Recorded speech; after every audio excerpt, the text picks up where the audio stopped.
Almost 2 years ago, he was diagnosed with an incurable terminal illness that numbered his days. Since then, he had been playing his favorite game over and over, and now, after 2 years, his time to die had finally come. But before that, he wanted to finish the game one last time. So he started a new game and customized a character for himself. Choosing more than one genius trait came with a cost. His character would also have to inherit a negative trait. He chose 2 genius traits, and in return, his character would be terminally ill. Chen didn't regret it. He was terminally ill himself, so was his character. As soon as he was done with character creation, the next thing he knew, he was being pulled in. No warning, no loading screen, just sucked right into the damn game. And that's how he ended up inside. He opened his eyes in a luxurious bedroom. He was confused and wondered where he was, and when he had last felt this strange sense of déjà vu. He walked around the room and looked into a mirror. Fear crept into his heart. What if he had become the worst possible character? In this game, his name was Nox. He didn't understand why that name appeared, only that the beginning felt like a crash landing. Here, his full name was Nox von Reinhofer, a member of the Inner Lunatic's third dark-renowned family. This family had deep ties to the world's most dangerous criminal organization, Lunatic. He was the youngest of 5 siblings in the Reinhofer family. This bloodline had produced gifted children in both magic and swordsmanship for generations. Unfortunately, Nox was the only one born without talent. Our boy had come to resent the world for his lack of ability. In desperation, he made a forbidden pact with the devil, and thus became the most notorious villain in the Inner Lunatic story. Our hero was stunned to realize he had become Nox. He questioned whether this was just a dream. As this character, he was merely 14 years old. His elemental affinity was darkness, but when he opened his status window, he felt a flicker of happiness, until he noticed that his stamina was only at level 2. He then looked at his negative traits: void revelation, terminally ill, curse of the weak, and frequent sickness, which included symptoms like cold hands and feet. He was shocked. This was the very character he had customized earlier. He shouted in frustration. He had been terminally ill in real life, and now, in the game, he was dying again.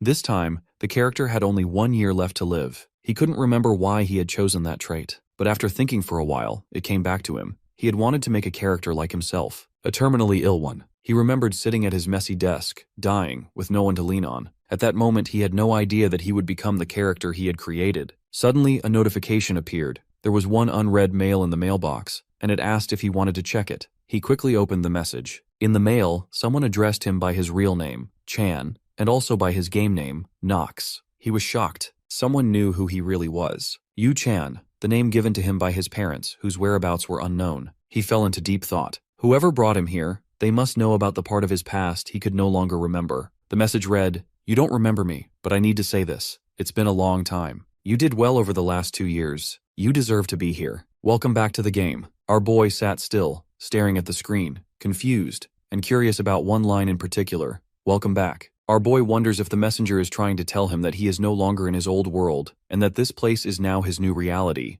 The messenger responds, saying that while there is much about his identity he cannot reveal, he advises him to join the Eldane Academy. From there, he should build his strength and do his best to follow the main story as closely as possible. Once he does, the complete truth will naturally unveil itself to him. The boy is completely confused and finds himself needing time to sort through his thoughts. He remembers that he has been reborn as the final boss of the game, Inner Lunatic, but he is expected to follow the main storyline, and no matter how he interprets that, it always ends the same. He dies. He questions whether, even if Inner Lunatic has become his new reality, it still doesn't mean he should give up on regaining his memories. He makes up his mind that no matter what it takes, he will stick to the main storyline and, along the way, recover his lost memories. He wants to understand what he's doing in this world, and most importantly, survive. And if survival means becoming a true villain, then he is ready to take that path. Now that he reflects on it, not much has really changed from his old life. 2 years ago, he lost all of his memories, and he had been terminally ill. Every moment he lived pushed him one step closer to death, and he spent each day haunted by the fear of dying. The only difference now is the setting,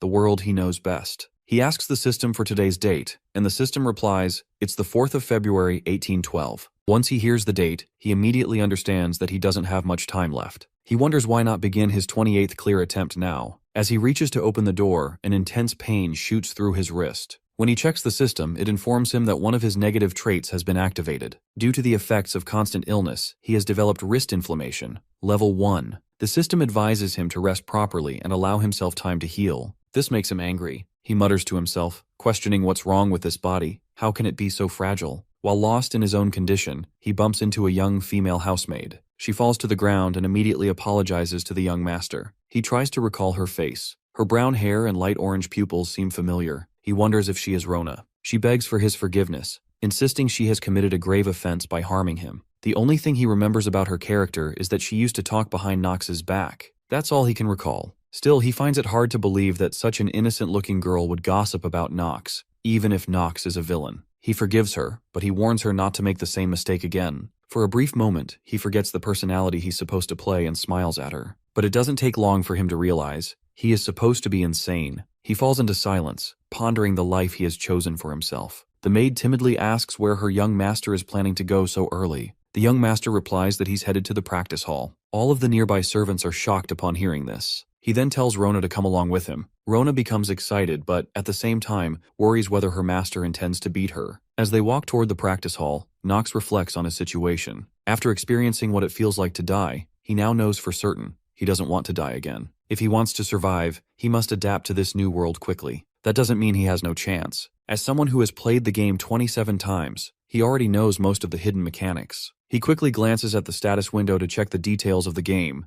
Inner Lunatic. The system explains that Inner Lunatic features a storyline that pits angels against demons alongside the Empire, and it has a massive fandom worldwide. The unique aspect of the game lies in its vast number of customizations, allowing players to explore a wide range of playstyles. While lower-ranked traits such as Ordinary and Talented can be assigned multiple times, Genius traits are typically limited to only one per player. Our boy thinks to himself that Genius traits allow one to reach the peak of their field with ease, and yet somehow he possesses two of them. He knows that this game includes a concept called trait penalties, penalties that occur when a character is assigned traits beyond their limits. But by taking advantage of the system, which tries to analyze and compensate for these traits, it becomes possible to assign two Genius traits. His assigned traits are Swordsmanship Genius and Combat Genius. These provide him with superior sword skills and allow him to reach the highest levels of sword mastery. On the other hand, he also has Mana Sensitivity Genius. This boosts his ability to detect magical energy and makes his spell casting more efficient. Now Nox is aware there are plenty more traits that can be useful. He continues reading the system's details. As a perk of being the main character, he can view the status windows of other characters. He also has a trait called Master of Acting, which lets him perform convincingly in any scenario,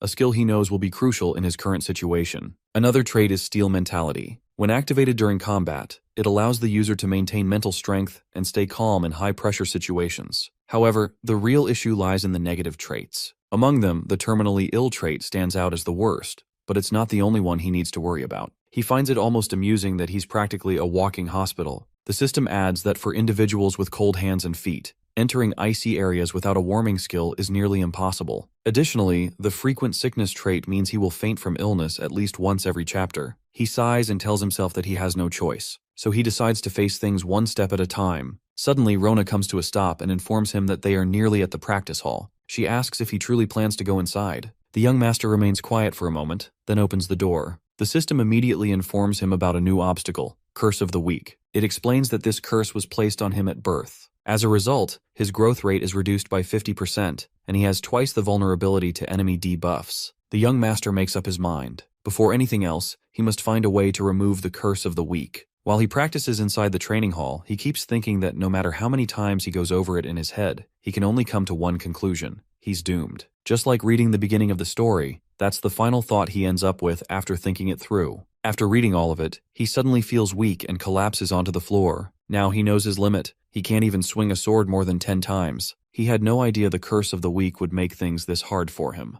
After resting for a while, he slowly gets back on his feet and starts looking around. He notices a large collection of weapons nearby. The system informs him that this is due to the origin of the Reinhafer family, and suggests that he start with the sword. It also explains that when it comes to the Reinhafer lineage, there are many sayings that describe them well, but the most fitting title is the High House of the Blade and Darkness. They earn that title because of their unique sword skills that involve channeling dark attribute magic into their blades to cut down enemies. And it's all thanks to the Commander's Blade, also known as the Tyrannical Blade of Darkness. That very blade has been passed down through generations, from one family head to the next, and the tradition continues even now. Our boy starts wondering what all of that has to do with him. Aside from swordsmanship, there are many benefits to being born into a noble household, and one of the most obvious is wealth. Nox understands the true value of money, and he's honestly thrilled to have it. The Reinhafer family stands as one of the greatest noble families in the entire story, and that also means they're filthy rich. Even as their useless youngest son, Nox still has enough wealth to live the rest of his life without ever working a single day.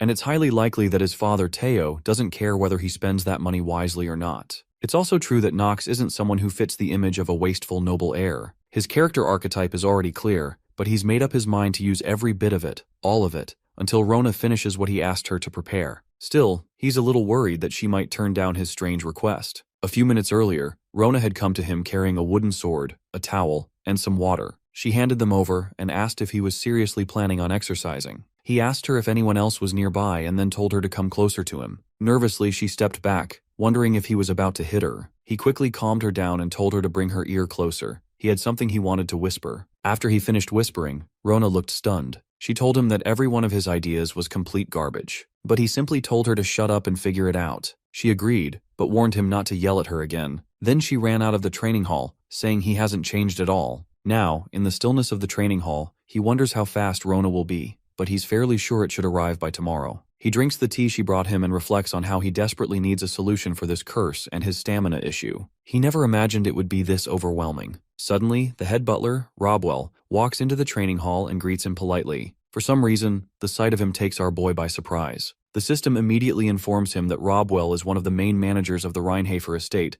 and isn't someone he can handle carelessly. He's also the advisor to Nox's father and the family head, Teo. Our boy understands that dealing with Robwell might be difficult. He's aware that, in most situations, his father wouldn't pay attention to him, but now he wonders whether Robwell has sensed something off. He knows exactly how to approach this. Nox looks at Robwell and asks why he's here when he should be attending to his father instead. Instantly, he activates his trait, Master of Acting. Robwell responds, saying he's here on the family head's orders and has something to report. He informs our boy that he's been instructed to attend tonight's dinner. Our boy is confused. He hardly knows anything about this family, so it's strange. He looks at Robwell and asks if he's joking. It's genuinely surprising that his father suddenly wants to have dinner with him. Nox flat out refuses the invitation. The manager pauses for a moment, clearly wondering why the family head would issue such an instruction. Robwell then explains that a guest from the Styliner family has arrived. She has come to receive night training, and if the young master doesn't attend the dinner, it will anger his father. That's when our boy understands. It's not a request, it's a direct order. Robwell narrows his eyes and asks if something seems different about him today. Our boy hesitates and tries to read between the lines, wondering if Robwell is hinting at anything. The butler clarifies that Nox never used to pick up a sword, yet today, he entered the training hall on his own. He calmly asks what led to this sudden change. Annoyed, our boy raises his voice and tells him not to ever dare overstep his bounds as a mere butler. Whatever he does, and for whatever reason, is none of Robwell's business. He emphasizes that he's in full control of his own choices. Robwell bows slightly and offers his apology. After that, the young master leaves the training hall, still thinking whether Robwell had noticed anything suspicious. Meanwhile, the butler quietly decides to report the incident to the family head. Nox, not expecting such a tense encounter with the head butler, feels anxious. He wonders what consequences might follow, and glances over his shoulder to check if Robwell is still watching him. He tries to push away all the negative thoughts and begins thinking about the young lady from the Styliner family. What could her true purpose be in coming here? That night, inside the grand dining hall, his family members mock him as soon as he enters. One of them calls him an idiot, and jokingly tells the others that he actually showed up,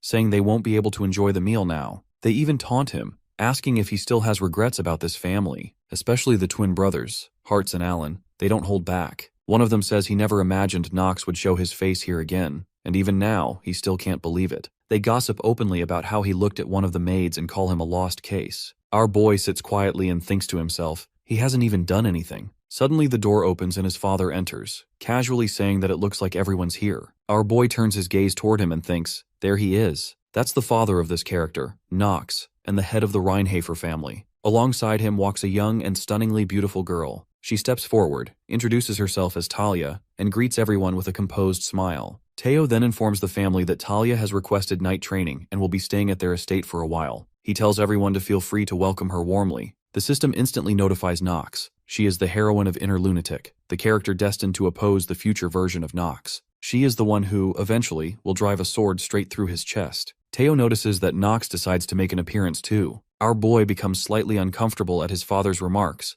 and even Talia picks up on it. The family head tells everyone to begin eating. The twins continue taunting him from the opposite side of the table, One of them brings up to their father that they should make the decision now regarding who will be the next to enter Eldyne Academy. Teo becomes curious about their decision and believes it's about time such a choice is made. The system informs him about Eldyne Academy, stating that it is the most important location within Inner Lunatic. Within that academy, students face various situations and fight demons, this being the core storyline of Inner Lunatic. After understanding all of this, our boy also makes the decision to attend the academy, and while sticking to the overall structure of the story, he understands that he must now gather allies of his own. Their father announces that, as everyone likely knows, Eldyne Academy only allows 3 individuals from each family to attend. This restriction is in place to limit the influence of nobles. Since he has already used the first 2 spots on his first and second sons, the Reinhafer family has only 1 remaining entrance ticket for the academy. Our boy is determined. Before he begins forming alliances, he knows he must do whatever it takes to obtain that final entrance ticket. Teo declares that this is why he has decided to follow their family traditions. Nox becomes excited and tells his father that it sounds like he's suggesting a battle between brothers. Their father is caught off guard, surprised that Nox is the first to react. Teo affirms the suggestion and mentions the date.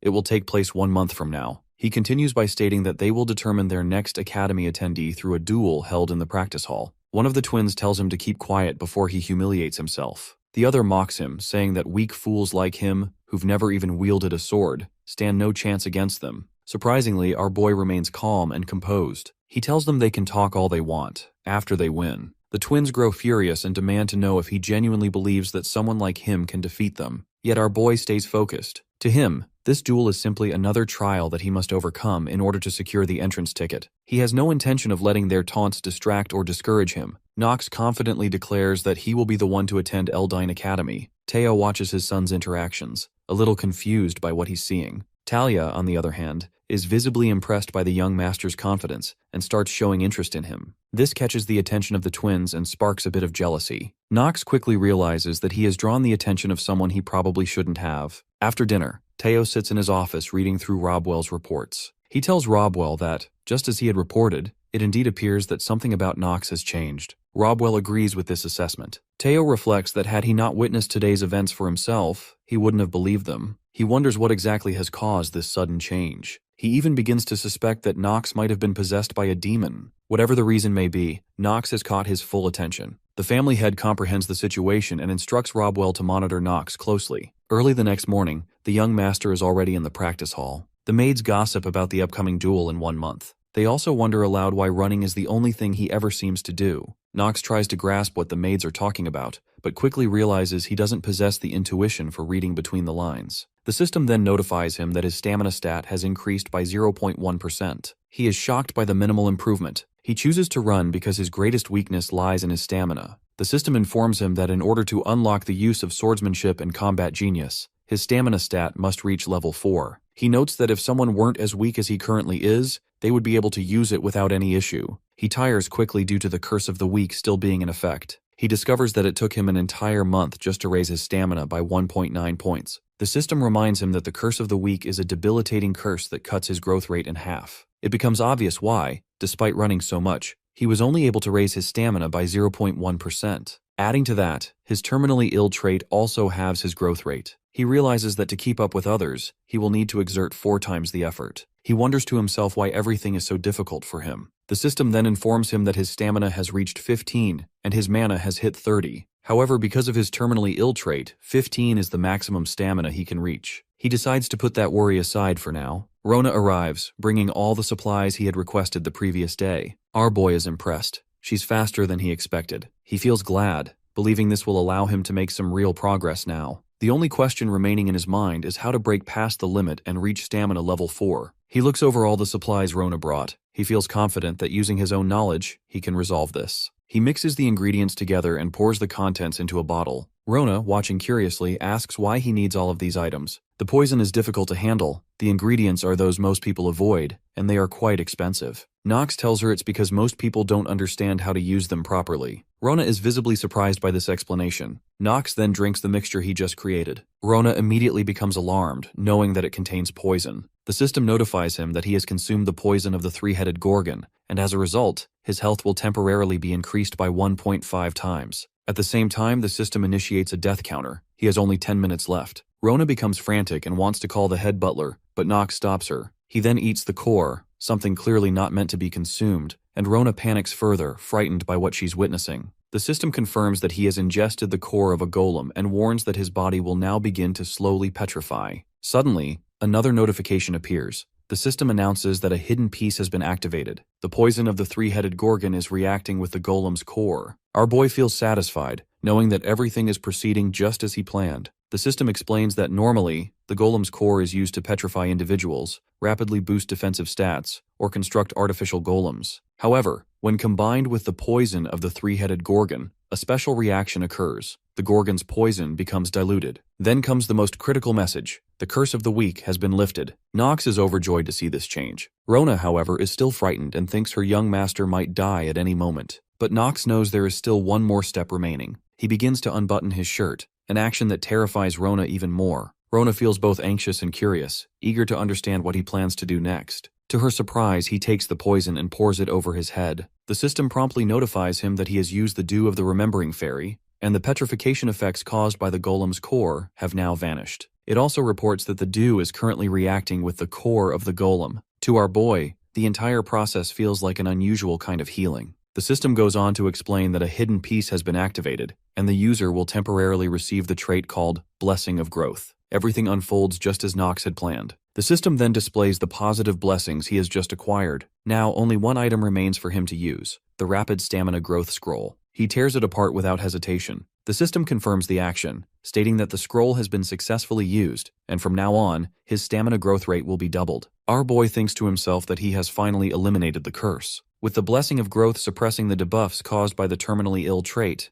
and with the scroll in effect, he knows that his current growth rate should be twice that of most individuals. This means he should be able to raise his stamina stat significantly faster. Suddenly he grabs Rona and kisses her. Shocked, Rona stares at him and questions internally whether the young master is truly all right. She yells at him, saying that when he suddenly began taking off his clothes, she thought something was seriously wrong with his head. Nox then orders her to bring him a towel. Still confused and overwhelmed, she stands there, curious to understand what is actually happening to her young master. Nox considers that since the curse has now been lifted, perhaps he should go easy on her. He tells her that he is fine. Rona asks him if he's absolutely sure he'll be okay, even if she doesn't call the head butler, and wonders aloud if he shouldn't be resting instead. He assures her that everything is fine now. Still puzzled, she asks once again what he intends to do next. Our boy calmly responds that he's just going to run. In the garden, our boy starts running, and Rona chases after him while carrying the towel in her hands. From her window, Talia watches the scene unfold, puzzled about why someone as weak as him would accept a match against his brothers. Her maid, Emma, gently reminds her not to stare so openly at the youngest son of Reinhafer,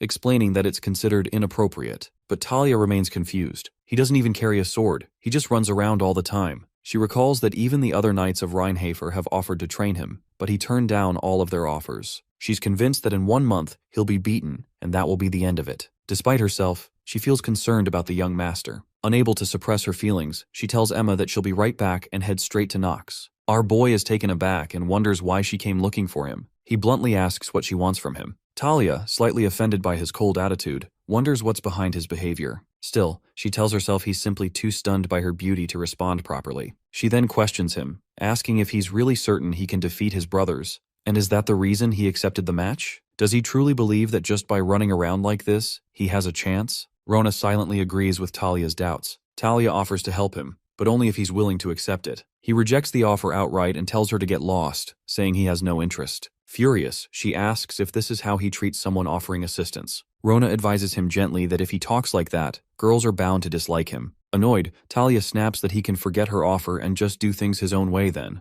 Rona sighs, saying this just makes things unnecessarily complicated. Our boy proceeds to check Talia's information using the system. He reads her traits in detail. No matter how he analyzes them, he realizes that she possesses incredible talent. In Inner Lunatic, most grown men have a stamina stat of around 4, but hers is remarkably high. Although it may not yet compare to the 3 swordmasters on the continent, or the potential held by one of the 4 great mages, he sees that at the very least, she has the capability to reach such levels in the future. He concludes that she should be capable of killing several demons, especially with her fire attribute. He's also aware that the fire attribute magic Talia uses will eventually awaken into white flames, flames that are used to burn the demonized Nox in the future. He reflects on the consequences. If he manages to make Talia his ally now, the story of the future will be altered far too much. so he resolves to find a way to stick to the original storyline while avoiding death. Still, he wonders if it's even possible to get along with someone destined to kill him. 1 month later, inside the training hall, Nox's twin brothers admire Talia's sword skills and compliment her on how quickly she learns. Alan comments that this is exactly what he expects from a member of the Stillreiner family. Hearing her family name brings back memories of her sister, who is far stronger and more skilled than she is. Talia remembers the time her sword broke during a match. She questions whether she can truly become a knight. Her thoughts drift to the lessons ingrained in her. A knight must never be driven by greed, must live modestly, and must be ready to sacrifice themselves for the greater good. Above all, a knight must master the sword and its form to become worthy of the title. Talia also wonders whether Nox can realistically defeat his brothers, who've trained for years, just by doing cardio exercises. In her mind, it's not possible. The next day, a crowd gathers to watch the match. Our boy and his brother stand face to face. Their father, along with other elders and Talia, takes a seat on the balcony to witness the duel. Teo turns to Rodwell and asks what he thinks the outcome of this duel will be. But before Rodwell can respond, the referee steps forward and formally announces that the duel to determine who will gain the right to enter Elden Academy is now beginning. Both brothers stand tall, ready, swords in hand, prepared to fight. A few moments earlier, when Teo asks Rodwell about the possible outcome of the duel, Rodwell tells him that, considering young Master Alan's past performances, he thinks it's a given that Alan will win. Teo agrees with him. The head butler then wonders if Teo is expecting something else, because while he acknowledges that it's true young Master Nox has changed, he still doesn't believe Nox will win. To him, that would be outrageous and impossible. The head butler himself once walked the path of a knight beside the patriarch. He knows the art of the blade can at times be ornate, but other times it's very simple. How long one has trained and how seriously they've pursued their craft determine their level. And there is only one way for someone to completely overturn the odds and make a person who is ahead of them on the path kneel before them. That is a wall that cannot be climbed. Overwhelming talent. He also wonders if young Master Nox was born with such a gift. Teo tells him that the possibility isn't zero, and at the very least, if Nox was born with Reinhafer blood, then there is a chance that the youngest son was born with the talent of a sword emperor. Suddenly, the system notifies him that his traits, swordsmanship and combat genius, are inactive. Our boy wonders why he's so unlucky when his luck stat is so high. Now he's confused. Could his luck stat actually be in the negatives? He knows that in the end, he wasn't able to reach a stamina stat of 4. The system then updates him regarding the activation of trait effects. He remembers that during his training, his stamina stat increased by 0.1. He feels slightly relieved knowing that his stamina is now 3.8. While he's running to improve his stamina, Rona asks if she really has to keep running with him. He smiles at her and says that it wouldn't be fun if she didn't, and who would take care of him if she didn't. Nox then returns her towel and tells her to rest for now. She stays quiet and looks at him with anger. Nox gazes into her eyes and tells her that she just cursed him in her mind. She denies it. In truth, our boy is impressed by her stamina. He looks at her details in the system and confirms his suspicion. Her stamina is 4.5. He's surprised to see that a maid is stronger than the average man, and wonders what's going on with the Reinhafer family. He feels somewhat happy knowing that her starting stamina stat is higher than his, even though he's been training his ass off for a month just to improve this one stat. Still, it's a little upsetting for him. Rona informs him that it's already evening, and since the duel is tomorrow, he should get some rest. Now, inside the training hall, both brothers stand facing each other. His brother taunts him, saying why doesn't he just give up? Even if he is the shame of the family, he's still his younger brother, and Alan can't beat him up too hard now. Our boy responds that his brother doesn't look like someone who wants him to give up. Alan tells him that he's right, and to be honest, he wants to impress the daughter of the Stillreiner family, and he believes Nox will help him with that. Nox tells him he's not sure if that's a good choice. Our boy knows that Alan's stamina stat is 8. Alan then asks if he has a crush on her too. Our hero knows that he can't defeat Alan using ordinary methods. The referee announces that the duel for the admission ticket to Elden Academy is about to begin. He also informs both brothers that they must accept whatever the result may be, and that objections will not be tolerated. Our boy feels a little nervous because he knows it's all over if he loses here. He needs to find his memories, and he still has to figure out who the person was that sent him the letter. He also knows that after the 1-year grace period, he will die. The referee asks them both if they are ready, then signals them to begin the fight. Alan is the first one to attack, and our boy defends himself so well that even he appreciates his own defensive skill. To Nox, this is the only consistent thing in the damned inner lunatic game. Both strike at each other with balance and skill. Our hero knows that if he loses here, he will have to give up everything, but if he wins, he can have it all. During the fight, the system informs him that his stamina stat has increased by 0.1%. Alan taunts Nox, suggesting maybe he hit his head too many times and says perhaps he'll feel better once he hits him some more. Facilia, who is watching the duel from the balcony, thinks to herself that worrying about how the youngest had changed was pointless. She simply wants the last child from this family to enter Eldon Academy to be her son,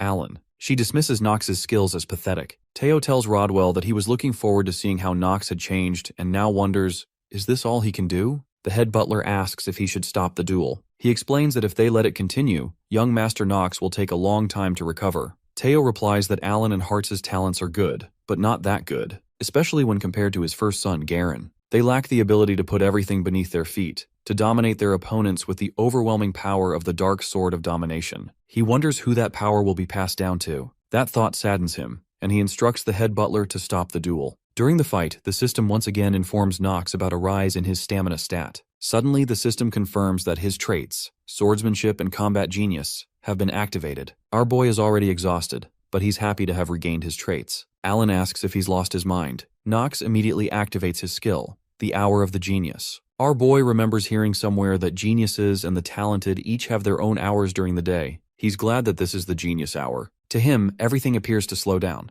Thanks to this skill that alters his perception, the world seems to move in slow motion. He understands that perceiving an enemy's movements as slower and him moving faster are two very different things. He knows it will be difficult to fully utilize this skill, but now that his traits, swordsmanship and combat genius, are active, it's over for his opponent. With a quick and powerful swing of his sword, Nox knocks Alan's weapon to the ground. That one move proves his unwavering determination to win. Alan's sword falls to the ground, and Nox appears victorious. The young master shouts that it's fun. Alan remains frozen in shock. The swordsman knows he still can't afford to lower his guard. Not yet. He's well aware that the duration of the skill is only 5 minutes, and he must finish this within that time frame no matter what. He tells his brother that he had been going easy on him until now, but says it's gotten boring and suggests they end this as quickly as possible. He then challenges him to come at him with everything all at once. Nox turns to his father and asks for permission to face both of his brothers simultaneously. Not only his father, but everyone observing the duel is taken aback by his confidence. Talia watches in confusion, wondering what he's doing right now. Their father notices a shift in his energy. It's clear his vigor has changed, and it feels like he's hiding something. Choosing to observe a little more, he allows the 2-on-1 spar to proceed. But just then, Facilia yells out, demanding they stop. However, Teo steps in and orders them to begin. Alan picks up his sword again. Hartz, seething with anger, growls about how dare this brat humiliate them in front of their father. He warns Nox to be ready. Both twins launch their assault together. At first, the young fighter focuses on defending himself, but soon he switches to offense. Alan quickly urges his twin to move closer to his left side, but Hartz, blinded by rage, refuses to listen. The system notifies the swordsman that, thanks to the special effect of Hour of the Genius, the proficiency of the Dark family's low-grade swordsmanship has increased. He's pleased to hear it. Now he can even track their sword movements. With his incredible speed and relentless attacks, he lands a hit on Alan's shoulder. Talia is stunned by the sheer speed and wonders how on earth he managed to pull that off. Alan looks at him in disbelief, thinking that even the shame of the family could evolve this much. All those watching wear that same curious expression. Hart scolds his twin, telling him not to get distracted in the middle of a spar. Soon, both brothers begin to tire, and then the young master unleashes his full power. He thinks to himself that even though this is just a spar, there's something significant at stake, and simply swinging the sword feels exciting. Before long, he sends both brothers crashing to the ground. At that exact moment, the system informs him that Hour of the Genius has ended. He's relieved that it wrapped up already. Facilia, fuming at her two sons, shouts furiously at them. Nox turns to the referee and asks whether the winner has been decided. The referee responds affirmatively and declares that the victor is young Master Nox. Everyone watching the duel rises to their feet, even their father. Nox expresses his gratitude for their appreciation and politely requests permission to take his leave. As he walks out of the training hall, Talia thinks to herself that she must speak with him immediately. After leaving, he feels extremely tired and then notices blood on his hand. He quickly realizes that it must be because he pushed the skill a bit too long. He knows that Hour of the Genius carries a major flaw. If the time limit is exceeded, it triggers a debuffing effect called recoil. The system informs him that, due to the recoil of the skill Hour of the Genius, his lifespan has been reduced by 2 days and 17 hours. He recognizes this as the worst kind of debuff. It permanently cuts his lifespan and also makes him more susceptible to illness. Though he's already terminally ill, he's glad that the recoil didn't activate in front of others. He worries that if anyone had witnessed it, his acceptance into the academy might have been revoked. Suddenly, Talia runs after him and asks if he got injured during the spar. He isn't thrilled to see her. He is not happy to see that she has found out, and he wonders why it had to be her when so many others were present in the hall. He cannot let Teo discover his skill rebound. She quickly asks him how he managed to win a fight between siblings with that broken body of his. The young master wonders what she is planning, but she simply explains that she has misunderstood him. She clearly seems impressed by his performance. What she witnessed over the past month was that Nox never once wielded a sword on the first day, and all she saw was him swinging a wooden sword clumsily. The fact that someone like him could win proves he is talented. Now she wants to know how he awakened such talent and how he trained it. But after seeing the duels end and watching him when he is alone, she is confused and wants to know what is truly happening and why he is in such a state. Many questions fill her mind, such as whether he overwhelmed his siblings with his genius and talent. There were also rumors that Nox was good for nothing. She also noticed that he simply worked hard to achieve victory no matter what. When she notices him coughing, she asks if he is all right and tries to support him,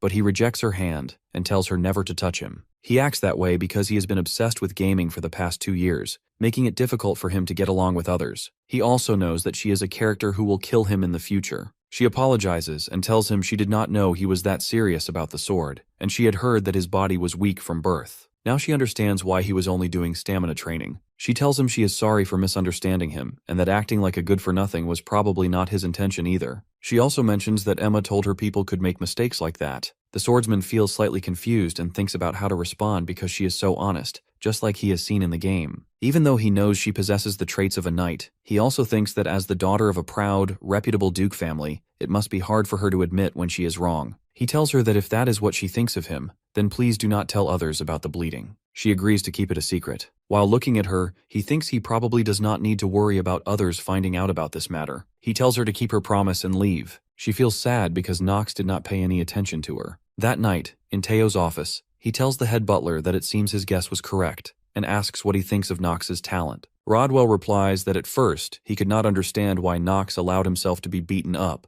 but among the children around his age, and including all the other young masters, he believes Nox is the best. Teo agrees with him but admits he still thinks Nox has talents he is hiding. He orders Rodwell to monitor all of his movements and do nothing but observe, no matter what he does. He also wonders if Nox has enough talent to inherit the Supreme Black Sword. Teo tells him that he does not have much time left, and what Rodwell is doing is important. Rodwell assures him that he will do his best. Now it is late at night, and the system informs the young master that he has completed the tutorial quest and cleared his first fight. Nox knows this is a sword that becomes reality, but the game-like system is still present. The status window remains as well. The system tells him he will be given rewards and that he has received free stat points. He knows it is a jackpot for him. However, he is not very happy because he ran for a whole month just to increase his stamina by 2, and they could have just given this to him earlier. He sits in his room, looking at his status window. He points at his luck stat and increases it from 7 to 10 because it is not a stat that can be raised through hard work. In Inner Lunatic, luck is the most valuable stat. After completing the process, he decides to check its value right away. The system informs him that he has received the benefit of mass clear 27 times. He is surprised to know the benefit system is still here as well. It is a relief for him. He decides to do the gacha immediately, and a huge machine appears in front of him. He laughs, thinking that seeing this in person feels so alien. He recalls that when the luck stat is at its highest, the chance of an intermediate rank or above appearing was 95%. He looks at the different ranks, seeing 3 of them, with the advanced rank being gold and the highest rank being rainbow. He wants to get gold or above. The machine starts its process, and a gold rank is delivered into his hands. It is a gold letter. The swordsman opens it, and the system congratulates him for obtaining an advanced trait, the Supreme Ruler's Awe. He cannot believe he actually got it. The system shows him the complete information of the skill. It is a super jackpot for him to think he would get a debuff skill, but he still has another reward. It is a one-time use skill confirmation voucher, and the system asks if he wants to use it now. He thinks that the skill he will obtain from this is already decided. It is one of the hidden pieces that can be obtained in the Reinhafer family, and in order to get it, he needs that skill. He knows Teo will soon gather all the siblings at the estate, and that is when he will use it. He wonders if it is almost time for him to return to the Reinhafer estate since it has been a while since the graduation ceremony of Eldine Academy ended. Vaughn, the second son of the Reinhafer family, should be traveling around to train as a knight. He suddenly remembers that he needs to find the hidden piece and handle Grain. There is no time to rest at all. The only fortunate thing is that he probably does not need to worry about Talia anymore. He is confident she is not the type of character to break her promise, and there is no reason for her to approach him either. In the morning, he reaches the training hall and finds Talia already there waiting for him. He had already thought about this last night. He asks her if they did not settle everything yesterday already, and what she wants from him. She wants to know how he became so strong so quickly. He asks her if she has been secretly watching him train for a month, and she begins walking away from there. She pleads with him for at least a spar and insists that he could at least tell her how he trains. He remembers that Talia was a character who always wanted to be recognized by her sister. Turning back to her, he tells her that before asking him something like that, or thinking about how she should train, she should first consider the talent she possesses. The young swordsman has never comforted anyone before, and he wonders what else he should say to her. After a brief pause, he advises her not to compare herself to others. Then he leaves the training hall. She feels sad and is almost in tears because he just walked away. While walking outside the training hall, he wonders if she will come after him, or if she will stay where she is. He also thinks there is no need to let her witness him earning the hidden piece when she might end up killing him. As he continues walking, he reaches the Reinhafer family barn and sees a large number of horses gathered there. He knows that this place is famed for raising the best horses on the continent. There, his father and twin brothers await him, and the head butler welcomes him. His father tells them that he is sure they all know why he has called them there. He tells them that from now on, they will each choose the horse they will be with forever. The young master already knew this, and had been waiting for this moment. He remembers reading that horses are considered the holiest animals both on the continent and within the Reinhafer family. If they have decided to become a mage or a knight, they choose a horse when they are young to have as a lifelong companion. He knows that Eldane Academy teaches horse riding, and that the later parts of the game include many large-scale wars. If the horse he has dies, he will have to raise a young horse again. Plus, transportation magic is extremely expensive. He is not happy that horses are such an important mode of transportation in this game, but now he decides to choose the best horse. Their father tells them that since Nox won the duel, he can choose first. Teo warns him that he will give him just one chance. As Nox walks towards the horses, his father wonders which one the youngest will choose. He notices that all the horses are quite cute and good ones. After observing them, he finds one horse that is a different color from the others. He points at the horse and tells his father that he will choose this one. Everyone goes quiet, and his father tells him that he will give him another chance. The young swordsman wonders why he is being given another chance, and thinks it shows just how bad of a decision they think he is making. Actually, he is loading the target stat window. After some time, the system activates and provides him with all the details about his chosen horse. He notices that its rank is high, and most summon creatures are divided into ranks. Depending on their growth, they can rise more than one rank. He knows this means the horse can at least become the highest rank, and on top of that, it is an obsidian. His system tells him it is the rarest kind among the many out there, and the name refers to the type of igneous rock. He thinks if the patriarch knew this, he would have taken this horse himself. He also knows that right now it is not that tempting because of its negative trait. The system displays all of its negative traits, and he knows that from some perspectives, it is an even more annoying trait than the terminally ill trait. He tells his father that he will not change his mind, and that he will go with this horse. He knows that with his knowledge he can save this horse. His father wonders why he would make such a choice and thinks he might be projecting himself onto the horse. In the end, he thinks his son is just an emotional and weak person. Teo calls his choice a disappointment and makes it clear to Nox that he hopes he will not regret this decision. After advising him, their father leaves. The twin brothers want to stop him, and the young master feels confused, thinking his decision really was disappointing. The head butler tells the twin brothers that he will watch over Nox and requests them to choose their horses. Rodwell comes to Nox and asks him to choose a name for the horse. He agrees with the idea and names him Carl. The young swordsman tells him that he will go with Carl. He used that name when clearing Inner Lunatic, and it is a meaningful name to him. He takes the horse to his bedroom because he cannot let others see what he is about to do. He notices that the horse's eyes look determined to live, just like he is struggling to live. He notices that Rona is present in his room, so he calls her name and warns her that if she does not answer right now, she will face consequences. She understands his warning and shouts that she is here. She asks him how he knew she was there. He orders her to look after his horse. She is surprised to see a horse on his bed because she is the one who has to clean it. He laughs and tells her that it is a sick horse and she has to do her best. She has no other option but to obey him. He knows this is a bit problematic, and what is about to happen next is going to be quite a shock. The real question was whether Rona would be able to deal with it. 3 days later, Carl dies, and Rona cries for him. Her tears make the young master feel sorrowful. He knows that Rona puts a great deal of effort into taking care of Carl, and he feels slightly bad for her. He already knew that something like this would happen. He orders her to stop crying because she is distracting him. He reassures her and tells her not to worry, because Carl will return to his side again. She stands there confused,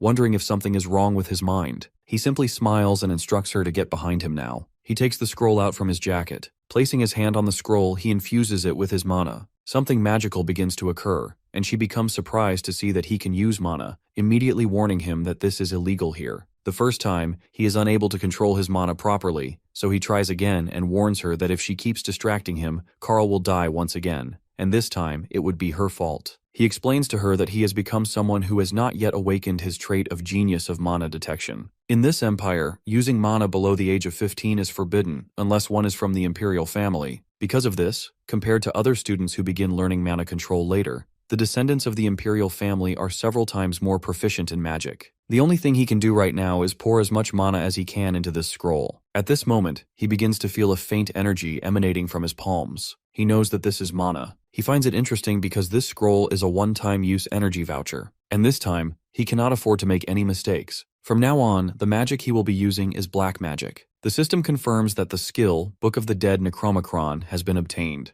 The system also informs him that the target, Carl, can be revived as an undead. He remembers reading from the system that within Inner Lucatic, there are two types of beings possessing the trait of an undead. The first type are beings brought back to life through black magic or dark mana, and the second type are those revived without an ego, reborn as stronger beings. He also knows that such beings would remain blindly loyal to their master, almost to a fault. However, the problem is that there is only one family known to revive corpses as undead, and that is the Dark family, the Marvas family. While Reinhafer is also a dark family, it is a night family, whereas the Marvas family are black mages who control the undead. In that case, he wonders, shouldn't players who do not belong to the Marvas family be unable to use their skills at all? He knows the answer is no, because of the one-time use skill selection voucher he obtained. From it, he received the Necromicron, also known as the Book of the Dead. Rona becomes shocked when she sees dark blood begin to flow from the young master's mouth, but he wants to push it a little further. Suddenly, he notices that his mana is running out. At that moment, Carl comes back to life. The system confirms that he has activated the skill successfully. Carl is now stronger than before. The system informs him that his pet Carl has been revived as an undead. He feels delighted to have achieved this skill successfully. Now, he looks at Carl's traits within the system. He is surprised to see that Carl is much more improved than before. However, Carl has some negative traits as well. He tells Carl that he will be his master from now on, and Carl behaves in a way that shows he completely understands his master. Rona becomes emotional and hugs the young master tightly, telling him that she thought something bad had happened to him, wondering how he can use mana so recklessly. She even scolds Carl, asking how he can also be so reckless. She shouts at Carl, telling him that she cared for him so much and orders him to spit out the carrot she fed him. Now the young master shifts his focus onto the hidden piece. A few days later, he goes out at night, looking at the map and thinking that the road is not much different compared to the game. He searches for the second hidden piece of the Reinhafer family, determined that he must obtain this item. It is the key that would help a little in compensating for his terminally ill trait. He wonders if he is being too sensitive, but this is not a game anymore.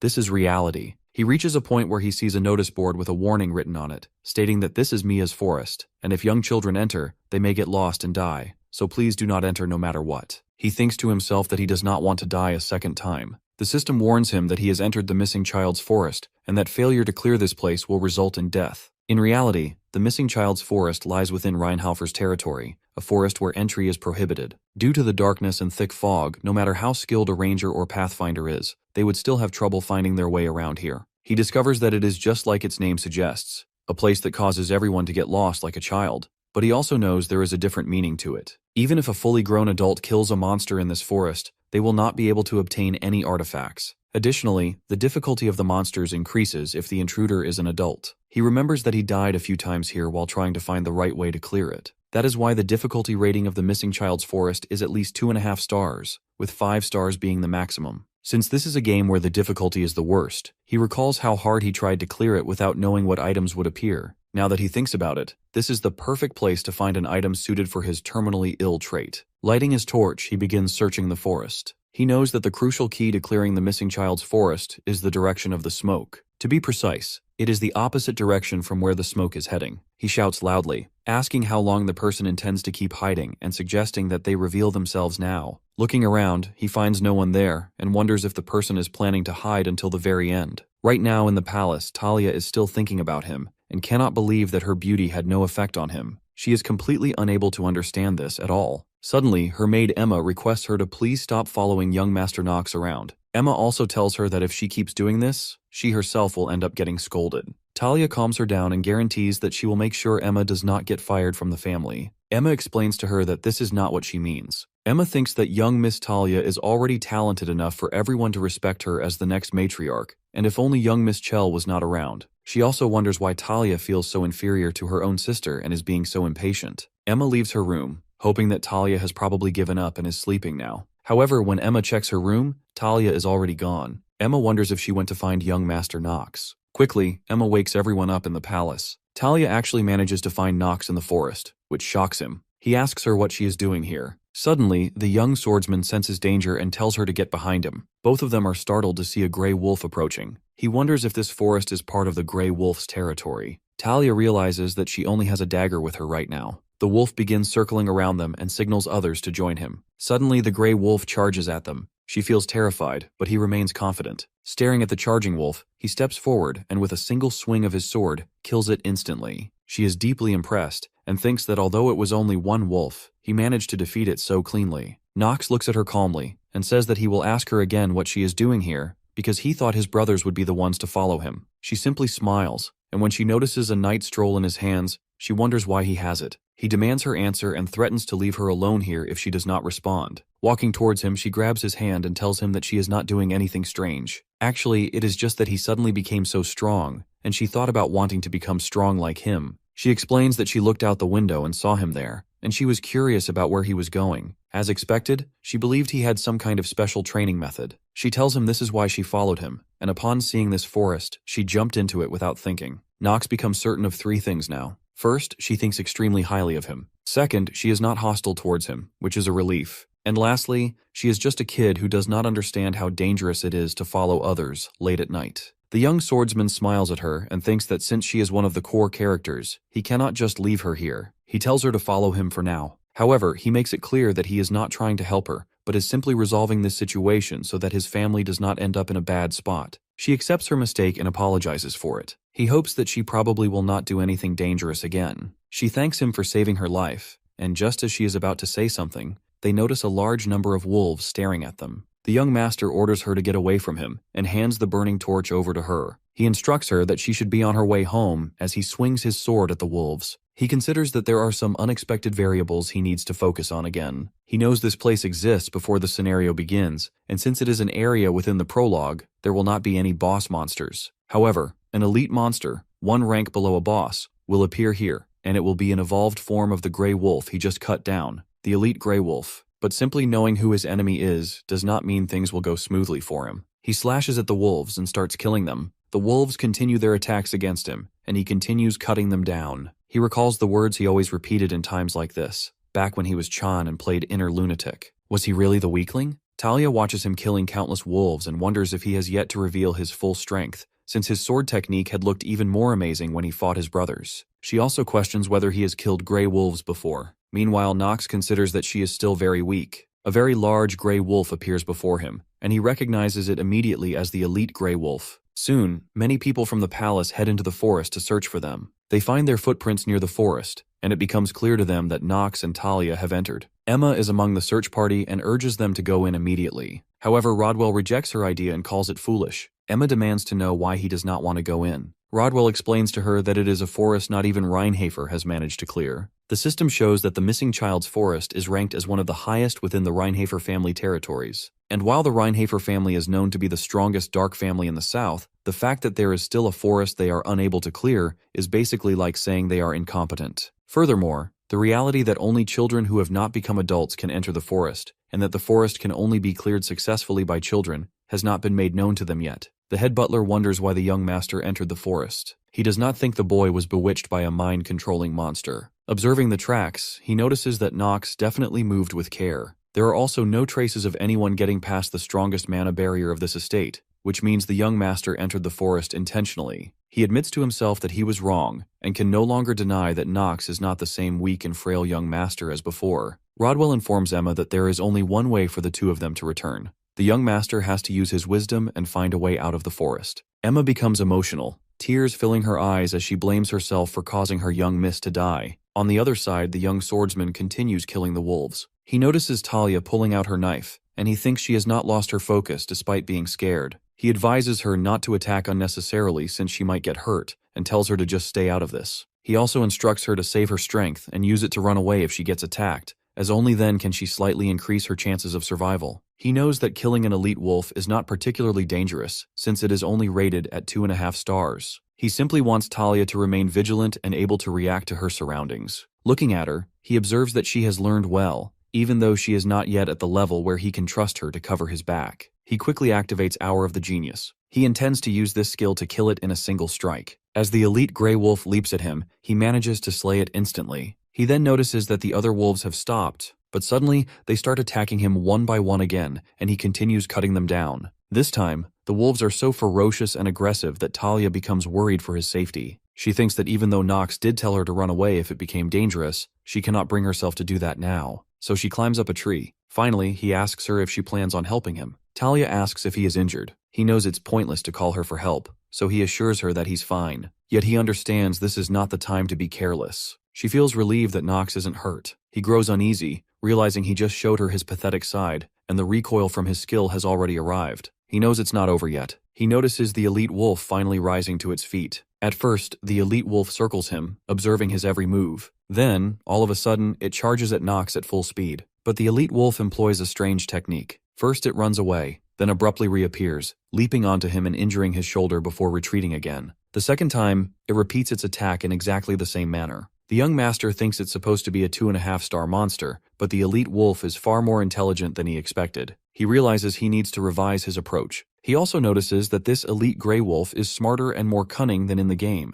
He knows it is hiding now, watching him, waiting for another chance to strike. The last 2 attacks took him completely by surprise. He regrets not recognizing its intelligence earlier, when it was commanding the other wolves, and to think it would even exploit the terrain and geographical advantages. He knows he needs to raise his guard first. Suddenly, the elite wolf attacks again, and this time, Nox lands a hit. But it has no effect. It seems like the wolf had been waiting for him to attempt a large swing and reveal an opening. The elite counters immediately, and the swordsman fails to predict it. He wonders if he got too excited just because he has cleared this game multiple times. He knows that was a foolish judgment. Then, out of nowhere, Talia's dagger pierces its eye. He thinks that if the elite wolf can create openings, then so can they. The person who created that unexpected variable was Talia. Seizing the opportunity, he slays the elite Grey Wolf with a single swing of his sword. Talia notices 2 other wolves observing their battle, and when Nox manages to kill the elite, they retreat. Watching this, she descends from the tree and runs toward him. She wants to know if he is all right. He tells her he survived only because of her and thanks her for it. After expressing his gratitude, he wonders if he just thanked the enemy who will kill him in the future. But for now, it's not his concern. She asks if he got injured just now, having noticed some large wounds on his shoulder. He replies that it's only a slight wound, and there is nothing to worry about. She feels relieved that he isn't hurt elsewhere. Suddenly, a tiny spider jumps onto her shoulder, and she screams that it's another monster. She quickly leaps into his arms and clings to him tightly. She tells him there is a spider and clings to him tightly. The young master wonders how long she intends to hang on to him. He is also curious whether she is truly afraid of the spider, or if she simply wants to hug him. He casually flicks the spider away and questions her,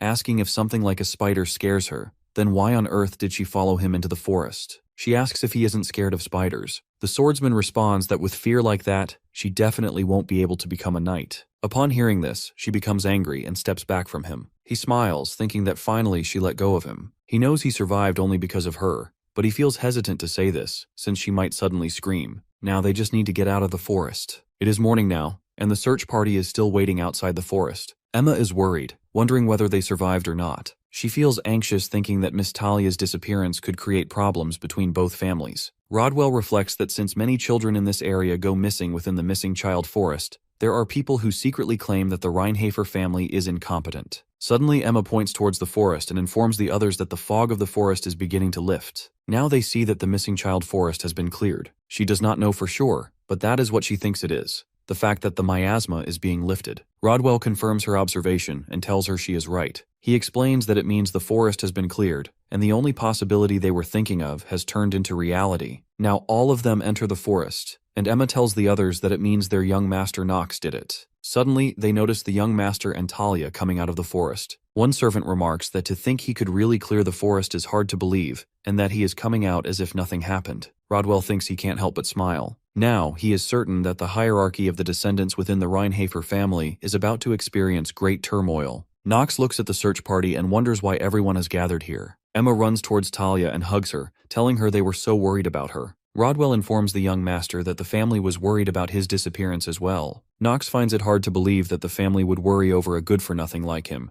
thinking it is only because their dark family's reputation is at stake. Emma wants to remind Talia about the 7 rules of the Stillreiner family again, and urges her to follow her. Talia apologizes once more, repeating that she is sorry. Emma laughs and tells her that as a lowly maid, how could she dare blame Talia for it, adding that the patriarch will be teaching her the rules personally. Nox thinks that it looks like this maid has extraordinary stamina too. When he checks her status, he sees her stamina is 4.5. Emma approaches the swordsman and thanks him for protecting their young miss. Talia thinks that she did not even have the intention of going with him. He tells her that she pulled her own weight and advises her not to beat herself up too much. After that, they all return to the palace. The young master goes to his bedroom, thinking that it is over for now. He reflects that Rodwell waiting outside the forest with the knights was totally unexpected. He wonders if it was because of Talia, but even so, he obtained the hidden piece. The system confirms that he has obtained a new artifact. It is an accessory called the Black Flame Ring. The system informs him about its basic information in detail. He reads about its special effect, which states that when he defeats a target while equipping it, he will steal a very small amount of their life force and convert it into his own. Furthermore, the higher the rank of the target defeated, the more life force he will steal. Now he knows that the only artifact capable of stealing someone else's life force is this Black Flame Ring. However, he also understands that having this ring does not mean he will gain a longer life, because one's life cannot be extended infinitely. Considering that only a very small amount of life force can be stolen, he realizes it will not be easy to overcome his terminal illness. Still, he believes that as long as he can struggle and progress, it is far better than living a hopeless life on the verge of death. He slips the ring onto his finger. Now he can definitely feel his life force and mana rising. He calls Rona to come in for a short while, knowing she is just outside his room. Within seconds, she enters and wonders if he is able to see through things. He tells her that maybe he can.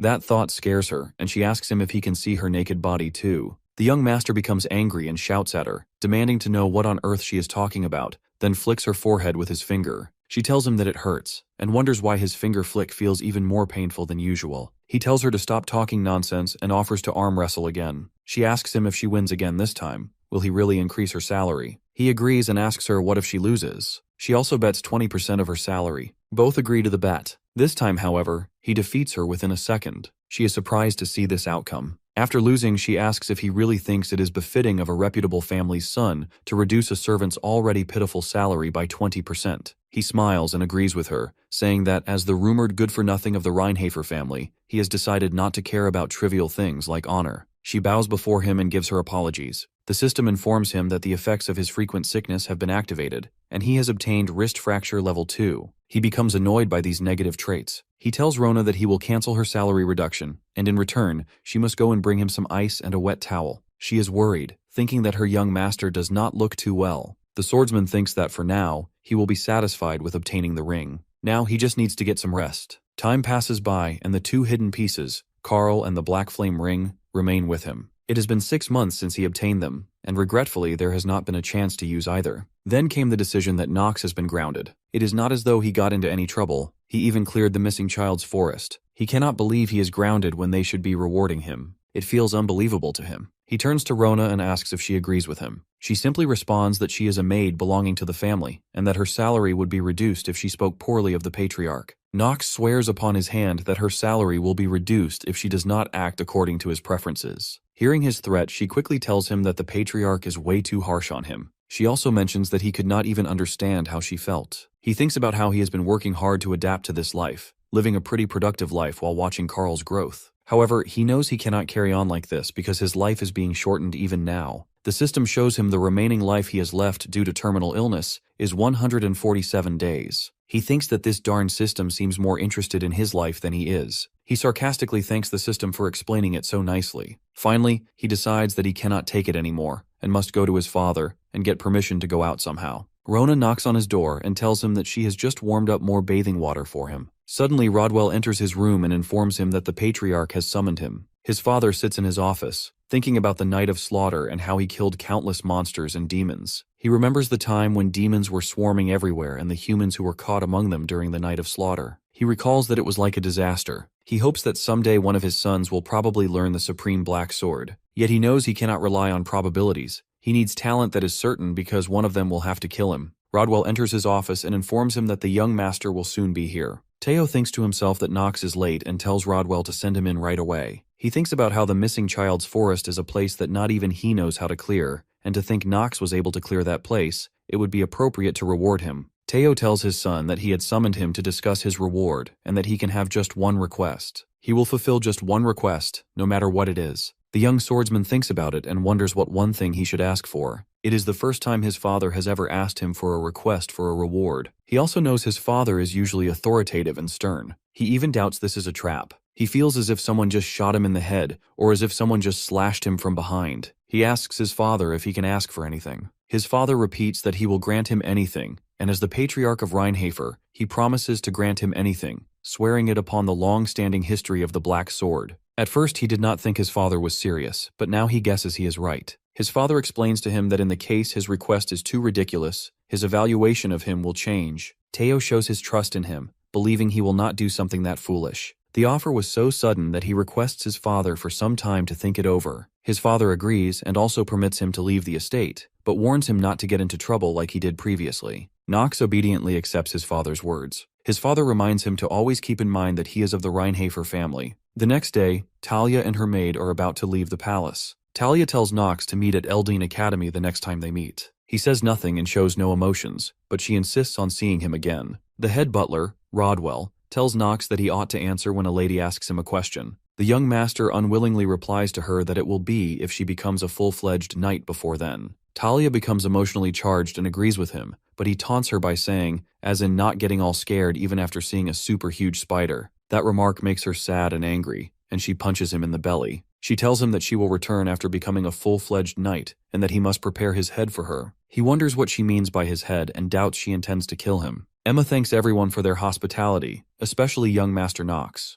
The swordsman very rudely asks Emma what a maid of the style in her family has to thank him for. She thanks him again for saving her young miss, Talia. He explains to her that it is not as if he saved her intentionally, and tells them to stop bothering him and leave already. Finally, Talia and Emma depart from the estate. Nox feels relieved that one person is gone now. He wonders why he feels like he is slowly getting used to this weird life. He cannot find the exact reason, but he is kind of enjoying it. The system informs him that the remaining life he has left due to terminal illness is 146 days. He decides that he has no time to rest now. A few days later, when the young master is getting ready in his room, Rona tells him that he needs to get a new maid and new servants. He gets surprised to hear that, and as he is thinking about why she said that, Rodwell enters the room and greets him with a good morning. He asks Rodwell the purpose of his visit. Rodwell informs Nox that Eldin Academy has sent a maid in training to assist him, and from today onwards, she will be serving him, so he has come to introduce her. She greets him and tells him that she is his exclusive maid from today onwards, and that her name is Lavilia. The young master quickly checks her details on the system. A few important things he finds out about her are that she has a perfect housework active skill, and that she is monitoring him based on orders from Teo. This information about her makes him feel a little conscious. Suddenly, the system informs him that the remaining life he has left due to his terminal illness is only 140 days. He observes that when one's time is limited, it feels like it goes so darn fast. The only good thing for him right now is his positive stats. He reflects that despite having such a severe penalty, he is actually growing pretty fast. Soon he will also be admitted into Eldin Academy. Rona tells him that after 2 months he will finally start attending Eldin Academy and wonders if he feels nervous. Nox questions whether she is that happy about the fact that he will be leaving this place for the academy. At this, Rona starts crying and tells him that she is already starting to miss him. He stops her from overreacting and remarks that he is not going to reduce her salary. After hearing that, she becomes happy. The young master thinks that he does not even have time to bully her. Within the next 2 months, if he does not increase his stats even a little, he definitely will not be able to survive inside the academy. He knows Eldine is the Empire's best academy, where monstrously strong cadets from all over the country gather, and after surviving that place and entering the main story, he must play the role of the villain. Right now, everything is so tough for him. Rona tells him again that he needs to get a new maid and new servants. Lavilia assures him that she will do her very best to support him. The young master realizes that they will not let him leave this place comfortably. In truth, Theo von Rheinhofer is one of the greatest villains and among the strongest beings in the world. When people wonder how he rose to his current position, many ask if it was solely from his swordsmanship. He is so skilled that few doubt this to be the case. However, the main reason Theo was able to take his place at the top of the Rheinhafer family was because he remained suspicious of everything and everyone around him. Theo tells Lavilia that he has great expectations for her this time. He also mentions that he heard she was pushed back in the line of succession within the Lavilia family,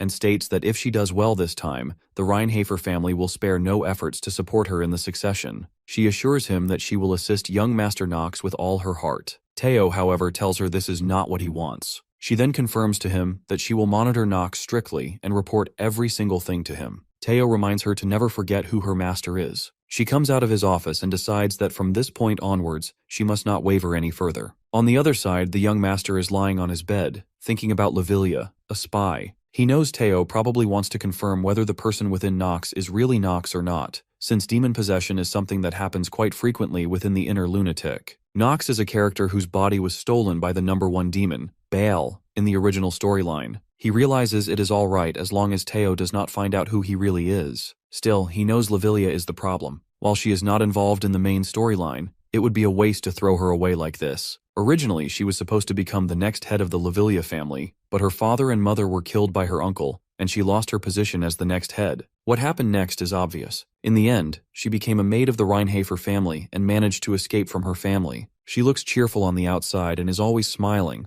but inside she is so jaded and rotten, a character on the verge of breaking. Her final decision was that before the first part of the main story started, she would commit suicide. Now he wonders what he should do to create a change in the storyline. He thinks that saving someone who ought to be dead might be the correct decision, despite knowing that doing so would mean placing a noose around his own neck. The next day, he informs both his maids that from today onwards, they will be hunting monsters within the forest in the territory, and both of them will accompany him and assist him. Lavilia stays confident and says nothing, but Rona is shocked to hear this, and tells her master that she is going to take a leave of absence because she is sick. However, Lavilia agrees to obey her master. Rona warns her that she cannot just agree to everything so easily. The young master observes their reactions very closely, knowing it is normal for a maid to be scared of hunting monsters because it is a ridiculous request, after all. Lavilia's immediate answer makes him curious. He tells Rona that he knows she has used up all her leaves. Rona starts crying and asks if she is not allowed to take a sick leave today, questioning how he can do that. Nox asks if she forgets that he is good for nothing and warns that if she does not follow what he says, he will reduce her salary. For starters, he will go easy on her, maybe about half her annual salary. Rona keeps crying and asks whether he wants her to bring along a bow or a sword.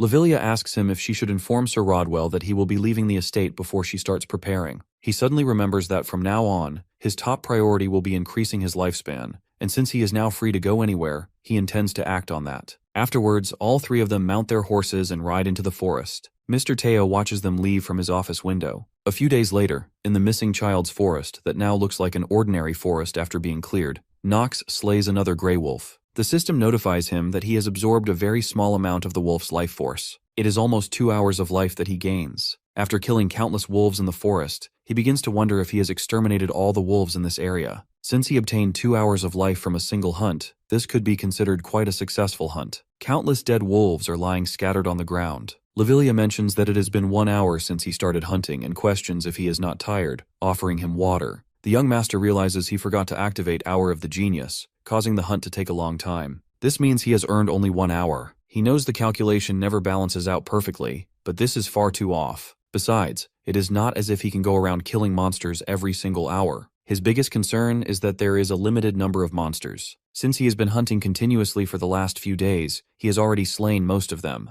At this rate, he understands that his plan of living a great life is in danger of completely falling apart. He considers that the current lack of monsters in this vicinity is also a significant problem. Lavilia remarks that she cannot believe he thinks having no monsters is a problem, and if other people heard what he just said, they would think he had become strange. He informs his maids that it cannot be helped and tells them to return to the mansion for today. Lavilia asks if she should prepare warm bathwater for him and promises to set it at a comfortable temperature. The swordsman was expecting such consideration from a support genius. He orders her, saying he wants to bathe before dinner, so she must make sure the timing is correct. Rona reminds him not to forget about her, adding that she will clean his room. He simply tells her to do as she pleases. Before leaving the forest, Nox wants to ask Lavilia something. He asks who she serves. She is surprised to hear this. The young master thinks that no matter how beautiful and great a sword is, if he cannot use it, he will not hesitate to throw it away. She remains silent. The swordsman comments that her silence is her answer. She quickly responds that she has not said anything yet. Before she manages to say anything further, he tells her that he already knows what she wants to say, and assures her that she does not need to worry, as he does not intend to interrogate her any further. The young master also adds that he is actually thankful towards her, at least for not lying. He informs her that no matter who she serves, he will still think of her as one of his own. He also allows her to make use of him if she ever needs to. He thinks that rather than having mutual trust,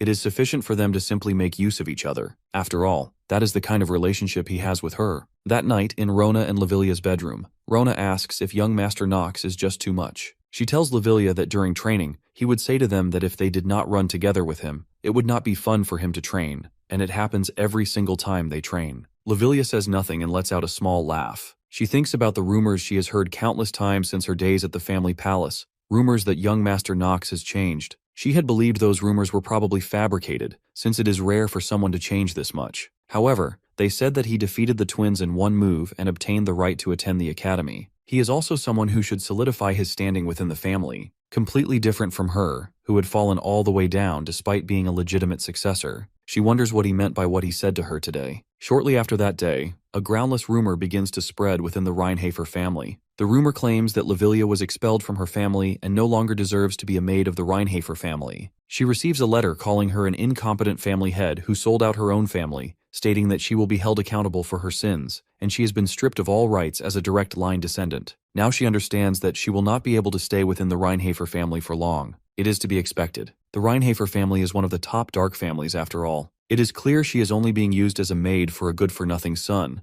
and as a commoner who has lost her family, she no longer has the right to serve him. It is obvious she will soon be cut off and forced to serve someone new. She enters the kitchen and greets the other maids. Everyone looks at her with surprise. From their reactions, it seems everyone has heard the rumors, but she is already used to these looks of disdain. Suddenly, Rona calls her name and tells her that she had been looking for her everywhere. Lavilia wonders whether Rona does not know about the rumors, is simply messing with her, or truly thinks of her as a friend. Whatever the case is, she feels Rona is doing something foolish now. Soon she realizes that she, Rona, and young Master Nox are all doing foolish things, and the end is imminent. The young master sits inside his room, thinking not just about Lavilia, but also about Teo, who probably received the letter as well. He knows that all the crimes framed upon her father were fabricated. However, he is also aware that he is unable to help her, because there is no way to predict what butterfly effect would be caused just by him helping her survive. They go into the forest again, and he keeps killing the monsters there. Lavilia turns to Rona and asks if she doesn't think the young master seems a little harsher today. Rona responds that he used to be a little more merciful in the past, but today he is angry. Lavilia feels uneasy about this change. It seems like Nox is waiting for something, and he wonders if it should be about time for it to appear,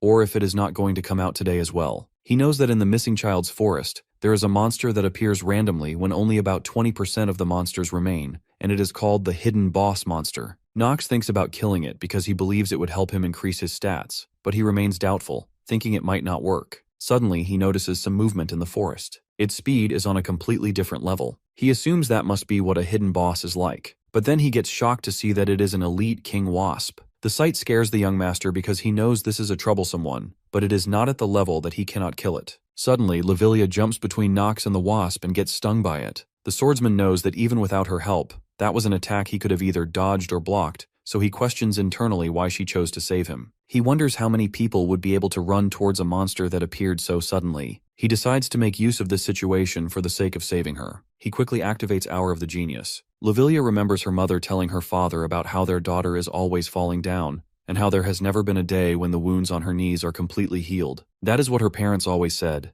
that her wounds are never fully healed. However, that does not apply only to her knee wounds but also to the wounds in her heart. She wonders if they were prophesying over her back then. She also remembers the time when Nox asked her whom she served, and she did not reply, and she thinks about the murder of her parents and the question in her mind about who she should serve. All the words Nox told her that day come back to her. Nox and Rona run towards her after he kills the monster. The system confirms the defeat of the monster and details the rewards he will receive. Lavilia is badly injured, and the young master tells her to hold on, saying it is all over and he will take her back now. In her mind, Lavilia knows that he is lying to her, and she wonders if that is what the expression of someone who is just trying to make use of her would look like. She also wonders why there is a slight tremble and anger in his voice. Back in the palace, Teo says that this is indeed troubling after reading the letter. Rodwell informs him that based on their investigation, the contents of the letter are true. The Lavilia family has decided to completely cut off Miss Lavilia. Mr. Teo thinks about how the reason he brought her here in the first place was for the sake of taking over the Lavilia family,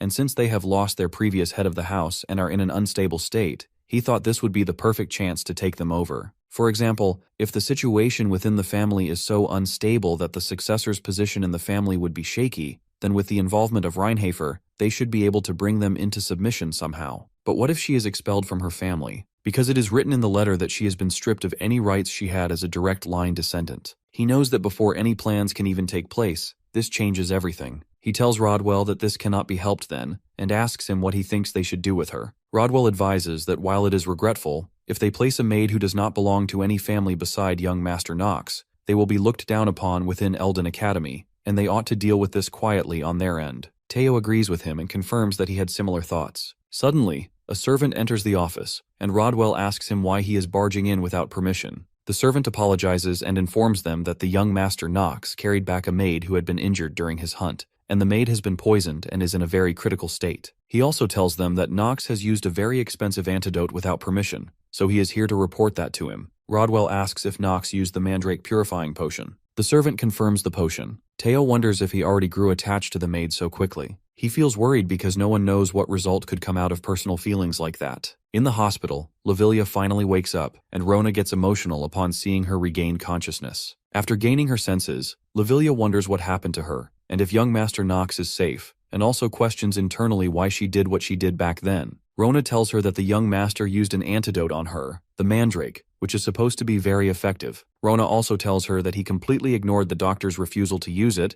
and told him to use it on her unless he wanted to die. Rona guesses that the good-for-nothing side of him is still around. Lavilia wonders why he saved her life, and wasn't he going to make use of her. Rona tells her that she needs to rest more, but Lavilia says she wants to see young Master Knox right now. Rona explains that he went to look for the Chamberlain, and he asked her to update him when Lavilia woke up. Rona tells her that she will be back soon and leaves the room. Lavilia gets up and starts packing her bags because she thinks that she should not be here, and the truth is she knows that she doesn't deserve to be anywhere. While packing her bag, she looks at her parents' picture and leaves a note for Knox. In that note, she writes to the young master that she heard he used a potion for her, and she thinks this pendant should be able to pay for the cost of that with some excess money. She places a gold pendant on top of the letter. As she walks away from her room, Knox stops her on the way and asks where she thinks she is going. Young Master Knox recalls the time when he brought the injured Lavilia to the palace hospital and argued with the doctor, stating that someone was dying while all the doctor cared about was how precious that medicine was. The doctor requests permission from the head of the family. He questions the doctor, asking whether he holds a higher rank than him in this family. The doctor apologizes to him. The young master threatens to report this matter to his father personally and forces him to administer it immediately. Finally, the doctor complies. Rona inquires if her friend will be all right now. He informs her that since the poison has been neutralized, she will be fine. Before leaving the room, Knox instructs Rona to report to him personally once Lavilia wakes up. From there, he proceeds straight to his father's office. Teo is surprised to see him there and remarks that it's rare for him to come looking for his father, wondering if this visit is because of that maid. Knox's system notifies him that Master of Acting has been activated. The young master reminds his father that he once said he would grant him a wish. He demands his father to give Lavilia to him, she who has been exiled from her family. The swordsman considers it a beautiful effect that will influence the main story. She was Teo's spy, but he understands that such problems no longer matter. Because today, when he saw her trying to save him, he realized something. The answer she hadn't spoken before, she had shown with her actions. His father tells him that he understands, and if this is what he wants, he will make it happen. As Knox is about to leave, he tells his father that this unworthy son of his has just one more thing to say. Teo permits him to speak. However, as Knox begins, he receives a warning from his system that the efficacy of Master of Acting is dropping due to his agitated state, preventing him from finishing what he was about to say.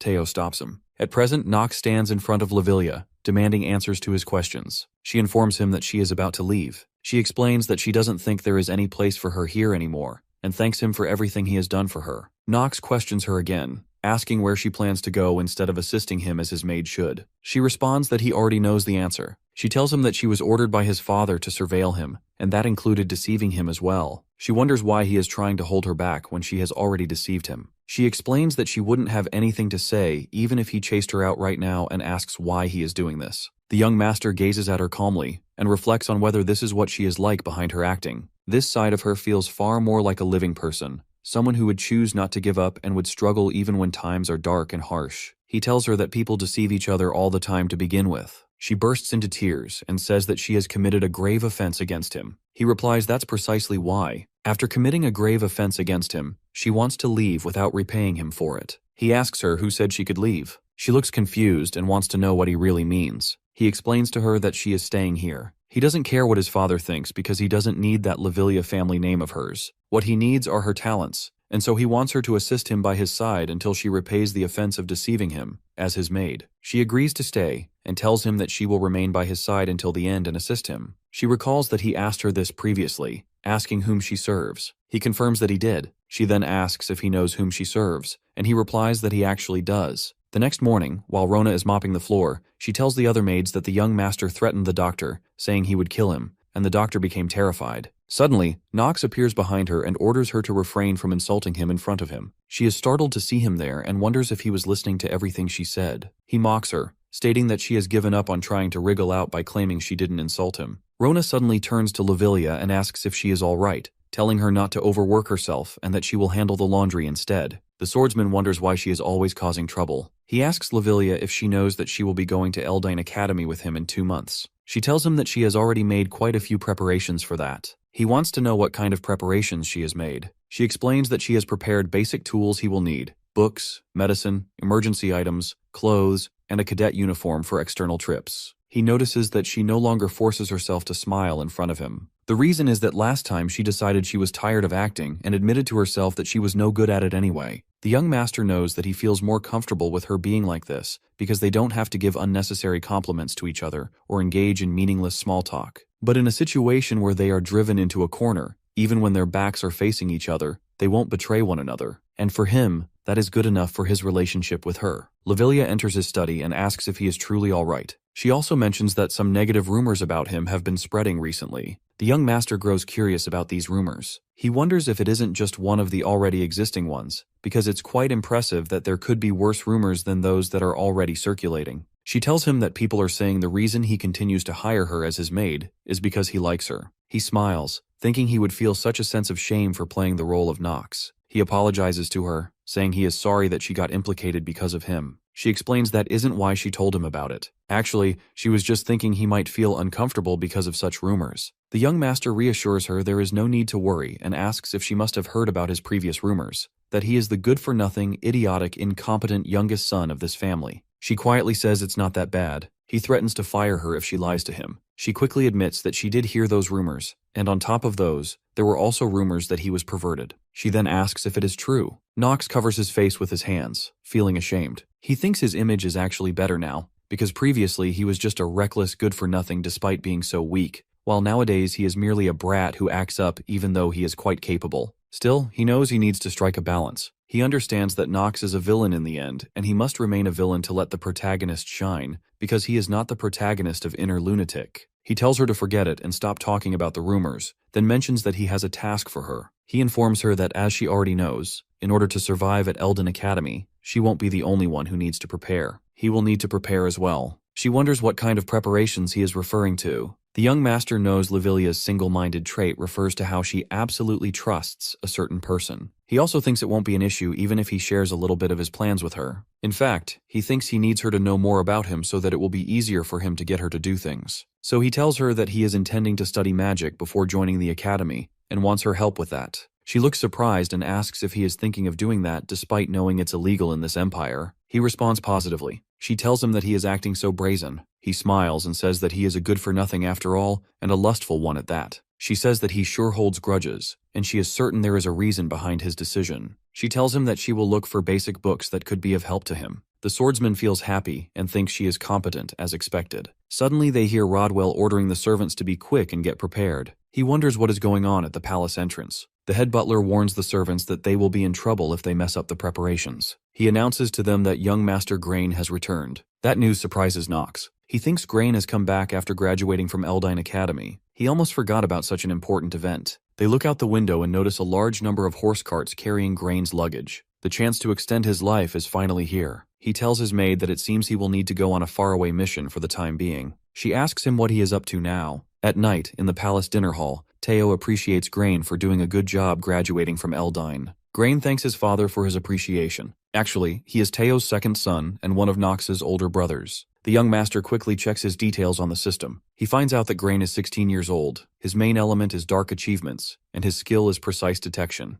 Grain is a lustful man who brightens up upon seeing materialistic women. He also looks at Grain's traits in detail. Nox knows he is an opportunist. He remembers what the professor at his academy said, The only reason Grain's true colors had not been exposed was because Knox was a worse good-for-nothing. Grain is someone very good at getting along with others in the world of politics. He used his talents in political maneuvering to easily graduate from the academy. It is true that Eldine is very famous but also very hard to graduate from, and in its admission exams, fewer than 1,000 people would pass, and only half among those who were admitted would graduate. Their father asks Grain if the date for his departure to Chaders is decided. Grain confirms that he will be departing to the south for Chaders in 3 days' time. Teo informs him that if he is going there at this time of year, it should be a monster hunting mission. Actually, Chaders is a little outside the Rheinhafer territory, a neutral territory of the south. It is also on the borders with Tajilin in the east, which uses an undeveloped desert as its borders. Not only is it barren, but it is also swarming with monsters, making it the worst kind of wasteland. The mission that Grain received from the Imperial family is to stop the monster wave in Chaders. Because the rule of the Arkheim Empire is that one must complete the first mission given to them by the Empire in order to become a knight recognized by the Imperial family. Grain tells his father that when winter comes, Chaders is always filled with monsters, and it seems the Imperial family wants to take some initial measures against them. Teo tells him that while the land is barren, other areas will also suffer if that place falls. He also advises him to never bring shame to the Rheinhafer name. Grain replies affirmatively. The young master knows that this Chaders mission is not just a simple monster hunting one, and it doesn't just end as a sub-story. It is involved in several complicated storylines, and so there is a lot to gain from it. Knox asks his brother Grain if he is going to Chaders, and he replies positively. The young master knows it is natural for him to gain those things he wants. Knox requests his brother to bring him along, because he has decided that he will have to participate in the Chaders subjugation himself. Grain wonders what he is talking about and asks if he knows what kind of place Chaders is. Knox tells him that he has heard it's a neutral area where monsters attack suddenly on an intermittent basis, and also a place where bandits are secretly increasing their forces.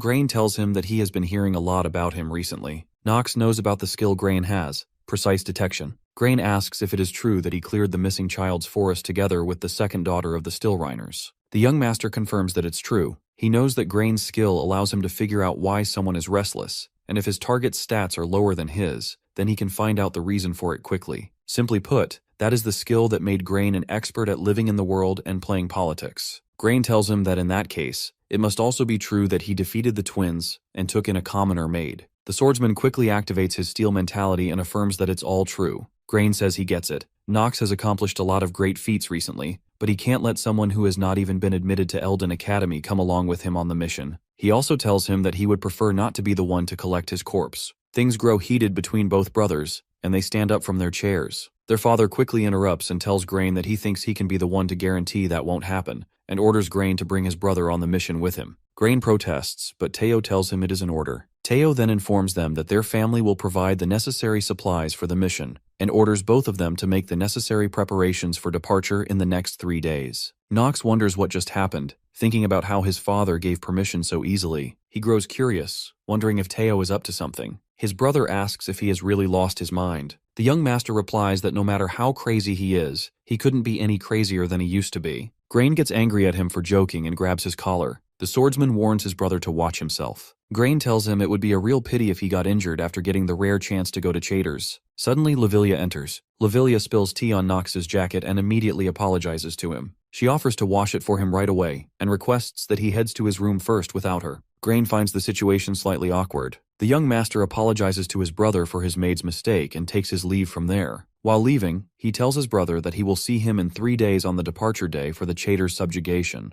On their way back, he thanks Lavilia, saying that thanks to her, he was able to get out of something troublesome. She remarks that he truly has a talent for getting into trouble. She asks him if he will be alright since Chaders is dangerous. He informs her that he will be fine and she does not need to worry about it. Now she wants to know where he just said he would go. He wonders if she has forgotten that he is her young master. He simply says that everything has already been decided. He thinks to himself whether the news of a good-for-nothing joining the Chaders subjugation is really that shocking. She tells him that this time, she agrees with Rona as well, and she believes the Chaders region is far too dangerous because the number of monsters and bandits there ranges in the hundreds. The young master thinks that is precisely why he is going there in the first place, as it is his chance to extend his life. He tells her that it is okay and he knows what he is doing. He informs them that he will be going on the subjugation mission without both of them, and so he wants the two to remain here. Lavilia apologizes to him, saying that she cannot let him do that. As his exclusive maid, she has a duty to assist him no matter where he is, so she will be going with him as well. He warns her that she could get hurt. She agrees with that, but argues that the same applies to him as well. She tells him that she heard from Rona that he is very weak and prone to illness. She asks if he will be able to make such a long-distance journey without her. She continues, mentioning that he frequently forgets his belongings and also needs his clothes washed. She questions if he can manage all that by himself. The young master thinks that what she says does make sense. These are the trivial details he never worried about when it was just a game. But this world is reality now. He also knows that if he dies, her position in the Reinhafer family would be in danger as well. He concludes that Lavilia has no choice but to follow him. Finally, he agrees and tells her that she must listen to his orders, and she will also need to learn how to ride Carl. She agrees and tells Rona that she has already gotten much closer to Carl. This surprises Rona, who wants to know how she managed that. Lavilia explains that she used half of her salary to buy top-grade sugar cubes for horses, and he opened up to her pretty quickly. Rona recalls how she tried to befriend Carl, but the horse never listened to her. The young master tells Rona that she will stay in the palace. While leaving his room, he tells Lavilia that since she will be coming along, he will need her to make thorough preparations to assist him. He notices that Rona seems so concerned just now and wonders if she will be all right. Suddenly, Rodwell enters his room and informs the young master that the patriarch has an item he would like to pass to him. He suddenly remembers Teo telling them that their family will be providing the necessary supplies for the mission. He wonders if this is one of those supplies, and he does not know why,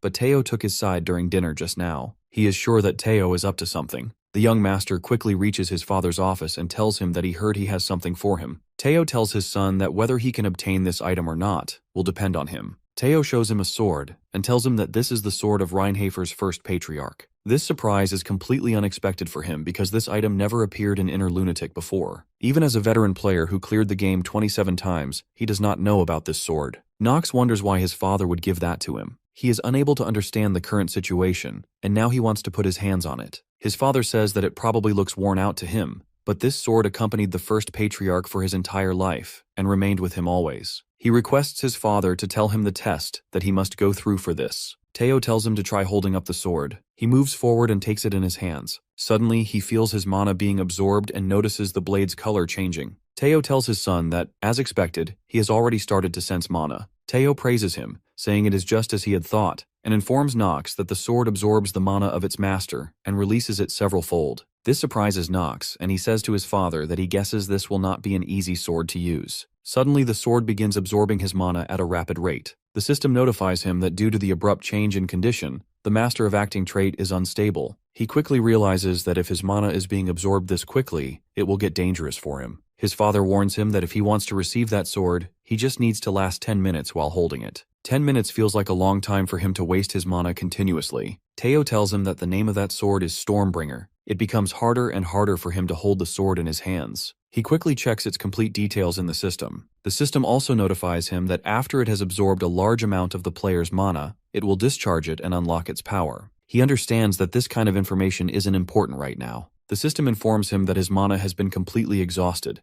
and it is now changing the source of energy. It is forcefully converting the player's life force into mana. That terrifies him completely. The system states that his life is being depleted quickly. The young master reaches a point where he no longer cares about his father anymore, knowing that he has to give up now. He attempts to throw the sword away but notices that he cannot let go of it anymore. He curses the sword while his father continues to watch him silently. In truth, Stormbringer is a magic sword that grants one tremendous power because it harms the person who holds it. The first patriarch used this sword to build up the family. However, while Reinhafer rose to become a reputable dark family, his descendants were unable to properly wield this sword. It is also true that 9 out of 10 people would collapse immediately from exhaustion as soon as they held it, and to be able to last more than 10 minutes is already considered a long time. Even he can only hold it for barely an hour. But Teo orders his youngest son, who has not fully learned how to control mana, to hold this sword. Including the recent incident of him saving the maid and all sorts of huge incidents that happened within the family, Nox was always involved, and none of this is a coincidence. Teo notices that he is growing more than expected, or perhaps Nox is as talented as a sword emperor. That is why he decides to test Nox. If he is able to last 10 minutes while holding the sword, it means Nox will be able to become the greatest patriarch in their family's history, and he will surpass Teo, eventually succeeding in killing his father. Teo remarks that, as he thought, Nox was hiding his strength. The young master wonders what he is talking about.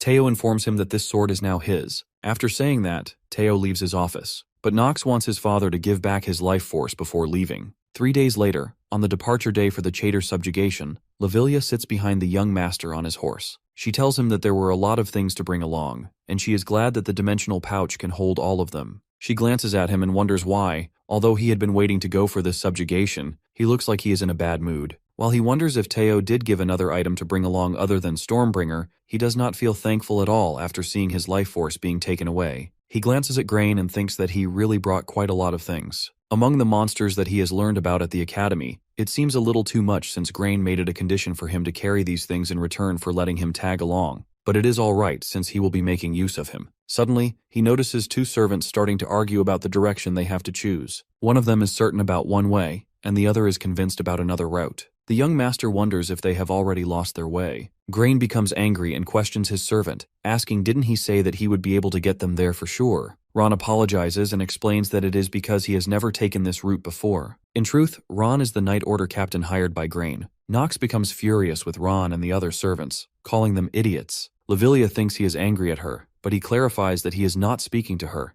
His words are meant for those incompetent buffoons. He moves forward and remarks to his brother that it seems they have gotten themselves into a situation. But Grain very rudely rejects his comment, saying that it is none of his concern. Nox tells him that they have lost their way, but his brother insists it is none of his business. The swordsman offers that he can get them there. His brother thinks to himself that despite having only lived in the mansion all his life, he claims to be able to get them there. The young master requests his brother to hire him as the Pathfinder because he is quite talented, and even their family vassals complimented him for it. Grain wonders if the vassals really said that. He doubts Nox, thinking he is blatantly lying now, but he also considers that arriving late could become a problem, and what if Nox fails to get them there? He thinks he might be able to bring down that confidence of his. In that case, it might not be such a bad idea, even if it means taking a little detour. So he tells him that since he is so confident, he will let him take the lead for now. He confidently leads them in the right direction. At night, they set up their camp in the forest. Grain becomes curious and asks how he managed to find the right path so quickly. He questions his guides, stating that this is the south, which has not yet been explored,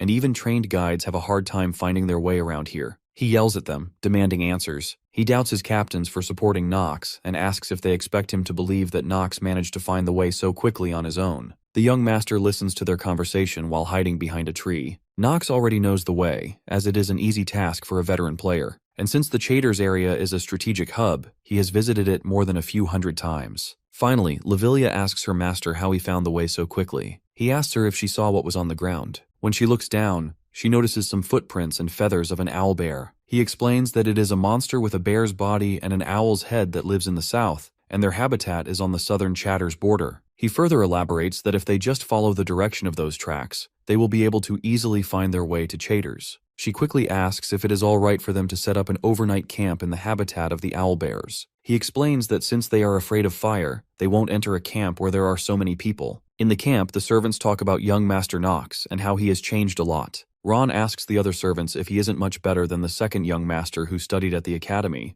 Unfortunately, Grain appears and tells him to shut up. He asks him if he said that Hartz and Alan lost to Nox. The servant confirms that it is true. Grain tells his servants that he needs to see just how strong Nox really is. Grain's butler tells him that he happens to have the perfect item for that. The butler hands him a small pouch. Grain laughs and thinks that it looks like it will be a long night for Nox. On the other side, Lavilia and Nox are busy setting up their tents. Now it is late at night, and everyone goes to sleep. Even the guard on duty falls asleep. Suddenly, a monster approaches their tents. The swordsman, always vigilant, gets up in his tent and grips his sword. He wonders if it has already begun. Lavilia also wakes up. He orders his maid to wait inside the tent and steps outside alone. Brave Nox steps out of his tent and sees 4 enormous ogre monsters standing before him. Within a second, he realizes the likely cause. The soil in this area has been mixed with a female ogre's pheromones. He instantly understands that Grain has taken advantage of the fact that it's currently the mating season for ogres and has used this to lure the male ones here. Grain's intention must have been to use them as a threat, to intimidate him. But the young swordsman simply smiles at the creatures and refers to them as his life force. Without wasting a moment, he activates his Stormbringer, and the system promptly confirms that the weapon is responding to both his mana and will. All 4 monsters charge at him, and with a calm yet confident smile, he launches himself toward them. His attack is executed with such speed and precision that, within just a few seconds, he manages to kill 2 of the ogres. As he examines his sword, he comments that it's quite a good weapon, and admits he was concerned it might recklessly consume his mana, the same way it did when he faced Teo. After taking down another one, he notices that the sword seems to be moving smoothly in whatever direction he intends, almost as if it's attuned to his intent. Now, with only one left, he feels a sense of pity for the final monster. The last ogre, clearly terrified, stares at him for a moment before throwing away its weapon. Then, turning to flee, it begins to run. Nox quickly notices that the creature is attempting to escape, but he knows he cannot allow that to happen. He mounts his horse Carl, and together they ride after the fleeing beast. Very soon they catch up, and he kills the last ogre. The system then informs him that he has earned 1 day and 9 hours of additional time after defeating the group of monsters. From inside the tent, his maid peeks out, concerned for her master's safety. She runs toward him, and the young master questions whether he didn't tell her to wait inside the tent. She hesitates, but then expresses her confusion, asking how it's possible for ogres to appear right at the entrance of the forest. She asks if they should call the night watch and wake the others, just in case something more happens. Nox calmly tells her that the ogres were deliberately lured to this location. She appears slightly confused, clearly unsure of who could have done such a thing. He explains that Grain manipulated the ogre's behavioral instincts, and that's the reason why he intentionally set up his own tent farther away from the rest of the group. She wonders aloud if this means young Master Grain is trying to keep him under control. Nox then tells his horse Carl that he can go and rest now. Quietly, he reflects that Grain probably assumes he doesn't understand how to position himself as a candidate for succession within the family. That's why he decided it would be better to test Nox's capabilities in advance. But Nox knows that when compared to the eldest son, Grain isn't as strong. He had no choice but to come up with such a cowardly tactic to gather information about him. However, Nox intends to make it clear that such a strategy won't work against him. He sits down near the corpses of the fallen ogres. Lavilia, curious, asks him what he plans to do now. He asks if she knows how one could lure even more ogres to this place. Then, taking a small bottle, he collects some of the ogre's blood and tells her that the idea is to make use of the monster's own blood. According to him, these beasts are similar to humans. They seek vengeance for their fallen kin. Meanwhile, inside Grain's tent, he notices a glowing crystal. He stares at it with a puzzled expression, recognizing it as a mana detection crystal, and wonders why it's reacting right now. It's a mana tool designed to detect the presence of monsters in the area. He questions whether it might be malfunctioning. It's a brand new device his father recently gave him. Considering they are still positioned at the forest entrance, it seems impossible that a monster powerful enough to trigger the crystal could be nearby. Suddenly, his butler rushes into the tent and urges him to evacuate immediately. Grain, alarmed, demands to know what's happening. The butler informs him that ogres have launched an attack on their tents, and that they've arrived in large numbers. Shocked, Grain becomes frightened and mutters that this isn't the area where ogres are supposed to be appearing. When daylight comes, disaster has unfolded across the camp. People are shouting orders, some calling to bring the injured over, others rushing to deal with urgent tasks. In a fury, Grain yells at his butler and calls him an idiot. He accuses him of planting the tainted soil on top of his tent. The butler, clearly panicked, insists that things aren't what they seem and something strange is going on. He's certain that he had planted it on top of young Master Nox's tent instead. Later that morning, both Nox and Lavilia awaken from their deep sleep. The young master comments that the morning feels refreshing. Lavilia, now hungry, says they should eat breakfast. He invites her to join him and take a seat. However, she declines, saying that she is a maid and cannot eat alongside her master. He explains to her that, given their current mission, it would be troublesome if she had to prepare her meal separately. Besides, if monsters were to appear again, it would be dangerous. Tens of ogres could show up here, just like they did at his brother's camp. She begins to ponder something, and when the young master asks what's on her mind, she responds that she was just thinking that the master she's supposed to serve is a little shameless. He laughs and tells her to get used to it. Elsewhere, Grain orders his men to tear down the tents and dispose of the ones stained with blood. He mutters that this is probably the reason they keep getting chased by ogres. Lavilia asks her master what he intends to do next, and wonders if they should help Grain and his group. Nox refuses to offer any help to his brother and questions why he should. She comes to the realization that they will continue to be attacked by ogres, and that even if they move from this location, the monsters will likely keep pursuing them. Nox doesn't respond to her remark, because that's exactly what he wants. He also knows that if he told her, she'd probably start nagging him. And right now, he needs more ogres to appear in order to extend his lifespan. After they finish their meal, he tells her it's time to pack up and get ready to depart. As they begin to move out, he spots an ogre not far away and kills it. On the second day, Nox and Lavilia ride on Carl, and by now, Carl has successfully memorized and adapted to the terrain of the entire area. Nox reflects that Chaders is still quite far away, which had caused him a bit of concern earlier, but now, realizing their current position, he feels reassured. His brother rides up beside them and questions what Nox intends to do about the ogres that are still on their trail. He also asks whether Nox believes he can manage to shake them off. Nox answers with calm confidence, saying that while they could attempt a large-scale subjugation operation right here, doing so would definitely attract the attention of other monsters lurking in the area. Therefore, instead of risking that, they'll focus all their efforts on getting out of the forest as quickly as possible. He assures his brother that as long as they escape the forest in time, there won't be any problems. Grain, however, silently questions whether things will truly be that easy. He also notices how every soldier is now turning to Nox for advice and protection. He finds himself wondering how, without anyone realizing it,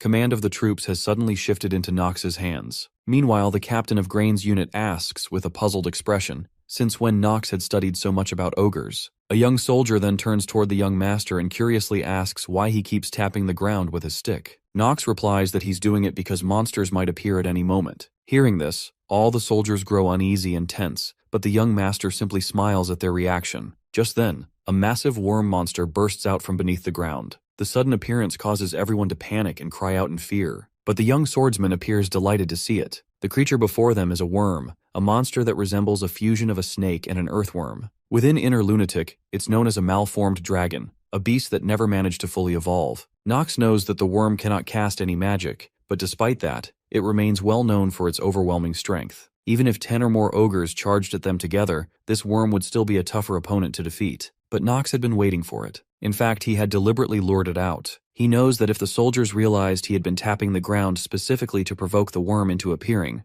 they'd be stunned. The thought makes him chuckle. Still, he's confident. They can't stop him. He orders everyone to prepare for battle and take cover in the bushes. The soldiers, still in panic and confusion, wonder aloud if they're seriously going to fight the worm, but Nox doesn't plan to do that directly. He intends to let their enemies take care of each other. His maid anxiously asks whether he's referring to the ogres. Nox nods and tells her there won't be any problems as long as they get out of the forest quickly, because from the beginning, he never had any intention of shaking the ogres off. At that moment, Lavilia warns him that a large number of ogres have already caught up. Nox gently calms her down, assuring her there's no need for concern. He has a plan. He then turns to her and asks if she knows which monster the worm both loves the most and hates the most at the same time. Lavilia, startled and unsure, can't answer. She hides behind him nervously. Nox answers the question himself. It's the ogres. He explains that worms treat ogres as one of their main food sources, but the two species are constantly locked in revenge-driven conflict. They are, in essence, natural enemies. That's why experienced adventurers know how to exploit this hatred. And exactly as he predicted, the moment the worm spots the ogres, it immediately begins devouring them. The ogres in turn retaliate and begin attacking the worm. It's a perfect outcome for the humans. Both threats are now locked in combat with each other. Everyone, hiding in the bushes, watches in stunned silence as the two monsters clash. Grain, overwhelmed with envy, wonders to himself how Nox knew such specific information. Lavilia then asks her master if all they need to do now is wait. At the same time, Nox casually picks up a few stones and throws them at the ogres. His frightened maid urgently asks what he's doing and questions whether provoking the ogres might cause them to attack the humans instead. As the battle continues and the worm slaughters more ogres, the system updates Nox, informing him that his strength stat is steadily increasing. Eventually, the system notifies him that his life has been extended by 8 hours as a reward for defeating the ogres. He quietly apologizes to his maid, explaining that in order to earn experience points, he needs to damage the enemies at least once. The system continues to inform him of further increases in both his strength and lifespan. Even his older brother now seems impressed by the strategy, thinking to himself that while it was brilliant to use the ogres this way, they still lost in the end, and now they have the worm to deal with. He wonders what they're supposed to do next, considering how difficult the worm is to kill. Grain then gives an order to his men, telling them to prepare for an attack, but no one moves. The soldiers remain frozen in fear. It's at that point the young master steps forward and suggests that they should either fire arrows or throw spears into the worm's mouth, its most vulnerable spot. Suddenly the soldiers regain their resolve. The captain rises, rallies his men, and commands them to follow young Master Nox. The troops surge forward and begin attacking the worm with their spears and arrows. Then, without any hesitation, Nox rushes toward the beast and strikes it with his sword. With one powerful swing, he slays the monster. The system immediately alerts him that his life has now been extended by 10 full days as a result of defeating the worm. His total remaining lifespan increases to 122 days. He hadn't expected to gain such a large extension. 10 days just from that kill. The worm was a mid-sized monster, and they wouldn't have stood a chance without the ogres softening it up beforehand. The system also shows him an increase in his traits and stamina. He's pleased to see that these gains also affect the Curse of the Weak and the Hidden Piece, the Blessing of Growth, that he had previously used and which has now disappeared. At last, he reaches stamina level 5. He turns to the soldiers and encourages them to keep fighting with bravery. In response, they begin chanting his name in unison. He humbly tells them it was nothing and advises everyone to reorganize and prepare for what's next. Suddenly, the ground breaks open again, and another monster emerges. Nox quickly commands the soldiers to get into formation. All eyes turn to the young master for guidance. But before he can act, a young man unexpectedly leaps at the new worm and kills it with a single strike of his sword. Even Nox is stunned by what he just witnessed. It's the sword genius. Only the young master knows that he is the strongest character in Inner Lunatic. He is one of the 3 sword emperors, alongside Teo and the student of Celsus. This man is Paracelsus. He looks at them and remarks that he just saved their lives,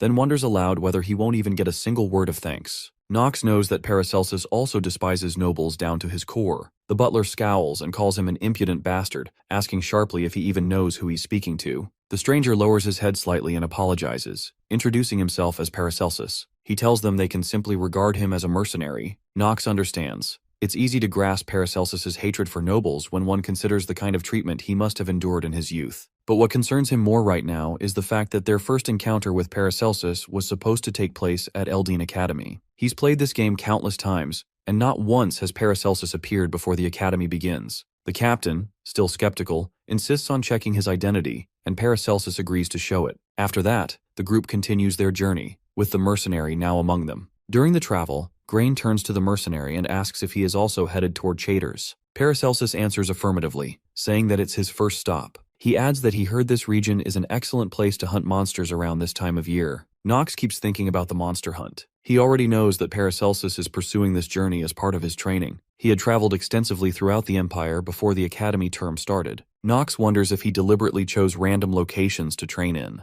Grain, looking him over, comments that he seems quite young and questions whether he travels alone. He also points out that the man appears to have considerable confidence in his skills. He then offers Paracelsus a handsome reward and extends an invitation for him to serve under his command in subjugating the monsters. Paracelsus responds that, as the son of one of the sword emperors, Teo, he is indeed curious about the 2 brothers. The butler becomes angry and rebukes him for speaking so rudely to his master. Grain, keeping his composure, tells the butler to calm down and instructs him to give Paracelsus some time to think it over. Grain has already seen what Paracelsus is capable of. He watched him take down a worm in a single strike. That display convinced him to recruit this warrior and use his presence to draw the soldiers' attention away from Nox. Eventually, they reach their destination, and Nox informs his brother that this is Chaders. He takes a look around and immediately senses something is wrong. It feels even more deserted than it ever did in the game. As they enter the town, they're met with a dismal sight. The area is a mess. People are starving and desperate. Suddenly, a child approaches and begs for food. Everyone is shocked by the dire condition of the people. A man soon appears to greet them. He introduces himself as Taigen, the security chief of this village. He recognizes Grain, who graduated from Eldine Academy, and his younger brother Nox. He tells them that he was informed ahead of time about their subjugation mission and had been expecting their arrival. The mercenary reflects on the encounter. For one of the Sword Emperor's sons and a noble house like the Reinharfers to personally take on a mission in Chaders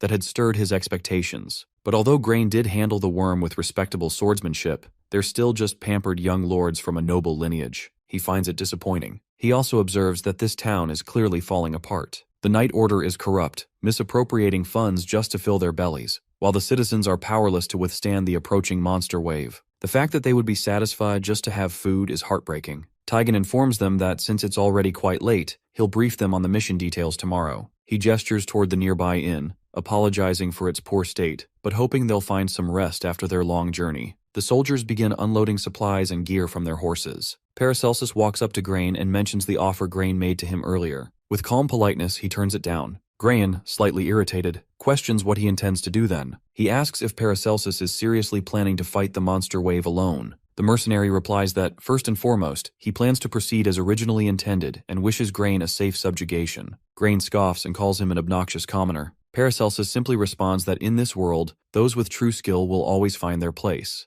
And that's just how things work. He adds that competent individuals are always followed by rumors. Nox watches the mercenary and quietly thinks that they may end up meeting again much sooner than expected. Later that night, Nox tells Lavilia to rest up, as they'll be heading out again the next day. He gazes out his window and notices a family sitting in the street around a small fire. Moved by the sight, he steps outside and approaches one of the children, gently asking if she needs food. He begins distributing bread to the hungry children. Overwhelmed, the kids start crying. He thinks to himself that he wants to build a future where no child ever has to beg for food again. But for that dream to begin, they first need to survive here in Chaders. As he hands out food to the poor children on the streets, Lavilia secretly watches from behind a nearby wall. She has always known in her heart, he truly is a good man. Taigen explains to both brothers that, as they already know, the southern Chasers region is usually swarmed with monsters during the winter. That's why they have always requested funds and reinforcements from the imperial family. Grain glances at the wooden walls and questions whether this is all they have to protect the village. Taigen admits that the structure has been around for a very long time and is in need of repairs. From Nox's point of view, the defenses are pitiful.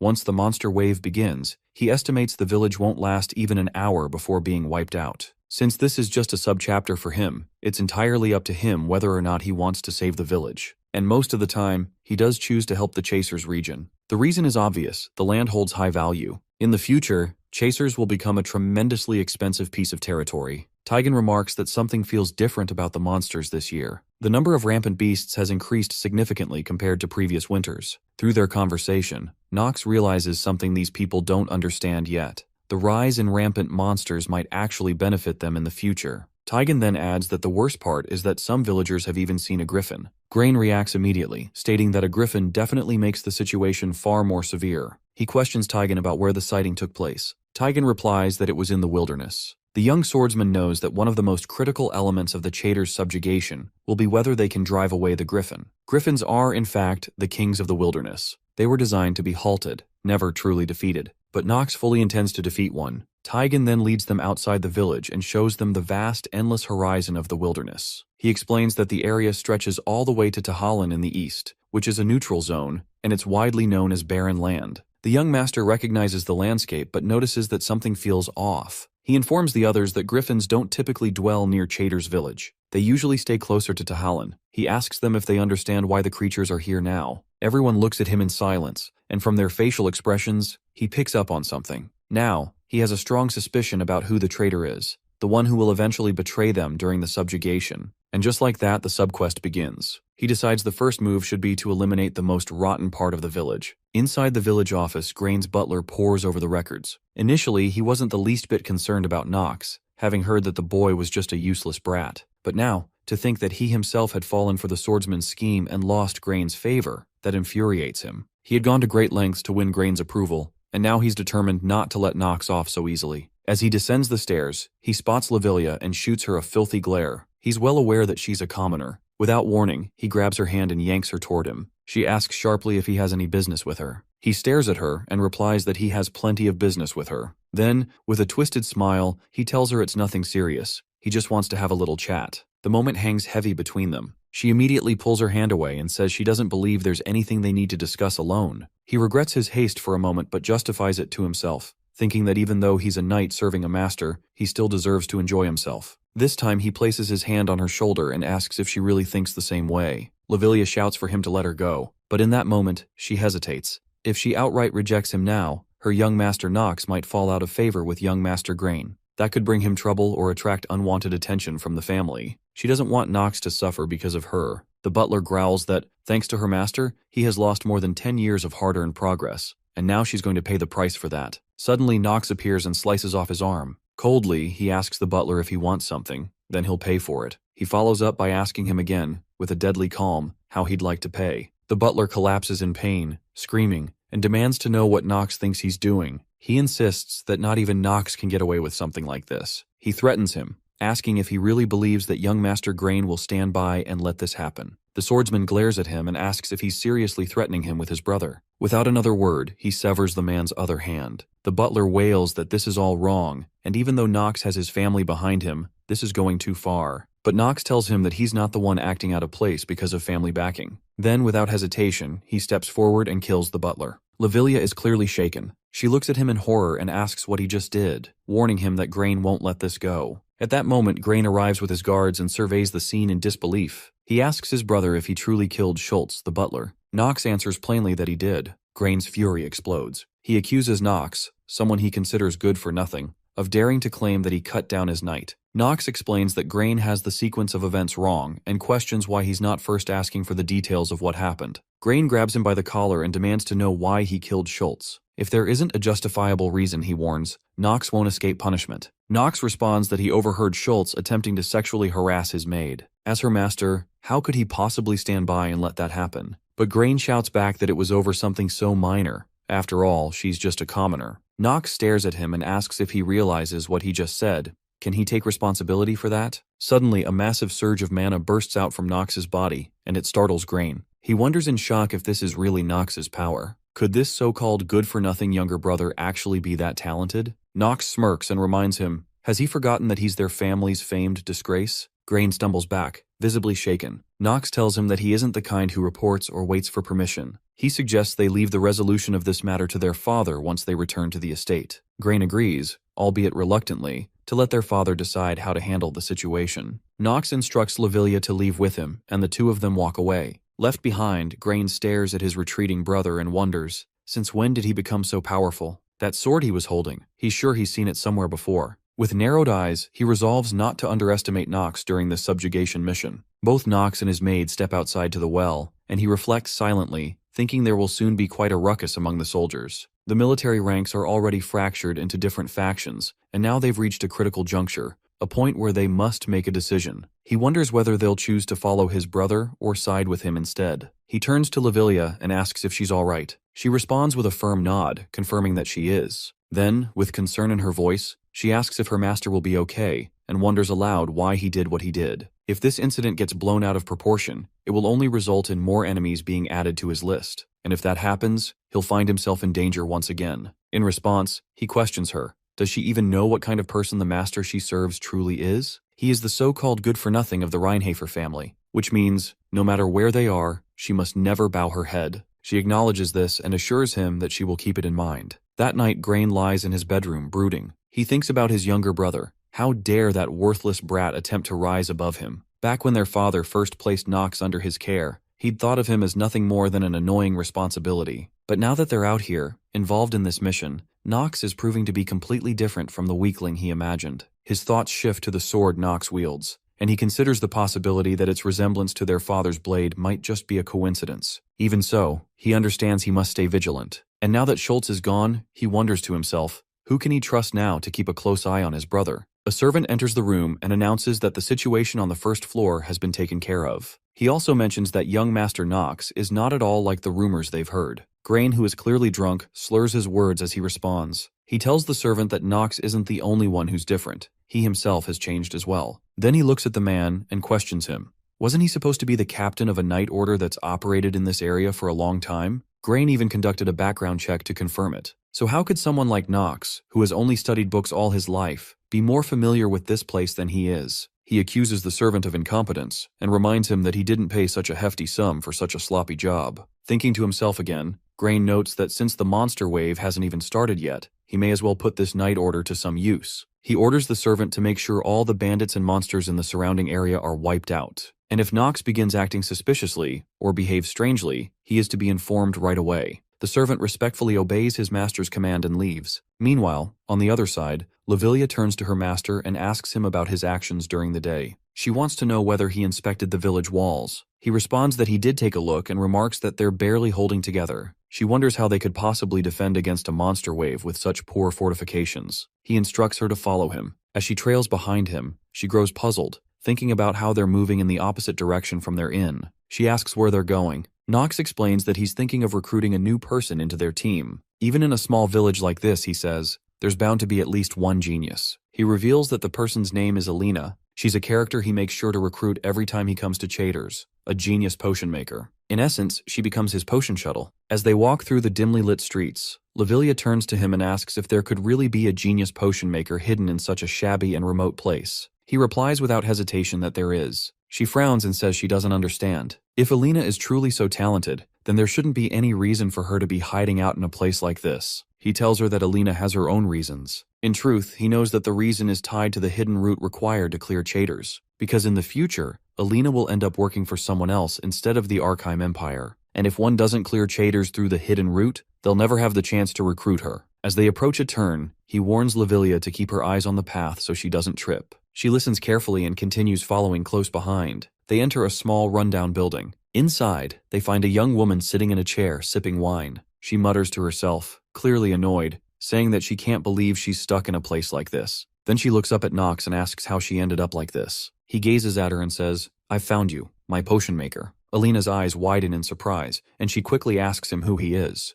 Lavilia is stunned and turns to her master in disbelief, saying that the genius potion maker he talked about is a drunkard. Alina stands up and apologizes, explaining that she didn't realize they were from a reputable family. Nox assures her that it's fine, and that aside from that, He's here because there's something important he wants to discuss. He urges her to stay focused. In his mind, he already knows who she is. At this point in the story, Alina is a genius character with the highest potential for growth, a rare talent in potion making. He must recruit her, even if she does come with a few flaws. He quickly checks her full information through his system and feels a little disappointed, but it's not surprising. After all, the kinds of genius characters that someone like the Reinhafer family's disgrace can recruit aren't always the most perfect. Still, she's far from ordinary. She's a truly valuable potion maker. Turning to his maid, he tells her that Alina may be a bit of a problem, but they don't have any better options right now. Lavilia, clearly uneasy, whispers into his ear that she knows it may be out of line to say so, but she doesn't think recruiting a drunkard is a wise decision. He calmly explains to her that he's well aware of that, but at this point, they have no other choice. She sighs and replies that she guesses it must be more complicated than she thought. Suddenly, Alina stands up and questions Nox.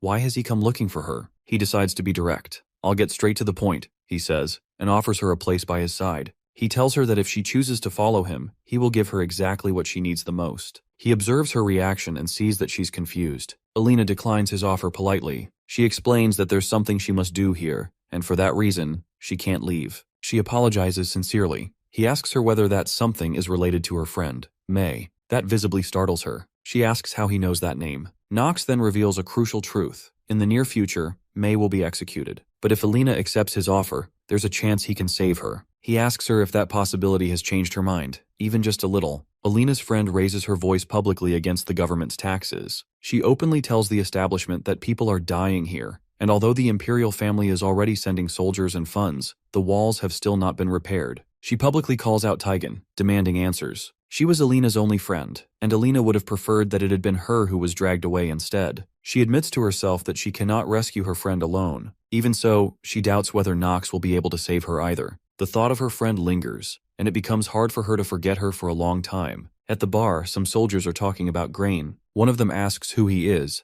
and another replies by calling him an idiot. He goes on to say that Grain actually believed they were a legitimate Knight Order, even though they were only pretending. He accepted it all without the slightest suspicion. Another soldier remarks that the whole situation came about by coincidence, but it turned out well for them. He says it was worth ransacking the Ron Knight Order's quarters, as they even managed to get their hands on gold badges. With those badges, they can now go after even bigger jobs. He adds that if they show this badge to the Reinhafer family, the family will assume he's the captain of the Ron Knight Order, and will grant him benefits fitting someone of that rank. Yet another man comments that while things did happen by coincidence, it's quite amusing that their names are exactly the same. The first soldier grins and suggests that if they take Grain hostage, they could probably get a sizable ransom for him. They turn to one of the quieter soldiers, the one who usually keeps to himself, and ask him what he thinks, reminding him that this involves a member of the Reinhafer family. The quiet soldier hesitantly asks if it's really okay to do something like that, since they're talking about the most powerful among the 3 dark families in the region. He also wonders aloud if there are any bandit groups that ever survived after crossing them.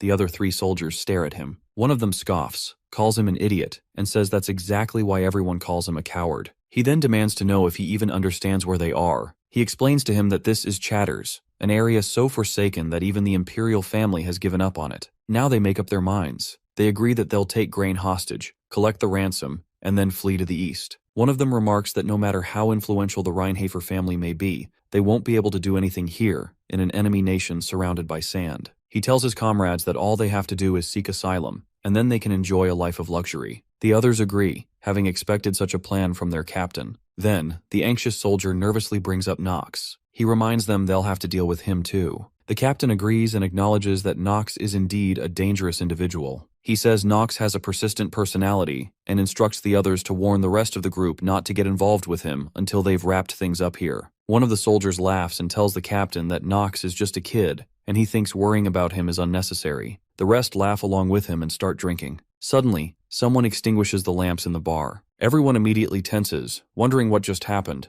The captain tries to calm his men, but then he suddenly feels blood splash onto his face. They all notice that one of their comrades has been killed. Panic sets in as they assume it's an enemy raid on the village. The captain freezes in shock when he notices a man standing right behind him. That man asks why he's speaking so rudely. It's Nox. The young swordsman has just killed one of the soldiers. He demands to know why they're hiding in this hole like rats, and how they dare try to rob the Reinhafer family. He tells them that they've clearly overestimated themselves. Captain Vermin quickly tries to defuse the situation, insisting that Nox must be mistaken about something. But Nox cuts him off and declares that he already knows about the various crimes they've committed, including the misappropriation of funds alongside Taigen. He also reveals that he's aware of their plan to use grain for their own gain. Captain Vermin asks him what he wants, urging him to think carefully. He proposes that if Nox allows them to get rid of grain, it would actually benefit him. He would gain a better position within his own family. He tells Nox that all he has to do is look the other way this one time, and advises him not to take any unnecessary risks. The soldiers all draw their swords, and the captain accuses Nox of pretending to speak nobly while clearly harboring murderous intent. Nox strikes again, killing another soldier. He turns to the rest and asks if they really think anyone would be foolish enough to believe such lies. One of the soldiers shouts for the others to kill him, and they all charge at once. But the young swordsman is far faster and more skilled than any of them. Within seconds, he slaughters every last one.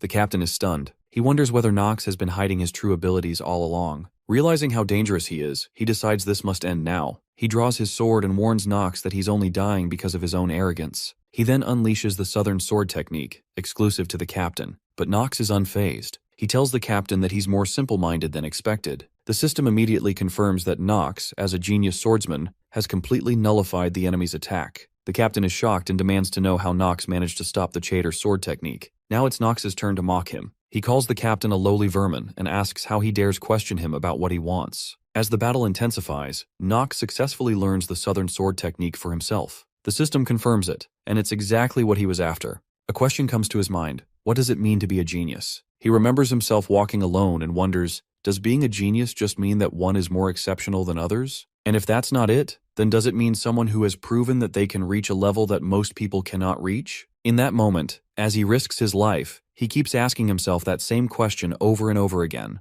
What does it mean to be a genius? Compared to the sword techniques that he will be learning in the future, this might not seem like much. But even so, this much would be enough. For now, it would be enough for them. It's about the Chater's Southern Sword technique. The captain thinks about how this sword technique had taken him more than 10 years of his life to master. He wonders how a kid like him knows it. Now Vermin is on the ground, on his knees, terrified, scared of death. He warns our boy that if he kills him, Taigen won't let him get away with it, and he might have already heard about what he has done. Our hero tells him that there aren't any witnesses who have seen Nox kill him. Vermin shouts that everyone here who is still alive will see it. Nox tells him to listen carefully, that he is simply assassinating them, guys, and he says that it seems like he still doesn't get it, that if no one lives to tell the tale, then this will only look like an assassination, and that's what the world will believe, and he kills Vermin. In the jail, Taigen asks Mei if she is saying that she doesn't want to work, and that she doesn't want to be sold off to the other nobles. And after taking so much beating, she replies to him that there is no way she will listen to people like him. He tells her that there is nothing she can do right now, and that the only thing someone as lowly as she is can do is to struggle on the ground.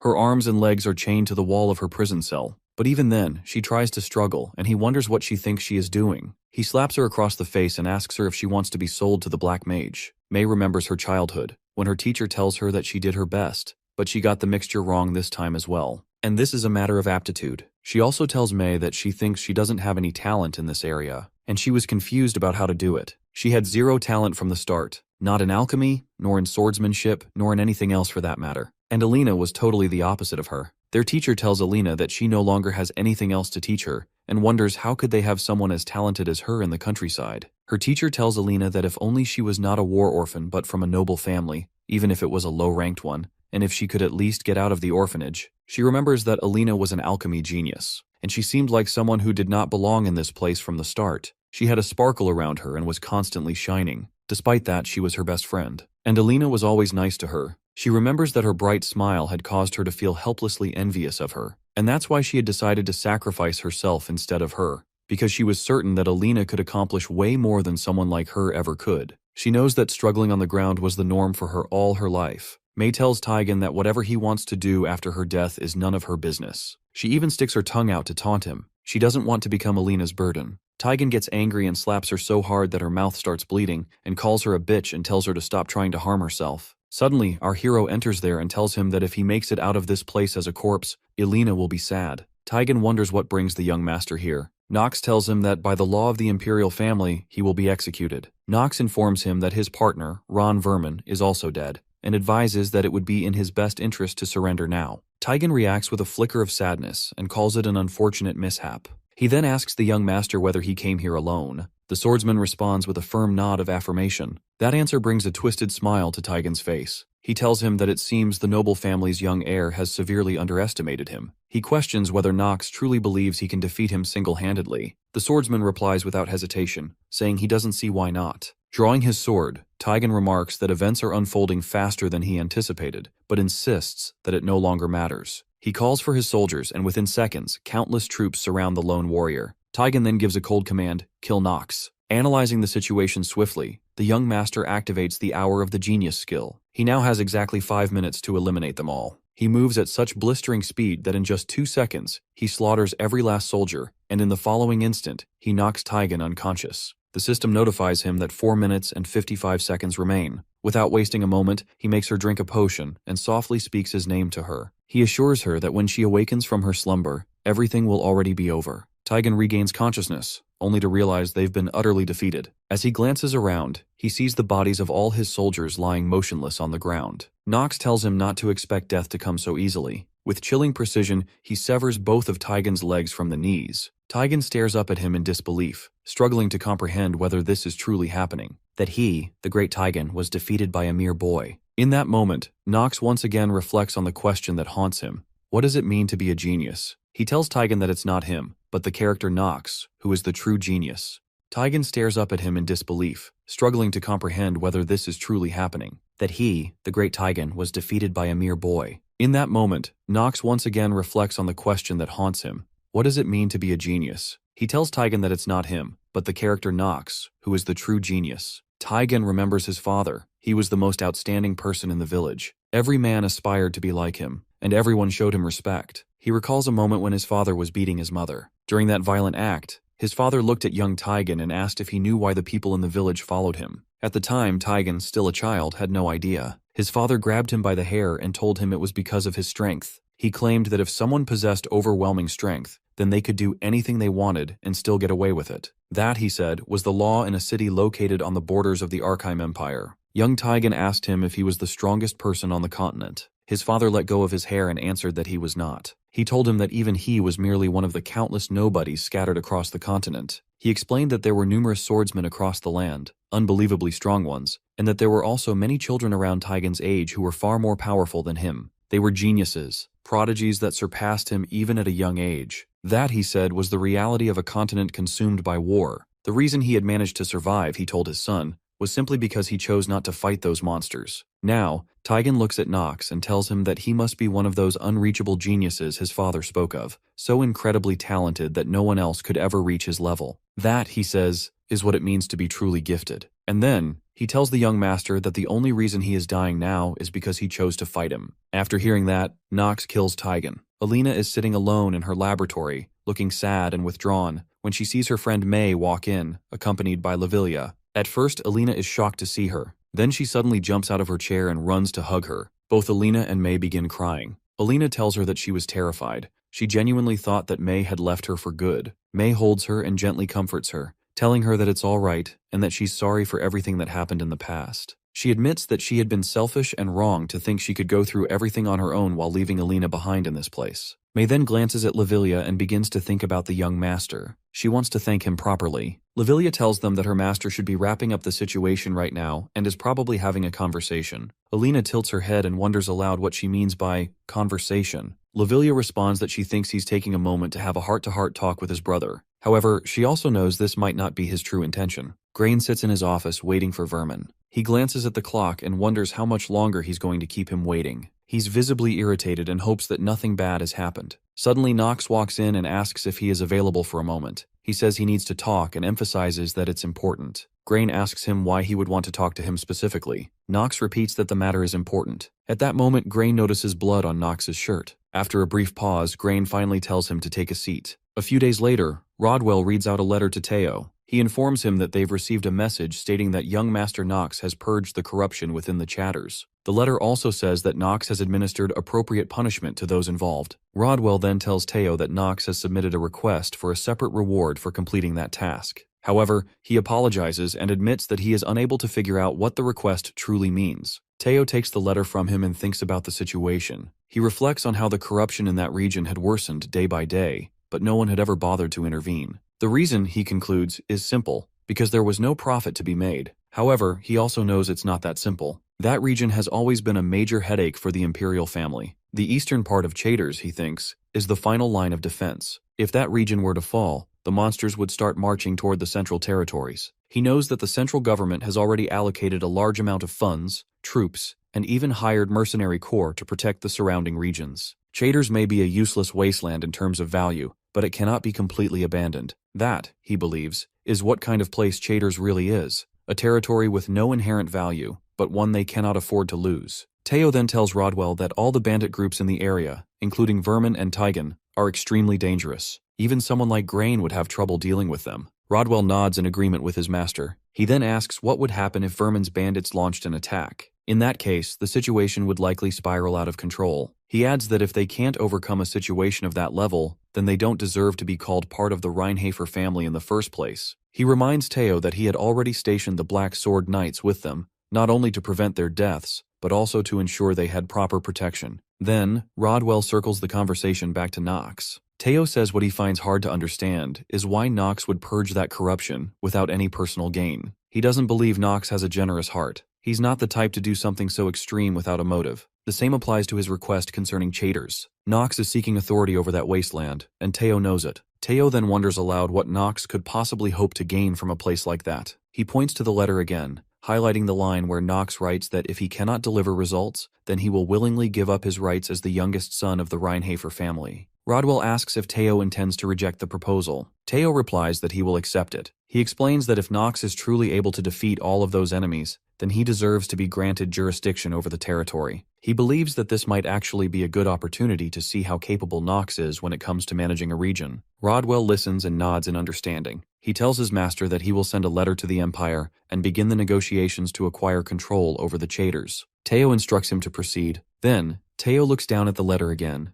deep in thought, and wonders just how far ahead Nox is planning. At the Chaders estate, Grain asks Nox if what he's saying is true, that Ron and Tigan intended to kill him, and that Nox was once their underling. The young master replies that, unfortunately, it's the truth. Grain grows upset, troubled by the thought that their family had already verified their identities. What infuriates him even more is the realization that they tried to leech off him by deceiving the Reinhafer family. Nox notices the way Grain is looking at him and questions him about it, wondering if he's scared of him. Grain finds it almost amusing that Nox genuinely wants to provoke him, but he chooses to restrain himself, for now. He knows that if he fails this test, he cannot become a knight. In the end, he has no choice but to accept his brother's proposal. He reins in his anger and asks what it is that Nox wants. Nox, unsurprised, comments that Grain is quick to weigh the pros and cons. He then informs his brother that he doesn't want much. The first thing he wants is command over all the soldiers under Grain's authority. Grain agrees, knowing that even if he refuses, his life is already in Nox's hands. Though he doesn't want to admit it, he still doesn't know exactly how strong Nox really is. Grain makes a condition in return. Nox must guarantee his life and yield the outcome of this conflict to him. Nox immediately points out that guaranteeing his life and yielding the outcome are two entirely separate demands. After hearing that, Grain changes the offer. He will hand over the mineral rights and artifacts from his large mine instead, and advises Nox to make sure everything is handled properly. Nox tells him it's a small price to pay in comparison to his life, and warns him not to think of it as too much of a waste. Grain wonders silently if, while Nox stays in Chaders, he'll be under his care. He hopes his brother won't do anything reckless. Meanwhile, in Alina's laboratory, Ilona and May are reading some papers. Alina tells them that she has never made a metallization potion or a corroding potion before, but she believes it's possible. Nox is satisfied with her answer. Lavilia, however, expresses her concern, questioning whether everything will truly be all right since his plan is incredibly dangerous. She admits that, as an ordinary maid, it might not be her place to ask, but wonders aloud if there's a real reason why he needs to kill the Griffin. May agrees with her, adding that they cannot afford to lose their hero in vain. Nox tells them not to be afraid.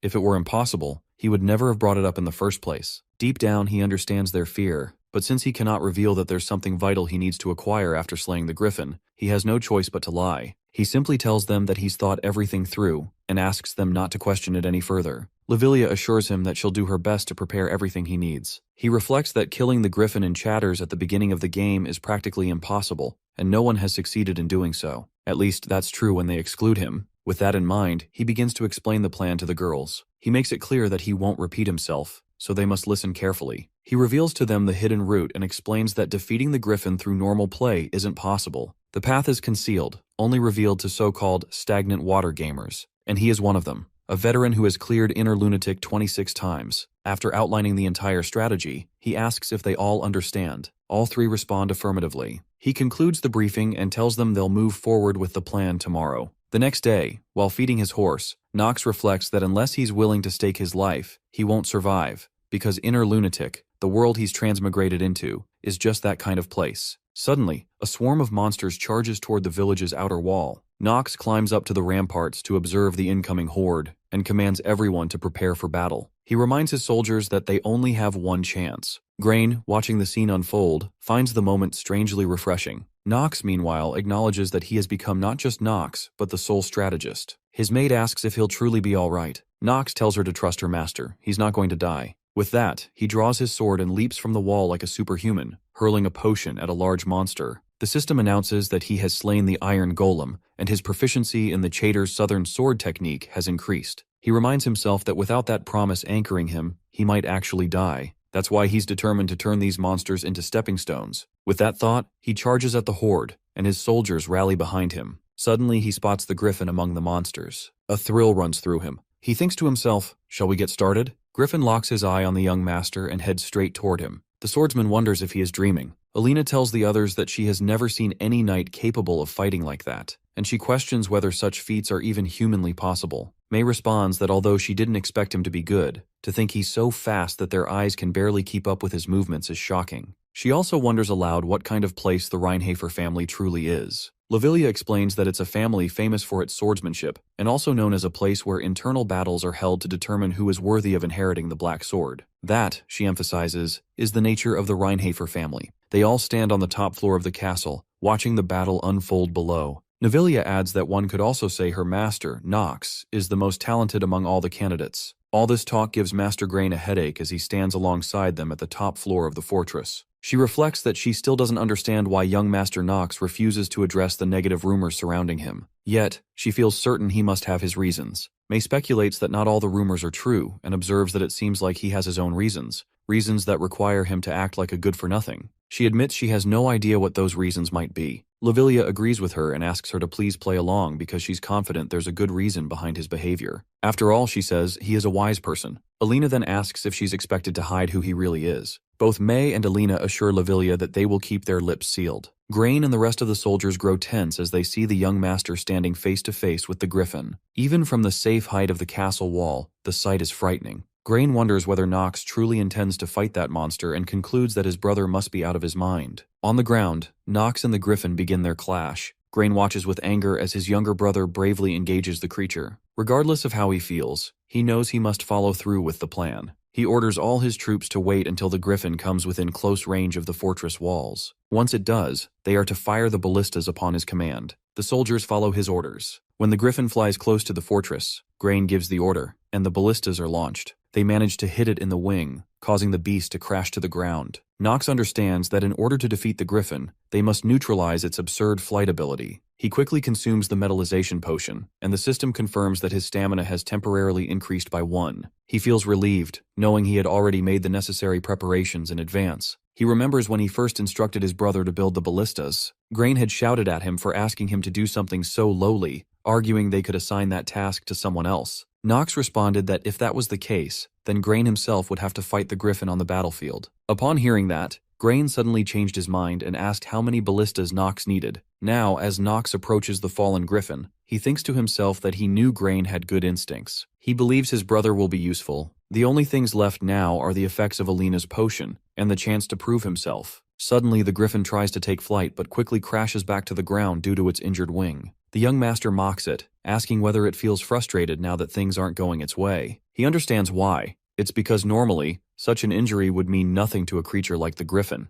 and since it is the Griffin, a high-level monster, it should have shrugged it off. But the ballista that pierced its wing had been coated with massive amounts of the poison that the creature despises most. Nox tells the Griffin to look forward to what's coming next. He warns it that the real pain will begin in about 5 minutes, and 5 minutes is all he needs. As the Griffin attempts to grab him with its claw, Nox thinks to himself that this is definitely different from the game. However, he also knows one thing. He won't be the one who dies here, at least not today. He launches an attack with his sword. He signals to his brother, Grain stares in disbelief, wondering whether this is truly the same Nox he once knew. After receiving the signal, he turns and orders the soldiers to fire more ballistas at the monster. Every single shot lands perfectly. Now the time has come for Nox to finish this. The griffin cries out in agony and begins limping toward him. The young master activates his black execution, and with a single powerful swing of his sword, he slices off one of the creature's legs. Without hesitation, he follows up with another slash, cleaving the griffin in two across its belly. The system promptly notifies him that he has gained 60 days after defeating the griffin. His total remaining lifespan now stands at 179 days.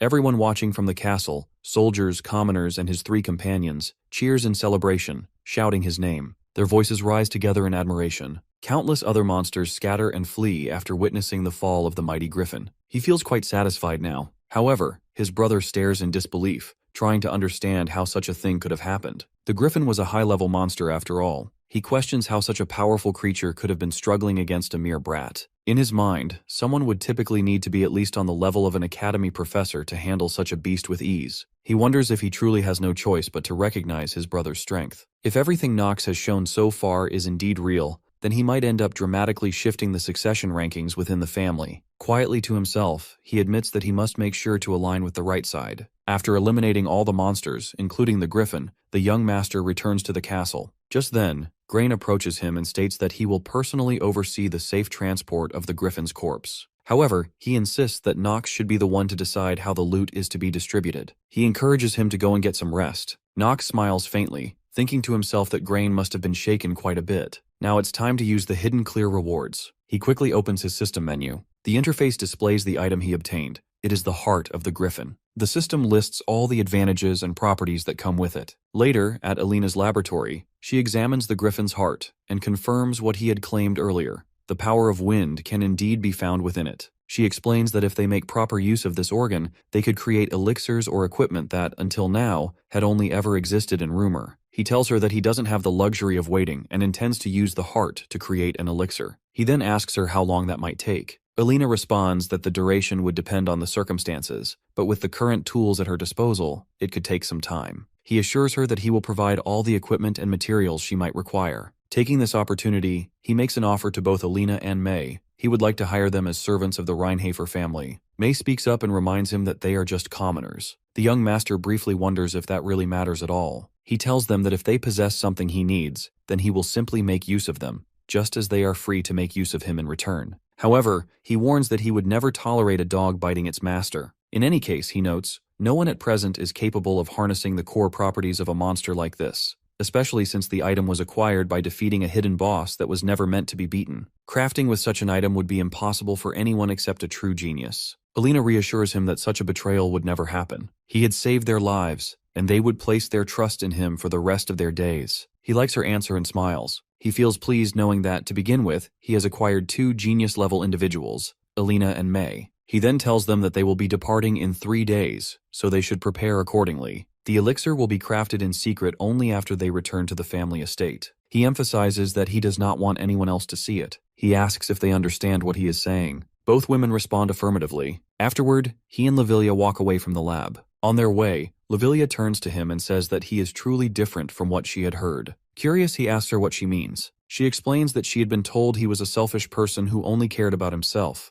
but at the very least, she now knows that part isn't true. Still, she wonders if he can promise her one thing. No one knows when that moment might come, but she asks that if he ever finds himself in a truly difficult situation, he should let her know if she can be of any help, even if her status is lowly. She also admits that she doesn't understand why so many people dislike him. He promises her that if that day does come, he will let her know. He then asks if she's planning to stand around out here, because the night is growing cold. He urges her to move quickly, saying it would be unfortunate if they caught a cold. And that's exactly what happens. He catches a cold. Now back in his bedroom, lying on his bed, he rests as Lavilia tends to him. He tells her that he already knows what she's about to say, so she shouldn't say it, because it's humiliating. She replies that it's all right. Things like this happen. After all, he's still growing. His system notifies him that he has contracted a negative status effect, cold level 2, due to frequent illness, and also chronic cough level 4. Back at the family estate, a servant announces that both young masters have returned. At the entrance gate, Rodwell wonders aloud if Alina and May are the new servants under young Master Nox.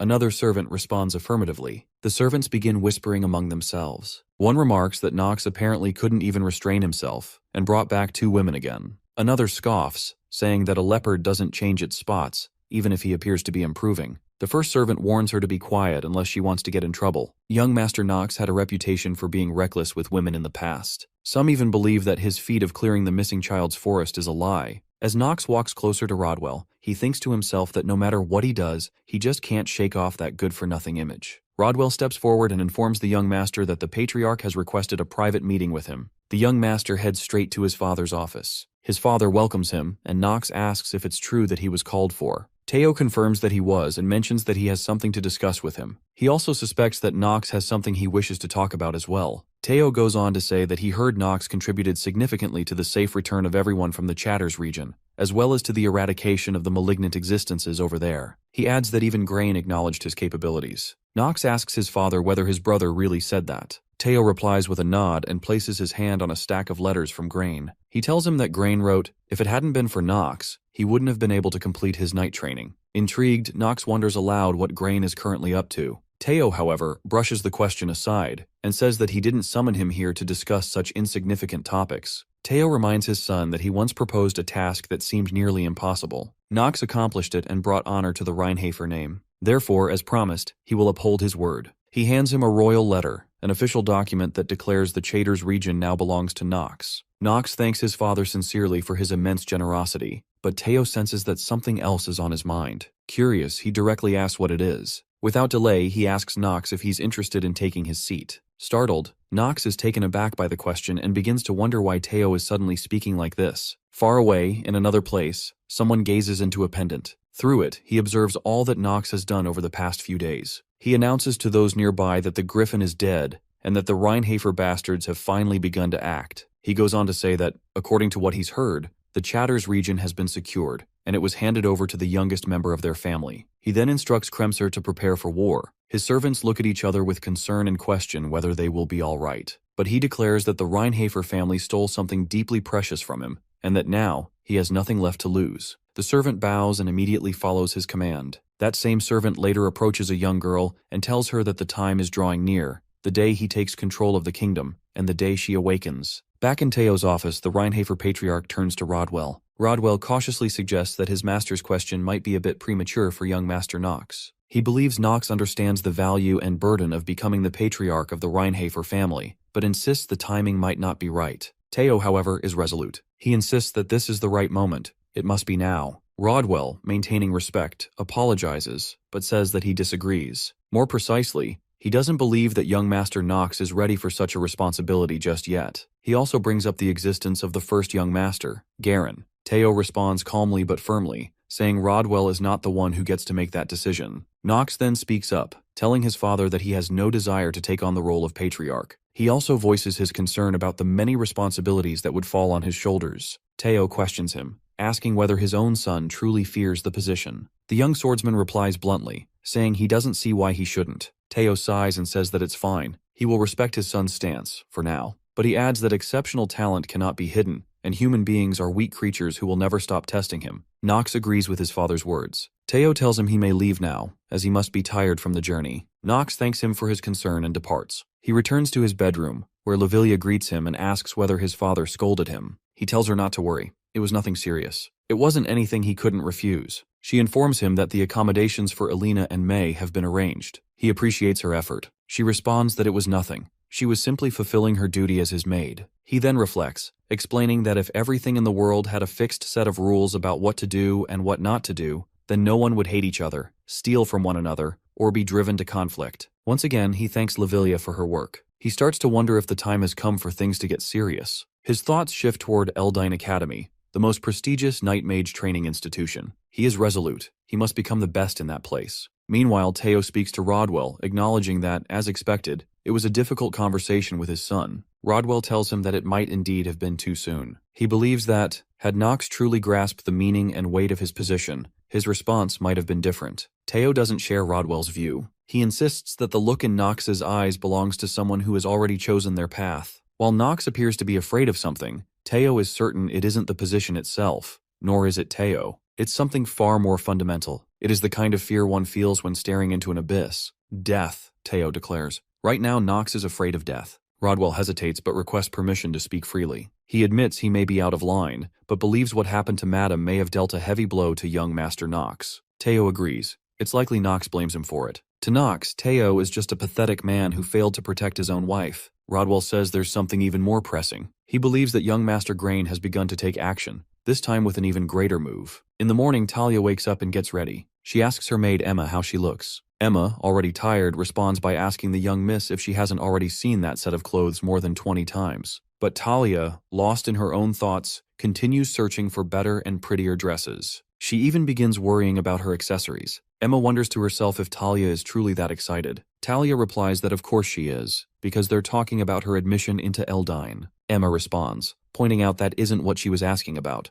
She meant young Master Nox. It's Talia's first time meeting him since he officially became her fiancé, but Talia stays focused on picking her dress, not paying full attention. Then she becomes a little irritated with Emma, and questions whether she just answered half-heartedly because she couldn't be bothered. Emma tells her that Nox picks up on things like that every single time. On the other side, the young master walks into Alina's laboratory and finds her looking completely tired and worn out. He gazes at her, wondering what's wrong and why she looks unwell. May informs the young master that Alina always ends up like this when she focuses on something too hard. She reassures him that she'll take care of Alina while staying by her side. Alina, who appears to be slightly drunk, turns to May and calls her the best, then starts laughing. She tells her master to quickly take a look at a potion she's made. The system instantly provides him with all the details. It's called the Elixir of Wind. The system also informs him that its effects have been increased by 200% since it was made by the alchemy genius, Alina. Nox feels pleased that he finally obtained it. Not only does it permanently increase stamina by 1, but it also boosts dexterity, a hidden stat. He knows that dexterity, when combined with Hour of the Genius, creates the perfect combo. He believes it's definitely a wise choice to get this item here and now. As expected of the genius potion maker Alina,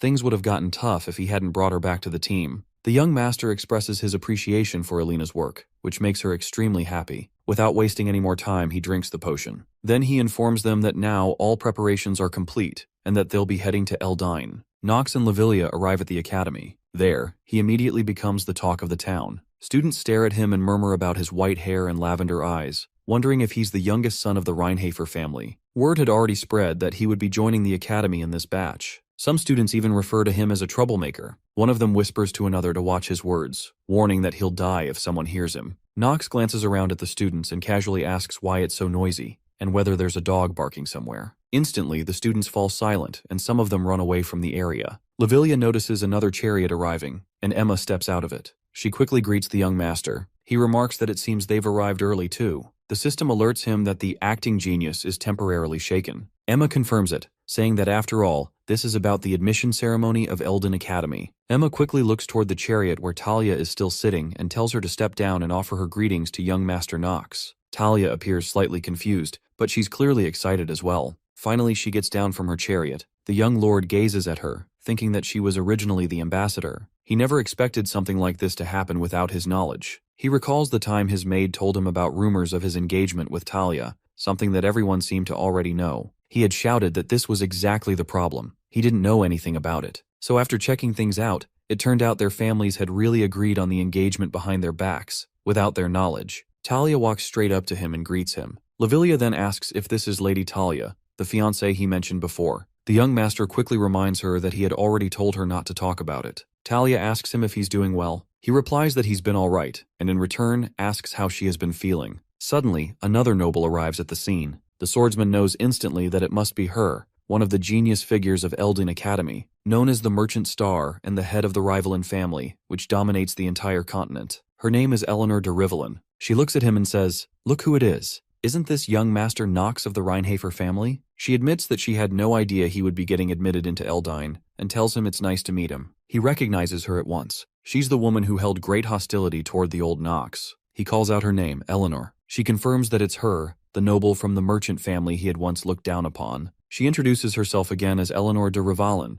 and says she never imagined they would meet like this again. He knows that Eleanor is the only child of the wealthy Rivalin family, whose immense fortune could influence the entire continent. She is also destined to become one of the continent's most prominent stars, a figure who will later dominate the financial world. He's aware that her infamous nickname is the Fox of Wealth. His system notifies him that his acting genius is temporarily shaken. In reality, she met Knox when she was younger. At that time, he taunted her, saying that someone as lowly as her calling herself noble was pathetic. He mocked her for thinking she could buy status with money, and sneered at the idea that doing so would erase her family's past. At a party, he went as far as calling her an idiotic bitch and demanded she get out of his sight. Their strained relationship is part of the karma accumulated by the previous Knox, and he now recognizes that it has become his burden. He can't believe that there are already two people present who seem capable of driving a sword straight through his heart. Eleanor steps forward and asks what is going on, pointing out that he's acting unlike his usual self. He throws the question back at her, asking what she thinks his usual self is like. She replies that she's sure he already has a sense of that, then asks if he's the type who enjoys hearing the truth from others. He sharply retorts that if she's trying to start a fight, she can get lost. She simply smiles and remarks that, just as she expected, not a single thing about him has changed. He demands to know what she wants and wonders internally if she's after his recognition or something else. She laughs coldly and says there's nothing she would ever want from a good-for-nothing member of the Reinhafer family. He realizes now that she harbors zero positive feelings toward him. Deciding to take a closer look, he activates his insight and checks her full status. After reviewing her complete details, he discovers that she has no achievements recorded. As he examines her traits and statistics, he notes that they aren't much different from what he already knew, and that brings him a sense of relief. The middle name D in the Revalin family was actually bought by Clarkson, Eleanor's father, a merchant. Although she despises her social standing, she has no choice but to make use of it. In simple terms, she is wrath incarnate. The former Knox had essentially poked a hornet's nest, and from her perspective, he was undoubtedly the worst person alive. She tells him she'll leave as he wishes, but before turning away, she adds that, unfortunately, she doesn't believe they are close enough to wish each other good luck. Unexpectedly, he replies that there's no reason for him to do such a thing for someone as lowly as her. She gives him one last smile and says her goodbye. Turning away, he tells Talia that it's time to get going, since the admission ceremony at Eldine Academy is about to begin. She agrees without hesitation. He reflects on the situation, acknowledging that he can't exactly shake off Talia, who is clinging to him under the pretense of being his fiancée. He decides that he'll just have to make the best of this arrangement and utilize her where possible. Determined to stay alert, they enter the academy hall. As expected, he observes that children from many prestigious families are gathered here. He recognizes that some of them will prove useful, and notes that he must recruit them in a way that doesn't interfere with the original story. He identifies a few of the most powerful individuals present, and considers the possibility of bringing them to his side. But he also worries that doing so might distort the story's original flow, so he reminds himself to approach the situation with caution. Still, it feels like a lot of people are watching him. He starts to wonder if he's just overthinking things. Just then, Lavilia informs him that quite a few nobles are glancing his way, and it seems he's become fairly popular. He agrees with her, but Talia notes that their gazes seem to be filled with hostility. He shrugs it off, remarking that hostility still counts as popularity. Suddenly, a girl's voice rings out, shouting for everyone's attention. He immediately realizes this is where it begins. She welcomes everyone to the academy. The crowd turns to look at her, surprised that someone so young is standing on stage. Some students murmur among themselves, confused, asking where the professors are. One student wonders aloud what a mere child is doing at the sacred admission ceremony of Eldin Academy. Others speculate that maybe she wandered here after following her parents and got lost. But he knows that these fools have no idea who she really is. They're judging her by appearance alone, unaware that she's a total monster, someone far beyond their comprehension. He checks her details through the system. Her name is Noah Von Trinity. She is the expansion of Eldine Academy and one of the Four Sages. He also examines her traits and statistics. After seeing everything, he instantly decides he must remain on her good side at all costs. He leans toward his fiancée and warns her to stay quiet if she doesn't want to die. Noah announces that it's nice to meet them all and introduces herself as Noah, the newly appointed dean of the academy. She adds that while they may not fully grasp this yet, if she hears anyone use the word small again, that person will die. Then, she declares the official start of Eldine Academy's admission ceremony. One student protests, saying they never heard of such a rule. She calmly explains that it's a new rule, set by the new dean, and it's meant to filter out trash talents. Without warning, she casts a spell on the hall's floor, which begins to glow. She tells them that she hopes they all make it back alive. The swordsman knows this is where it all starts, and he must survive no matter what. In an instant, all the students vanish from the hall. All of them are transported to a forest, and a man immediately orders them to get up. He calls them a bunch of darn young brats and demands to know how they dare sleep in his forest, declaring that they must be out of their minds. None of the students wake up, except for Knox.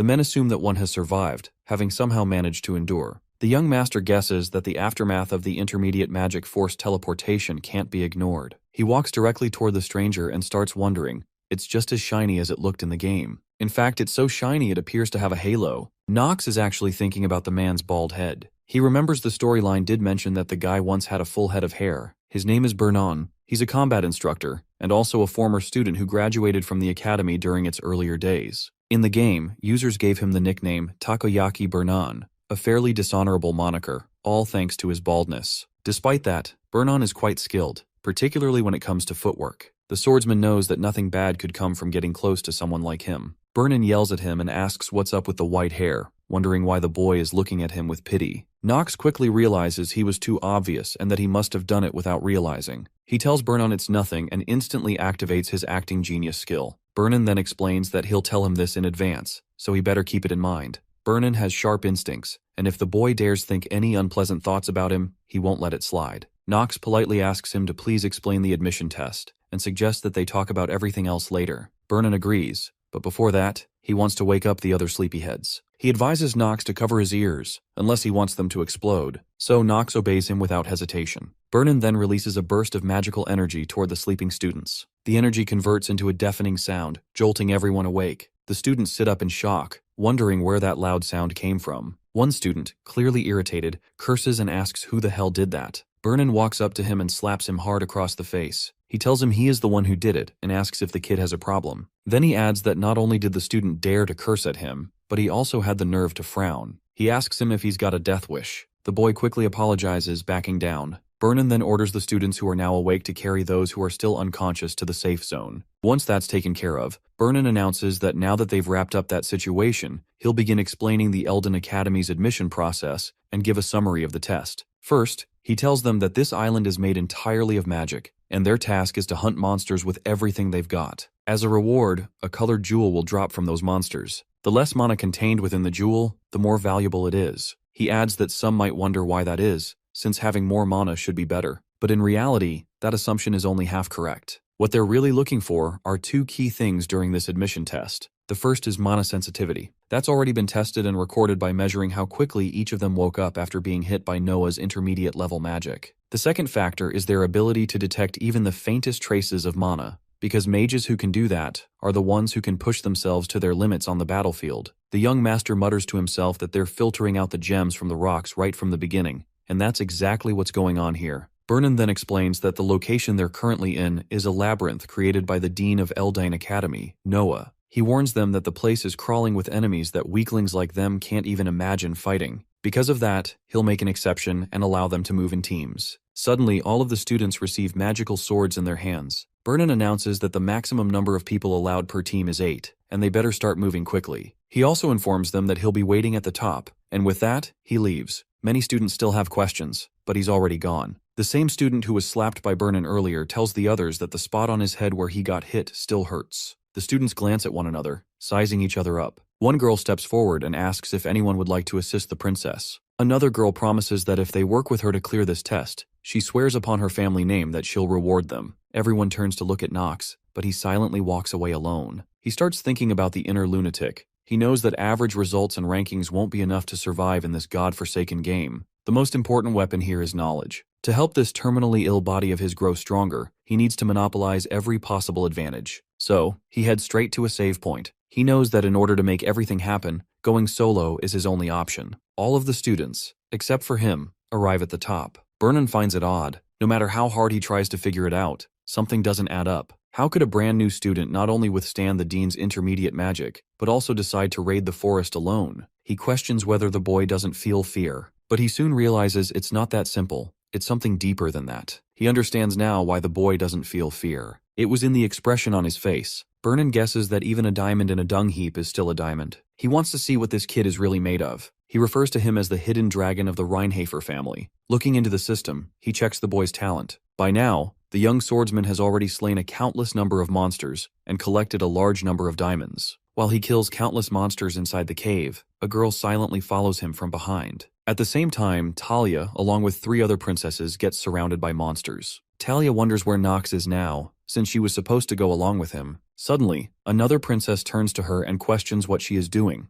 She reminds Talia that she has been entrusted with the grand task of protecting Princess Penelope, and insists she ought to fight these monsters with a joyful heart. That girl then tells the others that they've climbed quite high already, and she guesses that the purple crystal must be of the highest grade. Still, she doubts it's actually the highest, since this is a test set by Noah, one of the 4 sages. She believes there's probably something more hidden. Penelope agrees with her. She observes the other students and notices that they all seem exhausted. One of the girls informs her that it would be difficult for everyone to continue climbing in their current condition. The princess, however, is determined. She cannot allow that to happen. One of the girls reflects on the promise she made to help Princess Penelope sit upon the highest seat. The current Archime Empire is rotten to its core, and for it to return to its former glory, Penelope must ascend the throne. And for that, she must do whatever it takes to make it happen. Talia tells the princess that she is still doing fine, then asks if she's all right, and whether they should gather those who can still press forward and continue the climb. The princess confirms that she was thinking the same thing. While holding the purple crystal,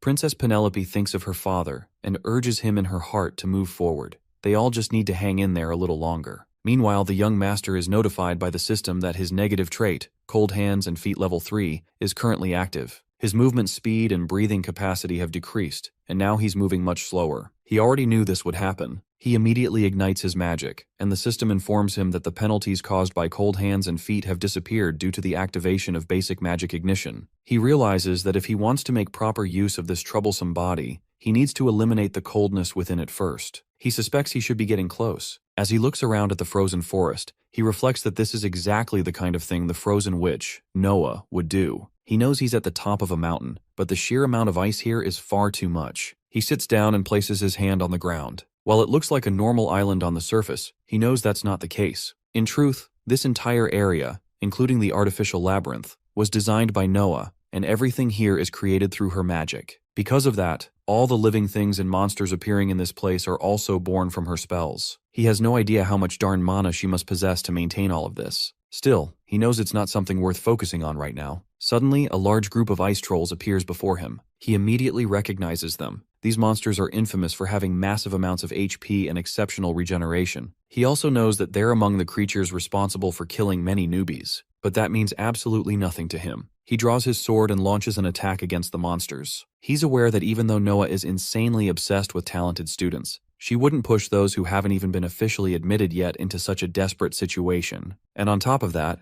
ice trolls aren't weak enough for just any student to handle. They are at least classified as lower intermediate grade. If this were a real situation, it would be the kind of test that perfectly ensures participants get slaughtered. He wonders what exactly that could mean. While he's surrounded by monsters, the same girl continues observing him from a short distance. He starts to notice that the trolls in this trial follow a specific attack pattern. The first troll to appear always goes for a vertical strike and positions itself at the center. The next one performs a horizontal slash. Though this troll has a wider attack range than the first, it is noticeably slower. The last one uses stabbing attacks. It is the weakest in terms of raw power, and the young swordsman thinks he might be able to parry it like this. After understanding their attack tactics, he proceeds to eliminate the monsters one by one. In the end, he discovers the gray crystal. He realizes now that this is the reason he hasn't even bothered checking the other crystals until this point. The gray crystal is a hidden piece planted here by Noah herself. He knows that it can be exchanged for the scroll he needs more than anything right now. He activates the Hour of the Genius and decides that once this part of the storyline is over, he's going to focus on strengthening that particular skill. On the other side, Eleanor and the 2 girls on her team are discussing their diamond. They believe that, at this level, they should be among the top scorers in comparison to their peers. One of the girls says she'll be looking forward to seeing that. They're convinced they've done incredibly well, but Eleanor knows they aren't truly the best. She tells them that while it's just as they've said, this should be enough to produce a solid result, she still can't shake off a feeling of unease. A memory resurfaces. Her father once asked if she had gotten into a quarrel with the young master of the Reinhafer family, and why on earth she would do something like that. He also asked whether he hadn't already told her that their goal was to become a family no one could ever look down upon. They had to rise even higher. He advised her that she should have drawn him to her side, even if it meant giving up everything she had. She knows deep down that he has never once seen her as his daughter. Eleanor begins to wonder, why did Nox disappear on his own, especially when there was nothing to be gained from attempting this test solo? Another question follows. Could he perhaps know a hidden secret related to this test? Turning to the others, she declares that she would like to make a proposal to everyone present. If anyone wishes to climb even higher alongside her, then the Rivalin family promises to reward them even more handsomely. One of the girls on her team asks if Eleanor didn't like this crystal. Another expresses concern, saying that they might get injured if they go any higher and thinks it would be too dangerous. Eleanor responds that, naturally, greater risks come with greater rewards. A few of her team members agree with her decision. Somehow, though, it leaves her feeling slightly sad, as it all boils down to money in the end. She thinks to herself that she doesn't know what Nox is thinking, but checking it out won't cause any harm. Finally, Eleanor and her team members decide to go even higher. Meanwhile, on the other side, the young master, who is already at a very high level, reflects on the reason he chose to take such a massive risk and proceed alone. The answer is simple: because the return is massive. He also knows that the chances of enhancing the Hour of the Genius are close to zero. In fact, it's nearly impossible, unless he unlocks the hidden stat, agility. And even if it draws attention, it can't be helped. Suddenly, someone throws a sword at him. He reacts instantly and dodges it. As he turns back, he sees Paracelsus. Paracelsus tells him that he hadn't expected to meet him again in a place like this. He also says that he's quite pleased they've crossed paths once more, and refers to him as the young lord of the Rheinhafer family. The swordsman finds it strange and thinks to himself, this situation shouldn't be happening. Quickly, he checks all the data within his system. Now he realizes that Paracelsus is one of the strongest characters in Inner Lunatic and one of the 3 Sword Emperors. He starts wondering why such a major character like him is here, especially since he's supposed to fight the protagonist in this chapter and be inspired by the protagonist's kind nature when he chooses to save Eleanor from danger. Nox senses something's off. Suddenly, Paracelsus throws a knife at him. He blocks it with his sword. Paracelsus tells him that he's somewhat interested in the thing he's carrying, and that he'll need him to hand it over. The young master instantly activates his acting genius. He hurls an insult, calling him a filthy vermin, and charges at him. He thinks to himself that if the protagonist who's supposed to exist in this world isn't here, then it's up to him to stop what's coming. Nox asks if he plans to take responsibility for disrupting the storyline. Paracelsus replies that he doesn't know what Nox is talking about, but something has smelled suspicious from the very beginning, because when they met in Chatters, Nox was already wielding that sword with flawless skill. The swordsman begins to wonder what Paracelsus is trying to imply. Paracelsus then says that Nox seems worried about something, and suggests he just hand over the sword so they can go their separate ways. He also mentions the black crystal. It appears to be the key to obtaining the highest score. The young master wonders whether Paracelsus will refuse. Paracelsus replies that if that's the case, he'll have no choice but to do whatever it takes to take it from him. Nox responds, calling it detestable, and accuses him of planning this from the beginning. He says that if that's how it is, then it can't be helped now that he's caught on. Nox thinks to himself that he may be on the path to becoming one of the strongest characters, but his talent still hasn't fully matured. He knows that even though his opponent is a genius, he could definitely win if he used the Hour of the Genius. However, he also understands that he can't use it in this battle. He comes to a conclusion. If the protagonist truly doesn't exist in this world, then it's his responsibility to save Eleanor. It may be a gamble, but it's one he has to take. The young lord tells Paracelsus that he's not the only one who knows the secret. Paracelsus responds by saying that since Nox remembered his name, he doubts he's going to ask him to go easy on him. Nox calls out his name, Celsus. He also knows that Paracelsus enrolled in the academy to uncover the truth behind his master's death. Paracelsus angrily calls him a bastard. The swordsman calmly asks if he's in the mood to talk now. On the other side, Eleanor, along with her 2 team members, arrives at the heights where the air is freezing cold. There she spots Princess Penelope. The princess looks at her and remarks that she knew Eleanor would make it here. Eleanor bows before her and responds that she would never dare to stand in her way. However, there is something she would like to confirm, whether Nox is still fighting with his opponent. And now, they can see the battle playing out right in front of them. The princess acknowledges that she sees it, but states that they won't interfere in senseless combat. Echidna steps in and explains that, objectively speaking, it would be difficult to win against those 2 unless they are seriously injured. Moreover, if the 2 fighters decide to cooperate because they're both in a crisis, the situation could become even more dangerous. She assures the princess that she will follow her orders. Eleanor silently reflects that it's strange. The Nox she used to know was supposed to be a helpless good-for-nothing. She questions how he became so strong. Echidna then asks her if she's watching their fight. She adds that she had no idea the Destroyer of the East would be among the new students, and she believes his name is Paracelsus. Eleanor wonders if Echidna knows the person clashing with Nox. Echidna confirms that she does. It's the Grey Wolf, Paracelsus. Even from a young age, he was well known for massacring numerous bandit groups across the eastern regions. But now, Eleanor sees the 5th son of the Rheinhafer family in an entirely new light. Echidna admits she never expected him to be this skilled with a sword. She adds that if he weren't such a lustful good-for-nothing, he could have made an excellent knight. Talia interrupts, saying that she doesn't believe Nox is all that lustful. Echidna, raising a brow, questions how she could possibly know that. Meanwhile, the Grey Wolf, irritated by Nox, curses him and calls him a bastard. He has noticed that Nox is wavering, a natural response. He's aware that Celsus was Nox's only teacher and that the man is already dead because of him, back in Mill's academy. At this point, the Grey Wolf decides he's had enough of being polite and lunges at the swordsman with full power. Nox activates his acting genius and begins mocking him in return. He questions what's wrong with him now and points out that it's not like he's the one who killed his teacher. After a few more strikes, Nox realizes that Paracelsus's attack patterns are becoming more simplistic. Although he's a genius, he's still young. The young master then throws him off mid-battle. Paracelsus quickly attacks again, shouting that they'll see if Nox can still spout that nonsense after this. The swordsman taunts him again, saying he'll keep repeating it. The Grey Wolf notices that Nox's blows are getting sharper, and he knows he can't afford to drag this out much longer. At the same time, Nox recognizes something dangerous. The moment Paracelsus uses his teacher's sword technique, Living Sword, his own defeat will be unavoidable. There's a reason it's known as the Sword Emperor's signature technique. The Grey Wolf accuses Nox of being distracted. The young lord responds by saying that someone like him, who tries to take from others, is truly a lowly commoner. Just then, the system informs him that Paracelsus's trait, Scorns Nobles, has been activated. The Grey Wolf retorts that the ones who created this terrible world above them are none other than the nobles. Nox replies that his objections are ridiculous. He simply needed someone to direct his hatred toward, and wasting his time on that is meaningless. The fight continues. The swordsman asks him if he's truly okay with things ending like this, guessing that Paracelsus doesn't want to talk about his teacher. He thinks to himself that he just needs to stall a little longer, because the monster destined to attack Eleanor will appear exactly at 9 p.m. Suddenly, the system pings him with an alert. The current time is 8:58 p.m. Paracelsus declares that he can still extract that information from Nox, even if it means cutting off a limb or two. The young master warns him, asking if he truly believes he can harm a noble and walk away unscathed. The Grey Wolf says he'll think about that later and points out that they seem to have a rather large audience now. Nox coolly replies that he doesn't care, since this will be the final attack. Paracelsus remarks that he's awfully confident, so he decides to put that confidence to the test and launches at him again with his full strength. Both of them rush toward one another. This time, Nox also unleashes all his power. He shouts at Paracelsus to get lost. He doesn't have the time to deal with someone like him right now. Eleanor notices that Nox accelerates in an instant. Even though he's up against Paracelsus, the strongest among the new students, he doesn't falter.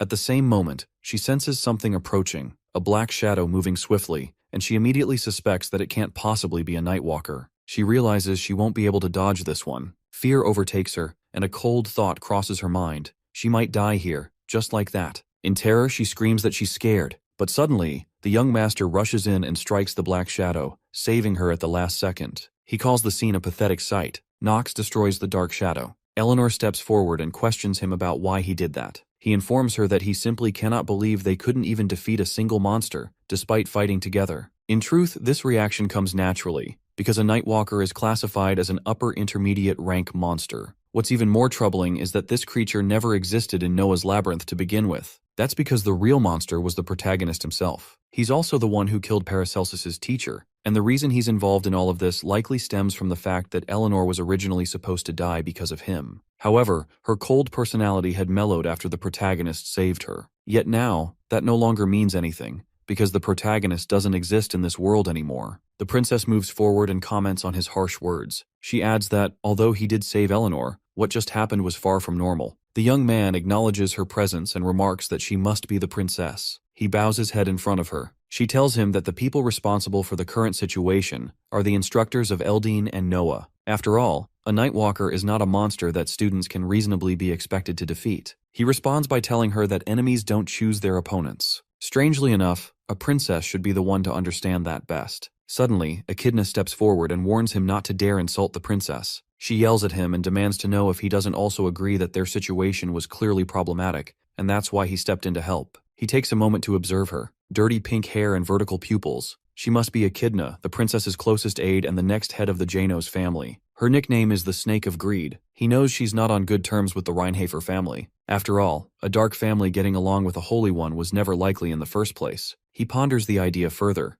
There's no way a development like that could happen so easily, not within the inner workings of Lunatic. Nox replies that he has nothing to say to a dog from a holy family. Echidna fires back, asking if he's daring to insult the Janos family. He shrugs and responds, so what if he is? Just then, Bernon arrives and tells everyone that the fighting amongst themselves needs to stop. He calls them all bastards. The young master asks if the test is over. Bernon confirms that all testing has been halted. The boy reveals the black crystal. Vernon eyes it with surprise and admits that he never imagined someone would actually come into possession of a black jewel. He notes that the swordsman is far more impressive than he expected, full of surprises even. Vernon then announces the results. The top student of the admission test is Knox, for having obtained the black jewel. Those who earn the purple jewels will share second place. He turns to the students and asks if anyone has any objections. Princess Penelope steps up and questions whether the Nightwalker's attack that happened earlier will be taken into consideration. She insists that a monster like that doesn't belong in this place, and they'll need a proper explanation for its presence. Vernon tells her that an investigation will be conducted. He admits that he knows it isn't a sufficient explanation, especially when lives were at risk. He adds that separate compensation will be provided to Cadet Eleanor. He then informs Knox that he will receive a special reward for saving a fellow cadet. The boy turns his back on him and replies that he doesn't need it, because he knows accepting it would only pull him deeper into involvement with Eleanor. No matter how messy things have become, and regardless of the fact that the protagonist no longer exists in this world,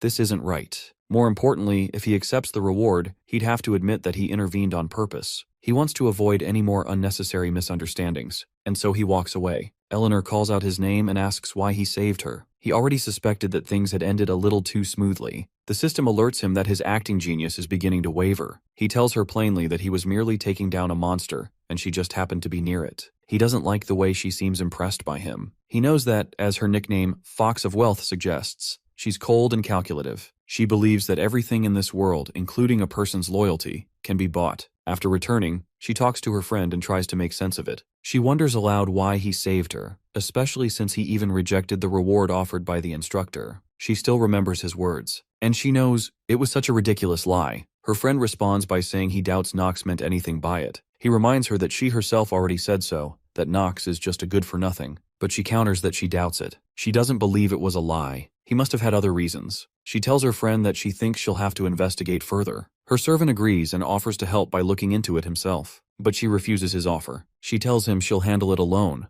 because if the Reinhafer family discovers they're being investigated, they won't let them off easily. Her servant nods in agreement. Elsewhere, Knox sits alone in his room, attended by his maid. She's concerned and asks if her master is truly all right. He looks very pale. She wonders if he's experiencing cold hands and feet again. He explains to her that he was already cured of that condition some time ago. There's no need for concern. Still, he understands her worry. Someone will eventually have to take on the role of the missing protagonist. And doing so is necessary, for the sake of recovering his memories and finding out who sent him that mysterious message. He decides he can't afford any more unexpected variables, but the person he's possessed, Knox, is a villain. He closes his eyes and reflects on everything. Then suddenly he stands up and shouts that there is, in fact, a way to make this work. His maid is left shocked and confused, unsure of what her master is talking about. But he knows, if he is to play the role of both a villain and the protagonist in this twisted world, then somewhere out there, a battlefield awaits. Countless monsters lie slain on that ground, and standing among the corpses is a young woman named Luna, gripping a sword in her hand. A soldier approaches her and gives a report. He addresses her as Miss Luna, and tells her that the demonic humans have started to move. He adds, he will awaken. She informs him that a storm of blood is about to descend upon the continent once more. She tells Death to prepare. They must accomplish their mission, and he already knows what that goal is. As she puts on her jacket, a badge gleams upon it,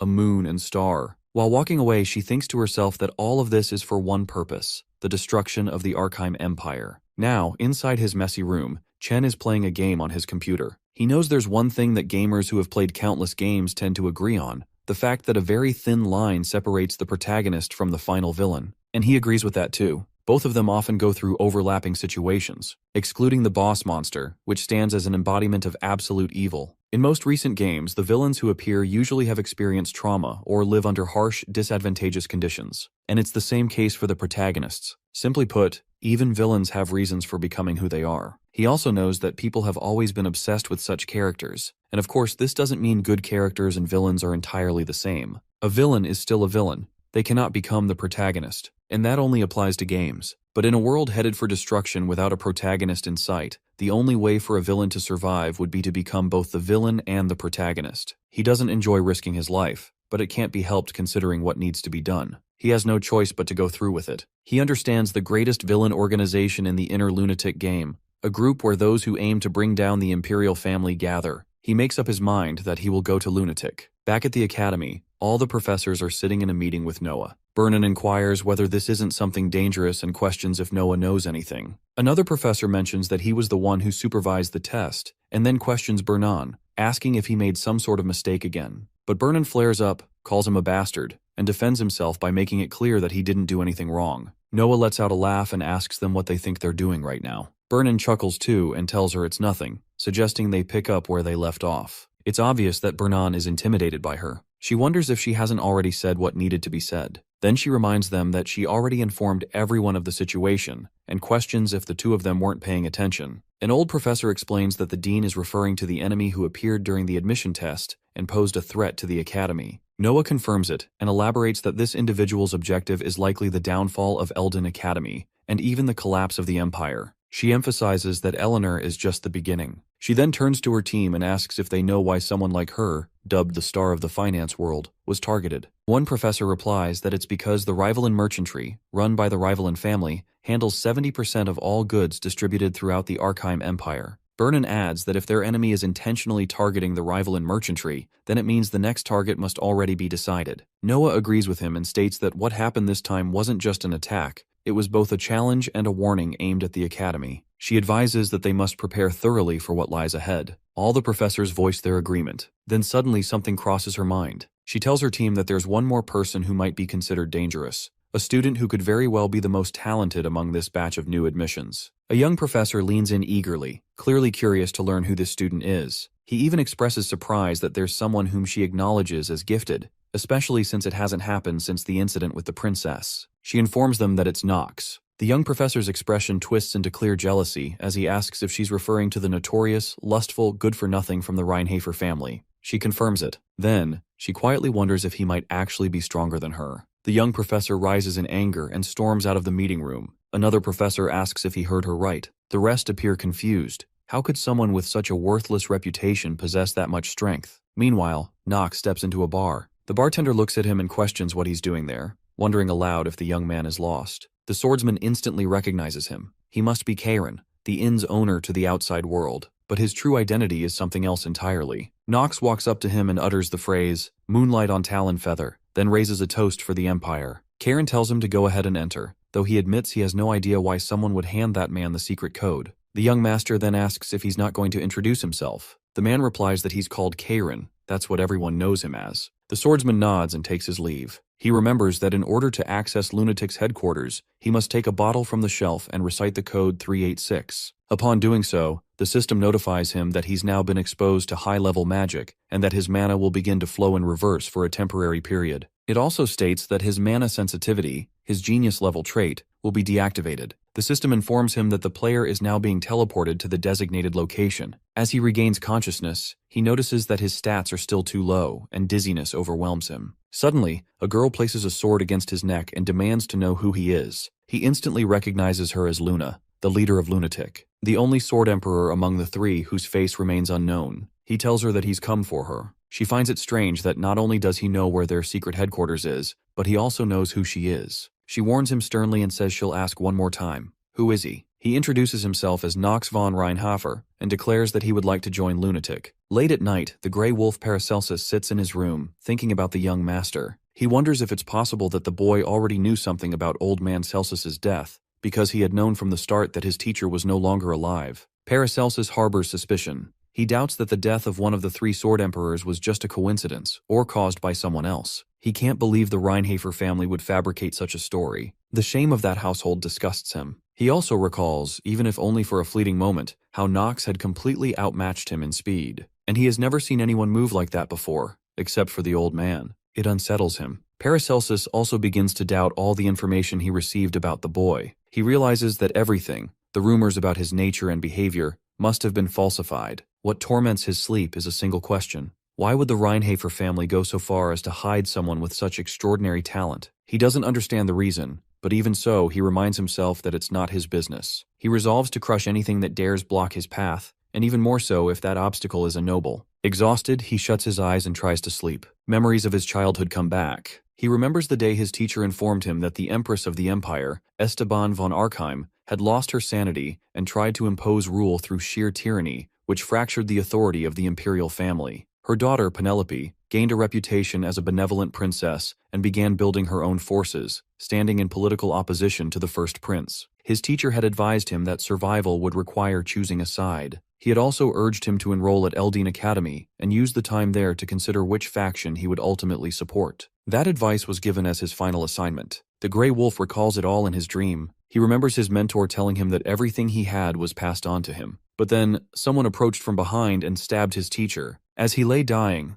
the old man apologized for departing this world before fulfilling his duty. Paracelsus jolts awake. A red mark catches his eye. It's on the back of his hand. He mutters to his teacher, telling him that if he truly is dead, he should disappear from his life once and for all. He can't understand why someone who's gone keeps appearing in his dreams. Meanwhile, Luna holds her blade against the young master's neck. He opens his system and begins checking her stats, traits, and skill sets. He realizes she's a monster, standing shoulder to shoulder with knights who've reached their peak at only 20 years of age. Now he understands. Luna's swordsmanship isn't something just anyone can master. More importantly, unlike the black sword arts that he can only learn by becoming the patriarch, Luna's techniques can be learned if he manages to earn her trust. But of course, that would only happen if he joins Lunatic and proves his worth. Luna asks him why the son of the Reinhafer family would be interested in a criminal organization. Just then, the system alerts him that bleeding level 1 has occurred, because her blade is pressed against his neck. He responds that his motive is to bring down the Arkheim Empire. He explains that she likely already knows this. The first step in that mission is to dismantle Eldine Academy, which remains under the Empire's control. Only then can they begin tearing down the Empire itself. He offers to become her spy. Luna eyes him and asks if he genuinely believes he's capable of pulling that off. The swordsman doesn't hesitate. He assures her that he does. Finally, she removes the sword from his neck and calls him a bold one. Then she asks for his name. He introduces himself as Nox von Reinhafer. She immediately orders her servant, Duff, to prepare the lunar trial. Duff obeys without question. He hands Nox a robe and instructs him to follow. As he walks behind Duff, the boy thinks to himself that everything is proceeding according to plan. After they reach the center of the forest, Duff stops and explains. Once Nox steps onto the altar, he must eliminate every enemy that appears, and under no circumstances should he allow the robe to fall off. Now he begins to understand the reason behind this condition. Duff explains further. It's the only way to prevent exposure to the berserk effect. The young master understands. The robe is his defense against the abnormal status known as berserk, one of the most dangerous traits. In exchange for driving a person into madness, it boosts their abilities to the very limit. He also knows that once someone is exposed to the Crimson Moon, most end up going insane. More accurately, it's not just insanity, it's full-blown berserk. He recognizes that there are two conditions to pass this trial. First, stand within the red moonlight while remaining vigilant against the berserk state. Second, defeat the wave of monsters that will appear. Originally, the game offered no information on how to clear this trial. After all, in a world ruled by a protagonist, no one would ever willingly attempt to join a villainous organization. He realizes that no one ever knew how to survive this ordeal, but he believes he can manage it. Luna then informs him that once he begins the trial, only one of two outcomes awaits. He will either pass and become a member of Lunatic, or he will die and rot as a corpse. The young lord simply smiles and tells her they'll see which way it goes. Duff then slices his own palm with a small blade and lets a few drops of blood fall onto the center of the altar. Instantly, the ritual activates, and countless monsters materialize. Nox quickly realizes the situation is far beyond his current capabilities. Each monster is a chimera, creatures at least at the intermediate rank, and their numbers are outright absurd. But there is still a way. He casts off the robe. Luna watches, stunned, wondering if he's gone mad. The system immediately flashes a warning. The Crimson Moonlight has triggered the berserk abnormal status. It alerts Nox that he may lose control of his mind, and once he does, he might never be able to recover. But there's more. The system also informs him that all of his stats have now increased by 1.5 times. Duff tells Luna that he can't believe Nox threw his robe away, that it's as good as throwing his life away. He then asks her whether they should try to stop him. Luna disagrees with him and explains that Nox isn't the type who listens to warnings to begin with, and whether he lives or dies has nothing to do with them. Duff informs her that he's from the Reinhafer family. He reminds her about Nox's father, Theo von Reinhafer, saying that if he tries to harm Lunatic, it would bring trouble for them. Luna assures him that it won't happen, and she'll make sure of it. She then asks him, does he really think Theo is the kind of person who's overflowing with fatherly love? Duff agrees with her. He decides that for now, he wants to observe. She knows that young Nox must have a plan. Duff simply follows her lead. The monsters begin attacking the young warrior, and he continues slaughtering them at an unmatched speed. He thinks that the entire world has been dyed red, and that's exactly how the lunar trial is described within the inner Lunatic. He notices that several of his stats have slightly increased, but that's not all. His talents, height, and even his shoulders have improved. He's grown taller and broader. He has now reached a level that his peers wouldn't be able to compete with easily. Then there's the berserk status abnormality, one of the worst traits hidden within the inner Lunatic. It's also a condition that only appears under a crimson moon, but he came here intending to use it from the very beginning, because of the talent he possesses. The system informs him that, due to possessing 2 specific genius traits, he has neutralized the Crimson Moon's status abnormality. Now he holds the titles of Swordsmanship Genius, Combat Genius, and Mana Sensitivity Genius. The system notifies him that the abnormal status has been neutralized, but only temporarily. To him, it's all very straightforward. When viewed from this world's standards, the level of his talents is completely unfair, and he's the one gaining all the advantages. By now, he has already slain countless monsters. He now uses Black Execution to kill them with even more efficiency. It's obvious that both Luna and Duff are jealous of him after witnessing the high-level skills he displays. Then, the system notifies him once again.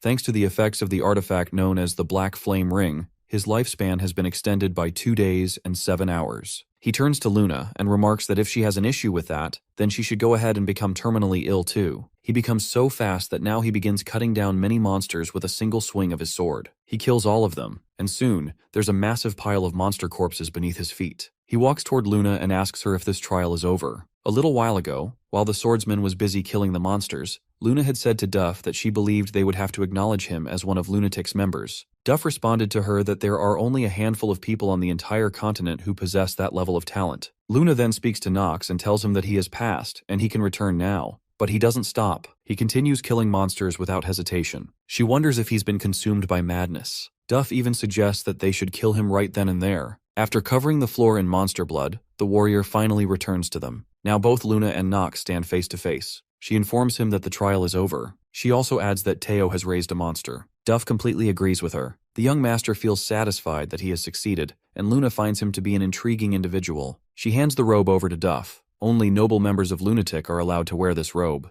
The system confirms that the equipment has been acquired. It then displays the information related to the item, stating that he has obtained a Lunatic member's robe. Duff presents the robe to Nox, and he puts it on. Now this is the conquest of Lunatic. He reflects that the passive skill Oath of the Moonlight is also something that will be useful anywhere. He understands it's a pity that it can only be used at night, but even so, it's a passive skill that increases his attack power by 1.2 times. And that's something truly rare inside the inner circles of Lunatic. He quickly checks his stats in the system, and notices that he has also gained an extra stat point in willpower. He's gotten the best possible results. Both of them hold eye contact for a few seconds, and she asks if he wants something more from her. He responds that, as far as he knows, no newcomer has ever performed as well as he did during the lunar trial. And with that being the case, he was thinking that he should be treated accordingly. She smiles and remarks that he's not bad, quite a bold newcomer. Internally, she wonders how long he'll be able to continue acting so audaciously. She then instructs Duff to bring something. He follows the order and returns with a white mask. She explains that this is an artifact Lunatic recently acquired. It's called Moonshadow. As the name suggests, it's an artifact that creates a clone, and it will likely help him as he steps into his role as a spy within the academy. She glances at him, curious if he's satisfied now. Nox bows to her and confirms his satisfaction. He feels genuinely pleased that he has finally gotten his hands on Moonshadow. The system notifies him that he can now use the artifact Moonshadow to create a clone of the player. It then prompts him to input his name, traits, and basic information. He realizes that this is the main reason why he came into contact with Lunatic so early in the storyline. In truth, it's an artifact that allows the creation of a player's clone. And now, he can play the roles of both the protagonist and the villain, because this is the very artifact that makes that possible. He thanks her and refers to her as Captain Luna. She warns him and tells him to listen carefully. There are a total of 5 ranks within Lunatic. Excluding the captain and vice captain, members are ranked from 1 to 3. Since this is his first time here, he will start at rank 3. The young master responds affirmatively. She instructs him to remain on standby until he receives his first mission, and she adds that she hopes he won't disappoint her. After he exits, she turns to Duff and remarks that this kid is pretty interesting. She then asks if he agrees with her. Duff nods and tells her that he has no idea how the boy managed to endure the madness of the Crimson Moon. She replies that she understands why he would say that,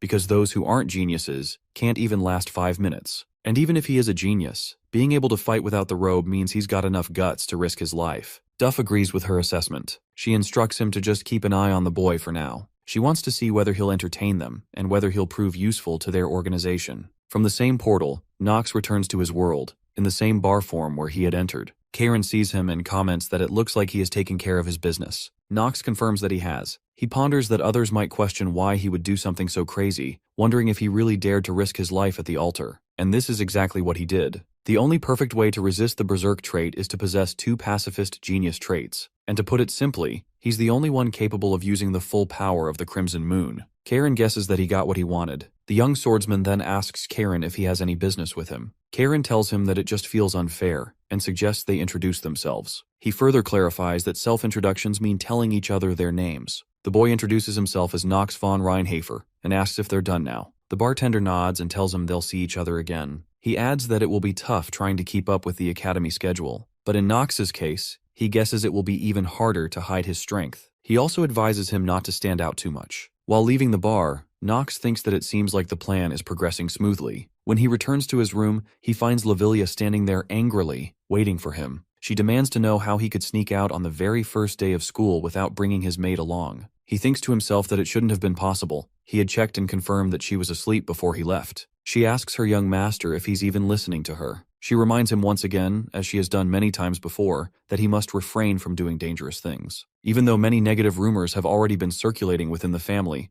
there is still a chance for rehabilitation. He smiles and asks her how her day went. He also mentions that, from what he knows, maids and servants attend lessons as well. She tells him that nothing much happened, but from the way she responds, he can tell that something definitely did happen. He wonders if there's really nothing that can be done about this. After all, those are lessons attended only by maids and servants, most of whom are low-ranking nobles. And since Lavilia is now a commoner, she becomes the perfect target for them to pick on. He hands her a pouch and tells her that if she ever runs into any trouble during lessons, she should open it. She grows curious and asks what's inside. He instructs her to open it only if she's in trouble. He explains that it's an item that will resolve any situation in a perfectly reasonable way. She asks if she can open it now. He denies the request, and she complies with her master's order. She assures him that if she ever finds herself in that kind of situation, she'll open it. He appreciates her obedience and urges her not to hesitate. If she ends up in danger, she must use it. She agrees. The system notifies him that he has successfully joined Eldane Academy. He has cleared the first main story. The system also informs him that a new mail has arrived in his mailbox and asks whether he would like to open it. He commands it to open. He opens the mail and starts reading it.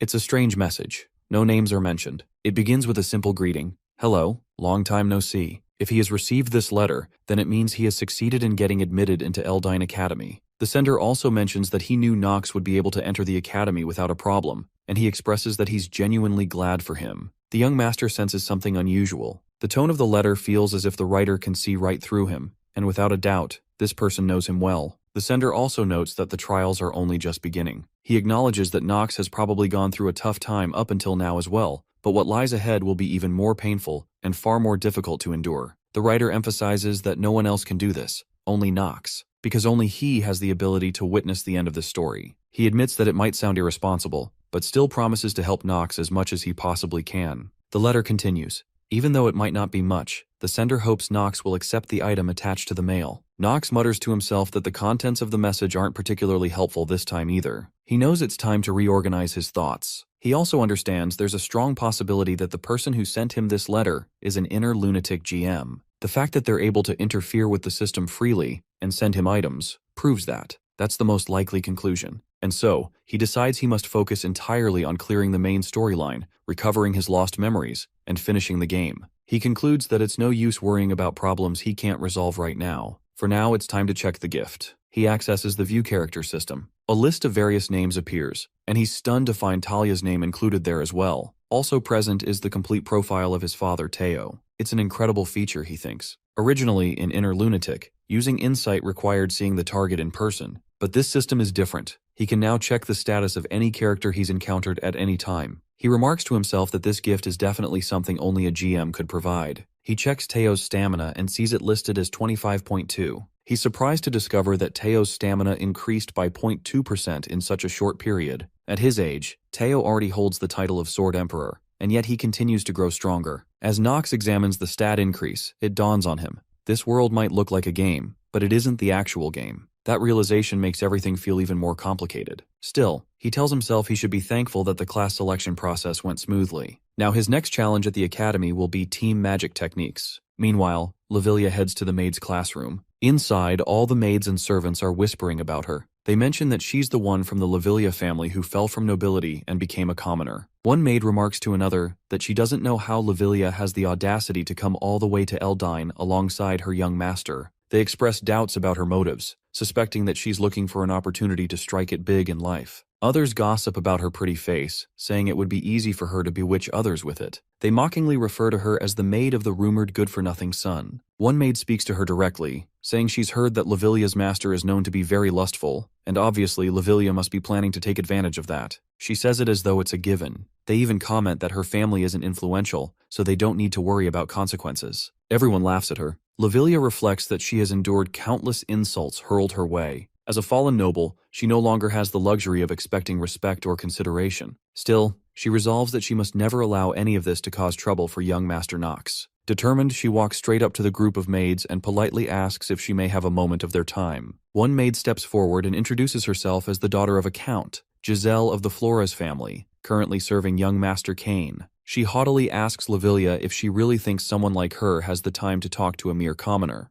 Livilia calmly replies that she overheard Giselle spreading unfounded rumors about her young master just now. Giselle admits it without shame and asks what of it. She says it's not her fault that there are negative rumors about Nox circulating in high society, and if Livilia expects an apology, she's going to be disappointed. Giselle refuses. Livilia realizes that everything her young master told her was true. Status really does carry weight in this place, so she decides to use the pouch Nox gave her. As she opens it, a digital version of her young master emerges. Everyone, maids and servants alike, immediately recoils in fear. Even Livilia is caught off guard by the sight of her master. The digital version of Nox introduces himself to the entire group. He states that he doesn't know what happened here, but it doesn't matter. If Livilia was forced to use the pouch, then one thing is certain. Someone, or all of them, disrespected her. He threatens them outright, telling the maids and servants that they're all dead meat. He declares that he'll be sending their heads back to their families. With that chilling message delivered, the digital version of Nox disappears. Livilia wonders if this is the object meant to resolve situations peacefully. Strangely, it actually works.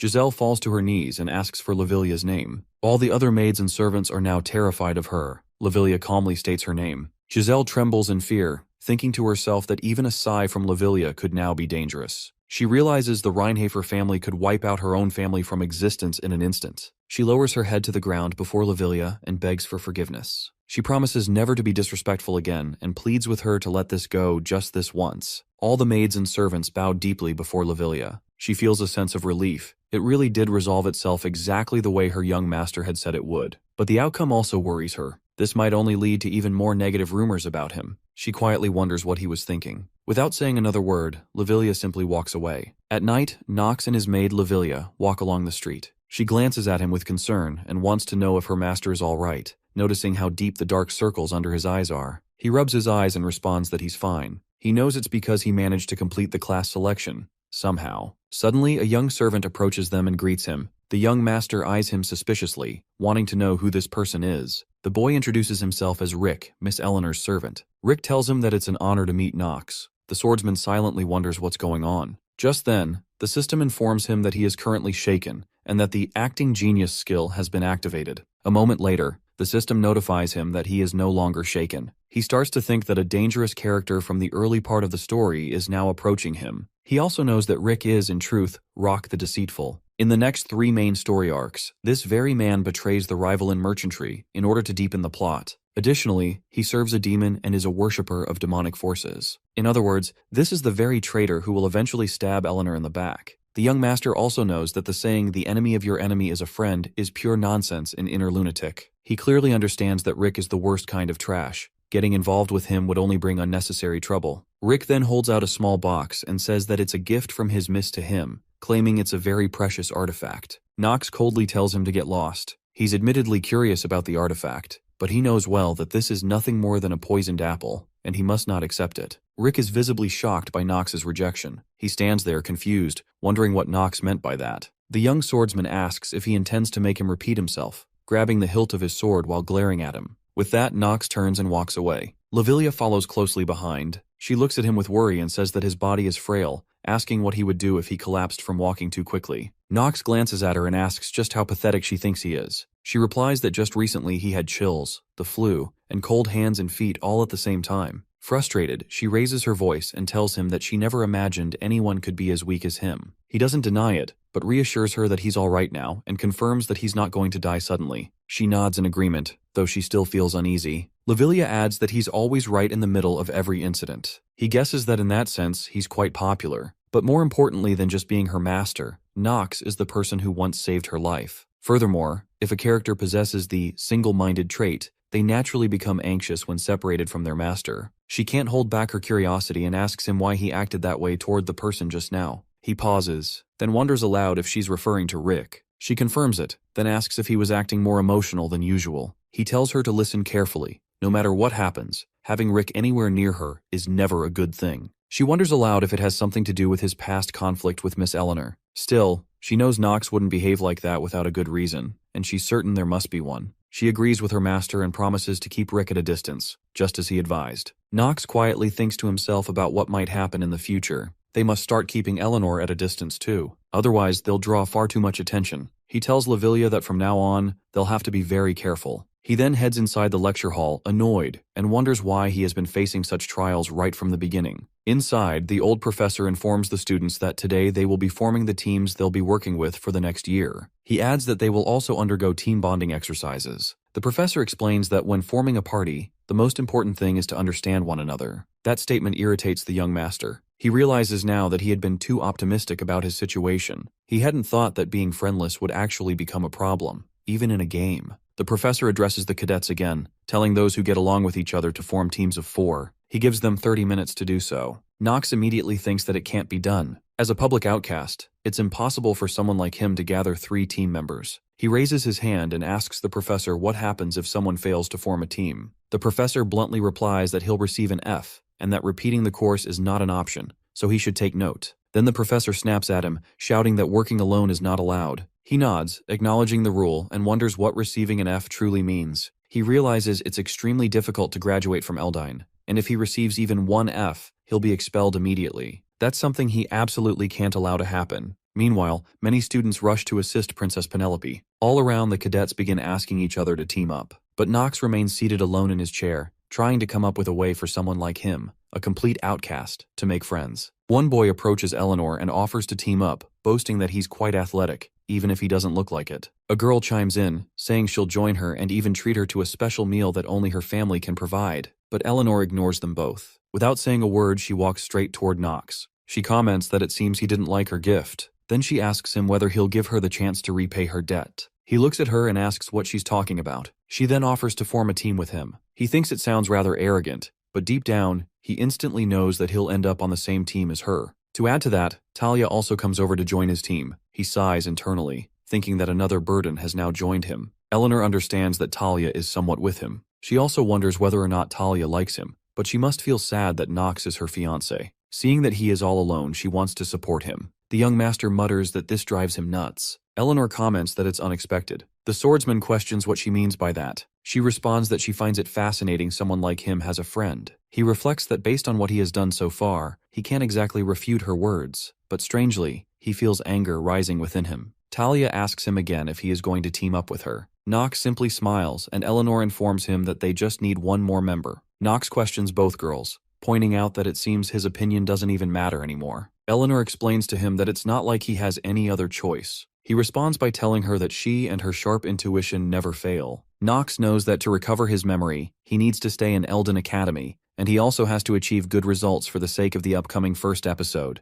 where he must place within the top 10 present. The first battle against an archdemon. He understands this will be his first time acting out both the villain and hero's role. A boy named Pell approaches Eleanor and states that he would be pleased to join them. Nox thinks that fortunately, their last member is a normal person. He quickly checks all of Pell's details through his system and becomes surprised to see his skill, the power of blessing, usable only once. Seeing this, he feels relieved. He observes that Pell has mediocre stats, but that is not the main point. The power of blessing is one of the most overpowered skills within Inner Lunatic, forcefully awakening the talents of the protagonist's team members. Although it's unfortunate that it cannot be used on the protagonist himself. Still, this is strange. He wonders why a character from the Academy possesses a rare skill that only saints and saintesses from a monastery can have. He decides to think about it later. Pell tells them that he looks forward to working with all of them. First, Eleanor introduces herself and expresses hope that everyone will work hard. Then Talia states her name and shares how glad she is to be part of this team. The young master questions whether there is a need for him to introduce himself, and hopes they won't hold him back and will pull their own weight. The old professor announces that it seems everyone is teamed up and hopes they all get to know each other well by next week. He also declares that their current teams will remain the same for one semester, and with that, he dismisses the class. Knox calls him an old crazy man. Talia informs him that she thinks he just spoke his inner thoughts out loud. He replies that he knows and actually wanted him to hear it. She warns him that it's not good to swear at the professor. As he leaves the classroom, he tells her it doesn't matter because the team has been formed anyway. Talia runs after him and asks about his lesson schedule. She also explains that she's not asking for any special reason. He can't believe she just asked him that. And it's obvious what she is after. She tells him she is just curious. He retorts that she is trying to find out what the easiest subject to get high marks in is. He makes it clear to her that she thinks he will tell her that for free. She denies it. He informs her that he isn't letting her trick him into giving free information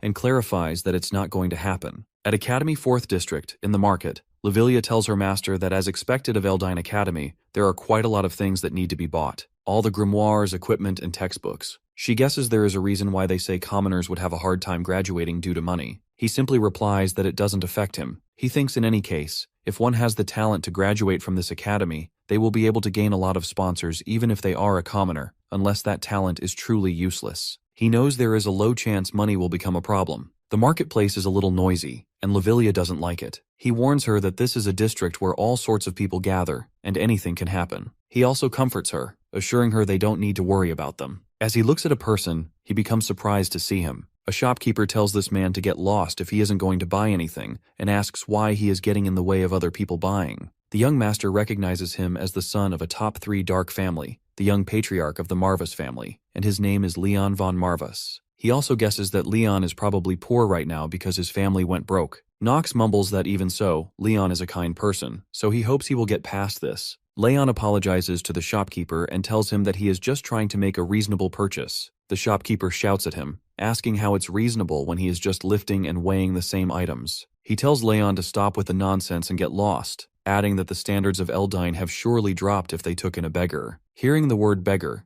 Leon becomes angry and tells him that even though his family is poor, he can't forgive him for saying that, then casts a magical spell at him. Knox wonders if Leon is out of his mind and runs towards him, thinking he shouldn't be doing this even if the shopkeeper triggered him. The young master feels anger towards Leon because there are so many people here in the 4th District, and he is using his mana to cast black magic. He informs Lavilia that this kid has gone completely crazy, and those eyes look like he is about to cause trouble, so he needs to stop him. The shopkeeper shouts at Leon, calling him crazy and wondering if he knows what he has just done. 2 skeletons appear and start walking towards the shopkeeper. Knox reaches in front of the shopkeeper and tells him to get out of there immediately, unless he wants to die. The foolish shopkeeper shouts at both of them, calling them rascals and asking how dare they try to climb over his head. He demands to know if they know who he is. He grabs Knox by the shoulder and asks him who he is. The young master turns back and, in a meaningful tone, replies that he doesn't need him to tell him who he is. At night, Talia sits in her room and asks her maid, Emma, if she is saying that even though she teamed up with Knox, he still won't let her know what his class schedule is like,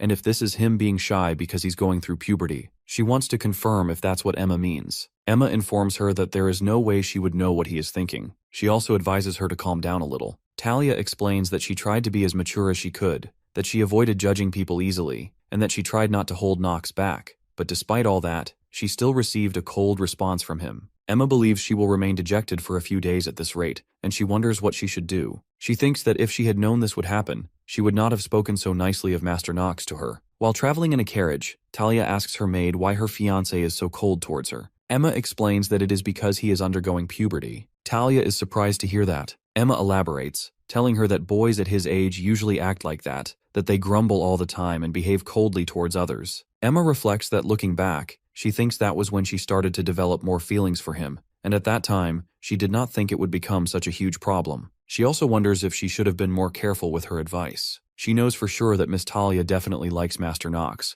and since things have turned out like this, she tells Miss Talia that she does not think this is what Master Knox truly feels. Talia wants to know what she means by that. Emma tells her that since he is already her fiancé, he might be acting this way so he can keep a clear line between his personal life and her life in the academy. Talia holds Emma's hand and tells her that she knew she was knowledgeable about dating. When they reach her room, Talia tells her that she sounds like a pro in dating, and that she will keep asking her for advice whenever she has concerns from now on. Emma apologizes to her and informs her that she has never dated anyone before. Suddenly, Eleanor enters their room, and Emma introduces herself as the maid of the Stillreiner family. She asks Eleanor the purpose of her visit. Eleanor introduces herself and tells her that she is in Talia's team for the Team Magic Combat class, and she was wondering if she was available for a short moment. Emma tells her that if she did not make a prior appointment, then please arrange for one at a later date. Eleanor informs her that she is here to talk about Nox. These words grab Talia's attention, and she moves closer to her. Eleanor remarks that this is the second time they are meeting today. On the other side, the young master stands between the shopkeeper and Leon. He questions the shopkeeper, asking if he needs to tell him who he is. The rude shopkeeper answers that he has white hair and purple eyes. Suddenly, the shopkeeper wonders if he is the one from the Reinhafer family who got admitted into the academy. The swordsman simply tells him that he doesn't like repeating himself. The shopkeeper quickly apologizes, saying he was unable to recognize who he was because of the robe he is wearing. Nox orders him to get lost, saying that this is him being generous, and he hopes he doesn't have to repeat himself for the third time. The shopkeeper obeys and leaves the area. Leon tells him that he was talking to the shopkeeper. One of the skeletons approaches Nox, and he grabs its skull, shattering it into many pieces, and it disappears from there. Nox comments that Leon might as well beg the Imperial family to arrest him. Leon understands, since it is illegal for them to learn magic before becoming adults, and he admits that he doesn't think that far ahead. Leon quickly bows in front of him, apologizing and thanking Nox for helping him. The young master advises him that if he understands his situation, then he should buy what he needs and get lost, and if he doesn't have enough money, then he should use his. Nox throws a bag full of gold coins towards him. Leon looks at the gold and wonders why he is helping him. He makes it clear that if Nox is trying to make him feel indebted, then it won't work. The swordsman tells him that those few pennies mean nothing to him, and he can't say he has no purpose behind it. Leon agrees with him and returns his magical skeletons. He supposes this money is for shutting his mouth. He tells Nox that he feels the unique power used by the Marva's family, who control the undead, coming from him. Leon takes one gold coin and tosses it in the air, telling the young master that he is breaking the deal down. He asks Nox why he possesses the power of his family. On the other side, Eleanor and Talia sit together at a coffee table. Talia recalls that Eleanor mentioned she had something to talk to her about. Eleanor observes her reaction, finding it quite different from what she had imagined, and notes how elegant Talia appears. She also wonders if Nox could truly have feelings for her, but soon concludes that it isn't possible. Someone like him would only see an engagement as a restraint, and she decides she will need to be more straightforward as she speaks. Eleanor suddenly states that Nox is a dangerous person. She explains that first of all, he is the son of one of the top 3 dark families. Additionally, there are numerous negative rumors regarding his behavior. Talia responds that she doesn't think Nox is a bad person.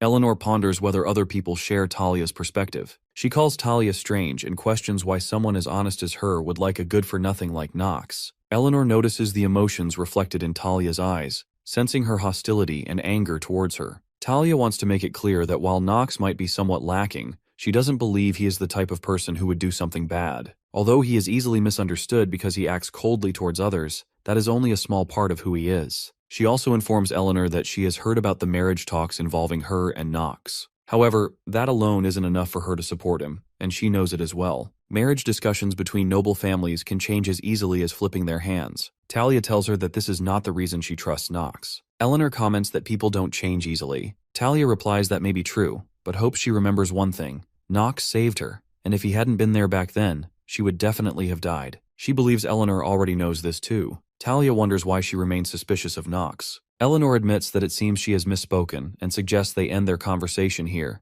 thanking Talia for giving her time. Talia very coldly bids her goodbye, and Eleanor leaves the room. Outside the hostels, Eleanor stands alone, clearly looking sad. Rick approaches her and wonders if the conversation didn't go well because it is unlike her to appear upset. She asks Rick what he thinks is the most important trait for a merchant. He replies that of course it would be eyes that are always wary and doubtful of others. She reflects that this was what drove her to achieve the nicknames Fox of Wealth and Star of the Finance World. She also notices that he has actually changed. In truth, she has feelings for him. She tells herself that there is no way that could still be true after such a long time. On the other side, Nox and Leon stand face to face. The young master instructs everyone to get out of there. He warns them that it's barrier magic and people begin running away. He realizes the situation has become complicated. He knows that no matter how money-obsessed Leon is, it would be impossible for him to keep the secret of Nox using his family power without anyone finding out. Leon informs him that if he wanted to negotiate with him, he should have brought along something suitable for negotiation. The swordsman wonders if he should have proposed something to him. He explains that this involves his family and doubts Leon would exchange anything for that. Leon asks why he speaks as if he knows him very well. Nox addresses him by his full name, Leon von Marvas,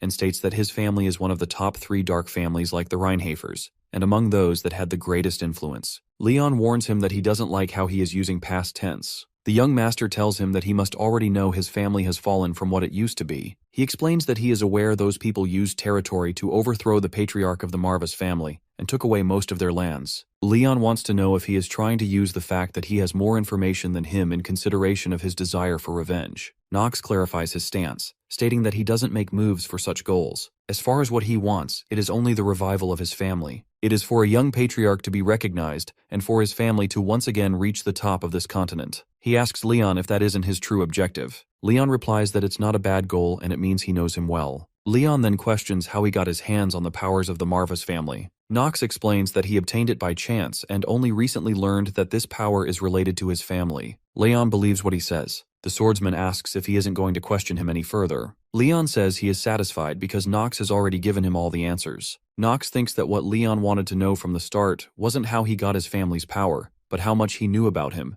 and why he decided to intervene in his matters. Leon tells him he is glad to have his answers and thanks him for his help today, promising to repay him in the future, as long as it doesn't involve money. The young master walks away, telling him not to worry about it since he isn't expecting any repayment. The next day, he enters Noah's office. She reflects on his lifeline, light, and resting place. He knows it is the moment to strengthen the hour of the genius. It is the hour of the genius, and even among the skills of inner lunatic characters who possess the genius trait, it is considered the strongest skill. Right now, Chen is sitting in his room, playing the game on his computer. He could say that this is a kind of downloadable content for inner lunatic. This time, his desk and room are clean. The system informs him that he is the first to succeed in completing inner lunatic 10 times, and he has unlocked a hidden trait. It also notifies him that his playable character has been granted the active skill Hour of the Genius. The system adds a warning, explaining that this is a skill that can only be obtained when his character possesses at least 2 genius traits. For him, it was just a game he liked at first, so he had no idea what was in the DLC when he bought it. If it were not for that decision he made back then, he would have died several times by now, and thinking back on it sends chills down his spine. Now back in the game, he stands in front of Noah, and she remarks that he was really great this time around. She also wonders if his family has been raising a monster this whole time. He responds that he cannot believe she is calling him a monster so bluntly, and questions whether she thinks she has gone a little too far. She explains that she did not say anything wrong. Placing her feet on the floor, she asks how else they could explain him being able to fight an ice troll so calmly. She is also curious why someone as skilled as him would be called a good-for-nothing, and she cannot seem to wrap her head around it no matter what. She speculates whether it is because the Sword Emperor, Teo, has poor judgment of character, but she quickly denies that idea because there is no chance of it. The young master notices that she is suspicious of him, and he guesses this much was to be expected since the original Nox was indeed a complete good-for-nothing. He quickly activates Acting Genius. Now that is no longer the case, and the system confirms that he is no longer shaken. He explains to her that no matter what kind of person he was in the past, he does not think that should matter to her. She agrees, and also informs him that his talent has gotten her excited, and he has become so interesting that she wants to steal him away. He tells the dean that he does not think that is something appropriate to say, and states he will act as if he did not hear it. He also knows she followed him from behind after polymorphing herself. She is surprised that he noticed and admits it was her, adding that she wants to see how much longer he can keep things hidden from her. Holding a letter in her hand, he thinks that he is finally getting it. She informs him that this is the reason she called him here. It is a skill-strengthening scroll, capable of greatly increasing the efficiency of one of his abilities, and it is an extremely precious item. He tells her it is his first time hearing of such an item. She offers for him to come and take it. He happily steps forward and takes the scroll in his hand. He receives a slight shock and wonders what it was, or if he just imagined it. He assumes it is probably just him getting excited about what is to come. His system confirms that he has obtained a new artifact and begins displaying its information. The system provides him with all the basic details about the scroll and informs him that the skill-strengthening scroll can now be used. The system then asks if he would like to use it. He accepts the offer, and the system requests that he choose the skill he wishes to strengthen. He quickly selects Hour of the Genius. The system confirms he has used the artifact and notifies him that the strengthening of his skill is complete. Because he has acquired the artifact at such an early stage, he will be given additional effects. His skill's effects have increased by 2 times, and the active duration of Hour of the Genius has been modified to 10 minutes. He knows Hour of the Genius is a skill that is very difficult to strengthen, and as an overpowered skill to begin with, there are not many ways to make it stronger. One of those ways, however, is by using this scroll. He understands that obtaining this artifact at such an early stage is the best harvest he could hope for. Noah wonders if he got the results he wanted. He thinks he cannot get any more involved with her than this. He replies affirmatively and says that if she has nothing else for him, he will take his leave. She allows him to go and mentions that he might be tired from rescuing his fellow student during the test. Now he knows that hiding the fact he saved Eleanor from the Dark Walker would be meaningless. He simply tells her that it just happened somehow and requests her to ignore it, saying he does not want to attract the Academy's attention. She agrees and tells him not to worry about it, advising him to go back and rest. Before leaving, he sincerely thanks her for her generous heart. She understands that he is a dangerous one, and as he leaves, he thinks that he will have to be careful for the time being. Noah reflects that she looks forward to seeing what kind of monster he will grow into. The next morning, a young professor delivers his lecture in the hall. He tells the students that they need to learn the properties and traits of each element. Nox thinks that this is basic magic of the Empire, and it was never discussed in detail in the original story, but what is important here is not the class itself. He quickly checks the details of Professor Ras and his system. After reviewing all his traits and skills, he understands that Ras will play a critical role in this chapter. He also finds out that Ras is not very strong, but it is good to know all this information in advance. Nox also thinks it is actually impressive that Raz was able to become an academy professor with those abilities. Professor Raz tells the class to begin the lesson. Ras notices that Nox is already acting proud and looking down on his fellow students, and he wonders what kind of incredible talent someone like him could have. He also knows the Dean Noah can be really stubborn. He explains to the class that every single human on the continent possesses elemental mana, not just students of their academy. Today they will find out what element they have and how to manifest it. The first name he calls is Cadet Nox. The professor wonders if Nox knows what element he has. He replies, darkness. The professor asks about the characteristics of darkness. Nox explains that unlike the four main elements, it is corrupted and does not mix well with others. However, it is considered to possess a great amount of destructive power compared to the other elements. He further explains that in return, it is notorious for being hard to control, and only a few individuals or families are able to use it properly. Ras asks about the opposing element to darkness. Nox replies, divinity. Ras then questions, in that case, if divinity and darkness were to clash, which does he think would come out on top? He answers that divinity would. The professor reflects that people usually do not speak ill of their family element, and guesses that Nox is a special one. Ras tells him he will ask just one more question. If he were to fight someone with divine mana, what would he do? The swordsman explains that while that person was still unaware, he would kill them, and he would make sure it was a definite kill so that it would not create any future trouble for him. Everyone is shocked by his answer, even the professor. Ras mumbles, wondering what the hell he just said. On the other side, Rick is sitting in his room, injecting something into his arm. After injecting it, he feels slightly dizzy. He mutters that now he just has to put in a bit more effort, and he will be able to become a real demon. Suddenly, a demon enters his room and remarks that it is just as he said, Nafer, and he will indeed be able to become a real demon instead of remaining a mere human. The demon continues, telling him that after that, he will no longer need sleep and he will not age, becoming a demon that surpasses the limits of humans. Rick expresses his gratitude to the demon and promises that he will do everything in his power to revive him. He bows deeply in front of the monster, then puts his clothes back on. In the classroom, after Nox finishes explaining his technique, the professor reflects that he would want to pull out the roots before they grow into any future issues. He acknowledges to himself that he was not expecting such an answer. The young master apologizes if that was not the correct answer, explaining that he simply thought it was the most efficient way of doing things. The system informs him that the acting genius has activated powerfully. The professor notices his unwavering eyes, upright posture, and shoulders that do not droop. Now he understands that Nox truly means what he says, and he is starting to comprehend a little why Dean Noah showed disinterest in him. Ras orders his assistant to prepare the IMP right away. His assistant looks slightly surprised to hear this command. Ras questions his assistant if he did not hear him, then repeats himself, stating that he is asking him to prepare for the magic adequacy test. Ras thinks to himself that this kind of arrogant attitude needs to be brought down a level, and that in order to obtain a sharp sword, it must be tempered thousands of times. All the students gather around the professor as his assistant brings a handcart near him. The students are shocked to see a tiny demon inside a cage. Ras explains that these are the lowest ranked demons provided by the association and are known as IMPs. He elaborates that while they are very aggressive, they are not that threatening, and because they have low health, cadets can easily kill them. One student complains that it is only their first class. Another student guesses that this must be the level of Eldine Academy. The professor instructs them to stay focused, explaining that they are the elites who got accepted into this academy,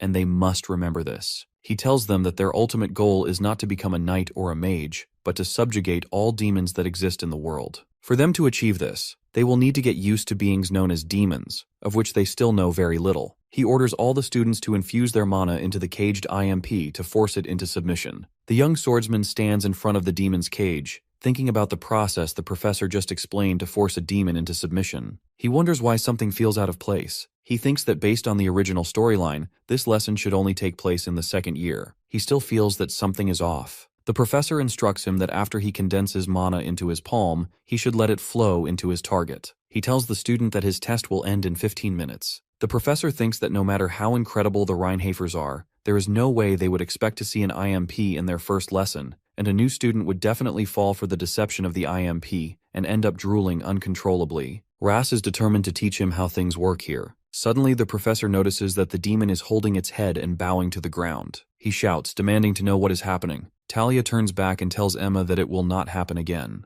Not only the demon, but Nox also enters the minds of all the students. One student murmurs that she is feeling something strange. Another student tastes something like a delicious pie. One girl complains that her consciousness is fading away. Talia still apologizes to Emma. The young master raises his hand and asks the professor if he can change his IMP. He also explains to the professor that he has not done anything, but the demon is already trembling in fear. Professor Ras shouts very loudly. The swordsman smiles and remarks that someone is making such a loud noise in the sacred classroom. Ras demands to know how Nox forced that IMP into submission. He explains to Ras that he just said he has not done anything yet. Ras behaves foolishly and admits that he cannot help but feel like a fool for not noticing such great talent within him. The professor calls his talent incredible and tells him that he will give him a chance. Ras repeats that he will give him the chance to become the best student. Nox wonders what he means by best student, fearing that the professor wants him to become his assistant. One student says that he is so jealous that Nox gets to become Professor Ras's best student. However, the young master refuses his offer and tells him that being the best student in name is really just being a slave. Professor Ras becomes furious and shouts at him for refusing his offer. He demands to know what Nox thinks he is saying. All the students are still not fully recovered, and one girl wonders if he is the only one standing up normally. She also wants to know more about Nox. A few hours ago, while walking through the gallery, Mr. Bernon informs Professor Ras that the filthy-looking white-haired bastard is freakishly strong. He guarantees him that Nox is a crazy bastard. However, Ras insists he is just a new student and argues it is too hasty to make any conclusions merely because he has achieved some things. He suggests Bernon should not place such high expectations on new students. Bernon warns him that his problem is being too close-minded and reminds him that even Dean Noah told them to watch out for Nox. He thinks to himself that Nox is definitely talented, and what more could they possibly need when they are talking about a student whose talent has been recognized as the best by one of the four sages? The professor responds that he will need to see him with his own eyes, and once he does, he will not need to care about this matter anymore. Back in the classroom, Professor Ras is shocked to hear that the young master refused his offer to become his assistant. He demands to know why he would reject such an opportunity. Even the students call him crazy for missing his chance to assist Professor Ras with his class, as Ras is the greatest authority on magic education. One student tells another that there are mountains of people queuing up to become his top student, and he cannot believe he just threw that chance away. Another adds that it is exactly the kind of thing the good-for-nothing of the Reinhafer family would do, saying he literally threw away an opportunity served to him on a silver platter. Another student shouts that this is why good-for-nothings like him should not be allowed here. He remains confident and never changes his mind, no matter what they say about him. He also thinks that Eleanor is already giving him a headache, and he wonders why everyone around him keeps creating trouble. One student raises his hand and asks for permission to speak. After being permitted, he questions why Professor Ras is giving this chance to Reinhafer when there are many more outstanding students, adding that his strength is in magic. He believes that Princess Penelope and Echidna are also worthy of being considered for the top student position. The swordsman dislikes his attitude and notes how desperately he tries to leech off a rising family. But Nox considers him a smart bastard because he knows exactly whom to butter up, deciding he should remember him. Ras announces that the professor is the one who decides who the right person is, but he admits that if he says so, they might not be convinced. There could be negative rumors claiming he is biased towards Nox's talent, so he wants to set the record straight. He declares that he will tell them right now why Nox is the right person to become his top student. At the same time, Nox mumbles slowly that he already told him he is not doing it and calls him a crazy bastard under his breath. Professor Ras explains that firstly, he subdued the imp's mana. The young master thinks Ras's opinion would be something like this. Number 1, he does not know why, but Nox was able to subdue the imp quickly, and although it might be a low-ranked demon, it was not easy to do, so it is no surprise that Ras is fascinated by it. Number 2, he possesses mana sensitivity talent to a genius level. He also knows Ras has studied magic for a long time, and someone like him would easily identify who has talent for magic and who does not. Professor Ras declares that for these reasons, it is only fair for Nox to become his top student. Nox replies firmly that he already said he is not doing it. Ras shouts at him to take his time to reconsider and advises him not to rush his decision here. The swordsman requests him to speak after wiping his saliva and suggests Ras choose a more suitable candidate instead, telling him not to expect gratitude if he gives up on him. Professor Ras feels confused and frustrated. Princess Penelope tells her friend that he is different from the rumors she has heard. Her friend Echidna apologizes for the misinformation, admitting that her information-gathering ability is lacking. The princess thinks she has just gotten a little curious about him. She also wonders whether Nox will become a light to the imperial family or a dark cloud hovering over them. After all this, Nox leaves the classroom, wondering why Ras is suddenly acting like that. He also notices Ras was looking at him as if he were some food covered in honey or something, and that thought makes him sick. He wonders why there are no normal characters in Inner Lunatic. He feels relaxed that he managed to get Ras off him for now, so he should be able to live in peace for a while. At night, Nox rests in his room, and Lavilia asks him if something bad happened at the academy. He takes a cold breath and says something horrifying. He explains that Professor Ras follows him everywhere, in the corridor, in the classroom. In class, Ras sits behind him and keeps whispering in his ears to become his top student. In the canteen, he does the same thing. Worst of all, in the latrine, Ras climbs onto the door and asks him to become his top student. And when he comes out of the toilet, Ras again asks him if he has finished considering becoming his top student. Nox tells him to stop it and calls him a crazy bastard to his face, but Professor Ras just laughs and does not mind his harsh words. Ras even tells him that he likes how rough he is with his words and that he loves it. The young master tells his maid that this bastard Professor Ras keeps asking him to become his top student. Lavilia comments that there is a term in there she thinks should not be mentioned alongside a professor's name, but asks if by Professor Ras he is referring to the person known to be the best in magic theory. He nods in confirmation. She says that is strange, as from what others say, she remembers him being a good professor, and she wonders why he would do something like that. He admits Ras is an alright person as well, but also remembers Ras's negative traits, that he can be obsessive, paranoid, traumatized, weak-minded, and cold-hearted. He tells her that the problem lies in those traits he has. Later at night, guards shout to stop someone and not let him go out. One guard orders everyone to stop him, saying it is the Patriarch's command. Another guard tells his companions that they were told not to let Master Garen into the room. Master Garen, holding a bloody sword in his hands, keeps walking towards the guards. Garen tells them that it is so harsh and that this is not how a father should treat his son. After killing all the guards outside the office, Master Garen enters Teo's office, where he finds Teo and Rodwell waiting for him. Rodwell thinks to himself that he cannot even move and wonders how Master Garen has gotten even stronger in such a short time. Teo says he never thought Garen would come back to the Reinhafer family again. Garen questions what reason he would need to come back to his own home. Teo asks his son if this place is truly his home. Garen tells his father that he is sure he already told him it is time to give up and that there is not much time left. Teo replies that it is none of his business. Garen informs his father that the demon is lurking around him, and once he becomes weak, it will rise and devour everything in its sight. Teo asks if it sounds like he wants that to happen. Garen states his business here is simple and demands to know where his father hid that sword. He is asking about the first Patriarch's sword. Garen repeats his question about the Patriarch's sword. He demands to know where his father Teo hid the Stormbringer of Jean von Reinhofer. Teo grows furious at him for speaking the name of Jean von Reinhofer, the first Patriarch, and considers that his son must be completely out of his mind.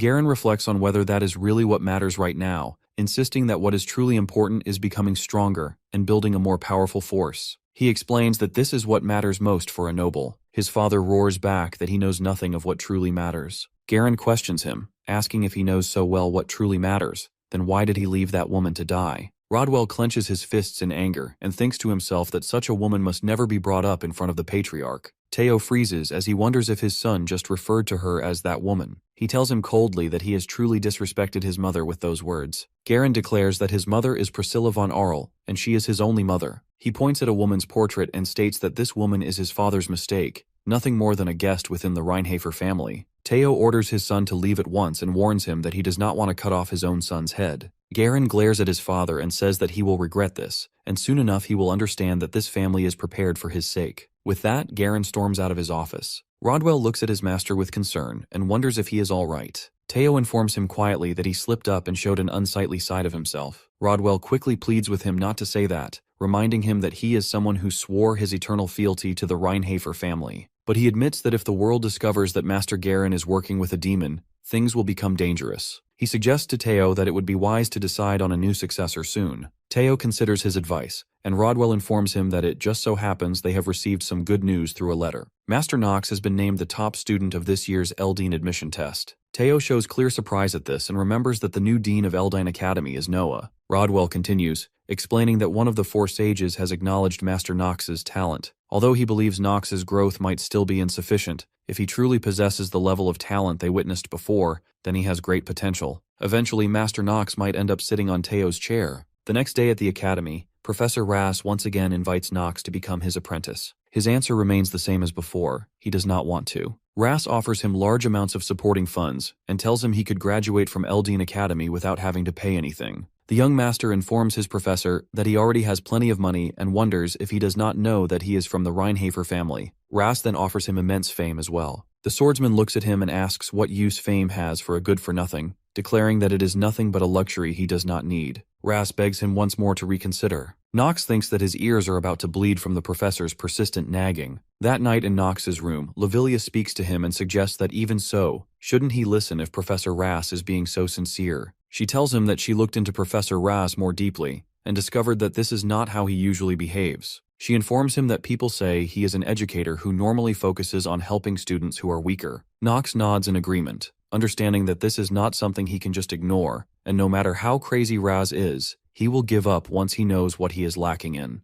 Lavilia agrees with him and admits she also found him a little strange. The next morning, Nox goes to Raz's office and tells him that although he explained things yesterday, he still does not understand why a professor as talented as him would want him to be his apprentice. Ras simply replies that it is because he is outstanding. But the young master insists, saying that he wants to hear the real reason why he needs him specifically, and not any of the other outstanding students. Professor Ras asks him if he has some time. Nox shrugs and explains that he has always been told what a good-for-nothing he is, and that means he has nothing but time. Ras laughs and admits that Nox got him good with that remark. He continues, asking if in that case he would please listen to a long story of his. He assures Nox that he will enjoy the tea he has prepared, as it is the best herbal tea he bought from the rival in merchantry. Professor Ras begins to explain that the reason he needs him is because Nox can complete his research. Nox grows curious and wants to know more about his research. The professor reveals that in order to achieve his lifelong wish, he must find someone weak who cannot use mana. That is why he needs Nox, because he no longer wishes to see anyone die while being too powerless to even struggle, just as his own son died. The swordsman thinks about these hidden stories of each character that he never knew while playing through Inner Lunatic. He also notices there would always be an abrupt new situation that would appear. Professor Ras continues his story, telling him that he was born as the first son of Viscount Celestia's family and had led them. He possessed no outstanding talent but managed to gain admission to Eldine Academy with just his theoretical skills and eventually became a professor.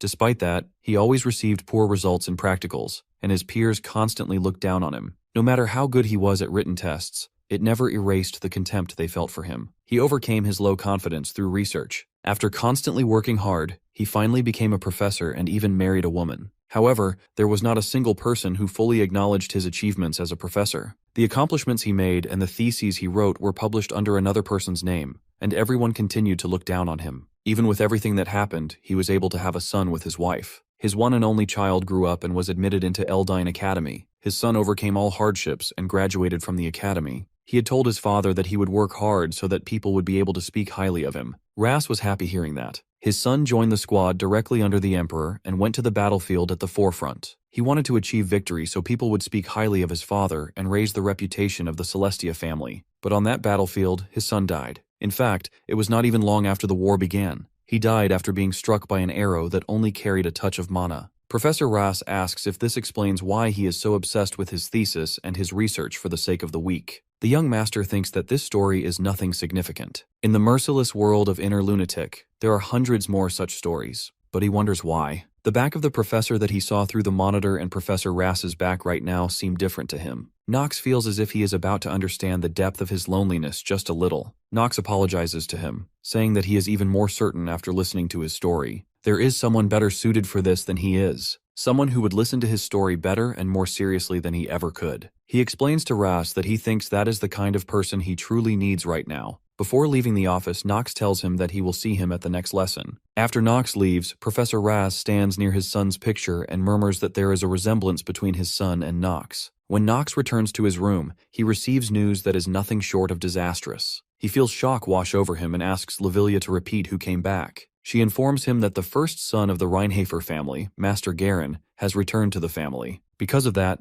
several bodyguard knights have already died. That news fills him with rage as he thinks to himself that the first crown prince, Louis, and the #1 bad ending maker of Inner Lunatic have finally started to move. He asks Lavilia if she has been to his family estate recently. She replies affirmatively and informs him that the head butler, Rodwell, summoned them, so she went there with Rona. He knows that Garen despises Teo's second wife, Nox's mother, whom Teo truly loves instead of Garen's own mother. He ponders that he has no idea whether Garen hates Nox, but if that is the case, then he might even harm Lavilia. He feels curious why Nox has to make so many enemies. He questions his maid about whether Garen did anything. She reveals to Nox that Garen tried to scout her. She explains that when she and Rona were in the hall, Garen appeared there, and as he walked by her, he noticed that she looked extraordinary. Garen asked about her identity, saying he had never seen her around before. She greeted him and told him that she is the exclusive maid of Nox, and her name is Lavilia. He told her to drop the formalities, declaring that he wanted her to become his maid, and mentioned that she is capable. He also stated that she has enough ambition within her to satisfy him. She apologized to him and told him that she is already serving Master Nox and that she is afraid she will have to reject his offer. He warned her that she should know who he is, and questioned why on earth she would refuse his offer. He also asked if that Nox brat was giving her a lot of money. She informed him that it is because she wants to serve Nox. He shouted at her, saying it is not something a mere commoner gets to decide.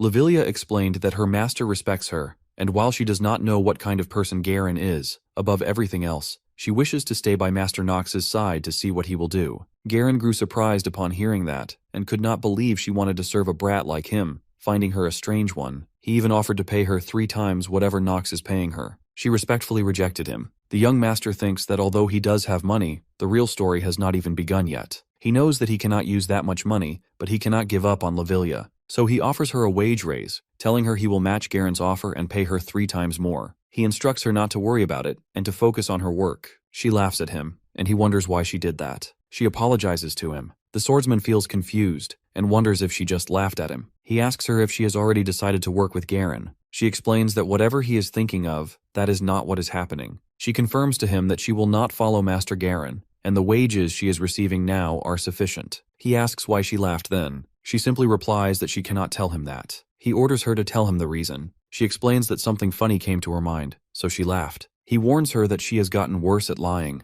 He thinks that whatever the case, he is fine as long as he has not lost her. He declares about Garen that he will not let him off if he ever catches him. He thinks it will be after he becomes stronger. The next morning, all the students begin their physical workout in the playground. There are 5 mandatory classes in Eldin Academy that a new student is required to take. The first is the history of the Archeim Empire, which talks about the creator god, Arden, and the strongest unified kingdom that people have forgotten about. The second is horsemanship. The third is the knightly code and etiquette within the academy. The fourth is basic magic of the empire. Lastly, there is the subject that Nox has the most difficult time with, the cursed stamina training, running and chin-ups. Usually, his stamina reaches its limits during the training. His trainer remarks that it is strange, saying he is like a mayfly. The young master wonders what he means by that. The trainer explains that he is exceptional when it comes to short-term results, but it feels like he has a lot of trouble when it comes to stamina, and it is as if he is being blocked by a large wall that he cannot overcome. As expected of an Eldine Academy instructor, it is just as he says. Because of the terminally ill trait that Nox possesses, his stamina is stuck at 15, which is half of the maximum possible stamina.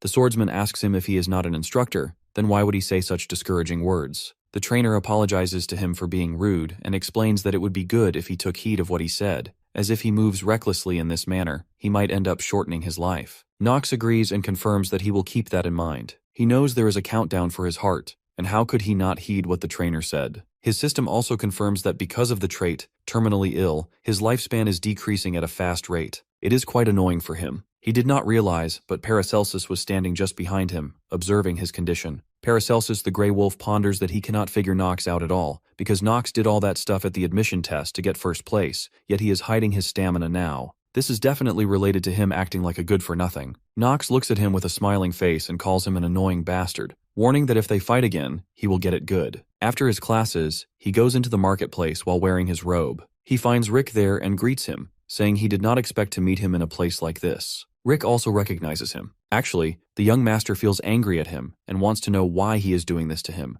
calling him a game destroyer in his thoughts. Rick smiles and greets him, saying it has been a long time since they last met. He knows that Rick's real name is Hausholtz de Nefer, known as the worst bad ending maker, on par with the first prince, Louis von Archeim. Knox quickly checks his detailed information on the system. He also knows that Rick will later attack the rival in merchantry and betray Eleanor, which means he is the #1 person to avoid. The young master asks if he is the one who came to give him that gift previously and questions what business he has with him. The system warns him about the wavering of his acting genius. Rick responds that it's nothing serious, explaining that he simply saw a noble of the influential Reinhafer family walking around without a servant, and he was just a little puzzled. Knox tells him it's none of his concern. Rick agrees with him and calls it fate that they meet again, offering his help while he purchases some items, mentioning that he has a lot of free time right now. The swordsman doubts that was the only task the head of the Rivalin family assigned to him. Rick explains that since the past, great nobles have always turned a blind eye to servants who deviate slightly from their duties. Knox decides he needs to find out what Rick is scheming, knowing there must be a reason why he approached him. The young master warns that he doesn't like people who talk too much. Rick smiles softly and assures him he will make sure to remember that. Meanwhile, in the academy hostel, Eleanor's maid hands her the documents she requested. Among the documents, there is a paper with Knox's picture on it. She wonders why on earth he saved her, as there was no reason for him to do that. In the first place, the Reinhafer family has pretty much no interaction with the Rivalin family. If he wanted to gain something, he should have accepted Professor Bernon's proposal, but he rejected it. She knows the youngest son of the Reinhafer family she knows does not have that kind of personality. What's for sure is that he started behaving differently after resolving the missing child's forest incident, but she has no idea what caused this change. She has also noticed that Rick's recent movements have been strange. He is gathering people within the merchantry, but she believes he probably can't accomplish much anyway. She closes the file and looks outside the window. She remembers the day her father got angry with her for simply having an argument with Knox as a child. She recalls his words when he told her that if it was needed, she should have given everything she had. She also remembers the day her mother died. Back in the market, Rick helps Knox negotiate with the shopkeepers. He advises him there is no need to buy a high-grade orb to use in magic classes, as when he becomes a second-year student, he will be given an even better orb for free. For the pot and ladle needed for alchemy, he instructs that he needs to buy ones made with a special type of iron. Rick explains that the items will usually be made in the empty chemical room, so he just needs to meet the minimum requirements. He also mentions that the store he sees further down has connections with the Eleanor merchantry, allowing him to get items at an affordable price. The young master thinks he doesn't want to admit it, but Rick's talent is genuine. The con artist trait and his passive skill negotiation revision are real. He wonders if Rick were not a demonic human, he might have considered recruiting him. After some time, Rick mentions that he thinks Knox has probably purchased everything he needs now. Knox agrees, saying this will be sufficient. The swordsman asks him again, saying he still doesn't know why he was looking for him. Receiving no answer, Knox grabs Rick by the collar and demands to know why he approached him. Rick plays innocent and wonders what he means. Knox shakes him roughly and warns him that wasting time is not in his favor. Rick remarks that it looks like his conversation with him will be a quick one and says he will get straight to the point. Suddenly, the young master feels a barrier appear near him. He recognizes based on its appearance that it is magic that blocks out sound. Rick offers him to betray the Reinhafer family and become a servant of the first prince. Rick opens his shirt and shows his dark chest. Knox states that the one he serves is not the first prince but a demon. Rick confirms that Knox really does know a lot of information and makes it clear that he doesn't think his master will like that. Knox wonders whether Rick's master will truly grant his wish. Rick remains confident that he will. The young master hopes Rick doesn't end up regretting it. He also warns Rick that if he dares to insult him or his family again, he will kill him. Rick assures him he will keep that in mind. After that, Knox departs from there. In the forest, Vernon gathers his students and informs them that they will begin the class. One student wonders if he is the same crazy instructor from their first lesson. The students refer to him as the bald one. An innocent student advises the others to be careful, explaining that it's fine to call someone who isn't bald a bald head, but if they call someone who actually is bald a bald head, then it's very disrespectful. Vernon knows he cannot crush these young sprouts from the academy merely because of his hair. He proceeds to inform them about the location for today's class first. He describes a place called the Clariel Plains, a famous area within Eldon Academy that contains many extraordinary trees and plants. He explains that they will be learning the basics of horse riding here. He orders them to try riding their assigned horse or the horse they brought with them. One student complains that he hasn't even had a good chance to look around this place yet. A girl notices there are people who have brought their own horses. A few students have never ridden a horse before. One girl wonders why they must come to Eldine Academy just to learn how to ride a horse. Another boy worries that they don't have a choice, since it's a mandatory subject, and they will be expelled if they get an F. The young master has brought his horse Carl here. Professor Bernon instructs the students to try riding their horses and advises them to hold on tightly so they don't fall off. He notices Paracelsus and observes that he is quite skilled at horse riding. He thinks that Paracelsus has lived in the East for so long, so he should be able to ride a camel or a horse. Some girls notice Nox's horse and wonder if it's an obsidian, questioning how a good-for-nothing like him could have such a horse. They also mention that while the Rheinhafer house is rich, it still isn't as wealthy as the Rivalin house. The young swordsman knows this is the benefit of being a veteran player. Vernon appreciates the students for riding their horses and advises them to slowly communicate with their horse while riding. When he notices that all the students have become familiar with their horses, he informs them that it's time to start the main race of the class. A few students complain that some of them only started riding horses today, and it makes no sense. One student even complains that his horse tried to kick him with its hind legs. Some students call it madness. One student wonders if Vernon is angry because some students called him a bald head. Suddenly, Vernon slaps that student and knocks him out. He then explains the rules, stating that each of them will ride their horse to the corner located in the nameless forest at the end of the woods, and then return to this place. He declares that the first to get back will be given additional points. He thinks that the rules are as simple as Vernon's hair. Talia comes up to him, but he tells her to mind her own business. He knows that even though horse riding is a class everyone takes, the event that takes place today is very important. It is an episode where a demonic human appears for the first time. Since it's their first appearance, it has been arranged so that the protagonist encounters the demonic human. Rudger, the demonic human that appears in this episode, causes all the students to become trapped in the nameless forest. The protagonist then overcomes the demonic human along with the other Academy cadets. That is the basic sequence of this episode. But here, there is no protagonist. In such a place filled with so many strong personalities, he wonders how things will turn out without the presence of a leader. He knows that thinking carefully is important, but actions must also be taken. Talia calls his name and wants to know if he wants to go with her. She explains that she isn't scared. It's just in case something happens since the forest is quite a dangerous place. Eleanor guesses that Talia is confident enough to worry about others during a race. He tells her not to bother him and to go on her way. Eleanor walks away and Talia realizes this is indeed a race. She advises him that it would be best to come back as quickly as possible. She also tells him to go first since she isn't very good at horse riding. He informs Talia that the race isn't what is important and leaves. She becomes curious to know what he really means by that. Vernon announces that the race has begun, and all the students start riding their horses. A noble boy tells his friends that he won't lose to commoners who haven't even ridden a horse until today. Suddenly, the system informs Nox that due to the effects of mana sensitivity genius, the circle has been revealed. The students are shocked to see strange circles on the ground. The young master shouts that it's teleportation magic and advises everyone to stay still unless they all want to die here. Suddenly, all the students get teleported away. On the other side, a very large and strong demonoid human waits for them. He declares that finally, it's time for his revenge. A few moments ago, when the circle appeared on the ground, Nox warned everyone to stay still unless they all wanted to die there. He swiftly jumped off his horse and informed Carl that he was counting on him, and Carl immediately ran away from the spot. Suddenly, all of them were teleported from there into an unknown forest. One student complained that her head hurt, and everyone wondered where on earth they were. The students remained confused about their current location. He was certain that this was some kind of teleportation magic. He also noticed that it was different from Dean Noah's, as the formula itself seemed unstable. The princess questioned him, asking if he knew what was happening right now. He responded that he was trying to figure it out, but one thing was for certain. There were outsiders involved who were not with the academy. Echidna moved forward and shouted at him, demanding to know what he was talking about.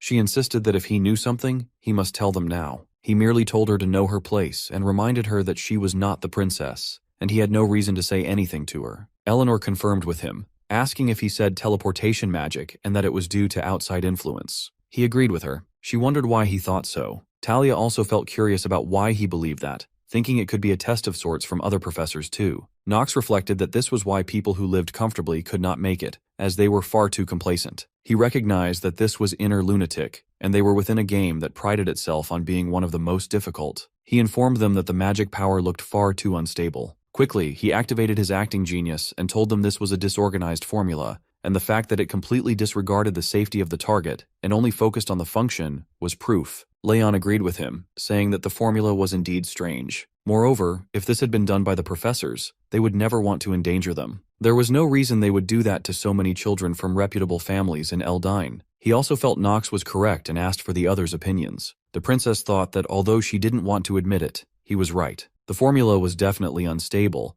and it was right to think that outside influence was at play. She wondered if this could have been done by her brother. Leon advised that they needed to get out of there quickly. Most of them agreed with him. Echidna shouted that the dark families were trying to take matters into their own hands and insisted they needed to prove what they were saying first. The princess stopped her and informed Echidna that everything they had said was correct, and if they stayed in this vortex of unstable mana for too long, they would be as good as dead. Leon came to think that the way the magic circle was deployed was indeed strange. His friends agreed with him. He also mentioned to the students that the princess was sharp and had learned magic earlier than they did. Paracelsus, the Grey Wolf, had been listening to them quietly, and suddenly he drew his sword. Echidna asked him what he was doing. He questioned if she couldn't smell the stench of blood. He explained that this was a monster of intermediate rank or above, and its location was above them. Suddenly, a very large and dark bird jumped down from the tree and attacked them. Nox alerted everyone to get ready and cut down the bird. He informed the others that in this dangerous situation, he would take command of the fight. Many students did not agree with him, and some even called him good for nothing. The princess thought about the ambush of a monster whose presence she had not even detected,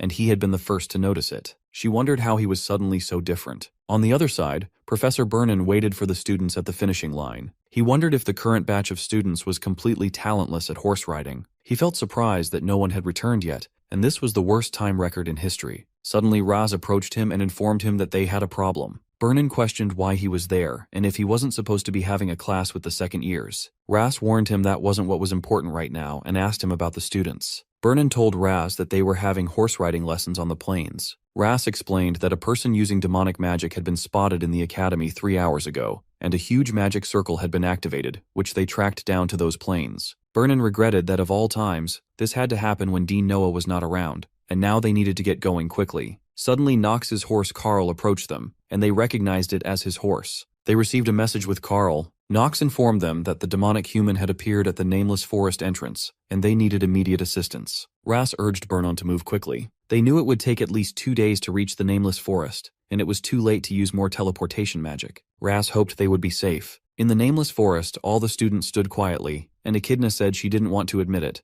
but she would. Nox's judgment had been the correct one. However, he told her to forget it, as he didn't need forced apologies. He informed her that this incident was an extension of what had happened previously, and requested that they give him the authority to take command of all the students under the law of the imperial family. She hesitated, thinking it could be dangerous, but finally, she announced that she, the princess, would take charge of the students personally. He knew this would create trouble for all of them. He instructed Pell to tell him the manual that needed to be followed in emergency situations. Pell informed them that the top priority was to protect a member of the imperial family, and that the authority to take command would be given to the most exceptional knight or mage. He told the princess that she was the only member of the imperial family in this place, and that she was also one of the most powerful characters who would be needed to defeat the demons in the future. Because of the lightning mana and power of punishment she possessed, abilities only passed down within the imperial family, he explained that even if everyone died here, they must protect her life, as that was the law of the empire. Nox recognized that he was the one who had been able to make the fastest judgment during the ambush and react quickly to the situation. He requested her again to give him the authority. He demanded control over the life and death of everyone present, including her. Talia believes he wants to become the leader with everyone's lives on the line,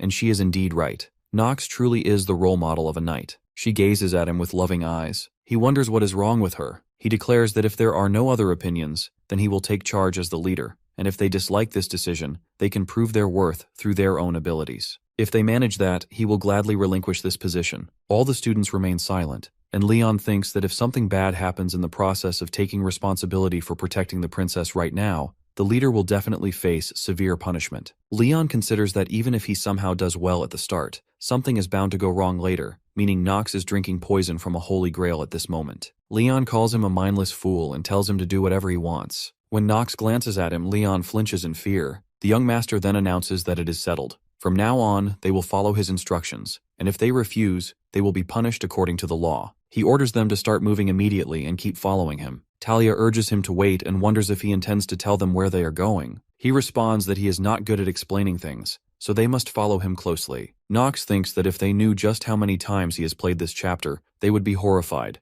because he is a veteran of this damned game. Inside a cave, Rugger, the demonic human, keeps watch over the students through his magical marble ball. Suddenly, he receives orders from the demon to devour the humans of Eldine and eliminate all the sprouts that fail to grow. The demon promises that if he does so, he will share his power with him, even though he does not deserve it. Rugger bows to his lord and replies that he will handle this in a way that shall not disappoint him. With the powers bestowed upon him, Rugger decides to kill them all. He whispers to himself that this is the perfect mission for him. He is determined to punish Professor Raz for the sin of abandoning him. On the other side, the students hunt 3 large boars for food. Nox announces that from here on, they will need to assign roles. He orders Leon and Paracelsus to assist him. Paracelsus admits that Nox has defeated him, so he will comply for now. Leon steps forward and informs him that although he is probably lacking in skills, if he can be of any help, he will do his very best. The young master feels glad that he has the strongest new students on his side. He tells them that there are two ways to get out of this forest. Either someone breaks the barrier from outside, or they kill the caster who used the teleportation magic within the barrier. The princess asks about the second option. Nox replies that indeed it could be dangerous, but they have no other choice here. It would take Professor Bernan about 2 days to reach this place from the plains if he travels in a straight line, so their best option is to survive as best as they can while killing the caster. In truth, Nox already knows that this event cannot be resolved with the first method. If they want to escape, they must kill the caster. He also knows that the caster is Rugger, the demonic human living in this forest. He orders the students to gather some food first, and with the 2 large boars they already hunted, they should be able to last 2 days. Paracelsus steps forward and wonders what exactly he is asking them to eat. Nox tells him that this is pig meat and asks if he has any problem with that. Paracelsus shouts back that although he knows Nox is quite skilled, he thinks he has misunderstood something. He must think this is the back mountain of a noble estate used for hunting, but they cannot eat demonic beasts like this because they are poisonous. The swordsman tells him that he is aware of that, and he also knows that the plants in this area cannot be eaten recklessly. Paracelsus stares at him in shock and demands to know why he wants them to eat it if he knows all this. He asks how they are supposed to consume demonic beasts. No matter how starved he was in the East, he never went this far. He also wonders if Nox knows how long their stomachs would be in pain after eating such meat. The young master decides it is best not to get too involved with him. He orders him to shut up and be quiet because he has his own ways. He instructs Leon to summon undead to protect the students from monsters. Leon obeys immediately. Nox then commands Paracelsus to guard the princess, and tells him that except for his cheeky mouth, he actually possesses impressive skills. Paracelsus retorts that he is definitely going to beat him half to death in the future. The swordsman knows it is time to get started. They cut the pig meat into pieces and start a fire. After that, he begins cooking it. While cooking, the meat produces strange colors. Some students fear they will die after eating it. Nox tosses some herbs onto the meat, and suddenly, one student notices the color changing. He informs everyone that he simply used this plant to neutralize the poison in the meat. The crimson rake plant is capable of neutralizing the poison of middle-rank monsters and below, and the horned boar is one of those monsters. A student confirms that she has read about it in a book somewhere. The princess approaches him and asks why, when the Reinhafer family has no reason to starve, he knows such information. He replies that he does not know either. He then asks her if she prefers it rare or medium rare, boldly excluding the option of well done. He knows there was once a mention within the game that well-done meat is thrown away. All the students gather around the fire as the smell of cooking meat increases their hunger. While riding their horses, Raz contacts Dean Noah and informs her that the demonic human is at least intermediate rank or above. He also reports that the Academy has determined this to be a grave matter, and they are on their way to rescue the children with Professor Brennan, while the other elite professors are already out on other dispatch missions. Suddenly, they hear a sound resembling someone eating snacks. Brennan thinks to himself that he knows she is crazy, but there is no way she would be casually snacking in a situation like this. Raz questions her, asking if she is eating snacks right now. She laughs softly and wonders if they heard that. She tells them there is no need to be so worried, assuring them that the children will come back without any major issues. However, she adds that if they were second-year students, this situation would not be as dire. Brennan shouts back that they are first years, and they have not even been studying at the academy for that long, calling them basically dunces right now. Ras agrees with his statement and adds that they have not even learned basic defense magic properly. After hearing that, she hangs up. Both professors are shocked by her cold attitude. Professor Brennan shouts that he will just do as much as he can and turns his horse back from there. However, Professor Ras worries about his top apprentice, Nox, and is determined that he will never let him die in a place like this, so he continues his journey. At night, all the students rest around the fire after eating their dinner. They notice Nox spilling the hornboar's blood around them. Paracelsus explains to them that if they use the blood of a stronger monster instead, weaker monsters will not even dare to come near them, and that is something they often do even in the East. He also mentions that travelers are most vulnerable when they set up camp at night after all. Princess Penelope approaches Nox and thanks him for keeping all the students safe. He replies that they still have a long way to go, and there are still many monsters around. Plus, they have not defeated the mage yet, and the night is long. The princess confirms that she knows, but the fact that no one has died so far is something she thanks him for again. She also requests him to forgive Echidna's manners. The princess explains that they are just biased against dark families because of the usual negative feelings people have towards them. The young master wonders why she even cares about him, and he does not like how this is going. He tells her that she does not need to worry about someone like him, and she cannot go thinking about a good-for-nothing who was thrown away by his own dark family. He thinks the imperial family would be in shock if they found out. She simply replies that is one way of looking at things, but she thinks differently. She informs him that she can save more people, and even if she has to join hands with a demon, she will do so without hesitation. He remarks that is such a dangerous thing to say. She laughs softly and says she is just kidding. He does not enjoy it and wonders if her switch has turned on. In truth, Princess Penelope is known as the Princess of Kindness, but her biggest flaw is that she is an extreme utilitarian. She is also a dangerous character who would give up her own life for her beliefs, and her nickname as the Princess of Kindness could easily turn into the cold-blooded princess. He orders all the students to team up in groups of 4 to set up the tents. He also has some decent clothes, so each of them can come and take one. He knows having a dimensional pocket is definitely convenient. One student tells another that this is the Reinhafer family for him, and he heard that when they turn 5 in that family, they are pushed off a cliff. The swordsman wonders how such bad rumors could be going around,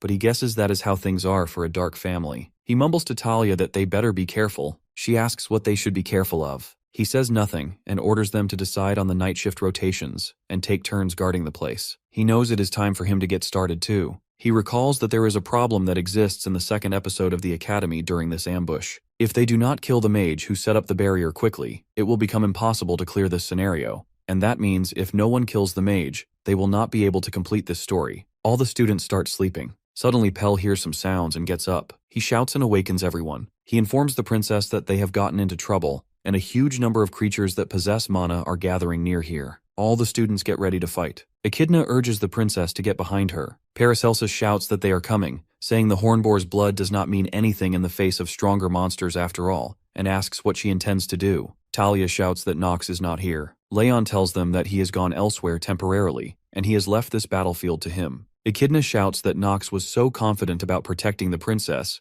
yet he went somewhere else. Leon explains that he did not run away, but she doubts it. She tells the others that there are just way too many of these monsters, and this is too dangerous. A girl agrees with her, saying it is impossible for them to deal with them. Leon calms them down and begins his magic spell. The princess observes his magic and wonders how he can have such a ridiculous amount of mana. Leon has become curious about Nox, about what kind of person he is and why he has given him this responsibility. Actually, before leaving, Nox handed him over a magical diamond and declared him as the patriarch of the Marvas household. Leon starts reading from his book, knowing that the result of this battle will solely be decided by him. Many monsters try to enter his magical circle, but they all die. Numerous magical warriors appear and begin slaughtering the monsters. On the other side, the young master reaches Rugger's cave. His system notifies him that the mana sensitivity genius has neutralized intermediate restraint magic, and due to the effects of the lunatic member's robe, his attack power has increased by 1.2 times. He calls out to Rugger and demands to know how long he intends to remain hidden. Rugger finds this interesting and steps out of his cave, commenting that a mere academy student is not only able to figure out his location, but is also bold enough to stand against him. Nox immediately activates his acting genius. He tells the monster that such words should only be spoken by someone who holds true worth, and remarks that Rugger is the one who needs to know his place. Rugger becomes enraged and lunges at the swordsman, but Nox blocks the demon's attack with his sword and manages to hurl him away. Rugger looks at him in shock, wondering who he really is. The young master replies that there is no need for him to reveal that. Rugger roars furiously and warns him that he will beat the words out of that arrogant mouth of his. This time Rugger charges with his full strength, but Nox severs his arm with a single swing of his sword. He tells Rugger that what happens from this point is what truly matters. He notices there is no need to even use his skills, as the gap between their abilities is immense, and he far surpasses Rugger. Even though Rugger has borrowed the power of a demon, he remains merely a demonic human. Rugger regenerates his arm and glares at him, wondering if he is so arrogant as to believe he has already won. The swordsman calculates that Rugger is far weaker than his current self. He halts Rugger's attack with his blade and activates swordsmanship and combat genius. The system confirms that he has neutralized his enemy's assault. He taunts Rugger, saying that an attack like this is meaningless, and swiftly reactivates his acting genius. He grabs the monster by its arm and slams him onto the ground. Rugger thinks bitterly that he should have been cautious from the beginning, because the good-for-nothing of House Reinhafer has ruined his plans. The young master twists Rugger's magically regenerated arm and pins him down. Rugger screams in rage, demanding how he dares to humiliate him, someone who carries the blood of the Archduke. Nox tells him this is farewell and that he has had enough of him. As he is about to finish him off, Professor Ras suddenly appears and pleads with him to stop, revealing that Rugger is his apprentice. Ras apologizes for letting him go through all this, but affirms it is true. He explains that Rugger is his disciple. Rugger snaps at him, telling him not to spout absurdities, and demands to know if he was ever his apprentice even for a moment. He accuses Raz of abandoning him after he lost his arm in their empire's war. Rugger continues, saying Raz heartlessly drove him out of the academy once he was no longer of any use, calling him deluded for still claiming the title of teacher. The professor admits that he may have abandoned him, but insists it was not as Rugger thinks. He explains that he made those decisions out of concern for him and did not want the same fate as his son to befall him. Expelling him from the academy was his only option, as Rugger was so determined to head to the battlefield. Rugger retorts that they are the ones who choose their own paths and accuses Ras of arrogance, saying the entire continent came to know him as the academy's discarded trash. Ras responds that he never knew such things happened to him, and asks if the magic Rugger so desperately sought truly looks like this. He questions whether this is really the magic they both desired. Rugger answers that he knows it is already too late for him. Suddenly, Rugger slips free from Nox's grip and charges at the professor, declaring that he will at least take him along to the afterlife. Ras shouts, thinking that what has been done cannot be undone. However, before Rugger can reach him, the young master swiftly moves between them and stops him. He warns the monster of his incredible speed and in an instant seizes him from behind. The system informs him that acting genius has activated to its utmost level, and his synchronization with the player has increased. The swordsman remarks to Rugger that such emotion is truly inelegant and asks if he agrees. The system warns him that he might lose his mind. With a powerful swing of his sword, he kills Rugger. Professor Ras falls to his knees and begins sobbing over his dead student. Ras questions what he should do now. Nox wonders what Ras truly means by that. Ras reminds him that his research and thesis exist solely for the sake of those who are weak, but now he is no longer certain if there is any meaning to his research. He explains that he is not even able to protect his own apprentice and questions if there is any purpose in continuing his research, because he has lost the direction of his life. Nox wonders how he is even related to that demonic human. The young master knows this is a lesser evil, and he needs Ras's thesis to be published so that artifact creation and the strengthening system can be unlocked within the game. For that to happen, the professor must continue his research. But is that really all, he wonders? The system warns him that his emotions have interfered with the character and displays a warning that the acting genius is wavering. He informs the professor that something like that is not actually important to him. Nox believed that making use of Professor Raz was the best decision. He tells him that he considers his research worthless. Raz questions him, asking if he has not seen how powerless he is. He responds that he has seen it and thinks he actually looks pathetic. Now he understands. Raz has gotten inside his fence, and that is why Nox is wavering.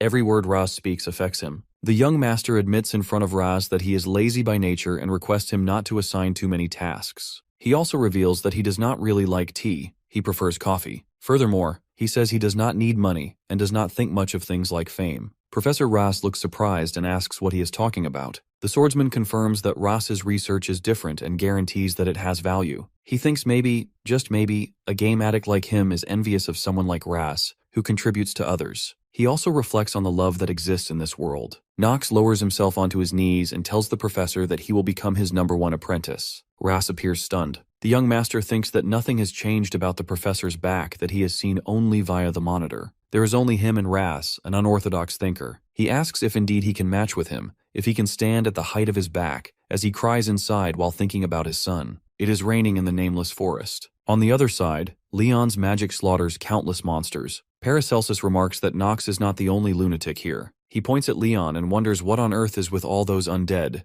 as they are on a completely different level from normal undead. They feel fundamentally different. The princess tells Echidna that it is hard to believe there was an army of undead with that kind of strength. She mentions that the dark families are truly capable of destruction, which is difficult to believe. Although she does not want to admit it, it seems the rumor about the Marva's household's return is true. She also states that they will remember Leon. Echidna obeys her and promises that she will pay attention to his activities. Leon holds the highest grade mana crystal in his hands and thinks about Nox, who gave it to him. He admits that if it were not for this crystal, there is no guarantee he could have won. Leon feels as if Nox has seen the future. Suddenly, Professor Bernon appears and asks if everyone is all right. He grabs a boy by his collar and questions if anyone died. The princess informs him that all the students are fine, but someone left the battlefield. He apologizes to the princess for being late with his greeting, explaining that he was in a rush. He wants to know who it was that left. She tells him that it was Nox, but believes he is in no danger, as they could only survive this long thanks to him. Bernon wonders if this is the truth. Leon confirms it, and explains to everyone that the mana crystal Nox gave him had helped them. Paracelsus adds that Nox also resolved the tent and ration issue for them, and he basically did everything. Another student confirms that maybe he is not the trash they thought he was. He was problematic when it came to women and acted like a good-for-nothing, and he also treated servants poorly. Another student includes that he heard Knox had bullied Eleanor's servant in an alley before. A different student mentions that maybe he is also problematic when it comes to men. Vernon thinks of him as a white-haired brat because of so many complaints. He also remembers that the barrier has disappeared. In fact, he confirmed that the large-scale transportation circle of the demonic human and the barrier can only be broken from within. He wonders how it happened. He also considers that not enough time has passed for Raz, who has a weakness, to have resolved everything here. The next morning in the office, he immerses himself in work and activates ordinary acting. The system confirms that he will not waver. After that incident, he had no choice but to become the apprentice. That night, while all the students were complaining about Knox,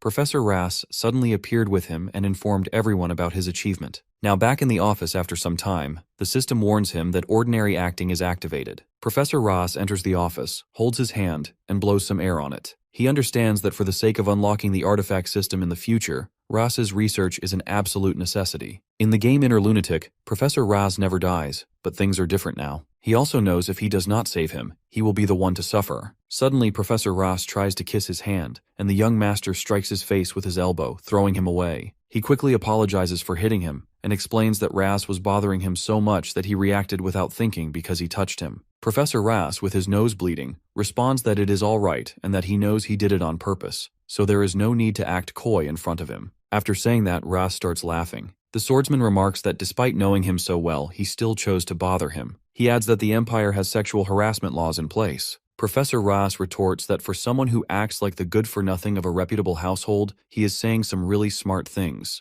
After a few seconds, Ras thinks about the Empire's laws and tells him that if he looks at the relationship between a commoner and a noble, he would see that the laws have been broken down for a long time. He counters that he does not think such words are befitting of a professor of Eldyne, an institution directly under the command of the imperial family. Professor Ras says it does not matter as long as he does not report him. Knox thinks Ras is seriously insane. Ras then informs him that this time, he has recommended him along with Leon. He explains that he is talking about his recommendation to the imperial family for the two of them to enter the treasure vault of Eldyne and take an artifact. He shows him the bracelet. The young master is surprised to see it and wonders if Ras really did that. Ras confirms it and tells him that, as he knows, he can be quite convincing. Doing this much for his top apprentice is not a big deal, so there is no need to feel pressured. He becomes angry and stands from his chair, asking his professor who said he felt pressured. He declares that since Ras went through the trouble of preparing a gift like that, he will gladly accept it. Ras observes that he seems even happier than when he became his apprentice. Knox thinks of Eldyne's treasure vault, considering it an unexpected jackpot.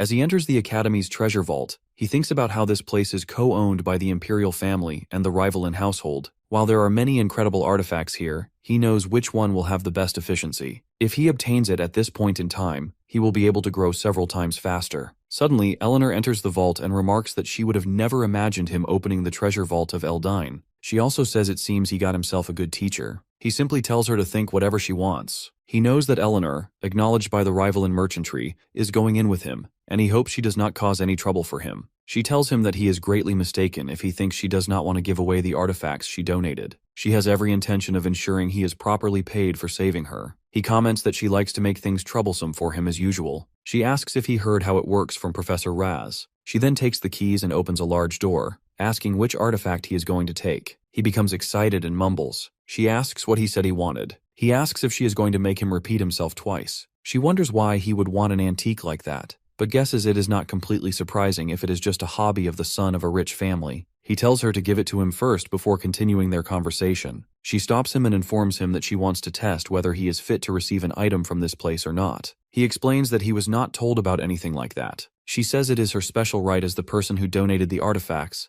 and the Rivalin merchantry is already fully in control of Eldyne after all. Suddenly she uses some kind of magic, and he recognizes it as space teleportation magic, remembering he has seen this countless times in the game. She asks if he is not surprised. He replies that he has experienced things even more surprising than this after all. She offers him a seat first. He agrees, and now both of them sit on chairs. She tells him to not waste any more time and begin the test. He knows she is making him work for the artifact, and since it is just a formality, it should not take long. She asks again why he saved her. He wonders if that is the test. She replies that it is up to her to decide what question is asked. He answers that he has told her previously. She suddenly stops him and says she forgot to tell him that lies do not work on her. Her behavior makes him slightly angry, and he thinks there is something he forgot. In Inner Lunatic, the difference between acting genius and ordinary acting is that acting genius can see through the lies of another person. That means what Eleanor says is the truth. He tells her that she really is such a pain in the ass. She wonders if he did not already say something like that just now. He wonders what he should do now. She informs him that he appears extremely frustrated.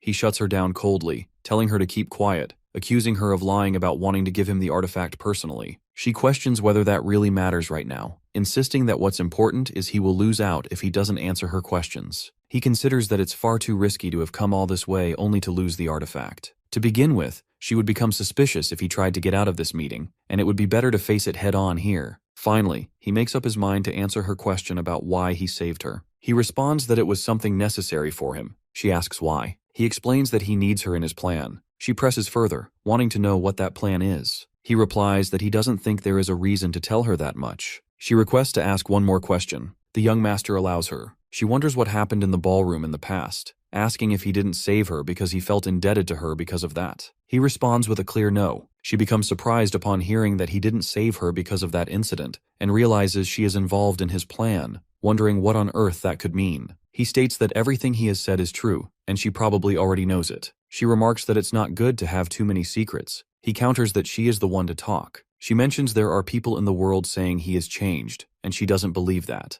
Even though he saved her, she still remembers what he said to her in the past. He tells her to do as she pleases. His attitude is quite surprising to her. He continues, explaining she can blame him and hate him as much as she wants. It's her right to feel however she wishes. He clarifies that she can act however she wants, and her feelings towards him won't change anything. He thinks that it has to remain that way as well. He rises from his chair, implying that if she is done here, now that he has received the artifact, he will be leaving. She thinks to herself that he has truly changed. After that, she goes to her room and, while drinking tea, wonders why he chose that kind of artifact when there are so many other better ones. Even though it's not a bad item, it isn't the best either. Rick comments honestly that he has no clue why a knight like him would need an orb. She simply remarks that she cannot fathom what he is thinking. She thinks again about how there were many items that were better, things like swords, elixirs, shields, and top-quality armors, but instead, he chose an old-looking orb. She doubts he did this to make her feel indebted to him. Rick interrupts, saying he doesn't think she really needs to think so deeply about it, and adds that it's not like he caused her any harm. She wonders if it is really okay to think of this matter in such a simple manner,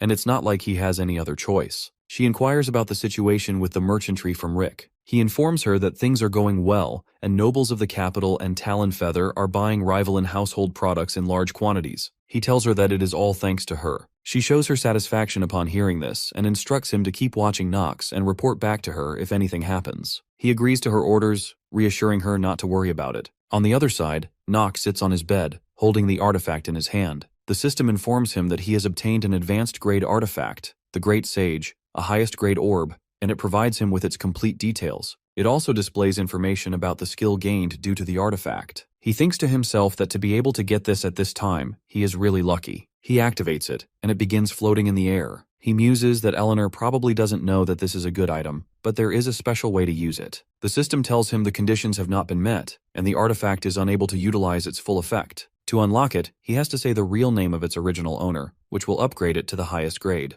The original owner of the artifact is one of the 4 sages who will appear in the future. She was also one of the characters he frequently took as his teacher in the game. However, it is still too early to activate it, and if he does, it will reveal his identity to her. Since this is only the first half, this level of effect is sufficient. Lavilia wants to know why he chose that orb when there must be numerous items in Eldine's secret vault, and she also heard there are tons of items suited for knights. He asks her if he has never told her before that he is going to use magic too, so he needs both types of items. She becomes shocked to hear that. Nox laughs, guessing he really didn't mention it, and it looks like he forgot to tell her. She looks scared and worried, wondering just what she should do with him. She wonders if it would not be difficult to learn 2 things at the same time. It is not that she doubts his abilities. He informs her that if it really does not work out, then he just needs to get money from his family and live his own life. She clarifies that she was just boasting to the others about how hardworking he has become recently. He gives a small smile and remarks that he did not ask her to do that. She questions if he knows he can be pretty nasty sometimes. He reminds her that he is good for nothing. She complains that he plays with women a lot. He denies it, saying it is just an accusation. She insists that she has heard all about it, including how Patriarch Teo was also quite the womanizer in the past, and that now he is repenting for his past mistakes. He admits that he is completely unaware of that. He lies down on his bed when she tells him that there is a letter for him, It seems to be from the imperial family, and they have requested that he read it himself. He quickly sits up, wondering why they would send him a letter. She informs him that Echidna was the one who asked her to pass it to him, and she requests that he take it from her. He questions why the hell the princess is paying so much attention to him. He knows he cannot allow more unknown variables to keep appearing. Taking the letter, he begins reading it. In the letter, she writes that thanks to his previous actions, she was able to keep her life. And on the basis of the laws of the Empire, she would like to give him a reward. She would like to invite him to the capital of their kingdom, Talonfeather, to receive his reward in person. He will be departing in 3 days at 9 p.m. Lavilia hopes he will accept the reward of the imperial family. He tells his maid that the princess wants him, someone from a dark family, to go to the capital. He wonders what kind of reward this is. She advises him to think about the conflict between the dark families and the divine family. She suggests that this could be a trap. She advises him that she thinks it would be best for him to not go because it is too dangerous. He thinks if they want to, they can summon him anytime. He orders Lavilia to stay there. He knows the place where Emperor Esteban and the Imperial faction have established their base. It is Talonfeather, and that place is under the control of the divine family, which means it is basically hell for a dark family. He cannot believe the princess is asking him to go there. He mumbles about the princess and what on earth she is thinking. He remembers when he played Inner Lunatic. There were a few important things to note.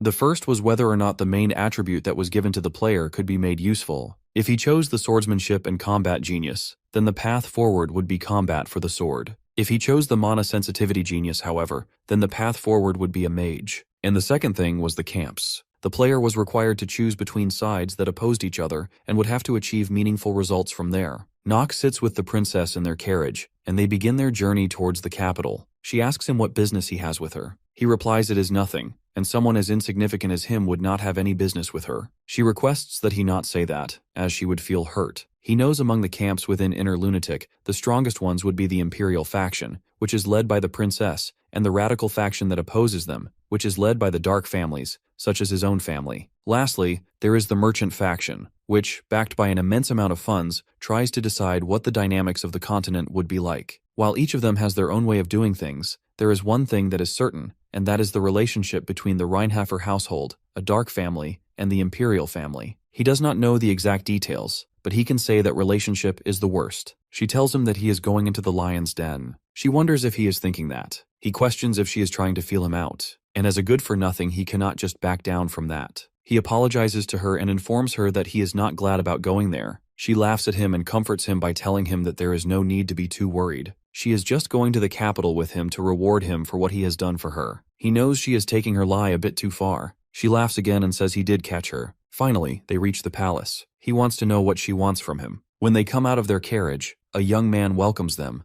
saying he heard a guest was coming and he was looking forward to it. He tells the princess that this is unexpected. This young man is the brother of the princess, and his name is Prince Louis. Nox introduces himself as the last word of the Rheinhafer household and presents his greetings to him. The princess asks her brother if she heard correctly that he was supposed to depart for the war in the north. Louis informs her that somehow it got cancelled, and he ought to play host since they have got an important guest visiting. He adds that he will tell the emperor about this visit. Prince Louis expresses his desire to meet Nox often. The young master respectfully agrees with him, but in his thoughts, he feels very disturbed to see this lunatic, and the idea of meeting him often truly disgusts him. He knows Prince Louis is the first prince of the empire, and the only person who is ranked higher than Penelope in the hierarchy to ascend the throne, and he is the notorious bad ending maker of Inner Lunatic. Nox and the princess stand outside the palace as Louis departs with his servants. Echidna approaches her and inquires if she is all right. The princess assures her that she is fine, explaining she was just a little taken aback. She then turns to the young swordsman and remarks that he must have been surprised as well. She invites him to go inside first so they can continue the conversation there. He complies with her command. He considers how the relationship between the princess and Prince Louis is completely incompatible, just as it was in the game. He decides he will make good use of this situation and survive no matter what. Later that night, he lies in his bedroom,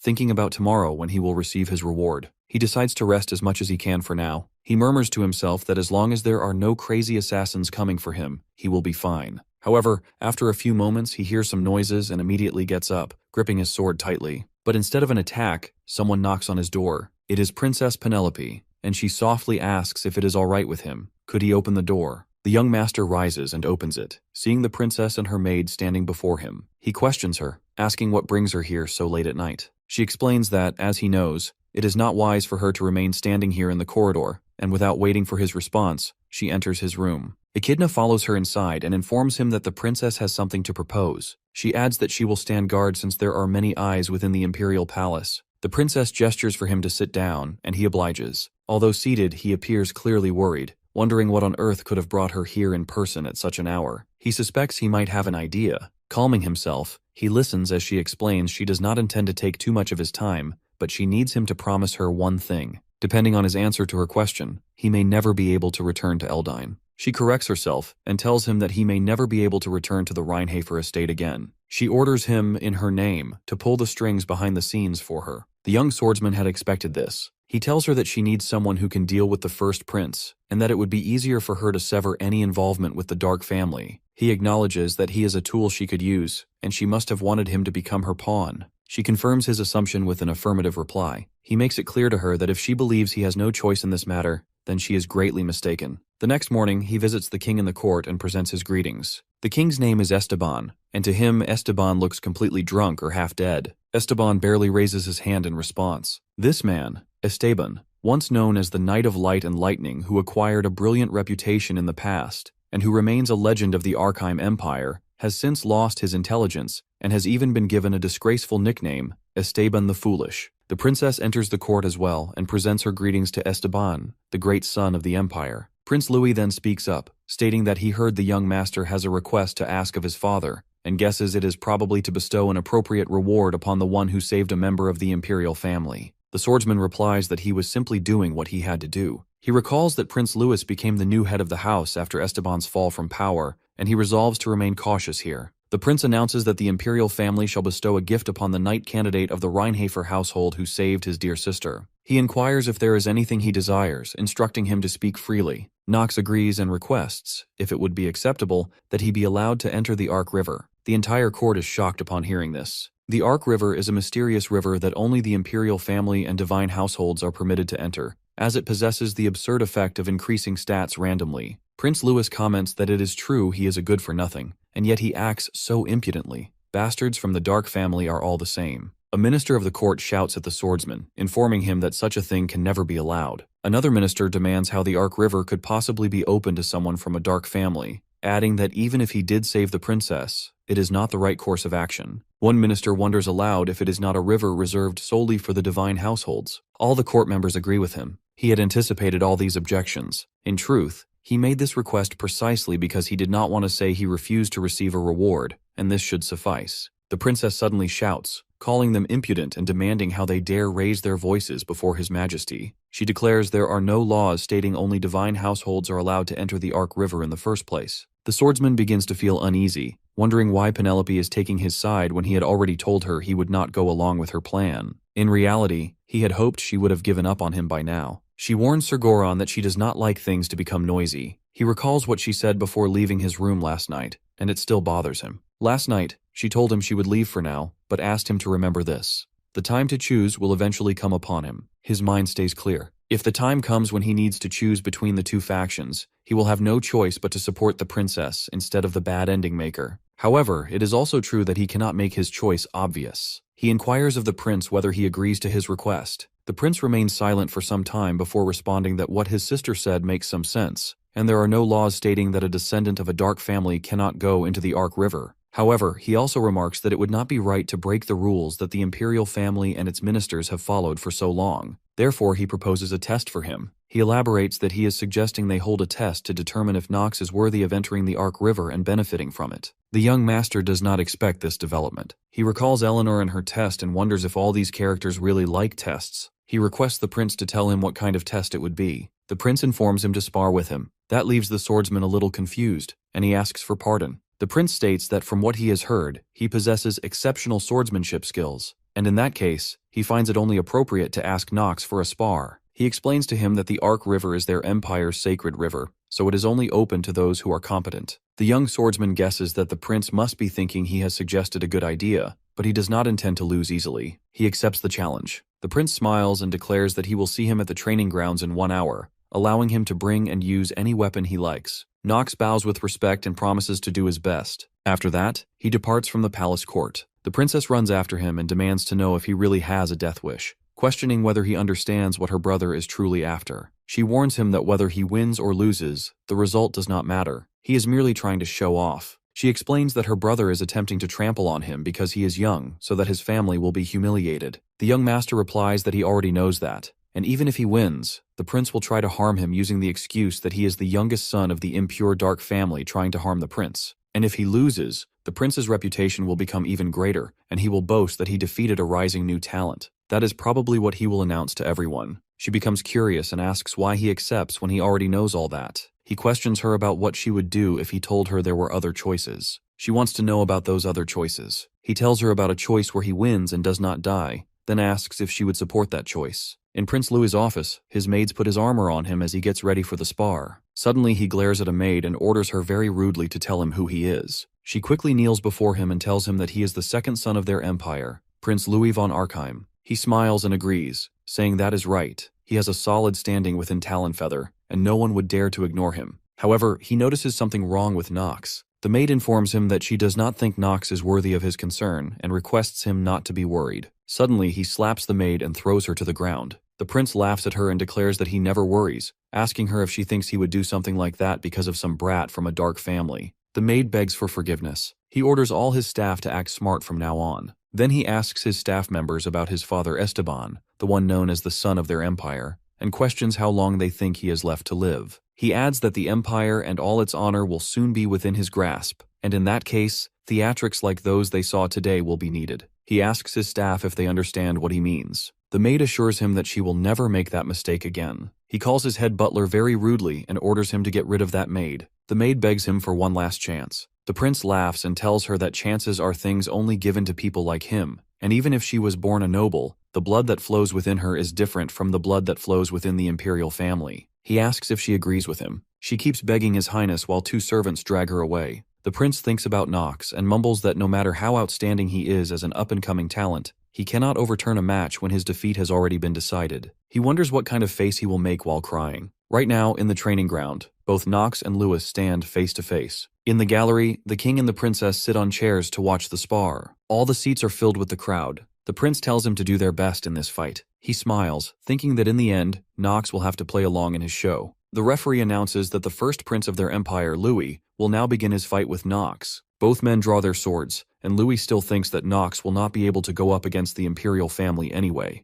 Regardless of how exceptional he is just some dark family vermin. He charges towards him, believing that he will not be able to raise his sword against him in this place where the divine families, including the imperial family, reside. To his surprise, Nox blocks his attack with his sword. The prince calls him a bastard and demands to know how he dares to raise his sword against an imperial family member. The swordsman addresses him as his highness and throws him away, then reminds him that he was the one who told him to do his best. Nox's power astonishes him. He thinks to himself that this little bastard actually dared to raise his sword against him, the person ranked number 1 in the line of succession. He also mutters internally that Nox is merely an insect from the dark family. The young master makes it clear that he does not understand what Louis is saying and is simply following his instructions. Louis becomes enraged and warns him that if this is how he wants to play, then this is his choice, because now he won't show him any mercy. He calms himself by thinking that even if Nox has a good reputation in Eldian, he is still just a brat, and there is no way he can defeat a prince who has received a high-quality education from the imperial family. The referee announces that the match will end when one of them falls or surrenders, and he also proceeds to explain the rules to them. Once again, the prince charges towards his opponent, and the result remains unchanged. The swordsman blocks his attack effortlessly. Soon he notices that although Louis might be the bad ending maker, his combat abilities are not that impressive. While his talent is decent, it is not at a level where he can reach Nox. After a few seconds, the young master suddenly halts the fight. Louis wonders why he has stopped. The swordsman informs him that he has no complaints about the rules or the match itself, but it feels rather boring since nothing is on the line. The prince demands to know what he intends to do. Nox suggests making a bet to see who wins or loses the match. Louis thinks to himself that this way, he will be able to get what he wants easily. The prince responds that it seems this match won't be boring after all and agrees. Nox proposes stating the conditions of the bet after the match. However, the prince apologizes and informs him that he has a rather impatient personality, so he will say his terms in advance. The young master replies that it does not matter to him. Louis tells him that if he wins this match, he wants Nox to serve him instead of the princess. The swordsman wonders what exactly he means by that. The prince retorts that it is pointless to feign ignorance and asks if he has not been bewitched by his sister. suggesting that is the reason he saved her in that forest. Nox thinks Louis is completely delusional and has got it entirely wrong. He explains that he simply followed the laws of the imperial family to save the princess, and he does not harbor any other intentions, nor is there any reason for him to do so. The prince replies that in that case, it will make things easier, and he offers him the position of his knight. He declares that he wants him to become his shadow, not the shadow of the Reinhafer household, and to swear loyalty to him.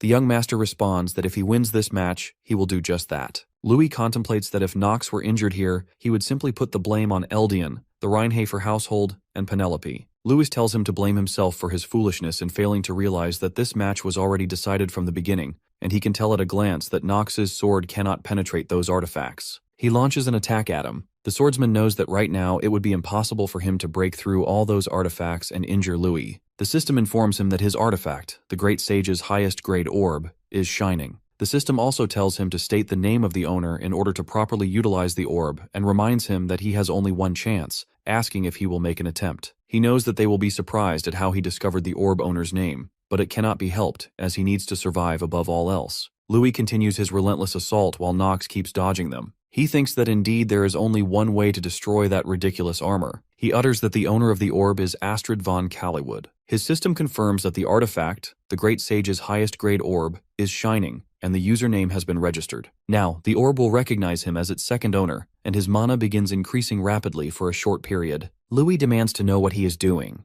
The swordsman simply replies that he said this was a match. A powerful wind blows towards Louis. Nox informs the prince that there is no rule against using magic. At this moment, the orb floats directly in front of him, and Louis grows fearful upon witnessing its power. The swordsman explains that he probably knows very well that this is a magic missile. The orb starts circling around the prince and opens a portal in the sky. From that portal, countless numbers of creatures descend upon Louis. The swordsman smiles and silently hopes that Louis will be able to dodge them. Long tentacles emerge from the portal and begin attacking Louis. He barely manages to escape them. At the same time, he notices that something feels off. One of the tentacles suddenly strikes him from behind. Louis questions how on earth this is even happening, wondering if someone from the Reinhafer household, supposed to be a reputable sword family, should be capable of such actions. Nox taunts him, saying he probably has an idea of what Louis is thinking right now. He informs him that there are no shortcuts, certainly not when compared to all the armor he's wearing. Enraged, Louis yells, demanding how a good-for-nothing from a dark family dares to ridicule him like this. Nox responds by asking whether Louis wasn't the one who started this. Didn't he attempt to mock the dark families and discredit the results Nox had achieved? Isn't that why he requested this sparring match in the first place? He goes on,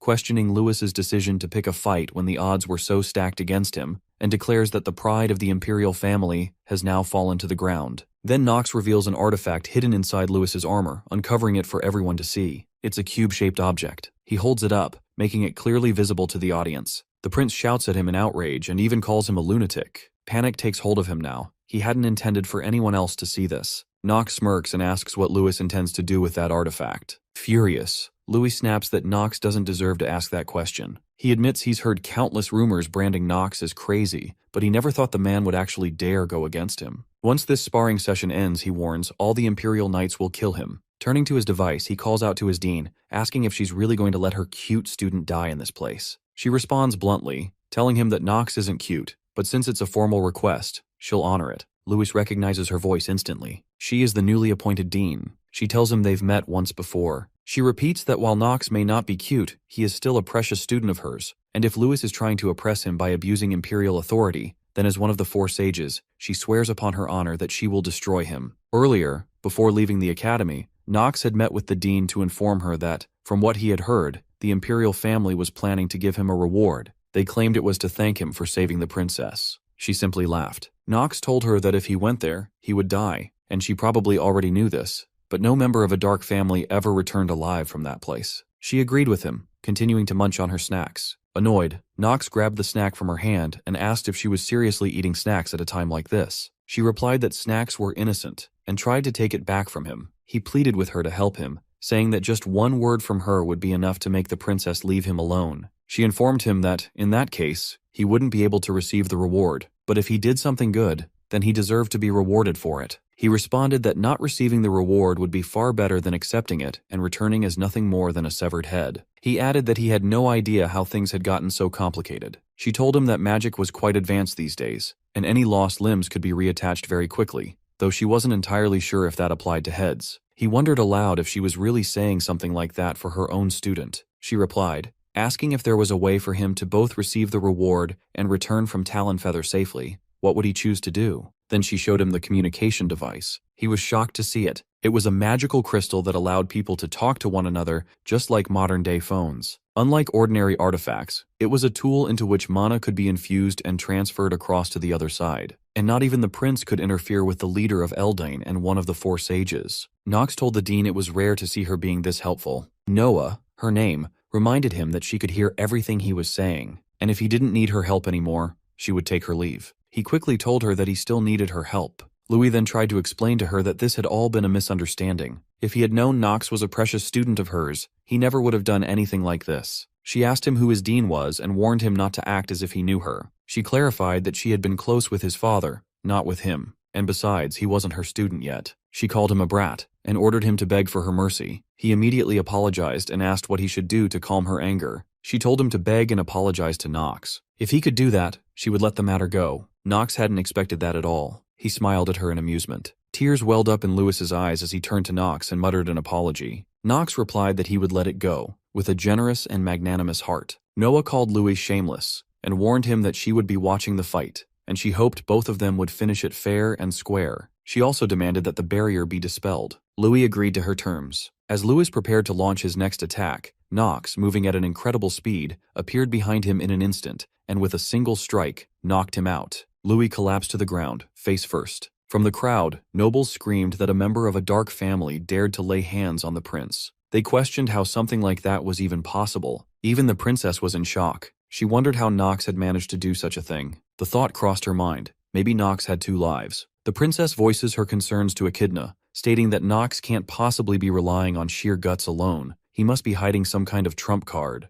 Penelope suspects that the authority of the Dark family might even be capable of exerting influence in this place, the Archive Empire. But for her, that should be impossible. That realization leads her to believe that Nox must have something else he's depending on. She decides that no matter what it takes, she will uncover what it is and obtain it. Echidna nods in agreement and remarks that, though she doesn't want to admit it, Nox's abilities are the real deal. She remembers the time they were in the forest, and also during the admission ceremony. And now, after witnessing this fight, it's clear to both of them that he has no intention of joining Prince Louis. The princess tells her that there's something that needs to be done right now. Echidna respectfully asks if she may know what the princess has in mind. The princess leans in and whispers something into her ear. Echidna reacts with surprise and questions whether she's truly serious about it. Meanwhile, the royal guard gives an order to have Prince Louis move to the infirmary immediately, stressing that he must not suffer any after effects from the battle. The head butler instructs the maids to act swiftly and warns them that they must not speak to anyone about anything they have witnessed today. The same maid who was thrown aside by the prince earlier now approaches him and attempts to wake him up.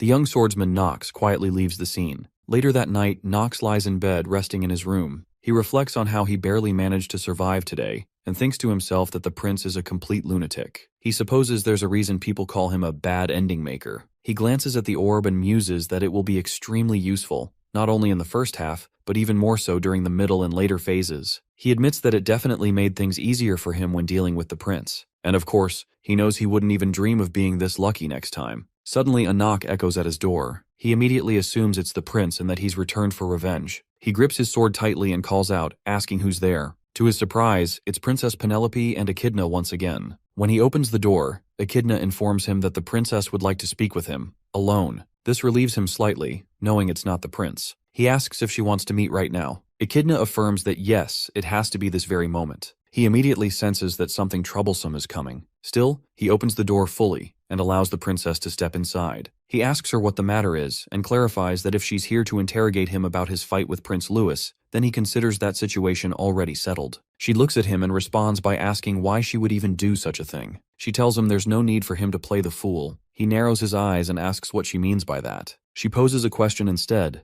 Can he even imagine her and her brother sitting down together at the dining table? As she speaks, she calmly takes a seat. He remarks that it's almost midnight and insists that there's no need to talk at this hour. There will be better opportunities for them to speak later. She rejects that suggestion and insists that right now is the perfect time. He wonders how she could just come into his room at this late hour. If rumors begin to spread, he knows he'll be the one held accountable. She asks if he's worried that a scandal might occur. He answers her honestly. That is exactly what he's worried about. The fact that she is inside the room where a member of the Dark family is currently staying is already enough to cause problems. She replies that he's thinking the same way she is. A scandal will definitely break out, and that's precisely the reason she came here. He's utterly confused. In his mind, he shouts at her to explain herself properly. Crazy bitch. But out loud, he holds himself back and instead politely asks her to explain in detail what she just said. Looking him directly in the eyes, she tells him that she needs him. Then, with complete seriousness, she proposes marriage. At night, inside the lunatic's stronghold, Luna is seated in the meeting room of her castle. She asks if it's true that their remarkable new recruit is heading to the Ark River. Def confirms it, adding that it seems the Imperial family was the one who approached him first. Luna is surprised that he trusted them and actually agreed to go. She wonders if he isn't worried about the kind of humiliation he could face there. Marin, one of Lunatic's top executives, scoffs and says this is exactly why kids can't be relied upon. She acknowledges that Captain Luna must have her reasons for bringing him in,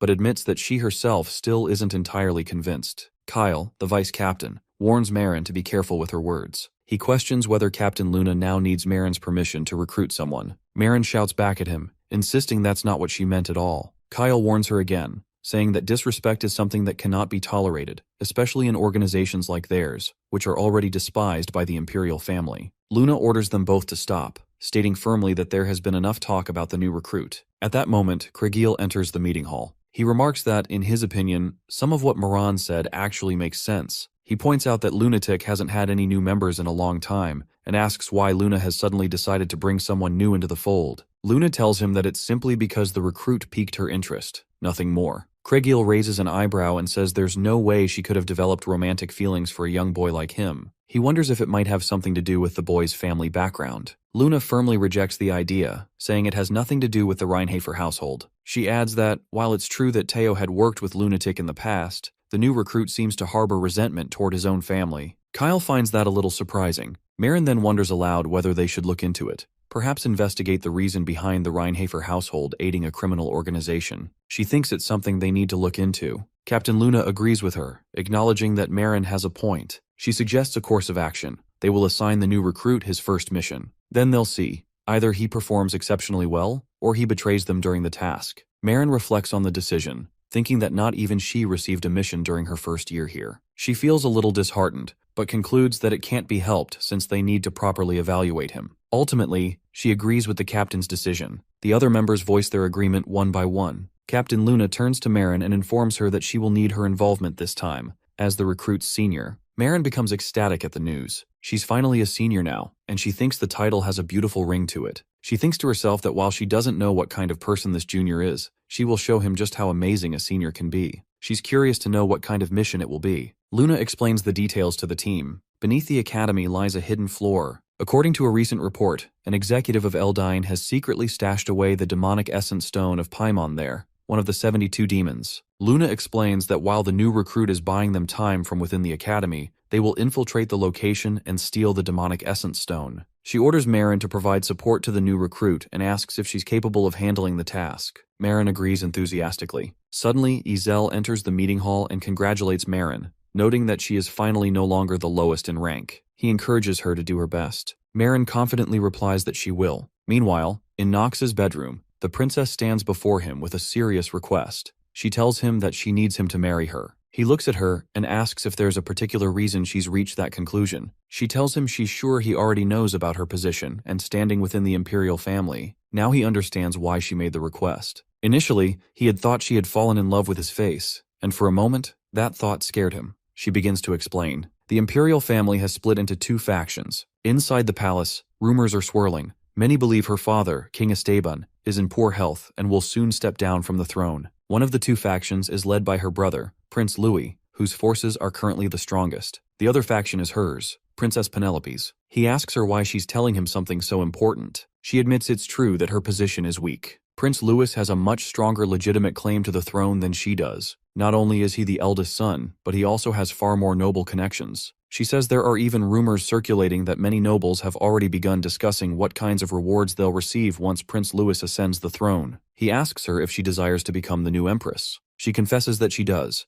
but to be precise, she simply cannot stand by and watch Prince Louis ruin their empire. She reminds him that he knows firsthand how brutal Louis can be and how he treats people as nothing more than tools. He agrees. He thinks to himself that Lewis earned the title of a bad ending maker for good reason. He experienced it personally. She tells him that she needs a force of her own, a powerful one, a group that the prince won't covet, and one he wouldn't dare mess with. He wonders silently, could she be referring to him? She answers without hesitation, yes, she is. He apologizes internally. He thinks getting involved with the princess won't do him any good and that he needs to avoid this path. She anticipates his response. She tells him that if he plans to say he's not strong enough, or claim that marriage discussions are already underway with the Stillrainer family, then that won't be a good enough answer for her. The system informs him that he is wavering. His trait of ordinary acting is becoming unstable. He realizes she's already made up her mind. He wonders if there's any way for him to avoid this situation. He asks her if she's really all right with choosing him, someone with such a poor reputation, despite his skills. She tells him that from now on, this is their plan,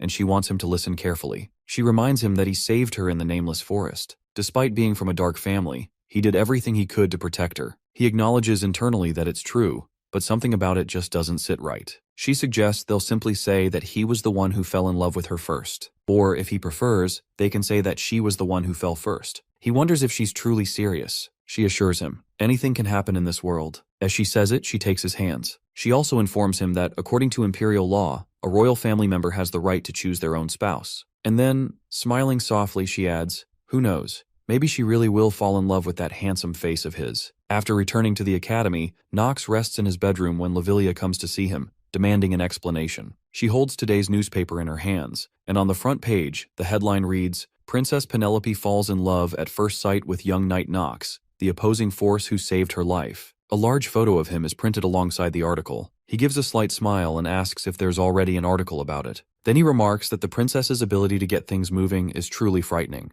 Lavilia says she had heard that various things were happening, but she doesn't understand how everything ended up like this. It completely confuses her. Knox tells her it's actually pretty obvious. He's being used, thanks to the ongoing war of succession within the imperial family. She reacts with surprise. He then explains that the princess wants to make use of him because she has her own reasons to stop Prince Louis from being crowned and to seize the throne for herself. That, he adds, is the reason she suddenly chose him as her future spouse. Lavilia informs him that she's heard about how Prince Louis has been gathering many powerful forces to his side recently, but considering the Rheinhafer household is a dark family, she genuinely didn't expect the princess to collaborate with them. He explains that this is exactly why the princess called him a good-for-nothing troublemaker in the first place. Then, with growing anger, he curses under his breath, calling the princess a bitch, because he just realized that she's making use of him precisely because she knows his family has already given up on him. Now feeling both enraged and desperate, he grabs his sword and rises from the bed. He orders Lavilia to stay quiet. He's sensed something. He suddenly feels the presence of someone eavesdropping. He moves quickly to the window and peers outside, then tells her that whoever it was is already gone. It's Marin, hiding on the roof of the building opposite them, silently observing him. She thinks to herself that Knox is indeed just as handsome as the rumors claim, but at the same time, she notes that he's still just a boy, one who looks too frail and sickly to ever be acknowledged by Miss Luna. Regardless, she decides that she must confirm it for herself to see if he's capable of becoming the new face of Lunatic. The following morning, the young knight studies in the library, lost in thought. He wonders why Professor Rass suddenly left. It doesn't sit well with him, and he resolves to do something about it. All of a sudden, the professor appears in the library and informs him that he needs to find the dean immediately. Rass apologizes to Knox for leaving the cleanup duty to him. Knox is about to make a sarcastic remark about the professor, but Echidna cuts him off and warns him not to say what he's thinking. She reminds him not to speak carelessly about a professor. He fires back, asking her if she even understands the kinds of struggles a graduate student goes through. She looks puzzled, wondering what graduate student he's even talking about. Frustrated, Knox thinks to himself that becoming the top apprentice is much more troublesome than he had anticipated. He sharply tells her to shut up and be quiet, warning that he's about to lose his patience. She nods and agrees, backing off and leaving him alone. However, he notices that she seems like she wants to say something else. He warns her again that if she's going to say something pointless, he's not going to listen. She quickly clarifies that it's not what he thinks. It just seems like the two of them really don't get along. He tells her to reflect on her own actions. She lowers her gaze and apologizes for everything that happened with the princess, adding that she won't ask him to understand. Her sincerity causes him to grow slightly self-conscious. He looks at her and directly asks what she's trying to do. He reminds her that she already knows he has a marriage partner, and questions whether she suspects that the princess declared she'd marry him just to make his life miserable. He asks if she's referring to marriage arrangements. He admits he was a little surprised, but then asks why she is the one apologizing. She explains that it's actually simple. She's not asking him, a member of the Dark family, to to support their faction. She only wanted to let him know that the princess isn't that kind of person. He comments that she must really care for the princess. He finds himself once again encountering a character that defies the expectations he built from his past gameplay experiences. It's something different from what he had already encountered many times within the game. He starts to feel a growing frustration inside. He wonders whether this sensation is a kind of excitement, or maybe empathy, he's beginning to feel as a gamer. He brushes it off and tells her to forget about it. He's sure she had her own reasons for acting the way she did. Then he mutters that all he can do now is clean up these damn books, and tells her to just ignore him. She sincerely thanks him. He waves it off and tells her to act normally and not say embarrassing things like that. While speaking, he pulls a book off one of the shelves. It stands out. It's clearly different from the others. His eyes lock onto the name written on it. Marin. Inside is a message. Contact complete. Mission delivered. He hadn't expected them to reach out to him this way. Turning to her, he tells her he needs a moment to himself. He has something to check out. She tells him to do whatever he wants and walks away. Opening the book, he discovers shocking information. A demon that had been sealed on the night of slaughter, along with Paimon's demonic essence stone, has been hidden beneath the academy, underground. He continues reading. His instructions are clear. In order to steal it, he must first gather detailed information about the academy's internal structure and trap as many faculty members as possible. He immediately recognizes it as a message from Luna. It has finally begun. He knows that this is the start of the first main episode in this hellish game. He thinks about the inner workings of Lunatic. On the other side, Emma enters Talia's bedroom and asks if she is all right. She tells Talia that she has been acting like this for the past 2 days, and if she's feeling unwell, she can call a doctor for her. Talia lies in bed, her face hidden beneath the blanket. Emma silently wonders how Master Nox could possibly be involved with the princess. No matter how handsome he is, no one would have ever expected the princess to choose someone from the Dark family as her future spouse. And more importantly, if the patriarch, who adores his daughter, finds out about it, he will definitely try to kill Master Nox. If something goes wrong, it could even lead to serious disharmony between the two households. She tells Talia that it's time to stop crying. Suddenly, Talia sits up in her bed. Her face, drawn and pale from constant weeping, looks terrible. She tells her maid that she has become an adult today. Shocked, Emma stares at her and wonders what she means by that. Talia explains that she has come to understand something important. It's possible for what belongs to her to be stolen. She remembers what her father once said, that one must become strong so that no one can take away what is theirs. She asks Emma if she agrees with that. Emma, slightly taken aback, says nothing right away but thinks to herself that Master Nox must run away now. Meanwhile, on the other side,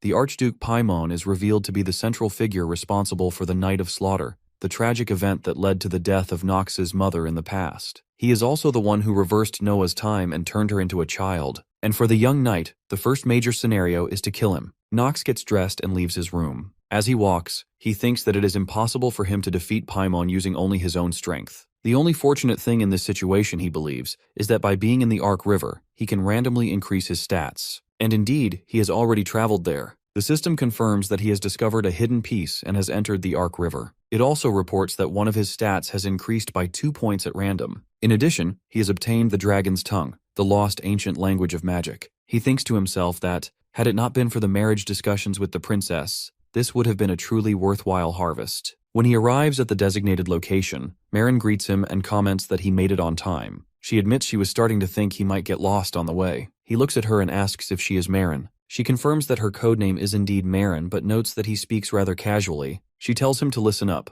She is both his senior and his archer. Then she pointedly asks if he understands that. In reality, Marin is one of the more troublesome characters within Lunatic. He quickly pulls up her full profile through the system, examining her traits, stats, and skills. He immediately notices that she possesses one of the traits he despises most in Inner Lunatic, her bossy personality. With a proud expression, Marin announces that from this moment on, he is her junior and must speak to her with proper respect. He stares at her and tells her plainly that she is unbelievably bossy. After she hears his remarks, she becomes angry and shouts at him. She tells him that this world has completely gone to shit. The young man doesn't hesitate and replies that it seems she has a habit of being long-winded and spouting nonsense. She fires back, insisting that he needs to show her some respect, because she joined Lunatic several years before he did, and she's also 2 years older than him. He affirms that he already heard her the first time and then asks her what exactly she gains from someone like him, who she considers a good-for-nothing, showing her any respect. He begins to mention the rulers within Lunatic, but before she can respond, he stops her and tells her to wait because people are approaching. He suggests they head to the hideout first. She becomes irritated and orders him to just ignore the others. However, she warns him that she's letting him off easy only because it's his first mission. She agrees to move to the hideout as he suggested, but also instructs him to tear up the scroll first. He recognizes it immediately.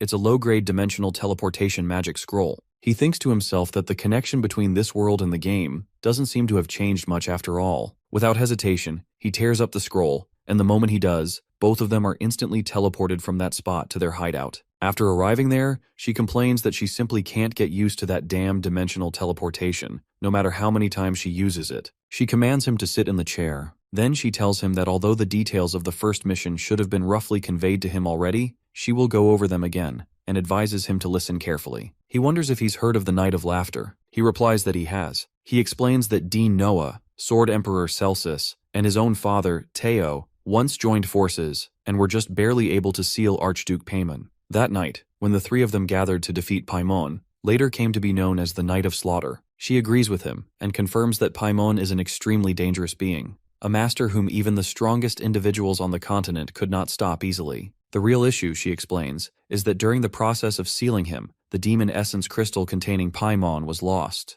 Eventually, after much searching, it was discovered beneath the academy. He begins to suspect that Lunatic's plan is for the two of them to draw attention away while they destroy the demonic essence crystal. She is surprised at how quickly he understands and remarks that, setting aside how casually he speaks to her, he might actually prove to be useful. He proposes that they put the trivial matters aside for now. Then he asks if a date has already been set for stealing the crystal. She replies that it's almost finalized, during Eldin Academy's nighttime self-study period. She explains that his role will be to ensure that the other students and instructors are kept in one place. He knows it won't be too difficult to manage, but he still questions whether it can really be done, especially because if Paimon is revived during the destruction of the demonic essence crystal, he realizes he might be underestimating just how powerful Luna really is. She begins to explain that Luna is the youngest of the three Sword Emperors and the savior of this decaying continent. She assures him that what he fears, Paimon's revival, will never happen. He thinks to himself that while it would be nice if things played out as Marin described, there's absolutely no way they will. He knows this episode. It's the one where Paimon revives. And even though the demon won't return in his full form,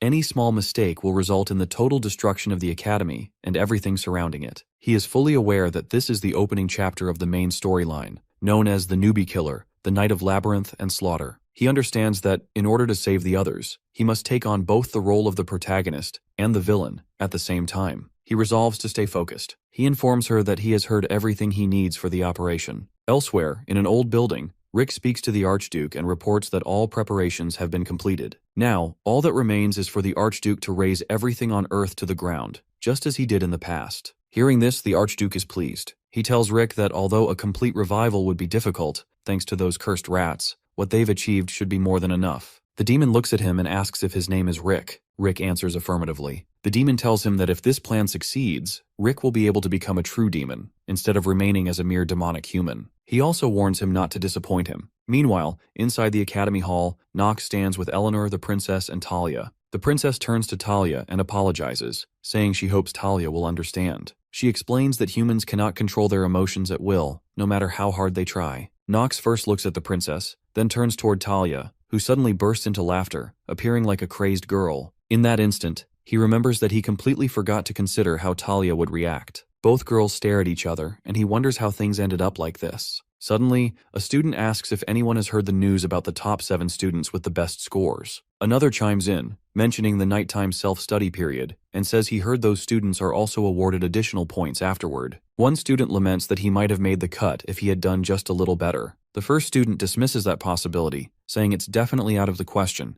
He didn't even make it to the middle of the pack. The nobles had already taken all the top spots from the beginning. He explains that commoners like them can't become one of the top 7, no matter how good their grades are. The other student snaps back, asking if he thinks he doesn't already know that. He admits he was just venting. He knows that nobles only look out for their own kind, yet they're always the ones preaching about equality. They begin to question what the difference even is between this place and the outside world. One of them asks how they're supposed to know what the higher-ups really think. Another student becomes curious and asks who actually selects the 7 students, and on what criteria. One of them guesses it must be based on grades. He adds that grades are the only thing that matter, regardless of status or background. The young master, who had been quietly listening to the entire conversation, finds that last comment unexpectedly sensible. As soon as the commoner students notice his presence, they fall silent. One even sneers, calling him a good-for-nothing child of the Reinhafer family. Knox feels a twinge of sadness upon hearing that. He wonders how conversations always manage to circle back to him. And even though he doesn't want to attract unnecessary attention, at this point, it's unavoidable. He thinks about the so-called newbie killer, and reminds himself that when it comes to clearing the Paimon episode,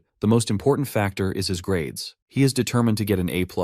He knows it sounds ridiculous, but unless his results are exceptional, he won't be eligible to attend the nighttime self-study event. And if he fails that, he won't be able to keep the other characters from advancing prematurely. Another student insults him outright, calling him an obnoxious asshole, and questions whether Knox thinks he's something special just because he's a little handsome and comes from a powerful family. One of Knox's friends attempts to defend him, but the offended student cuts him off, shouting that Knox is the enemy of all men and that no one should be taking his side. A third student approaches and asks if the others haven't heard the recent rumors that Knox has become the princess's fiancé and that crossing him might very well result in death. Knox hears every word from a short distance but remains silent. He knows he cannot afford to let his relationship with Lunatic fall apart. They are the cloak he plans to use to escape from the Reinhafer household. What's certain is that he must prevent Paimon's revival. This time, Knox takes first place in the exams. Leon comes in second. He resolves to act on the final night of the 7-day nighttime self-study period. Inside the academy hall, Knox stands alongside 4 girls, the princess, Talia, Eleanor, and Echidna. He realizes he forgot to check who was ranked beneath him. Now the girls are arguing with one another, and the swordsman wonders if this is the kind of scenario that only happens in dramas, the confrontation between the former girlfriend and the current one. He thinks it's the worst possible situation, made even worse by the fact that he hasn't even done anything wrong. Talia looks the princess straight in the eyes and tells her that she understands. Though it might be rude to say, Knox is a genuinely good person, and she can understand why the princess would like him. The princess thanks her for her understanding. However, she warns her not to think she'll back down so easily, because winning has a special significance in the Stillreiner household, and that applies to people as well. The princess smiles and wishes her luck. She turns to Knox and remarks that she heard their households arranged an engagement. Apparently, someone was taking it more seriously than she had anticipated. Knox turns to Talia and admits that this is not how he had hoped things would unfold. Suddenly, he receives a message from Marin, instructing him to gather quickly at the hideout for more details about the operation. He rushes there and finds her already waiting. Marin is visibly furious over the news of his alleged engagement to the princess. She demands to know if he's lost his mind. He confirms that the rumors are true and admits that he himself has no idea what exactly is happening. He explains that it appears the princess is trying to use him as a political card to keep the prince in check. Marin scoffs and asks if he really thinks she called him here just to hear something so obvious. Knox urges her to focus on the mission instead, but she shouts at him, demanding he tell her exactly what's going on, because she's also someone who cares about Captain Luna. She refuses to accept someone like him when no one even knows who he truly is. He calmly replies that the decision was made by the higher-ups. Marin makes it clear that she will decide for herself how she wants to judge her junior. She demands to know whether he's truly worthy of joining Lunatic or if he's someone who will eventually betray them. Knox draws his sword and tells her he hopes she won't regret this. Marin pulls out an arrow and hurls it at him. After he dodges it, she immediately throws another. She informs him that she'll go easy on him, for now, and advises him not to die. He very quickly understands that Marin was not bluffing. In fact, she is a descendant of one of the lost races of legend, the Marine race. She has inherited their blood, and the power of her water shot is unfathomable. Even Luna, the captain of Lunatic, would not be able to completely stop that attack. He quickly activates the acting genius with full force. It becomes immediately clear to him that it would be best not to provoke her too much. However, he also realizes that, with his current abilities, he cannot gain her trust, and there is a significant chance that this encounter will end in catastrophe. In that case, during this battle, he must achieve a clear and undeniable victory. She tells him that although he might have received the captain's acknowledgement, he is still the lowest-ranked member. She questions what's with that attitude of his, and demands a clear explanation about his relationship with the princess and all the strange events happening around him. She wonders aloud if he can really claim that they are all coincidences. He replies that she simply doesn't want to believe what he just said, and if she truly doesn't, then there is no reason for him to explain anything further. She warns him again, saying she will see how long he can keep up that high and mighty attitude of his. She continues throwing her magical water storm at him relentlessly. He asks if she seriously thinks a little trick like this will work on him. With a single swing of his sword, he cuts down her storm completely. The wave that follows from his blade is so powerful that she is barely able to remain standing. She never expected something like that to work in the first place. All she needed was to create a small opening. And when he turns his back on her, she immediately attacks from behind. He instantly activates his skill, the Hour of the Genius. The system confirms that his sense of time has slowed down. The young swordsman doesn't want to reveal the full extent of his abilities just yet, but he understands that it cannot be helped. She launches another powerful magic attack at him, but he manages to dodge it easily. She is surprised to see that despite being less than 10 meters apart, he was able to evade that strike so effortlessly. After that, he changes his position at such an astonishing speed that Moran is unable to track him at all. She wonders in frustration where the hell he went, while he is now standing directly behind her. She objects, saying this isn't the kind of strength a 15-year-old should possess. Then she asks him directly what his objectives are in joining Lunatic. But before he can answer, she declares that it doesn't matter anymore. She will figure it out on her own. They continue fighting. Every time she attacks him, he dodges her strikes. And with each counterattack, he throws her back. She finally understands that he is extremely dangerous. Even if he isn't trying to make use of Lunatic, she now knows that his talent alone poses a threat to Captain Luna, if he were ever to betray them. What annoys her the most is the unsettling feeling that Nox is holding back. She wonders whether he is doing so because he intends to exploit them,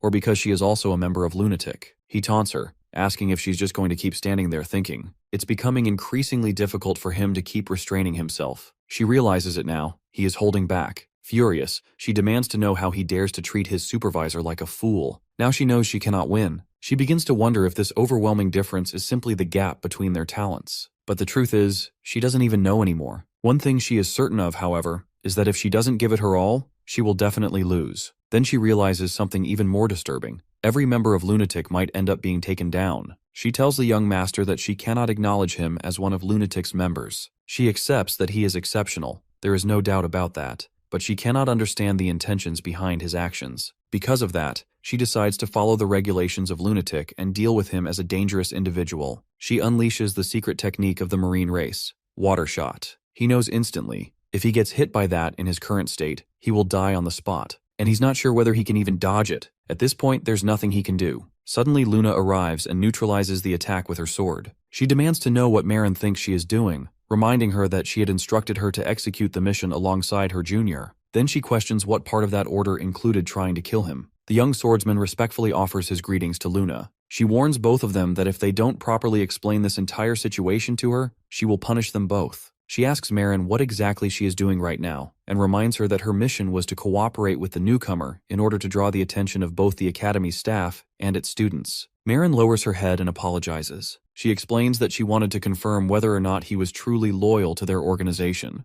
Luna warns her that the authority to make such judgments belongs to her, the captain, not Marin. She also notices that Marin's blade is chipped, despite the fact that the trajectory of her final attack was already off. Luna narrows her eyes, realizing that with that much power behind the blow, Marin must have been trying to kill him. In truth, she's referring to the knife she herself used to intercept Marin's final strike. Luna wants to confirm whether her suspicion is correct. She says she does understand Marin's perspective. She even agrees that the new recruit hasn't revealed much of himself so far. But, despite that, Marin still crossed a clear line. Luna firmly reminds her that there is only one situation in which a member is allowed to kill another, and she's sure Marin remembers exactly what that is. Marin confirms it softly. It's only when someone has betrayed the organization. Luna gives her a sharp warning to never make that mistake again, and she adds that the same warning applies to Nox as well. The young swordsman accepts the captain's words without protest. Luna then suggests they take a walk together, and he agrees. As they walk, she explains to him that she had to reprimand both of them to maintain discipline and order. He responds with a slight smile, telling her that he's done so many terrible things and has sunk so low that a simple warning like that doesn't affect him anymore. He clarifies that he's not complaining. He's just saying it's fine. Marin probably didn't feel he was trustworthy to begin with. Luna tells him that Marin usually isn't like this. It's hard for her to go into details, but there was a reason why Marin acted that way,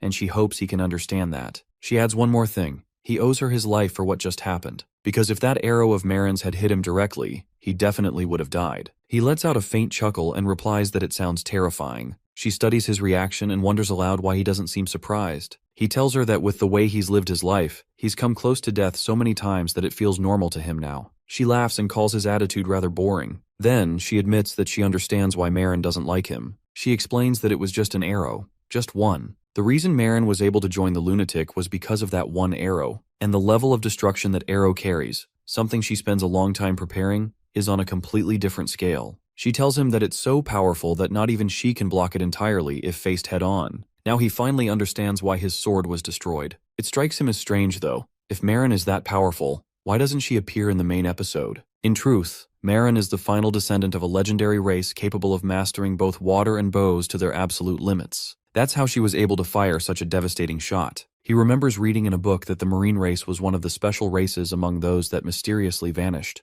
They did appear in the background lore of the Inner Lunatic, but they never showed up in the main storyline. He mutters to himself that next time he fights her, he won't give her the time she needs to ready that arrow. She hears him and calls him a little rascal. Then, she pokes his forehead with her finger and warns him that he shouldn't be thinking about fighting her at all. She asks if he has any idea how dangerous Marin can be when she goes on a rampage. She reminds him once again, she already told him. He could have actually died. He quickly shifts the topic by commenting that this place is larger than he thought. He thinks to himself that one powerful attack like that would probably make a great card to play when the time comes. As he starts walking away, Luna stops him. She tells him that he's strong enough to subdue Marin before she completely lost control. And beyond that, he's cold and rational enough to cut down his enemies without hesitation. He smiles and says she's suddenly flirting with him a bit too much. She replies that it's because of that, she has a favor to ask of him. She tells him that if, during this mission, he senses that Marin might lose control and go on a rampage, then he must kill her. And that's something only he can do.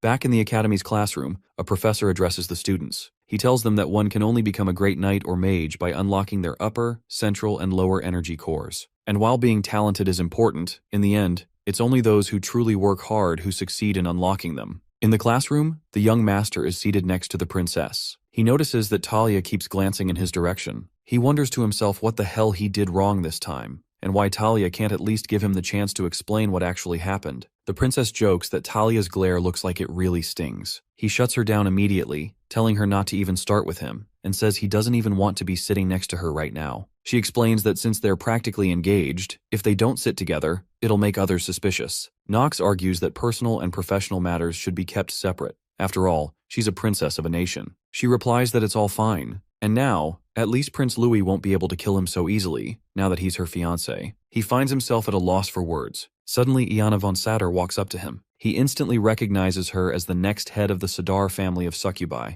They're infamous for their ability to drain a man's life essence using their charm skill, and they can also amplify their own strength, or that of others. He quickly averts his gaze from her. Leon, who sits behind him, tells him that even though they're supposed to be doing nighttime self-study right now, he's feeling completely exhausted. He groans about how they've got classes both at night and in the afternoon. Echidna chimes in, saying that from what she remembers, they still have 3 more classes left for today. She wonders if he'll be all right. Nox replies that he doesn't think those classes are going to happen. Leon asks what he means by that. Suddenly, the entire room begins to shake. Everyone panics and scrambles for answers, trying to figure out what's going on. Nox realizes it immediately. The main episode has begun. The subjugation of Paimon is underway. Deep underground, Rick stands in front of Paimon. Rick smiles and says, "It's finally starting." At the hideout, the young master asks Marin if their mission was to draw attention so that Lunatic can destroy the demonic essence crystal. Marin smiles, pleased that he understands so quickly. She tells him that once the barriers dividing the areas are activated, this place will become a labyrinth that the students must escape from. She wants him to buy as much time as possible. Meanwhile, at the Academy's lecture hall, the ground begins to shake violently, and objects start falling from all directions. He thinks to himself that Marin is doing a good job.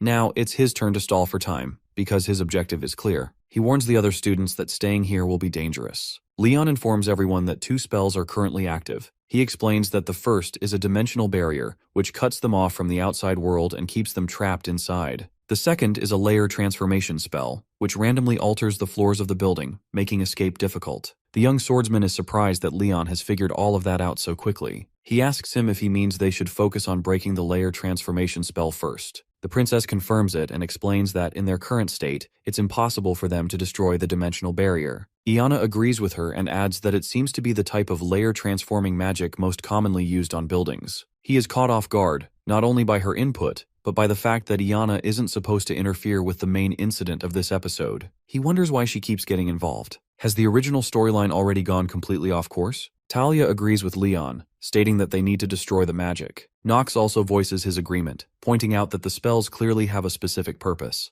The young master isn't surprised. Talia figuring this out isn't unexpected, even if she normally hates thinking things through. He informs the other students that if they either fulfill the spell's purpose or forcibly destroy it, they will be able to escape. Leon further explains that there is a high probability any powerful attacks launched against the spell will simply be dispelled. Nox tells them they should first check the condition of the building. He suggests they split into 2 teams to assess the situation and then regroup in exactly 1 hour. Meanwhile, Marin, still in her invisible state, rushes into the academy. She thinks to herself that Nox truly is competent, and it's no wonder he managed to defeat her. He wasn't shaken by the large-scale magic and had already gained the trust of the others. She reaches the academy's basement and wonders if it's finally time to begin the first attempt at navigating the labyrinth of the second area. She stands on a large statue, which she believes is called the Labyrinth of Dreams and Delusions. She steps down to the ground and pours some blood from her pot onto the floor. She reflects that the illusion magic, powered by spilled imp blood, steals the minds of travelers and lures them in with their sweetest dreams. Once the blood is spilled, mysterious writings begin to appear on the floor. She thinks to herself that not even the sharpest students from Eldian would be able to endure this easily. And since she has poured out that much blood, it should buy them at least an hour. Now, she needs Nox to get through this somehow. She peers through her magical device and sees that all the students, including Nox, are lying on the ground unconscious. She is confused. This wasn't supposed to happen.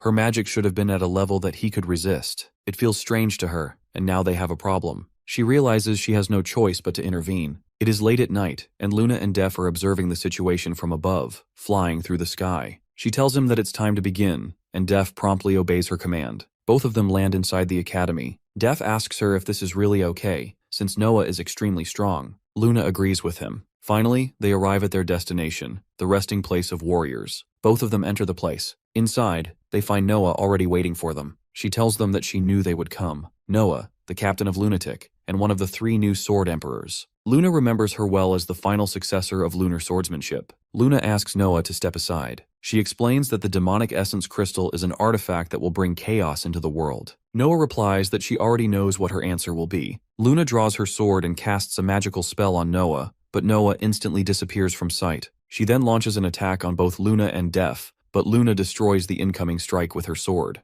Noah laughs and says she really enjoys fighting strong opponents. She tells Luna that Paimon was the strongest demon she has ever faced. Then she asks if Luna is allowing Paimon to awaken just so she can fight him again and prove her superiority. Noah asks what if that really is the reason. Luna coldly warns her that if that's the case, she will kill her. Noah asks her why she would go that far. Suddenly, both of them attack each other at the same time. Elsewhere, Rick is busy with the process of awakening the demon. Suddenly, he finds himself standing on a beach and wonders where he is. Nearby, he spots an angel. He approaches and tells the angel that he needs to leave, but the angel doesn't respond. Determined, he decides he must go and starts running. He knows that the angel can return to him that which he has lost. Wading into the water up to his knees, he begins to cry. Suddenly, a voice calls out his name and urges him to wake up. He awakens to find himself lying on the ground, with Talia sitting beside him. As he sits up, he realizes that he has been crying. Talia confirms it. He was indeed crying, and something must have happened to him. He reflects on the dream and tries to recall what he saw. The memory is hazy, but he clearly remembers seeing a woman. It felt as though she was trying to tell him something. Eleanor and Talia both watch him with suspicious eyes. He looks at them and says he must have shown them a pathetic side of himself. He asks them to forget about it and insists they move on. He has no time to dwell on dreams. He recalls the second labyrinth and everything that happened there, how a large number of ministers appeared, and how they fought them. Leon summoned his magical skeletons to combat the monsters, and they battled fiercely. After closely observing the creatures, the young swordsman realizes that this level isn't particularly dangerous. During the fight, he deliberately strikes Echidna's foot. When she turns on him angrily, he immediately apologizes and admits his mistake, reminding himself not to forget the importance of dragging things out. Once they have defeated all the monsters, Leon comments that they somehow managed to clear the second labyrinth. The princess observes that Leon appears tired. Iana remarks that he's like that because she still lacks the skill to carry her weight. Iana then turns to Nox and asks if he's alright. Annoyed, he snaps that he's fine and tells her not to compare him with these weaklings. Eleanor reminds him that it hasn't even been 3 hours since they saw him crying, and she wonders aloud whether he might be acting just a little too tough. The princess intervenes, stating that she won't allow them to speak that way to her future husband. Eleanor quickly apologizes to her. Echidna, still concerned, asks what they think awaits in the third labyrinth. She expresses her worry, noting that the second one was already quite difficult. The young master replies that he has no idea. He smiles faintly, thinking to himself that it's finally his turn to play his role. In truth, he knows exactly what lies ahead. The third labyrinth is home to the flower boss monster of the labyrinth, and that boss monster is him. Elsewhere, Rick tells Paimon that his revival is finally complete. Just then, Rick receives a call from Prince Louis. He assures the prince that everything is progressing smoothly and that there's no cause for concern. The prince instructs him to ensure that nothing goes wrong. This is a rare opportunity for him to become a hero. Rick agrees obediently, but in truth he's deceiving the prince. Inwardly, he mocks him as a fool for believing that defeating the revived Maimon will make him a hero. Rick laughs quietly at the prince's naivete. Louis truly thinks he can slay a demon just because it will be weak immediately after revival. For Rick, this situation is perfect. He hurls a bottle filled with blood onto the demon, and in an instant, the creature returns to life. Rick greets the newly revived being with a twisted smile and introduces himself as a demonic human. He states his true name, Haushalks de Nefer. Paimon, however, is displeased to find himself revived in such a worthless body. He scoffs, calling it a miracle that he even managed to come back to life in this form. Rick kneels before him reverently. The demon sniffs the air and claims he can sense a familiar human presence beyond the wall. That human is one of the three who sealed him. He is referring to no one, and Rick confirms it. The system informs him that the effect of the artifact Moonshadow has been activated, and it begins to create a shadow of the player. The system then prompts him to decide on the appearance of his shadow. He knows this is the final labyrinth they must clear. However, there is no boss monster present here. He starts selecting from various options to design his own shadow. He knows he has already defeated the boss monster, as he was eager to claim the associated rewards. The system displays his complete profile. He receives 0.3 random stat points as the boss monster clearance reward. He carefully examines his traits, stats, and skills shown on the interface. The system also issues a warning. He only has 147 days of life remaining due to his terminal illness. Yet, as a result of this condition, his mana and stamina are steadily increasing, boosting his stats continuously. He recalls that his role as a member of Lunatic is to buy time by making sure the students remain trapped within the labyrinth. That is precisely why the solution he devised is to use his Moonshadow-created doppelganger, alter its appearance, and deploy it to the boss monster's former location. Since it is his shadow, it will be even stronger than the original boss. When he rejoins his team, Talia immediately asks where he had been. He curtly tells her to mind her own business. Deep down, he knows that he just needs to do whatever it takes to keep them here. Suddenly, a young man steps into their path and commands them to stop. None of them recognize who he is. The young swordsman thinks to himself, while his shadow can act independently and make decisions, it is still fundamentally shaped by his own personality. If it ends up speaking too much, there's a real risk they may start to grow suspicious. Leon wonders aloud how someone with mana that ominous could even be human. Nox is taken aback, surprised that Leon actually noticed it. Echidna shouts that she knew something felt wrong, that the stranger's face had a discomforting, unpleasant familiarity. The young master wonders what she meant by that. Eleanor directly questions the stranger about his identity. In truth, he knows that the man before them is his own shadow. The stranger introduces himself as Shane, claiming to be a wandering mage who happened to be in the area and was caught up in the magic that had been activated. Eleanor narrows her eyes and says that he looks strangely familiar. The swordsman grows anxious. Shane is speaking far too much and unnecessarily at that. He quickly tells his teammates that Shane is merely a monster and advises them not to engage in conversation, but to simply eliminate him. He becomes increasingly worried that, if this goes on, his cover will be blown. Nox draws his sword and charges at Shane, who also prepares to defend himself. Eleanor warns that Shane seems quite powerful. Without hesitation, she activates her magic and hurls a powerful magical ray at him. She remarks that it seems as though he's just swinging his sword slower than expected.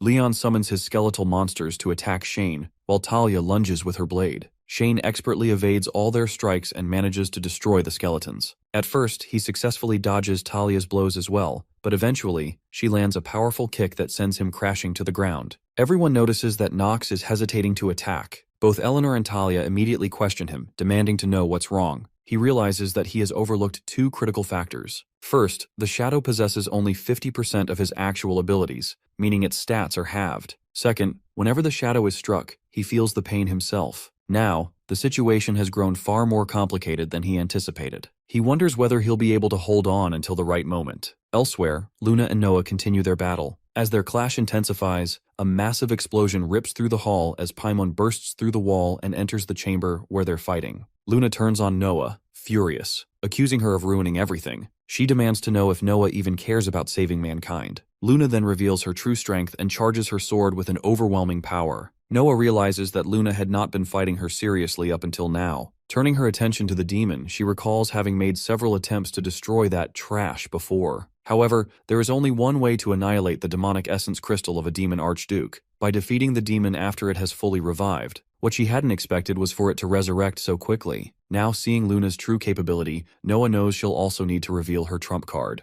Both women unleash their full power upon the demon. Even Luna manages to strike it directly with her sword, but the blow has no effect at all. The demon roars, mocking them, asking if all they have to stop him is a powerless witch and a little girl. He sneers, declaring that if that's all they've got, then this is where they die. On the other side, all of them continue launching attacks at Shane, who skillfully holds his ground and fights back with practiced precision. Leon yells that those who wield such ominous magical power will not be allowed to pass, and declares that he'll personally take care of Shane right there. The young master notices that Shane actually looks quite thrilled by the challenge, though he's relieved to see that he has successfully bought enough time. Just as he prepares to cast his spell on Shane, the ground beneath them begins to crack. He frowns, wondering what that sudden tremor could be. Without warning, the earth splits wide open, revealing a massive hole. Eleanor slips and plummets into it. In an instant, Shane leaps in after her. He catches her mid-fall and cradles her in his arms, saving her life before bringing her safely back up. Eleanor, surprised and confused, questions why he would risk himself to save her. Shane, concern written across his face, asks if she's injured anywhere. Watching this unfold, the young swordsman silently observes the two of them holding hands. A shadow of unease clouds his thoughts. He wonders if the person who saved Eleanor just now is Yu Chan, before he possessed Nox. He knows it's him, deep down,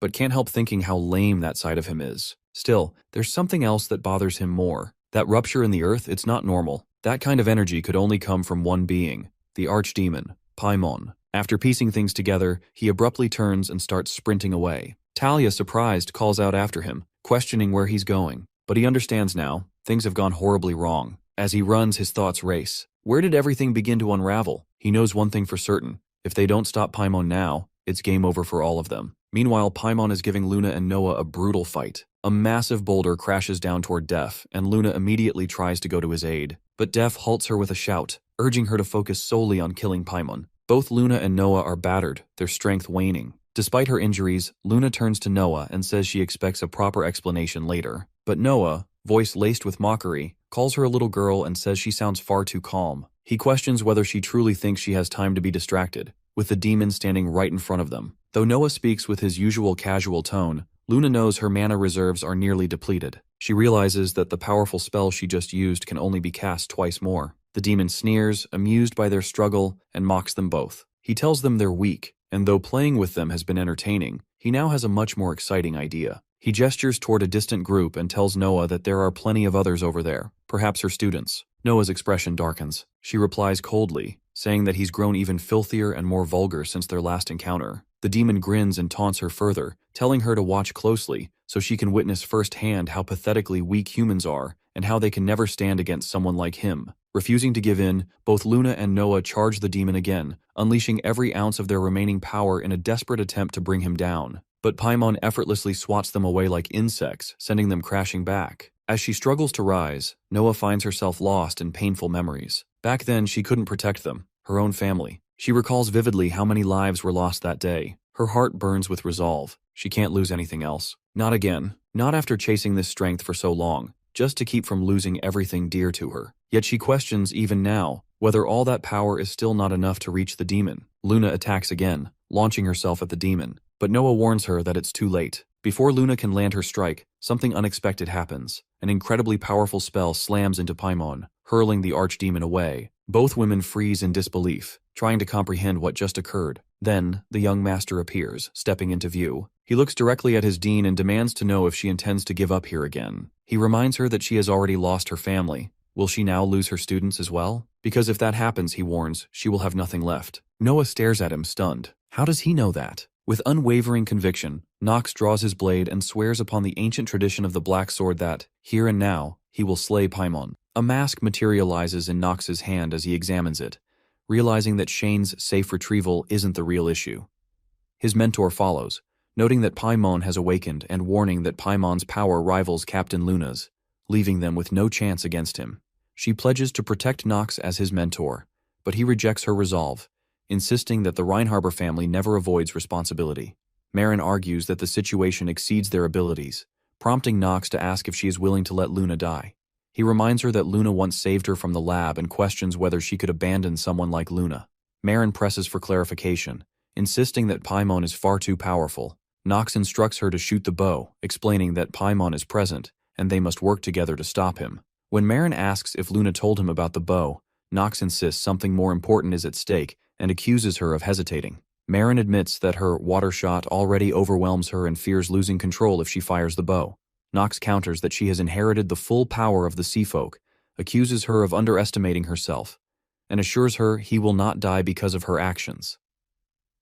As Nox asks if something is wrong, wondering if Marin has grown attached to him. She warns him not to regret his decision, but he assures her he won't. Marin remarks on his refusal to give in just before their powers clash. Stormbringer releases energy, draining Nox's mana as a system message reports the reduction. Marin draws her bow and counts aloud while Nox steadies himself. On 3, both unleash their powers. Water and fire collide as Stormbringer merges with Marin's shot, resulting in a prolonged explosion. Nox holds on to Stormbringer while Marin summons water to form another arrow. She launches it, and Nox calls out her disqualification as a marksman, criticizing her for firing such an attack at her junior. Marin fires again, forcing him back. Nox dashes forward at a distortion and demands that Ayana von Seder reveal herself, asking if the heir of the 3 dark families has been following him. Ayana steps forward, confirming his suspicion, and Nox says he has a request. He instructs her to use enchantment magic to stop Marin. Ayana agrees but asks that Nox help replenish her dark magic later. He accepts and tells her to begin. As Ayana casts her spell, magic spreads. Nox steps into the ruins, where a woman waits, barely able to stand. Aware that her family is gone, he encourages her. Nox declares his intent to kill Paimon and asks for their strength. Paimon accuses Nox of altering his attack, senses the magic, and notices the sword. He strikes, triggering a system notification. The enemy inflicts fear on the player. Others feel the pressure, while Paimon recognizes that Nox is Teo's son. His system informs him that the trait Steel Mentality has neutralized the negative trait Fear. The young master fires a powerful ray at the demon, but the demon manages to divert it. He questions him, asking so what if he is the son of Teo, addressing the demon as Archduke Paimon. He remarks that he heard Paimon was one of the weaker demons who had been sealed by his father, and his father told him that Paimon didn't deserve a great title like Archduke. The demon responds that he is spouting some interesting words for a mere brat. The swordsman thinks that he is indeed overly emotional, just like his in-game description stated, and decides to use that to his advantage. His system provides him with the basic information about the demon, including his traits, stats, and skills. He realizes that this demon easily surpasses everyone he has fought so far. He also notices that the hellfire he just blocked fires in a straight line and its flames steal life force, and that the disaster flame is a type of DOT skill where the damage is RNG, making it a dangerous attack. Actually, condemnation is a skill that uses a sword made of flame to attack an enemy. Now he knows that this demon only possesses monstrous skills. Suddenly, Luna jumps in and questions him about what he is doing and why he would come here. He knows Luna and Noah could both easily defeat Paimon, but that is only after they obtain their items, and right now he has to defeat him with what he has. He requests Luna to work with him, assuring her that he has a way to defeat Paimon. Luna then asks him about Marin and whether she is still alive. He confirms that she is alive, just as he promised. The demon becomes enraged and shouts at him, demanding how he dares to be distracted when he is right there, then hurls fire at him. The young master blocks the fire with his sword. The system warns him that the rare genius of acting is wavering due to a large impact. Nox understands that this is the condemnation skill as he stops the demon's fire attack. He informs Luna that he needs Marin for his plan, certain that Marin will be able to overcome her trauma and gain control over her strength. Luna charges towards the demon and attacks with her sword, but the demon stops it with his large blade. She shouts at Paimon, warning him not to forget that she is here too. After giving it her all, she agrees with him and tells him that she will leave Paimon to him, because that is better than everyone dying here. He quickly informs the Dean that she can use her wide area magic 2 more times and requests her to deploy a wide area barrier spell around the area, ensuring that no one can enter it. She agrees and wonders if he wants to protect the students. He responds rather rudely, telling her that she can think whatever she wants. She tells him that he is so dishonest with himself, and that is why he is so cute. Meanwhile, the demon, busy fighting Luna, calls Noah's magic a pretty trick. The demon then asks Luna if she thinks she can buy time when her opponent is him, before swiftly attacking the young master, who blocks it with his dark sword. The swordsman taunts him, asking if this is all an Archduke has to offer, saying this much is nothing for him. The demon laughs and asks him if he thinks he is like his father just because he could block a few attacks. Again, his system warns him that his opponent has cast fear on him. The demon tells him that he is mistaken because his father was several times stronger than this, and even then he could not kill him and had to resort to sealing him away. He warns Nox that he will trample him into the ground in an instant. The demon keeps striking him with his sword. The system informs him that the trait steel mentality has neutralized the negative trait fear. He smiles and tells the demon that they won't know until they try. The system warns him that the artifact Stormbringer has absorbed his mana to its limit. He throws the demon back with a strong push and wonders if Noah's barrier is completed. He knows they are almost done, and this is the only plan that can get rid of Paimon. He notices Luna attacking the demon again and looks at her, thinking that she needs to wake up already because he is at his limits too. On the other side, Iana thinks about telling Marin that even though she is an extra in the game who is supposed to die and disappear, she does not wish for her to die. Then she thinks that saying she does not wish for it sounds funny. Suddenly, Nox's system informs him that his remaining mana is low. Then the system tells him that the energy being consumed will be replaced, and his life has started to reduce rapidly. Iana thinks that Marin has a right to live on, and the right to take control of her own life. She requests Marin to please wake up. After listening to Iana's request, Marin collapses to the ground and recalls her past. She remembers being confined within a large tube while scientists conducted various experiments on her in a laboratory. The first breath she took after being born into this world was not of clear, fresh air, but of stale air reeking of medicine. Beside her, glass capsules stood lined up in rows, and the experimental tools appeared horrifying. She saw people use those instruments to conduct experiments on children. Knowledge would be forcefully implanted into her mind, and she became aware of this even before she could fully grasp all the information and language that had been instilled within her. This research lab was her home and her birthplace. She had to prove her worth in this place, as it was the only way she could survive. She did not have a name, only a number. They called her H-210. One night, someone called her number and ordered her to come with them. It was a scientist who led her to a section of the laboratory where they discarded useless subjects. Now she understands she was one of the test subjects used to manifest the power of an ancient race. She came to know that numerous war orphans had become test subjects because of this. One scientist commanded her to try moving a block.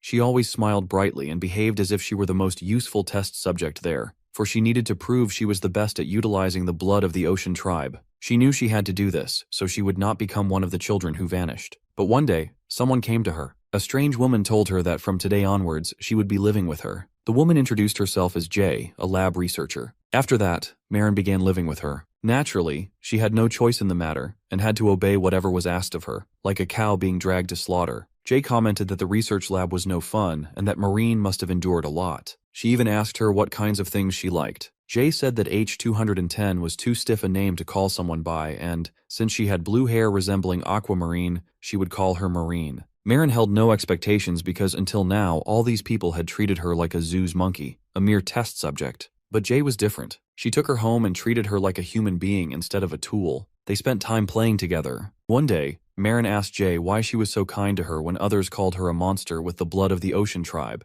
and said she was a weapon meant for the battlefield to be abandoned there. Jay smiled and said that since Marin had shared her secret, she would tell her something as well. Jay explained that she worked here because her family had been taken hostage. Marin immediately asked her if she missed her family, and Jay nodded in response. Jay then asked if Marin would miss her if she ever left. Tears streamed down Marin's face as she wondered if Jay was going to leave her, and she hugged Jay tightly. Jay told her that was what family was like. Marin asked her if that meant she was family to her as well, and if that was why Jay was so kind to her. Jay nodded again and told her there was another reason she wanted to protect her. Jay explained that Marin was still a child, and children were meant to be protected by adults, and that she must always protect those younger than herself. Marin agreed to remember that. As she spent time with Jay, she felt a sense of stability, and she was gradually able to understand how to use the power of the ocean tribe. When she looked back on her younger days, she doubted she could find a time when she was happier. Yet such happy times are always shattered for the most trivial reasons. One day, all the scientists gathered around Jay and Marin as they cuddled each other. One scientist asked Jay how much longer they needed to wait, informing her that to strengthen the power of the imperial family, they required the power of the ocean tribe.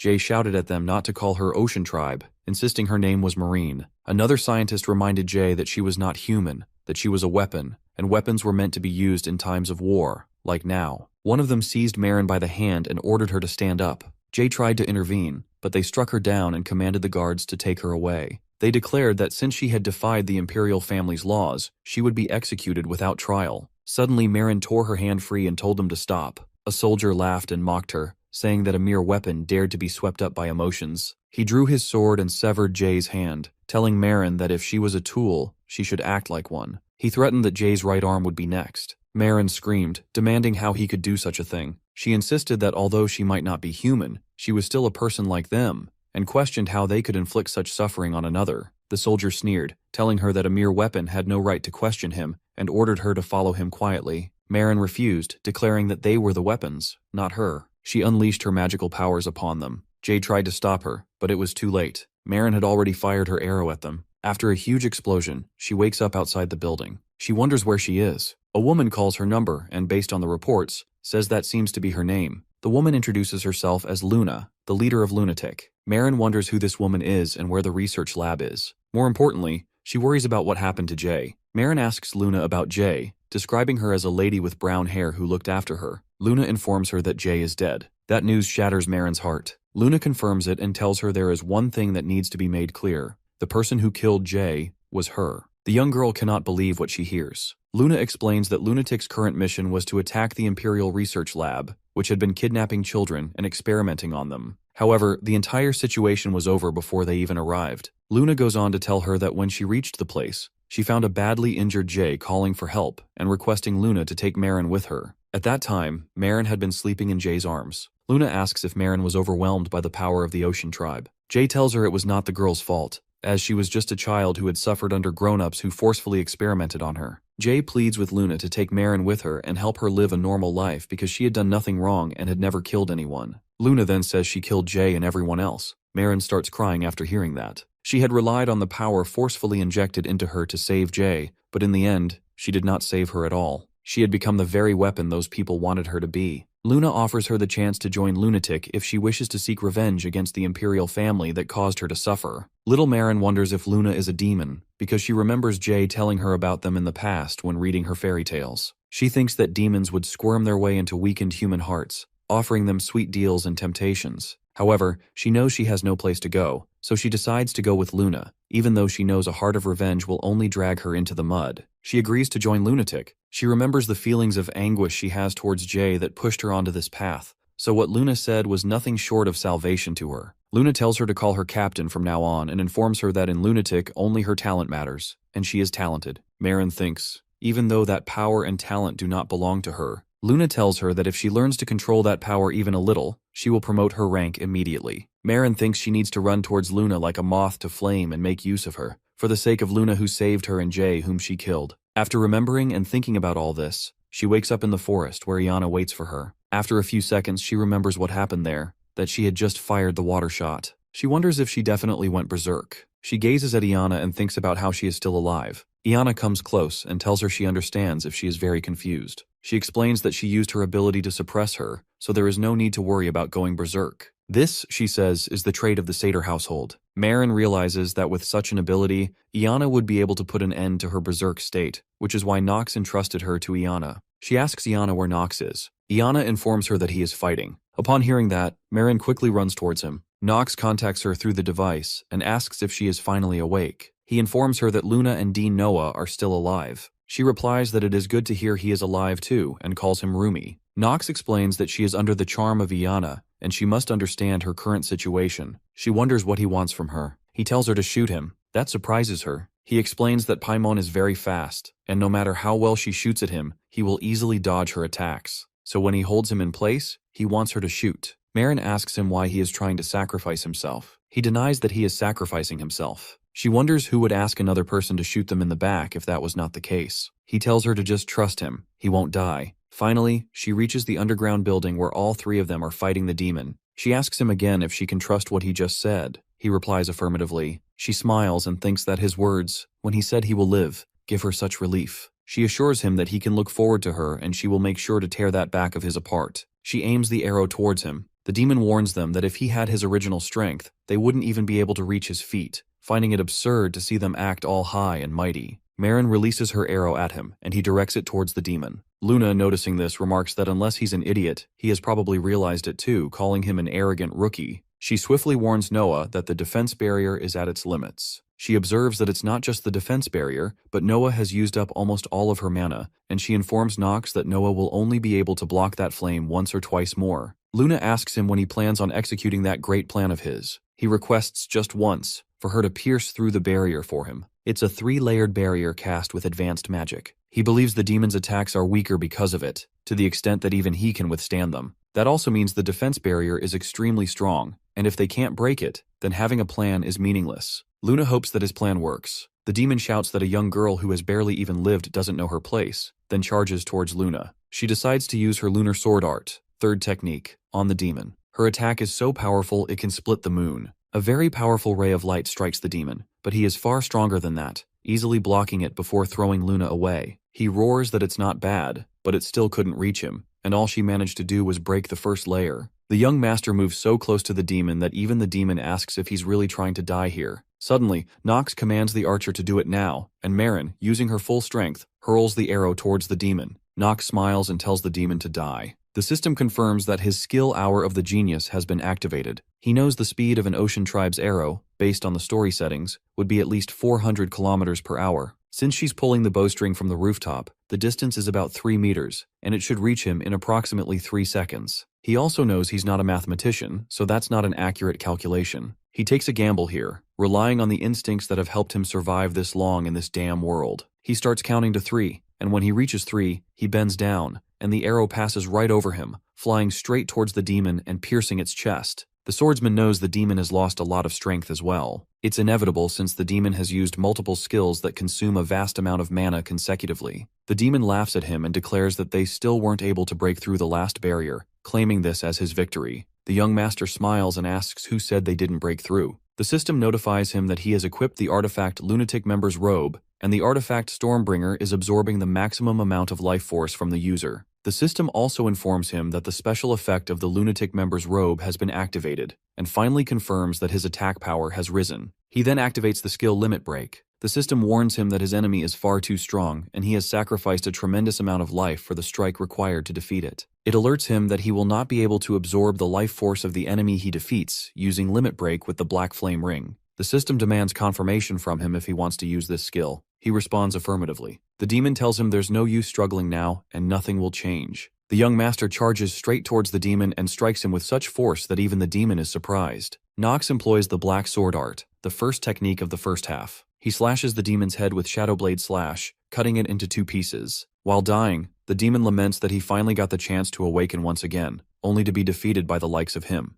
The system warns him that a tremendous amount of his life has been reduced. After killing the demon, he collapses to the ground. His system alerts him that his lifespan is now less than 30 days. Marin wonders if they are telling her that this is the power of a mere cadet. She recalls how even Captain Luna has mentioned the incredible speed of her arrows, yet he manages to dodge them at this distance. She questions whether that is something achievable with human reflexes. As her thoughts shift to Nox, she realizes that it feels like an incredibly strong person has suddenly become her junior. She worries that his talent might surpass even Captain Luna's, and is certain that he has already exceeded the abilities of his father, Teo. She feels curious about why he keeps such a low profile despite being so gifted. Marin speculates that perhaps he believes his exceptional talent would one day become a problem for him, and that might be the reason he lets others call him a good-for-nothing, simply to hide his true existence. She also assumes that is probably why he goes almost everywhere accompanied by his maid. While running from the forest towards the underground building where Nox is fighting the demon, she feels happy thinking that he is not only a handsome boy, but also has quite a crafty side. She hopes that together with Nox and Captain Luna, they will be able to bring down Esteban Von, the foolish emperor. However,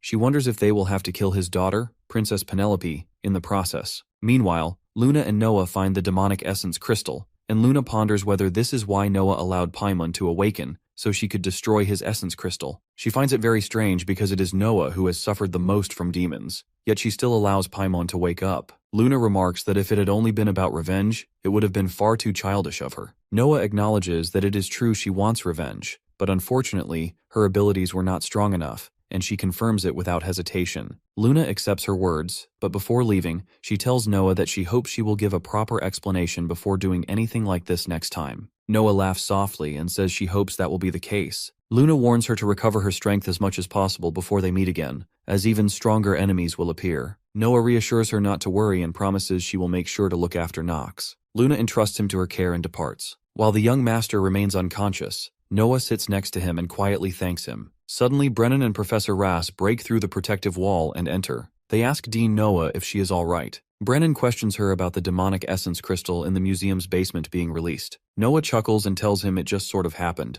Brennan shouts, demanding how on earth that could have happened. Professor Rass notices Nox and calls out to his top apprentice, telling him to wake up. Brennan wonders aloud, knowing that Paimon would still be powerful even when weakened, and asks who was the one who defeated him, questioning Noah if she managed it alone. She responds by asking what he thinks happened here. From her expression, Brennan understands that she will never let them know who truly defeated Paimon. He then asks how they should report this to the Imperial family. Quickly, he orders Raz to handle it. Raz retorts, asking why he has to be the one to deal with it and why Brennan cannot do it himself. While the two argue with each other, Noah thinks that the seal of the demonic essence crystal would not have been released for no good reason. She also wonders if the Imperial family is behind it, and if so, that would mean they are here. Anger burns within her as she thinks about how dare those demon worshippers bring their foul stench into her territory. On the other side, in the Academy's hospital, Talia asks Lavilia if her master is still alive, as he has been unconscious for 3 days, which is truly bad news. She insists they must contact his father immediately to get some medicine for him. Lavilia requests her to wait and observe the situation for now. Talia looks at her incredulously and asks why he went to where Paimon was. Leon steps in and pleads with her not to say that, believing he surely had his reasons.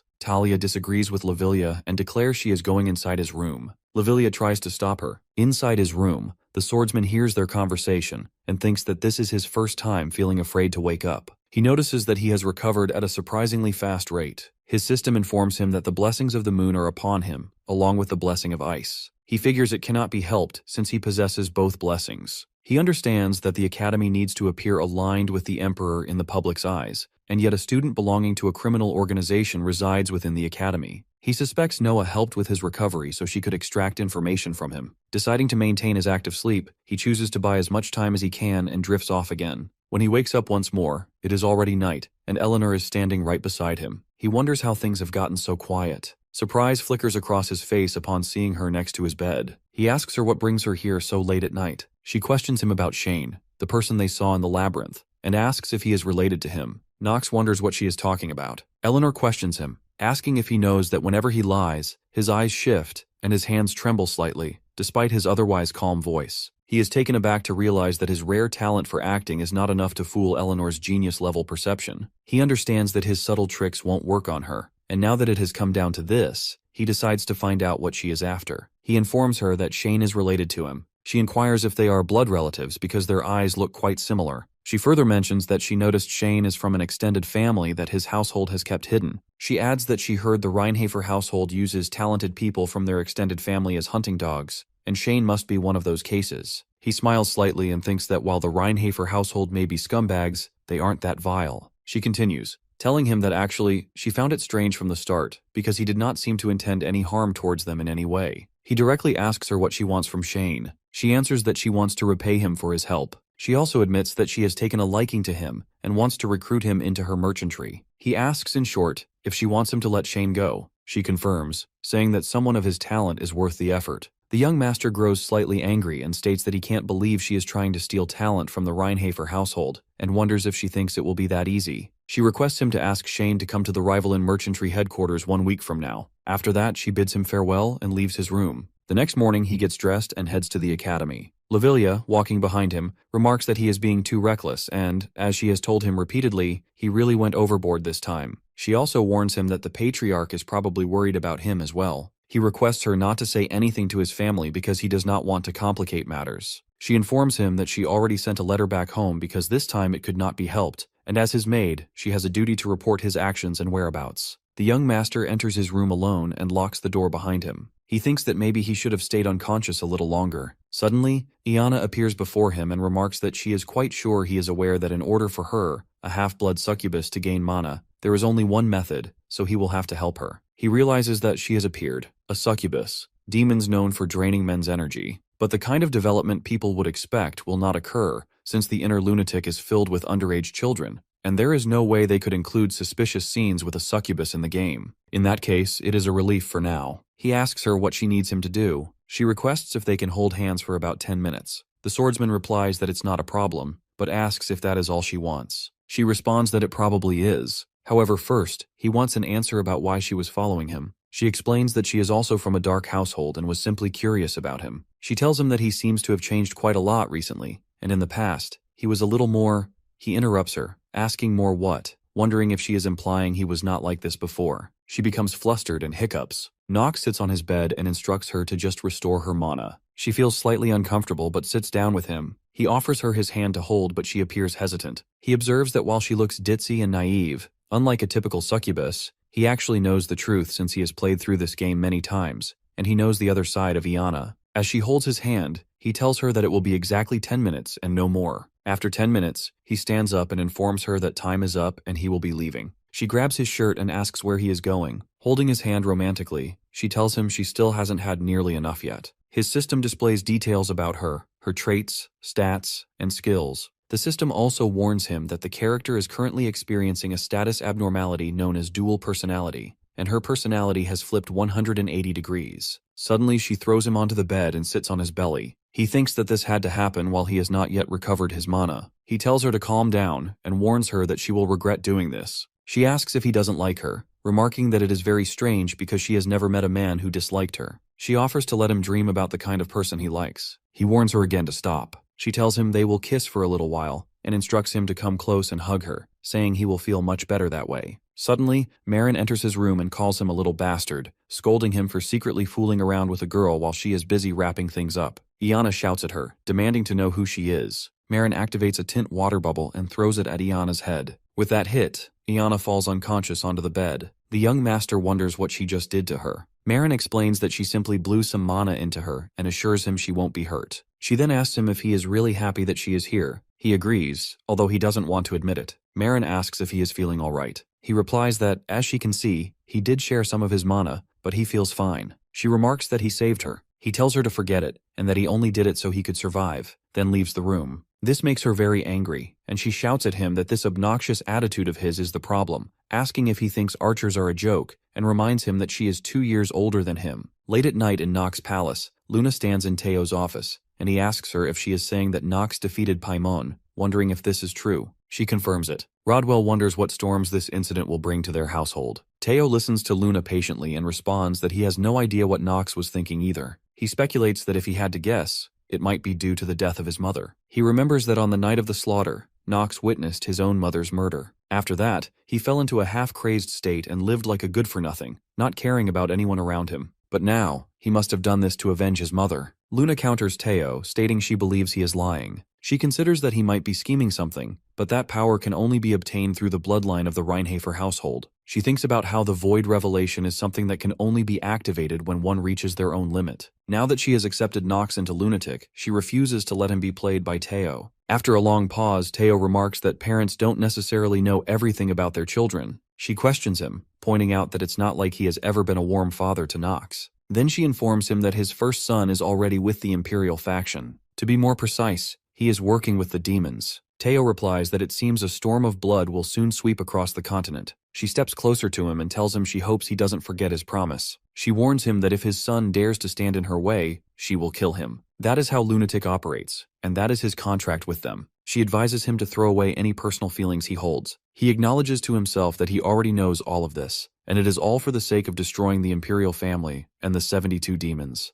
On the other side, Eleanor informs Shane that, simply put, he has piqued her interest, so she wants him to sign a contract with the Rivalan merchantry, promising to compensate him handsomely. She even places the contract on the table. Shane apologizes and explains that he is working with his family. She responds that in regards to that, she has already heard from Nox, and he has already permitted this, so there is no need for him to be concerned. Shane knows that Nox never permitted anything like that. He thinks about how he took down the boss monster in advance and gained free stats. How could he work for the Rivalan merchantry? She allows him to call her just Eleanor instead of Miss Eleanor, but he insists on addressing her formally. She guesses that is something both Nox and Shane have in common. She tells him she doesn't want to make this into a big issue, but as a collateral family of the Reinhafer household that handles all its dirty work, if the fact that he infiltrated Elden Academy to execute a secret mission somehow reaches Dean Noah's ears, what does he think will happen? He tells her that he thought she was someone kind who wouldn't make use of other people's weaknesses. She explains that she is a merchant, and there is no reason for her to be kind. He wonders what he needs to do. She asks if he isn't going to sign the contract. Later that night, Shane walks outside the academy, holding the Fire Spirit's pendant. He thinks about how it is an overpowered artifact that can only be obtained just before the game's ending. Actually, Eleanor gifted it to him for saving her life. She told him it was her present, and also the down payment for their contract. He considers that it is a super cheat item with multiple layers of high-level magic cast on it. But now he realizes that while it's great, it's also being tracked. It seems that Eleanor is truly obsessed with him. Inside Eleanor's room, her servant Rick remarks that it looks like she has really taken a liking to Shane. He adds that he has never seen her personally invite someone to recruit them before. She asks him since when he is allowed to comment on her actions. He quickly replies that he would never dare do such a thing and apologizes, assuring her that she knows he is not that foolish. She acknowledges that he always has a way with words. She thinks about how her accountant Rick and his movements seem suspicious. She wonders if he probably started behaving this way after Paimon was defeated by Dean Noah. While it is too early to draw any conclusions, something feels off. She warns him to be careful with the decisions he makes from now on. He replies that he will bear that in mind. As he walks outside her room, he thinks to himself that he was right. Nox is dangerous, and he needs to get rid of him quickly. He also plans to eliminate that stupid prince at the same time. Regardless of Nox's goals, he believes things won't go his way this time because he will be dead soon. The young master believes that Nox von Reinhofer is a new name he was given in this world. In truth, it had once belonged to someone else, and now he has stolen it. He has grown quite accustomed to playing this role. Activating the Hour of the Genius, he recalls that in the past few days, many events have unfolded. He has slain countless monsters, demons, and enemies. Numerous people have sworn to remain by his side. Yet the more Nox gains, the deeper he sinks into loneliness. The system inquires whether he would like to start a new game. Chen glances around his tiny room where he sits playing. He recalls his room before the possession and wonders whether he would choose to start a new game. Rising from his chair, a sharp headache pierces through his skull. It is obvious he does not desire it, but if he thinks about it for even a moment, everything feels strangely off. He realizes that this situation has become the tragic outcome of someone who only played video games, trapped alone in a room overflowing with trash. He returns to his seat, contemplating this opportunity. He questions himself about his true identity. What kind of connection does he share with Nox, and why did he end up possessing him? While lost in thought, he falls from his chair. He knows none of this ever truly belonged to him. He acknowledges that he has always been aware of it. Unable to escape Nox's shadow, he remains tormented by the pain of uncertainty. Reaching for his medicine, it slips from his grasp and clatters to the floor. In truth, that is what shattered him the most. He finally admits it. Within the game, he gazes into the mirror and reflects that Chen remains an outsider in this world. Despite the bonds he has formed because of them, he has become someone completely different from the Nox he once knew. His father, Teo, questions him about why he risked his life to cut down Paimon himself. Teo suspects it might be related to his mother. On the night of the slaughter, Nox had been forced to watch his mother die before his eyes, and after that day, Teo knew his son had begun to stray from his path. The swordsman wonders if Nox were here. What would he have said in this moment? His father remarks that he pretends not to remember, but they both know that is untrue. The young master keeps pondering how Nox would have acted if he were present now. He decides that he has stopped worrying about such things. He questions his father, reminding him that he had once said he was hiding his true strength. His father affirms it. The swordsman grips his blade and releases a shadow blade slash into the air. He thinks that this name has always belonged to him. Even if he is treated as a villain, mocked by others, and fated to be slain in the end, he accepts it. The maids whisper among themselves about the rumor that young Master Nox ranked first at the academy. Even the servants doubt its possibility, unable to believe that such an infamous good-for-nothing could achieve it. Some claim he must have bribed the academy or something similar, wondering what someone like him could ever be good at. Others insist that his victories against young masters Alan and Hartz were merely because of his equipment,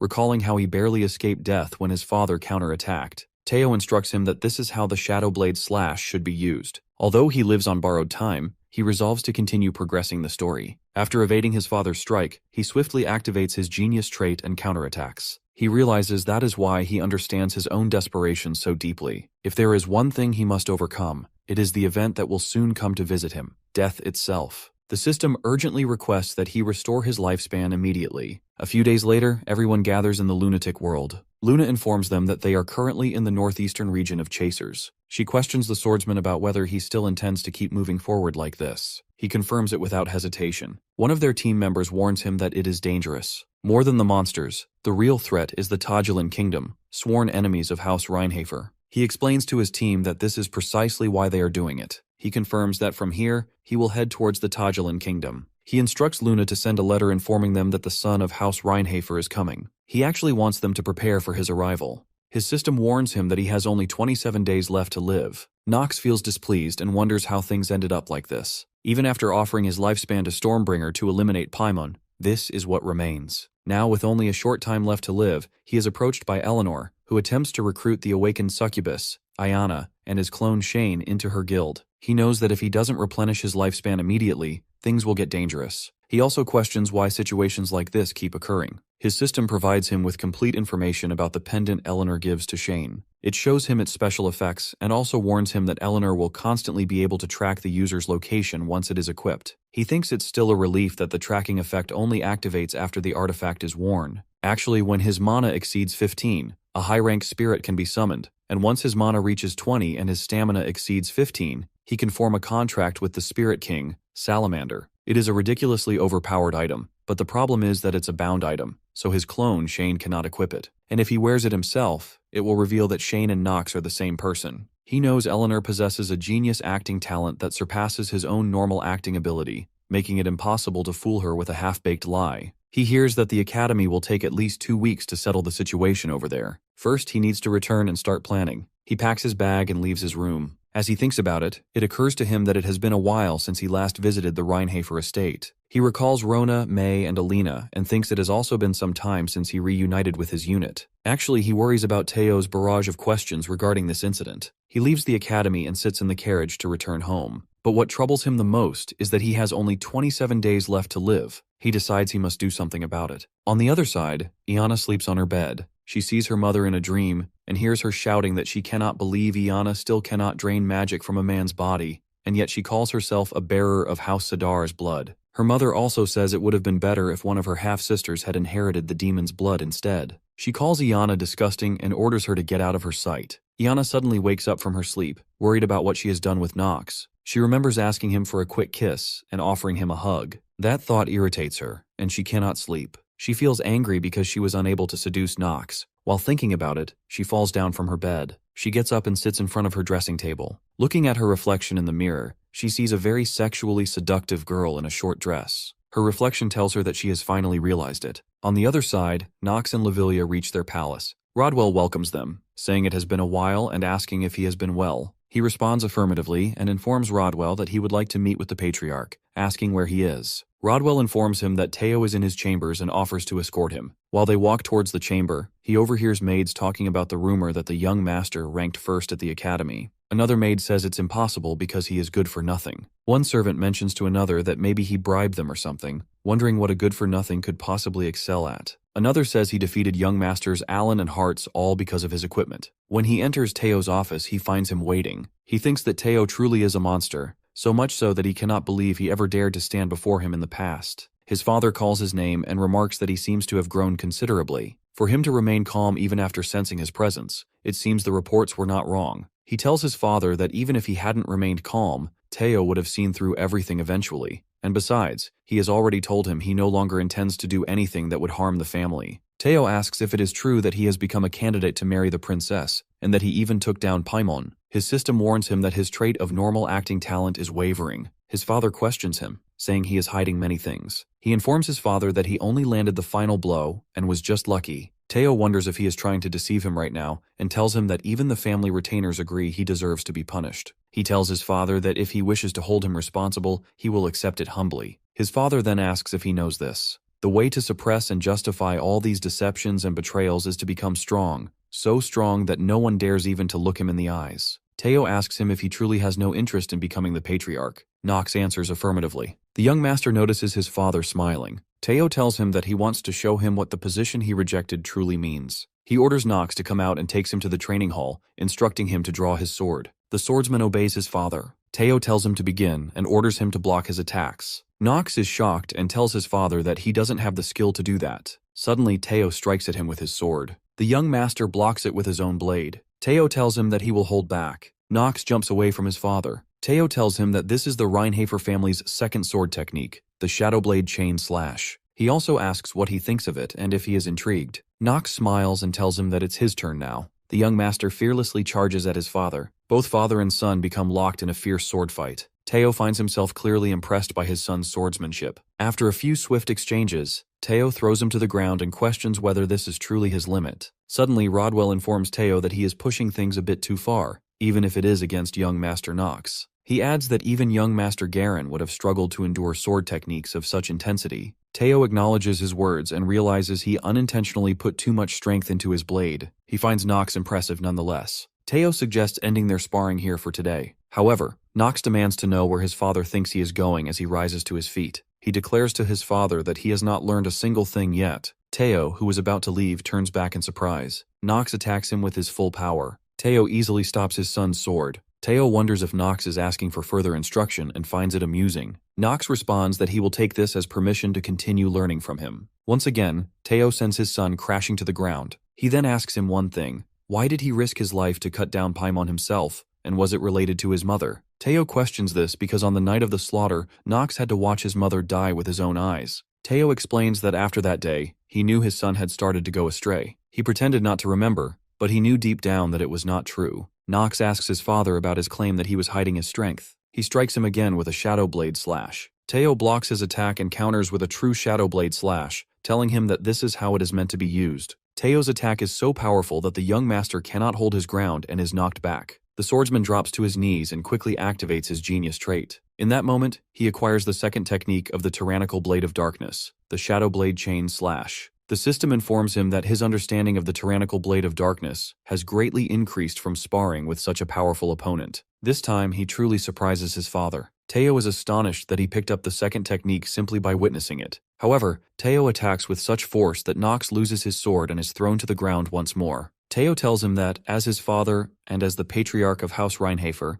he wants him to remember this. One day, he wants his son to use that sword to pierce through his heart and cut him down with his own hands for failing to protect his mother. He offers Nox the position of patriarch, saying he is more than capable of holding it. Suddenly, in his real room, he receives a message on his computer asking if he wants to start a new game. Chen looks around his surroundings and realizes it is his room from before the possession. He is struck by that off-putting feeling. He stands up from his chair, but his head spins. He rejects the thought because if he considers it for even a moment, it is clearly strange. He remembers visiting the doctor. He recalls how his family abandoned him, how he lost his memories, and how he received a terminal diagnosis. He wonders if it is truly possible for all of this to happen at once, and if all of this is even real. He finds himself unable to remember what his name was before the possession. His gaze falls upon his messy table and filthy room. He collapses to the floor, forcing his mind to remember his name. Suddenly it comes back to him. His name is Nox, and now he awakens in his palace bedroom as Nox once again. He wonders what exactly it was that he guessed, that he had some kind of dream, something undoubtedly important. He finds all four of his female maids standing next to his bed. He instructs them to speak one at a time. Lavilia remarks that truly there isn't a single day that passes without him causing some kind of trouble. At this rate, she says, any maid serving him would end up dying from a heart attack. He responds that things just turned out that way, and that's all there is to it. Alina remarks that he must stop getting himself into such dangerous situations. She holds his hand to her face and questions whether he even knows how worried they were about him. Nox pulls his hand away from her and acknowledges that he understands, telling her to just put his hand down and talk properly. Alina pleads with him to let her hold his hand like this for a little longer. Lavilia interjects, pointing out that it seems the young master feels uncomfortable. He notices that Rona is unusually quiet, as normally she would have already rushed over and given him trouble by now. He reflects that, more importantly, there is something pressing he needs to address first. He informs them that since they are all here, he has something to announce. Starting tomorrow, they will all be accompanying him to the Chasers region. He knows it is part of the plan he has been formulating ever since returning to the family, because after eliminating the powerful beasts of Chasers, he needs to extend his lifespan, and he has not replenished any of it since his fight with Paimon. He also recalls his system's warning that the player has only 27 days left to live. He orders them to understand his words, and then tells them they may leave, as he would like to rest a bit more. Lavilia replies that she will begin her preparations. After that, all four girls leave his room. Suddenly someone knocks on his door. Unexpectedly, it is Rona who returns and requests his permission to enter, saying she wants to tell him something. He grants her entry. She has tears in her eyes as she comes in and sits on the chair next to his bed. She begins by telling him that on the night of the slaughter, when his mother passed away, he is surprised that she remembers that night. That night, she says, smelled of blood. His mother had taken him and Rona to a safe place to conceal them, but the demon still found them. His mother told the demon that what he wanted was only her life, and she pleaded with him to stop the meaningless killing as she tried to protect them with her light magic. But Paimon told her she could not do anything with such pathetic light, then grabbed her by the neck. Paimon asked whether she truly believed she could drive them away. The demon explained that what they wanted was not only her. While Paimon was strangling his mother's throat, she told Rona to take care of Nox. She also said that he was born with far too much strength, and that was why he would need Rona's help. His mother instructed that even if his memories were erased, and he became someone different from the boy she knew, Rona must still care for him so that one day Nox could return to her. After that, Paimon burned his mother alive and killed her. Rona tells him that he already knows what happened afterward. She spread malicious rumors so he could stay as far away from the family's power struggles, like the battle for airship, as possible. She admits that it was an extremely painful decision for him, but she had to protect him because it was the final promise she made to his mother. But that is no longer the case, and if he has regained all his memories, then someone like her, who deceived him and hid the truth, has no right to remain by his side. He calmly tells her that it is all in the past now, but she insists that she can no longer stay by his side. He asks her if she knows why he never hated her. He explains that every night, when he was bedridden and suffering, she would stay with him for 2 hours out of worry. She always ended up defending him, saying he was not a bad person. He now realizes that was all because of her guilt. He understands that the one she serves and follows now is no longer him. He tells her to relax. The young master reflects that he knows better than anyone how meaningless rumors sometimes weigh on the heart the most. He wonders how deeply Teo loved his wife,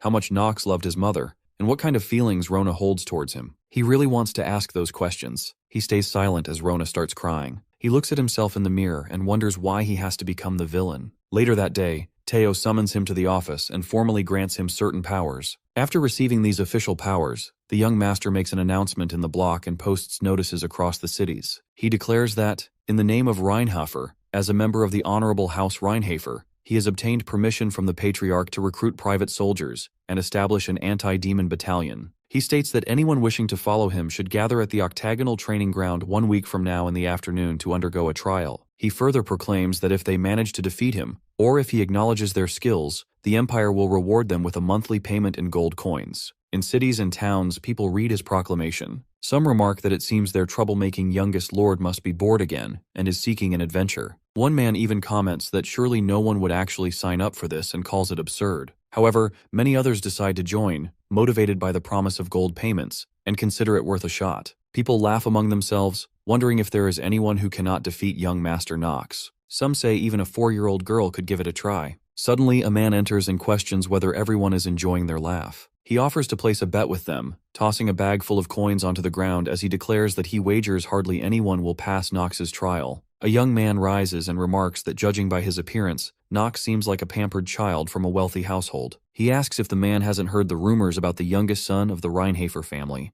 The stranger smiles faintly and turns his back on them. An elderly man, puzzled by his demeanor, wonders what is so amusing and explains to the others that they say such things because they are genuinely concerned for him. The stranger lets out a laugh and removes his mask, then shouts loudly, questioning who is worrying about whom now. The crowd gasps in shock upon seeing young Master Grain. One man exclaims that he had heard Grain was away training in Chaders. Grain assures the crowd that he will keep everything spoken here a secret and confirms that his bet still stands. People notice that his wager amounts to about 50 gold coins. After that, a large number of people gather at the palace gate, where the swordsman stands with his blade at his side. Onlookers wonder if he is truly the infamous youngest son of Teo. Some gossip that he supposedly graduated at the top of his class at the academy, but it seems his entire demeanor has changed. Others suspect it might all be a lie and doubt his capabilities, thinking he must have pulled off some kind of trick. He ponders why this has suddenly turned into such a big deal. Although he did post a recruitment notice for soldiers to subjugate monsters in Chaders, he did not expect so many people to turn up. He wonders if his reputation has suddenly improved or something similar. Then he notices his brother among the crowd,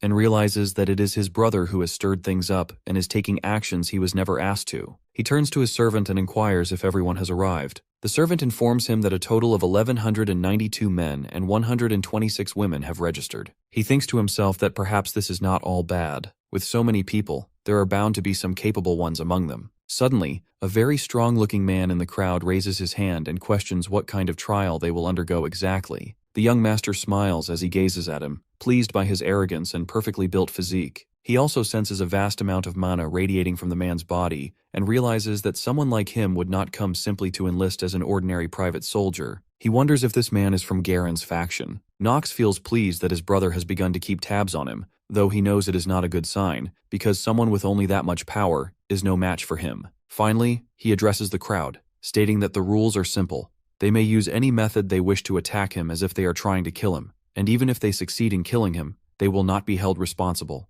The powerful man senses that something feels off. Nox is supposed to be the trash of House Reinhofer, and when Lord Garen hired him, he assumed it would be an easy job. Yet Nox's confidence unsettles him. Now, both the strong man and the young master stand face to face as the referee instructs them to take their positions. Suddenly, the referee shouts for the match to begin. The strong man charges at him with his full speed, thinking that Nox will not even be able to react. and wonders how someone like him dares to form a battalion. He wants to demonstrate to the young master what true strength looks like. To his surprise, however, Nox effortlessly dodges his attack and remarks that his movements are far too wide. He questions if this is how he normally fights. The strong man grows furious and attacks again, but this time, Nox strikes his sword, sending it flying far from him. The swordsman tells him confidently that he will grant him another chance and advises him to come at him seriously this time. If he does not, Nox warns that he will send one of his arms flying. The young master kicks the strong man to the ground and demands if he can't hear him. He orders him to pick up his sword. The strong man apologizes and begs for forgiveness,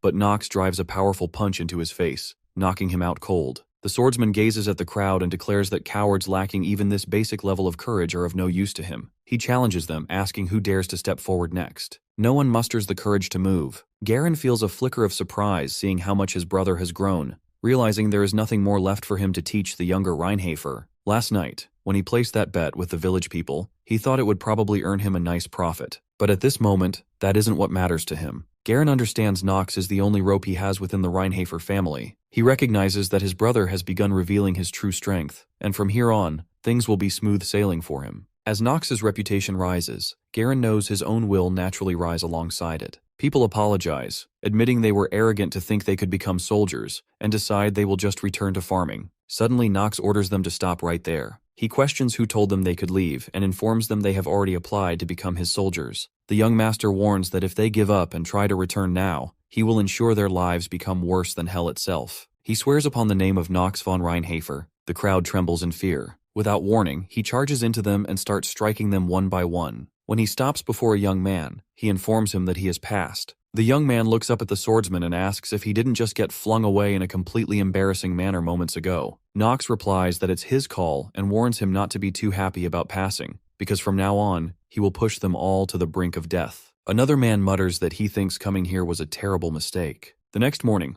all four girls, Lovila, Rona, May, and Alina, begin their journey in a carriage with their master. The young master rides alongside them on his own horse, Carl. Alina turns to him, saying there is something she wants to ask. He instructs May to sober her up first, and then she can speak. She obeys immediately, quickly giving Alina a potion to drink. After sobering up, Alina repeats that she wants to ask something. She inquires about the reason for returning to Chaders, mentioning that she heard he bought land there. He informs her that he intends to develop that land. She questions him, pointing out that the land is barren, unfit for farming, and crawling with monsters. He assures her there is nothing to worry about because he already has a plan. She blushes, calling him stubborn and saying she finds it very cool, adding that he is very gallant. May swiftly presses her hand over Alina's mouth, telling her she has really overdone it today. The young master reflects that he understands why the others are tagging along, but even Rona, the family maid, came with them. He wonders if perhaps she still feels guilty about his mother. He remembers how much Rona likes his horse, Carl, and recalls her saying, when will she ever get to ride on that gallant back of his? He thinks perhaps he was worried for nothing. One way or another, the private soldier recruitment for the monster subjugation seems to have gone quite well. One soldier remarks that, to be honest, he didn't know much about the Chaders region. But after Professor Rass's latest paper was published, he realized something.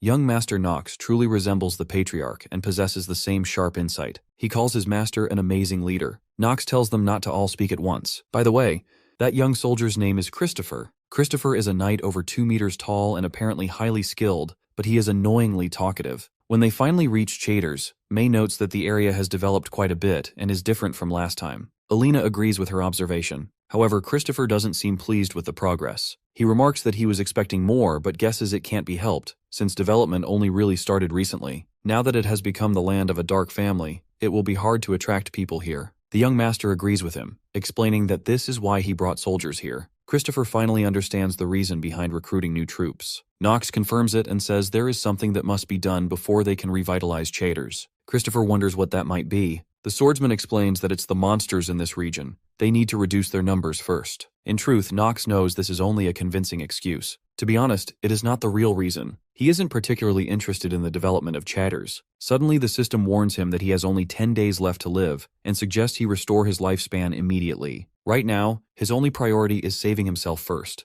The young master, accompanied by his convoy, enters the castle, where his brother Garen greets him. Garen presents him with all the gold he had won in the bet and mentions that he meant to give it to him. He tells Nox that he has earned this reward and expresses his gratitude for his efforts. At first, Nox had thought it was unfair that he did all the work while the money went to Garen, but now, seeing him handing over everything feels like too much flattery coming from him. Nevertheless, he feels pleased because he had intended to make use of Garen from the beginning. He inquires about how the development of the Chaders region is progressing. Garen informs him that there aren't many settlers yet. After Professor Rass's announcement, quite a few young men have considered migrating, but with the poor soil where crops fail to grow well, the presence of dangerous monsters, and unpaved roads, people remain hesitant to move based solely on potential. Nox assures him not to worry, explaining that this is why they dispatched the anti-magic corps. Seeing the large army, Garen brightens and states that if the youngest says so, he feels reassured. He asks when they are moving out, and suggests that they should rest today since they have traveled a long way. However, the young master declares that they will be moving out immediately and announces his departure without delay. A few days earlier, when Teo had asked Christopher why a knight as exceptional as him would want to follow Lord Nox, he had also mentioned that he was certain Christopher was treated well by this house, and, from his perspective, saw no reason for him to leave. Christopher had explained that it was because he saw the light,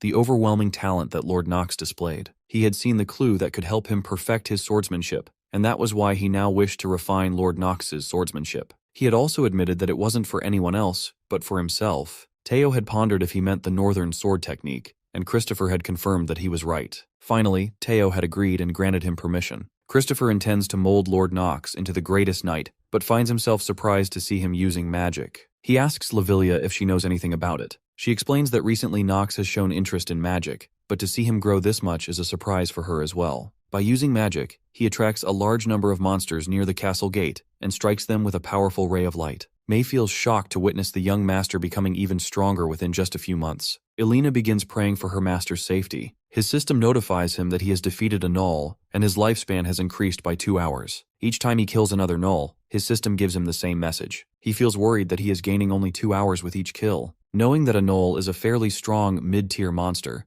According to Black Flame Ring, the stronger the opponent is in comparison to his own strength, the higher lifespan he will receive as a reward. After waiting a little longer, he releases an enormous ray of light and eradicates them all. His system informs him that his remaining lifespan is now 14 days. He feels dissatisfied because even after killing so many, his lifespan has only increased by 4 days. Determined, he resolves to find a solution. When dawn breaks, the young master returns to the castle. Elena quickly hugs him and tells him that he is amazing. Christopher remarks that he had thought Nox was only skilled in swordsmanship, but seeing him proficient in magic greatly surprises him, and he wonders just how far his limits extend. Realizing they didn't know about his magic skills, Nox leads them inside the castle and informs them that he learned all this from Professor Rass, since Rass possesses immense theoretical knowledge, and if they don't like it, then they don't have to believe him. Lavilia suggests revisiting the issue later and reminds them that they are currently in the northeastern region of Chaders. She asks if he plans to continue moving in this direction. The young master confirms that he will be heading northeast. Christopher warns him that it is dangerous since stronger monsters reside in the eastern region. Suddenly he laughs and states that this isn't the real concern. Rather, the greater issue is the Tagelin kingdom, which remains hostile towards House Reinhafer. He advises that it would be better to avoid it. Nox responds that this is exactly why he intends to go there. He then orders Lavilia to send them a letter, informing them that a son of House Reinhafer is on the way, and they should prepare accordingly. Early in the morning in the Tagelin kingdom, Prince Kushan wakes up and looks at himself in the mirror. His servant informs him that the infamous youngest son of House Reinhafer is expected to arrive soon,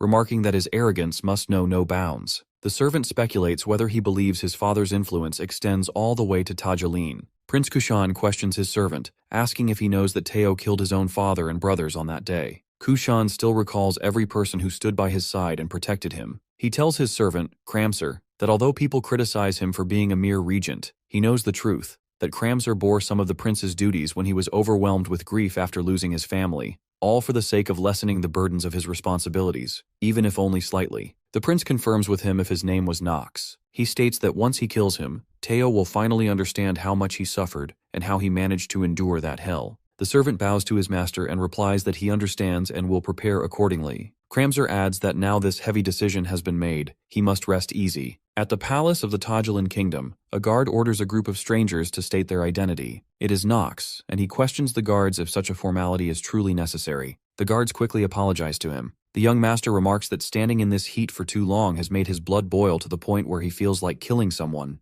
The frightened guards immediately tell him they will escort him inside. As they enter the palace, his system informs him that he has only 9 days left to live and suggests that he kill monsters to restore his lifespan. He thinks that crossing the desert really messed up his remaining life, but it is fine. That is the whole reason he came to Tajulan. Once he retrieves the item from the ancient ruins in northern Tajulan and deals with a special monster, he will not only gain more life, but also become stronger at an even faster rate. Suddenly his system warns him that a penalty applies if his lifespan falls below 10 days. It also notifies him that the negative trait, Dead Count, has been applied, reducing all his physical abilities by 20%. Moreover, the activation probability of the negative trait, Lingering Ailment, increases exponentially. He starts sweating heavily. Lavilia asks if he is alright. He thinks that now he has to worry about all these damn debuffs too. He instructs her to keep this a secret because he came here to improve his body's condition. When they enter the palace court, Christopher reminds him that he already knows this. He must remain cautious. He assures him that he will serve him faithfully, so he has absolutely nothing to worry about. Knox stands with his 4 maids and Christopher before the prince.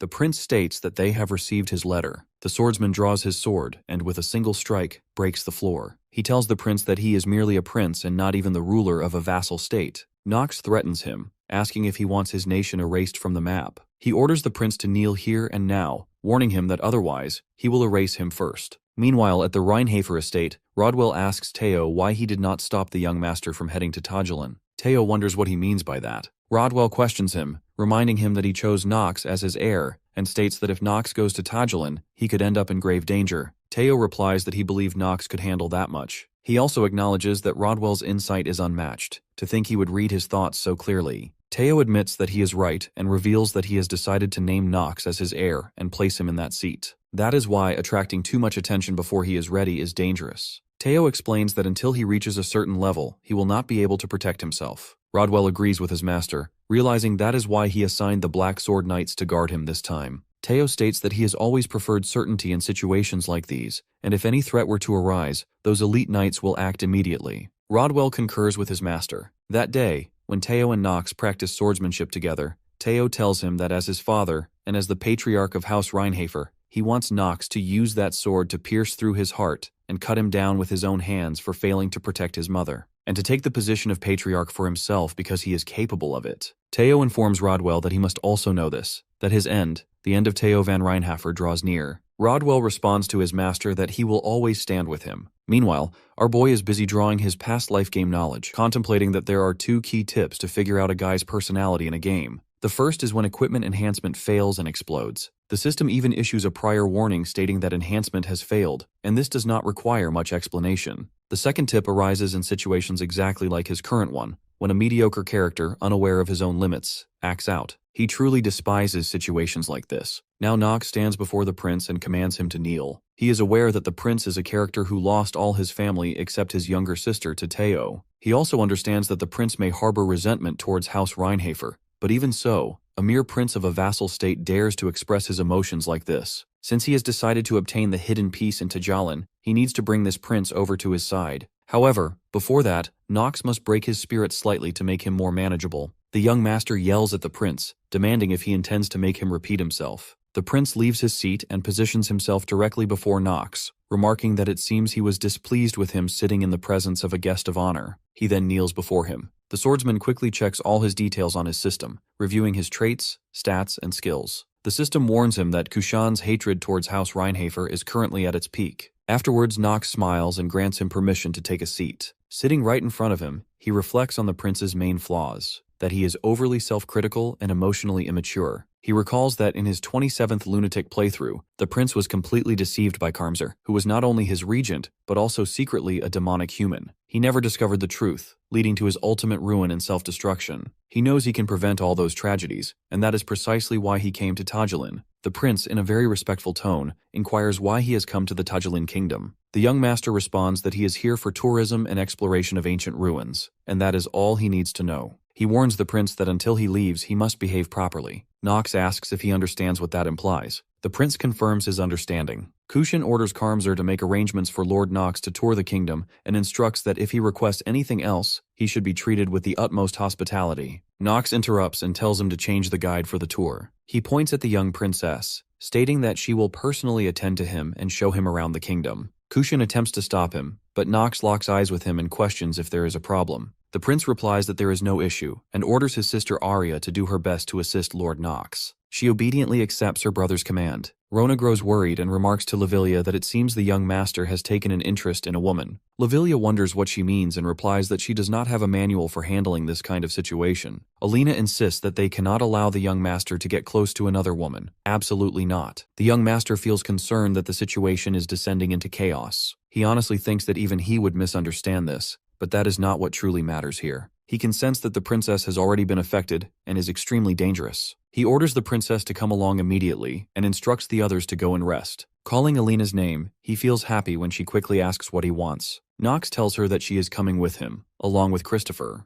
Christopher promptly obeys his master and prepares to accompany him, declaring with joy that he shall gladly escort him and feels deeply honored. Lavilia, still worried, comments that her young master seems to have taken an interest in a woman and asks if he will be all right without her. Knox tells her that she is being overprotective and assures her that everything is moving according to plan, so she should not worry too much. The young master departs from the palace with his team. As they walk, Alina inquires about the princess, but before he can respond, Christopher explains that she is Arya Adrian, the only sister of Prince Kushan, and is famous for her exceptional beauty. The swordsman asks him to get to the main point. Christopher clarifies that the princess is currently under the influence of illusion magic, and Knox is planning to dispel her curse. He wonders if it is truly possible for her to be afflicted by such a high-level dark magic curse. He also warns Knox that if anything goes wrong, Tajolin will not take it lightly. Knox advises them to move somewhere out of sight first. After covering some distance, they enter a shop. A girl welcomes them, apologizing and saying that this place is unsuitable for noble guests. He thinks there are 3 things he must accomplish here. First, he must break Arya's curse. Second, he needs to awaken Alina's powers. As he ponders the third, he smiles and asks the girl how the preparations for the rebellion are progressing. Suddenly, the innocent-looking girl in the shop pulls out a knife and attacks him. Christopher swiftly stops her, scolding her for swinging a knife without warning and telling her that she lacks manners. Alina warns her to stop bullying the young master. Knox tells her that he thinks it would be best if she listened to what he has to say. He understands that this is the point of contact with a special character named Lies. He recalls Professor Rass's lecture, where the professor explains that the Dispel spell is based on reverse engineering the formula that constitutes the magic. He likens the process to untangling a tangled mess of strings. However, he emphasizes that reverse engineering and neutralizing magic is by no means an easy task. Rass also cautions his students that it's best not to attempt it on their own. He then gives another example, mentioning the rare race of elves. Now, in the Tajolin kingdom, the young master instructs his team to sheath their swords. Christopher interjects, claiming that she attempted to attack him. However, Knox orders his subordinates to leave them alone. He wishes to speak with her in private. Christopher, although reluctant, urges everyone to obey their master's command. The young master tells him to wait outside, but Christopher protests, insisting he is Knox's personal bodyguard. Knox allows Alina to stay, telling her that if anything happens, she should protect him. She cheerfully complies with her master's request. Lise glances at him, wondering if he truly knows who she is. He informs her calmly that she is an elf who once actively participated in combat, a member of the Astal tribe, and a high-spirit mage. Upon hearing this, Lise transforms into her original elven form. Since he already knows her identity, she sees no reason to keep hiding it.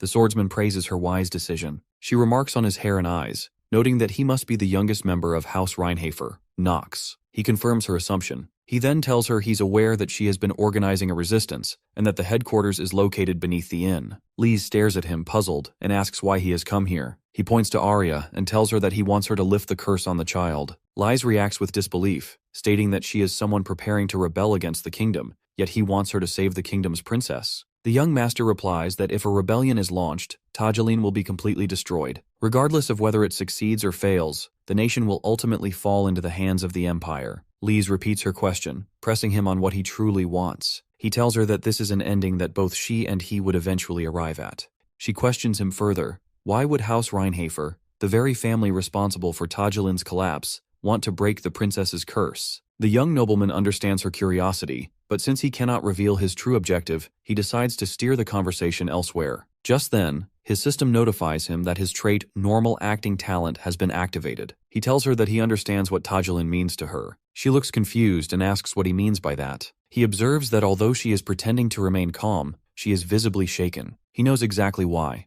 A high-spirit mage like her being stuck in a place like this is not without reason. Now begins the side story of the desert thief, Saren, and Lise, the high-spirit mage. Even among the elves, who are known for their innate sensitivity to mana, Lise displayed unmatched talent since childhood. She had communicated with countless spirits and, by the age of 16, had formed a contract with a top-class spirit, earning her the prestigious title of High Spirit Mage. But sometimes, unrestrained talent can become a curse. Born into the minority Astel race, Lise was never properly protected. She wandered across various countries for years. Although spirit magic had many applications, despite its limited combat ability, it was coveted by many. As a result, her life became a cycle of constant pursuit and escape. Eventually, when she reached Tajilan, she was ambushed by mercenaries and left on the verge of death. That was when a woman who had been hiding in the area extended a helping hand. She offered Lise a place to hide and promised to tell everyone that Lise had fled elsewhere. Her name was Saren. Thanks to Saren's help, Lise was able to settle here. Saren was a natural-born leader and the idol of the street children. Lise admired Saren greatly for the way she took responsibility for the children and managed to feed all of them, but at the same time she couldn't help but feel worried. One day, Lise asked Saren if they really had to keep stealing and wondered if there wasn't another way. Saren told her they had no choice.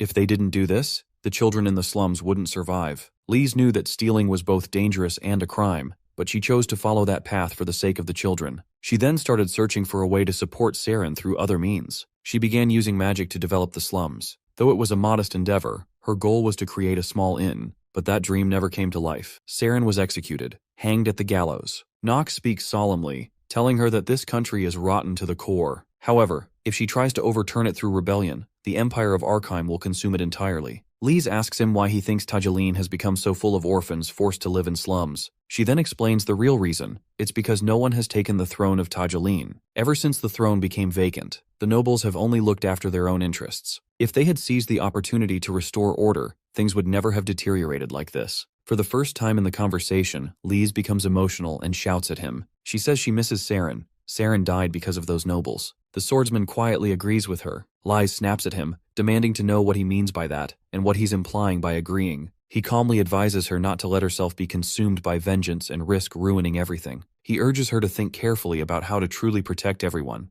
because her current methods are insufficient. Nox tells her that he knows she once had a human friend who saved her, and he's also aware that child died because of the war. However, he insists that her current methods are only making things worse. She demands to know what exactly he plans to do to resolve the situation. He calmly explains that he intends to place the prince on the throne. If the prince rises to power and fulfills his responsibilities, then the nation will gradually begin to recover. She completely disagrees, stating that it's already far too late. If he'd had the courage to act earlier, things would never have deteriorated to this point. The young man understands that she wants to burn everything down, but he knows she wouldn't have done it. He reminds her that Saren loved this place. She recalls Saren's words when she asked her, "Don't you think that someday Tajilan could become a beautiful city?" Saren understood it wouldn't be easy in the beginning, but until the day came when they could rest peacefully beneath a glorious sunset under the king's protection, she didn't want to abandon this place. She looks at him puzzled and wonders how he could possibly know what Saren truly wanted. He challenges her, asking if she really believes Saren would have wanted this country to fall into ruin. Then he states firmly that he'll ask her one last time, does she truly believe that this cursed child is cause of her suffering? Meanwhile, back at the palace, Prince Kushan anxiously asks Kramzer what he is supposed to do if he loses Arya on top of everything else. Kramzer tries to reassure him, advising the prince not to worry, because they are doing everything within their power to locate the princess and ensure her safety. Still, Kramzer reflects privately that this man called Nox, he had assumed he was just some lowly thug. But now, it's clear that Nox is far more dangerous than he had believed, and he must be eliminated to free Duke Gremory without harm. Prince Kushan begins to question himself, wondering if he is a coward for having handed over his own sister. He believes that even if it had cost him his life, he should have protected her. Kramzer suspects there might be a specific reason why Arya was taken. Kushan mutters that when Sir Nox arrives tonight, he will poison the banquet. But his servant, Kramzer, presents him with a knife and informs him that this weapon once belonged to the late king. He urges the prince to use it to eliminate the youngest member of the Reinhafer household. He insists this is the only way to truly exact revenge. When Nox returns, Kramzer intercepts him and respectfully invites him to come along, as dinner has been prepared. The swordsman eyes him and asks about his identity. Kramzer introduces himself as the court mage, sent by Prince Kushan to serve him. He also inquires about Lady Arya's whereabouts. Nox informs him that she is staying at a decent inn nearby. At the dinner table, Nox's entire team begins eating. Lavilia affectionately strokes a parrot perched on her shoulder. She tells Alina that parrots are truly the most meticulous and astonishing creatures she's ever encountered. She's absolutely amazed because the parrot repeats every single word she says. She tells May that if she ever gets the chance, she'd love to bring one back with her. May mentions that there are also a number of rare materials and herbs that grow exclusively in the desert. Meanwhile, Rona asks her young master how he's feeling. He replies that he's fine. Kramzer laughs warmly and says he's glad they enjoyed their time in Tajaleen. Then he announces that they've prepared a dish that will make the experience even more delightful. He asks Nox if he would like to try it. It's the tail of the silver-faced scorpion, a delicacy reserved for only the most honored guests. In a tone laden with meaning, Kramzer adds that he sincerely hopes it suits his taste. Late that night, after everyone has gone to sleep, Prince Kushan silently sneaks into Nox's bedroom. He keeps repeating in his mind that one stab with this knife, and everything will be over. He wants to avenge his father and brothers. He hopes that Kramzer's plan went accordingly. If it did, Nox should now be heavily poisoned. And if he wants to finish this in one strike, then now is the perfect moment. Kushan approaches the bed, knife in hand, whispering that Nox should blame his father for what's about to happen. But the young master isn't asleep. He's been waiting. In an instant, he dodges the attack and demands to know what Kushan thinks he's doing, before forcefully throwing him aside. Kushan launches himself again with all his strength. This time, Nox slams him into the ground and lands a powerful punch. Stunned, Kushan stares at him in disbelief, wondering how this is even possible. Smirking, Nox tells him that if he's curious how he's still able to move after being poisoned with such a potent toxin, he has no reason to share that information with someone who just tried to kill him. Our boy was already aware that this is going to happen. To get a little context, we cut back little in the past when he just left the inn. While returning from the inn, he informs Alina, "This is the venom of the silver-faced scorpion. Normally it isn't poisonous, but when combined with certain foods, it becomes lethal. Kushan will attempt to assassinate me using this." He instructs her to prepare an antidote in advance. Alina, puzzled, asks how he could possibly know such a thing. He doesn't answer directly but reflects to himself that he has seen this exact scenario unfold dozens of times in the game. Turning to her, he asks coldly when she was ever allowed to question his words and orders her to follow instructions without complaint. She mutters that he's so forceful and always so cool. Even if soldiers are dispatched, he believes it won't make a difference. He has already anticipated this. His thoughts drift to the Black Sword Knights, Reinhafer's elite unit, and he wonders whether Teo has sent them in secret. The sheer affection Teo shows for his youngest son is overwhelming, almost tear-inducing. He knows the Black Sword Knights possess top-tier stealth capabilities. Even within the game, they were unmatched. But their skills are meaningless in front of his eyes that have already cleared this scenario countless times. As long as they are with him, there is no reason to worry, even if an entire army descends upon them. Later, in his bedroom, he looks directly at Prince Kushan and remarks how foolish it is to attempt to assassinate a direct descendant of the Reinhafer household. He silently questions whether the prince truly believes that killing him would serve as revenge for his father. Infuriated, the prince warns him not to speak of his father so lightly, then charges at him. This time, the young master sidesteps the attack with ease and speed. Kushan recalls the rumors that the youngest son of House Reinhafer was merely a spoiled brat. But now he can't understand how someone like that could wield a sword at such a high level. None of his attacks land. Every strike is effortlessly dodged. The swordsman smiles slightly, assessing the prince's skills. As a royal, Kushan at least has a grasp of the basics, but his actual level is no more than intermediate. At this stage, there is no need to even use a skill against him. Finally, the young master grabs him by the throat, throws him to the floor, and demands to know who ordered the assassination attempt. Kushan insists that he acted of his own volition. The swordsman narrows his eyes, unconvinced. He questions whether the prince intends to conceal the truth until the very end. Calling for his guard, he summons Christopher. At once, Christopher leaps into the room and bows. "I, your loyal servant, await your command. If it is your will, I will step into fire itself." The young master replies bluntly that his first command is to shut up, and his second is to make the prince kneel. Without hesitation, Christopher grabs the prince and orders him to kneel before his master. The young master examines the prince's expression and comments on the look in his eyes, one filled with blame. He then asks Kushan what he thinks destroyed his kingdom. Was it him, or was it his sister? The prince doesn't answer. The swordsman follows with another question. Is the prince truly sitting in the place he was meant to be? Kushan asks bitterly what the young master could possibly know to say such a thing. He was born the youngest of a powerful house, never having borne any burden. But the young master answers calmly. There are things he can still understand,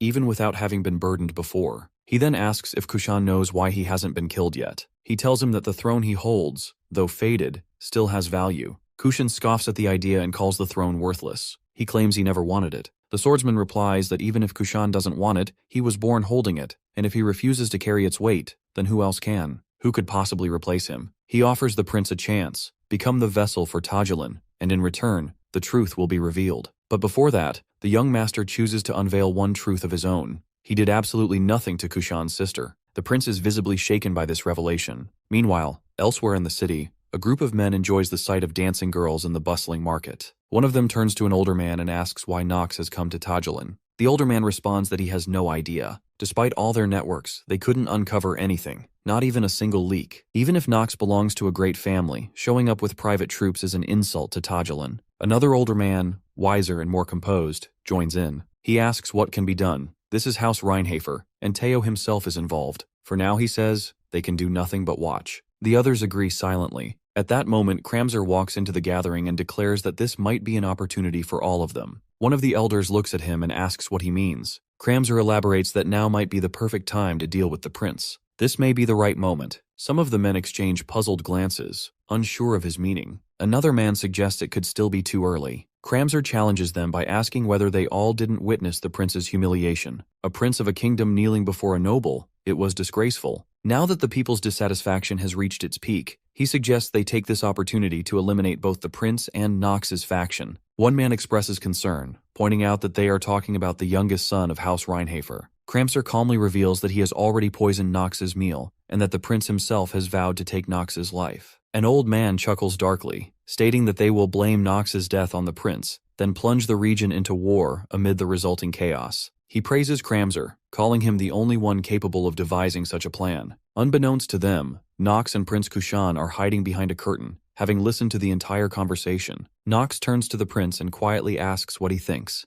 now that the truth stands before him. The prince, voice filled with disgust, mutters that it is vile, absolutely disgusting. On the other side, Lies begins the healing process on Princess Arya. She asks her why she thinks the late king and queen passed away, and whether she truly doesn't know why Tajulin has collapsed like this. She then tells the princess that it's because of her incompetent older brother, a feeble coward who doesn't even have the resolve to inherit the throne. The princess, who feels as though she is drowning in deep water, rejects this claim. She insists it cannot be true and calls it a lie. Lies calmly advises her that letting go makes everything easier. She urges her to leave it all to her, saying that from now on, she need only spend the rest of her days in a long, happy dream, even though they both know it's all just an illusion. Arya responds weakly, saying she can no longer move her body, nor can she speak. She wonders if this truly is the end. Lise gently asks if she can still hear her voice. Suddenly, Arya awakens and calls out, asking who she is. She pleads with her that if she can truly hear her voice, then please, get her out of there. Lise assures her that if she genuinely desires it,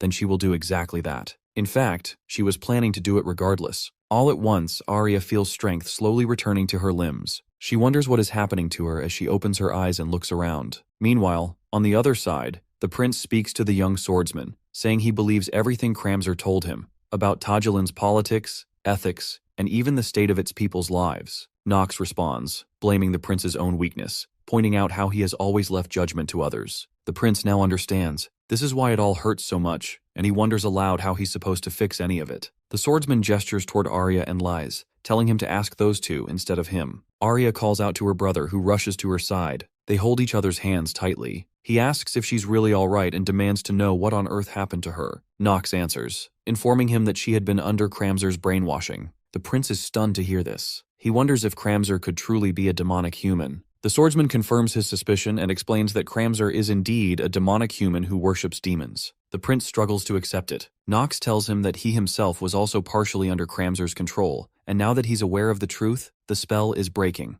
That's what's been causing his headaches. It will ease with time, he assures him. He also tells the prince that soon, he will come to realize what it is he truly must do. Suddenly, Lise leaps forward and punches the prince square in the face. She furiously tells him that if he still cannot make a proper decision now, then she will have his head displayed atop the royal tower. She accuses him, saying that because of Kramzer's tyranny and his own cowardice, all of this has happened. The young master reflects that just as expected, Lise is livid. Everything started with Kramzer's fabricated sob story. Through insidious brainwashing, the court mage ruled as regent and corrupted the kingdom from within. He is in fact a demonic human. His true aim is to resurrect Gremory, one of the 72 demons. That's why the brainwashed king and queen of Tajulin turned against the royal family. And just as Kramzer had planned, the enraged Arkheim Empire ordered House Reinhafer to directly subjugate Tajulin. In the end, Teo, Rodwell, Christopher, and the merciless Black Sword Knights claimed the life of Tajulin's king, along with countless others. Nox thinks back to when he first learned of this devastating twist. It had hit him hard. He also understands now that Liza's rage and Kushan's weakness are just the aftershocks of that one tragic event.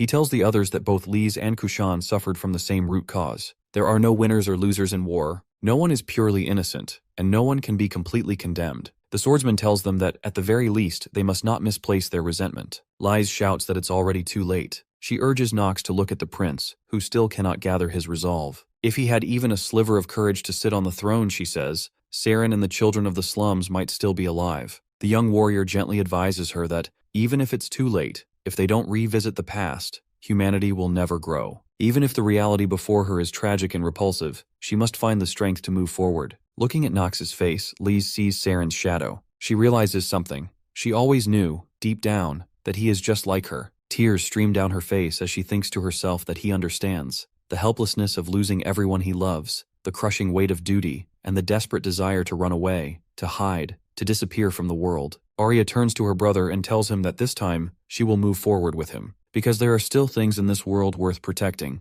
The prince thanks his sister. The system notifies him that the trait loyalty in Kushan Adrian has blossomed. Kushan's loyalty toward Nox has skyrocketed to 100%. From this moment on, Kushan will show unshakable and eternal devotion to the player. The prince declares that he will no longer run away. The swordsman is pleased. He has secured both Kushan and Lise, and they will now become two of his most powerful units. Just as he did with Marin, he will support them. Lise expresses her gratitude, saying she believes her fury has finally found the right direction. She also tells him that he is not the man the rumors made him out to be. Arya looks at the young man and tells him that he saved both her and her brother. She thanks him sincerely for that. He responds by saying he simply cleared the path. The rest they did themselves. However, a new issue arises. A large crowd has gathered outside the palace gates. They demand the dethroning of the incompetent Prince Kushan and the beginning of a new era. The mob also insists on crowning Lord Kramzer as the new king. The young master smiles and says it's a bit too early to be thanking him just yet. He informs them that from this point forward, they must prepare for the real war, the battle against their true enemy. A large number of protesters gather all across the city, shouting that there is no kingdom left to be handed over to an incompetent prince and princess. They demand that the prince and princess be found first, claiming that the only one who can save them now is Lord Kramzer. Meanwhile, Lord Kramzer reflects on how long it has taken to reach this moment. His thoughts drift back to his childhood, back when he was just a boy, homeless and destitute. He believes that while a rare few are born with exceptional talent and noble blood, most people live their entire lives without ever tasting such fortune. He himself had been a low-born commoner, possessing nothing. One day, a woman approached him and told him bluntly that he was weak, but she also said she could see it, the desire burning in his eyes. Yet she warned that his pitiful talent and humble origins would only drag him down. She declared that he would never achieve his dreams, and that he would wander aimlessly, only to be forgotten and buried in the sands of time. She called it unfair. Opportunities, she said, should be granted equally. She then offered him a chance and advised him that to rise from worthlessness, one must do whatever it takes, even if it means stepping on others, even if it means selling one's soul. And now, he believes the time has finally come for his desperate prayers to bear fruit. With the great power bestowed upon him by Duke Gremory, he had made a decision on that very day. He would not only become someone extraordinary, he would seize this entire kingdom.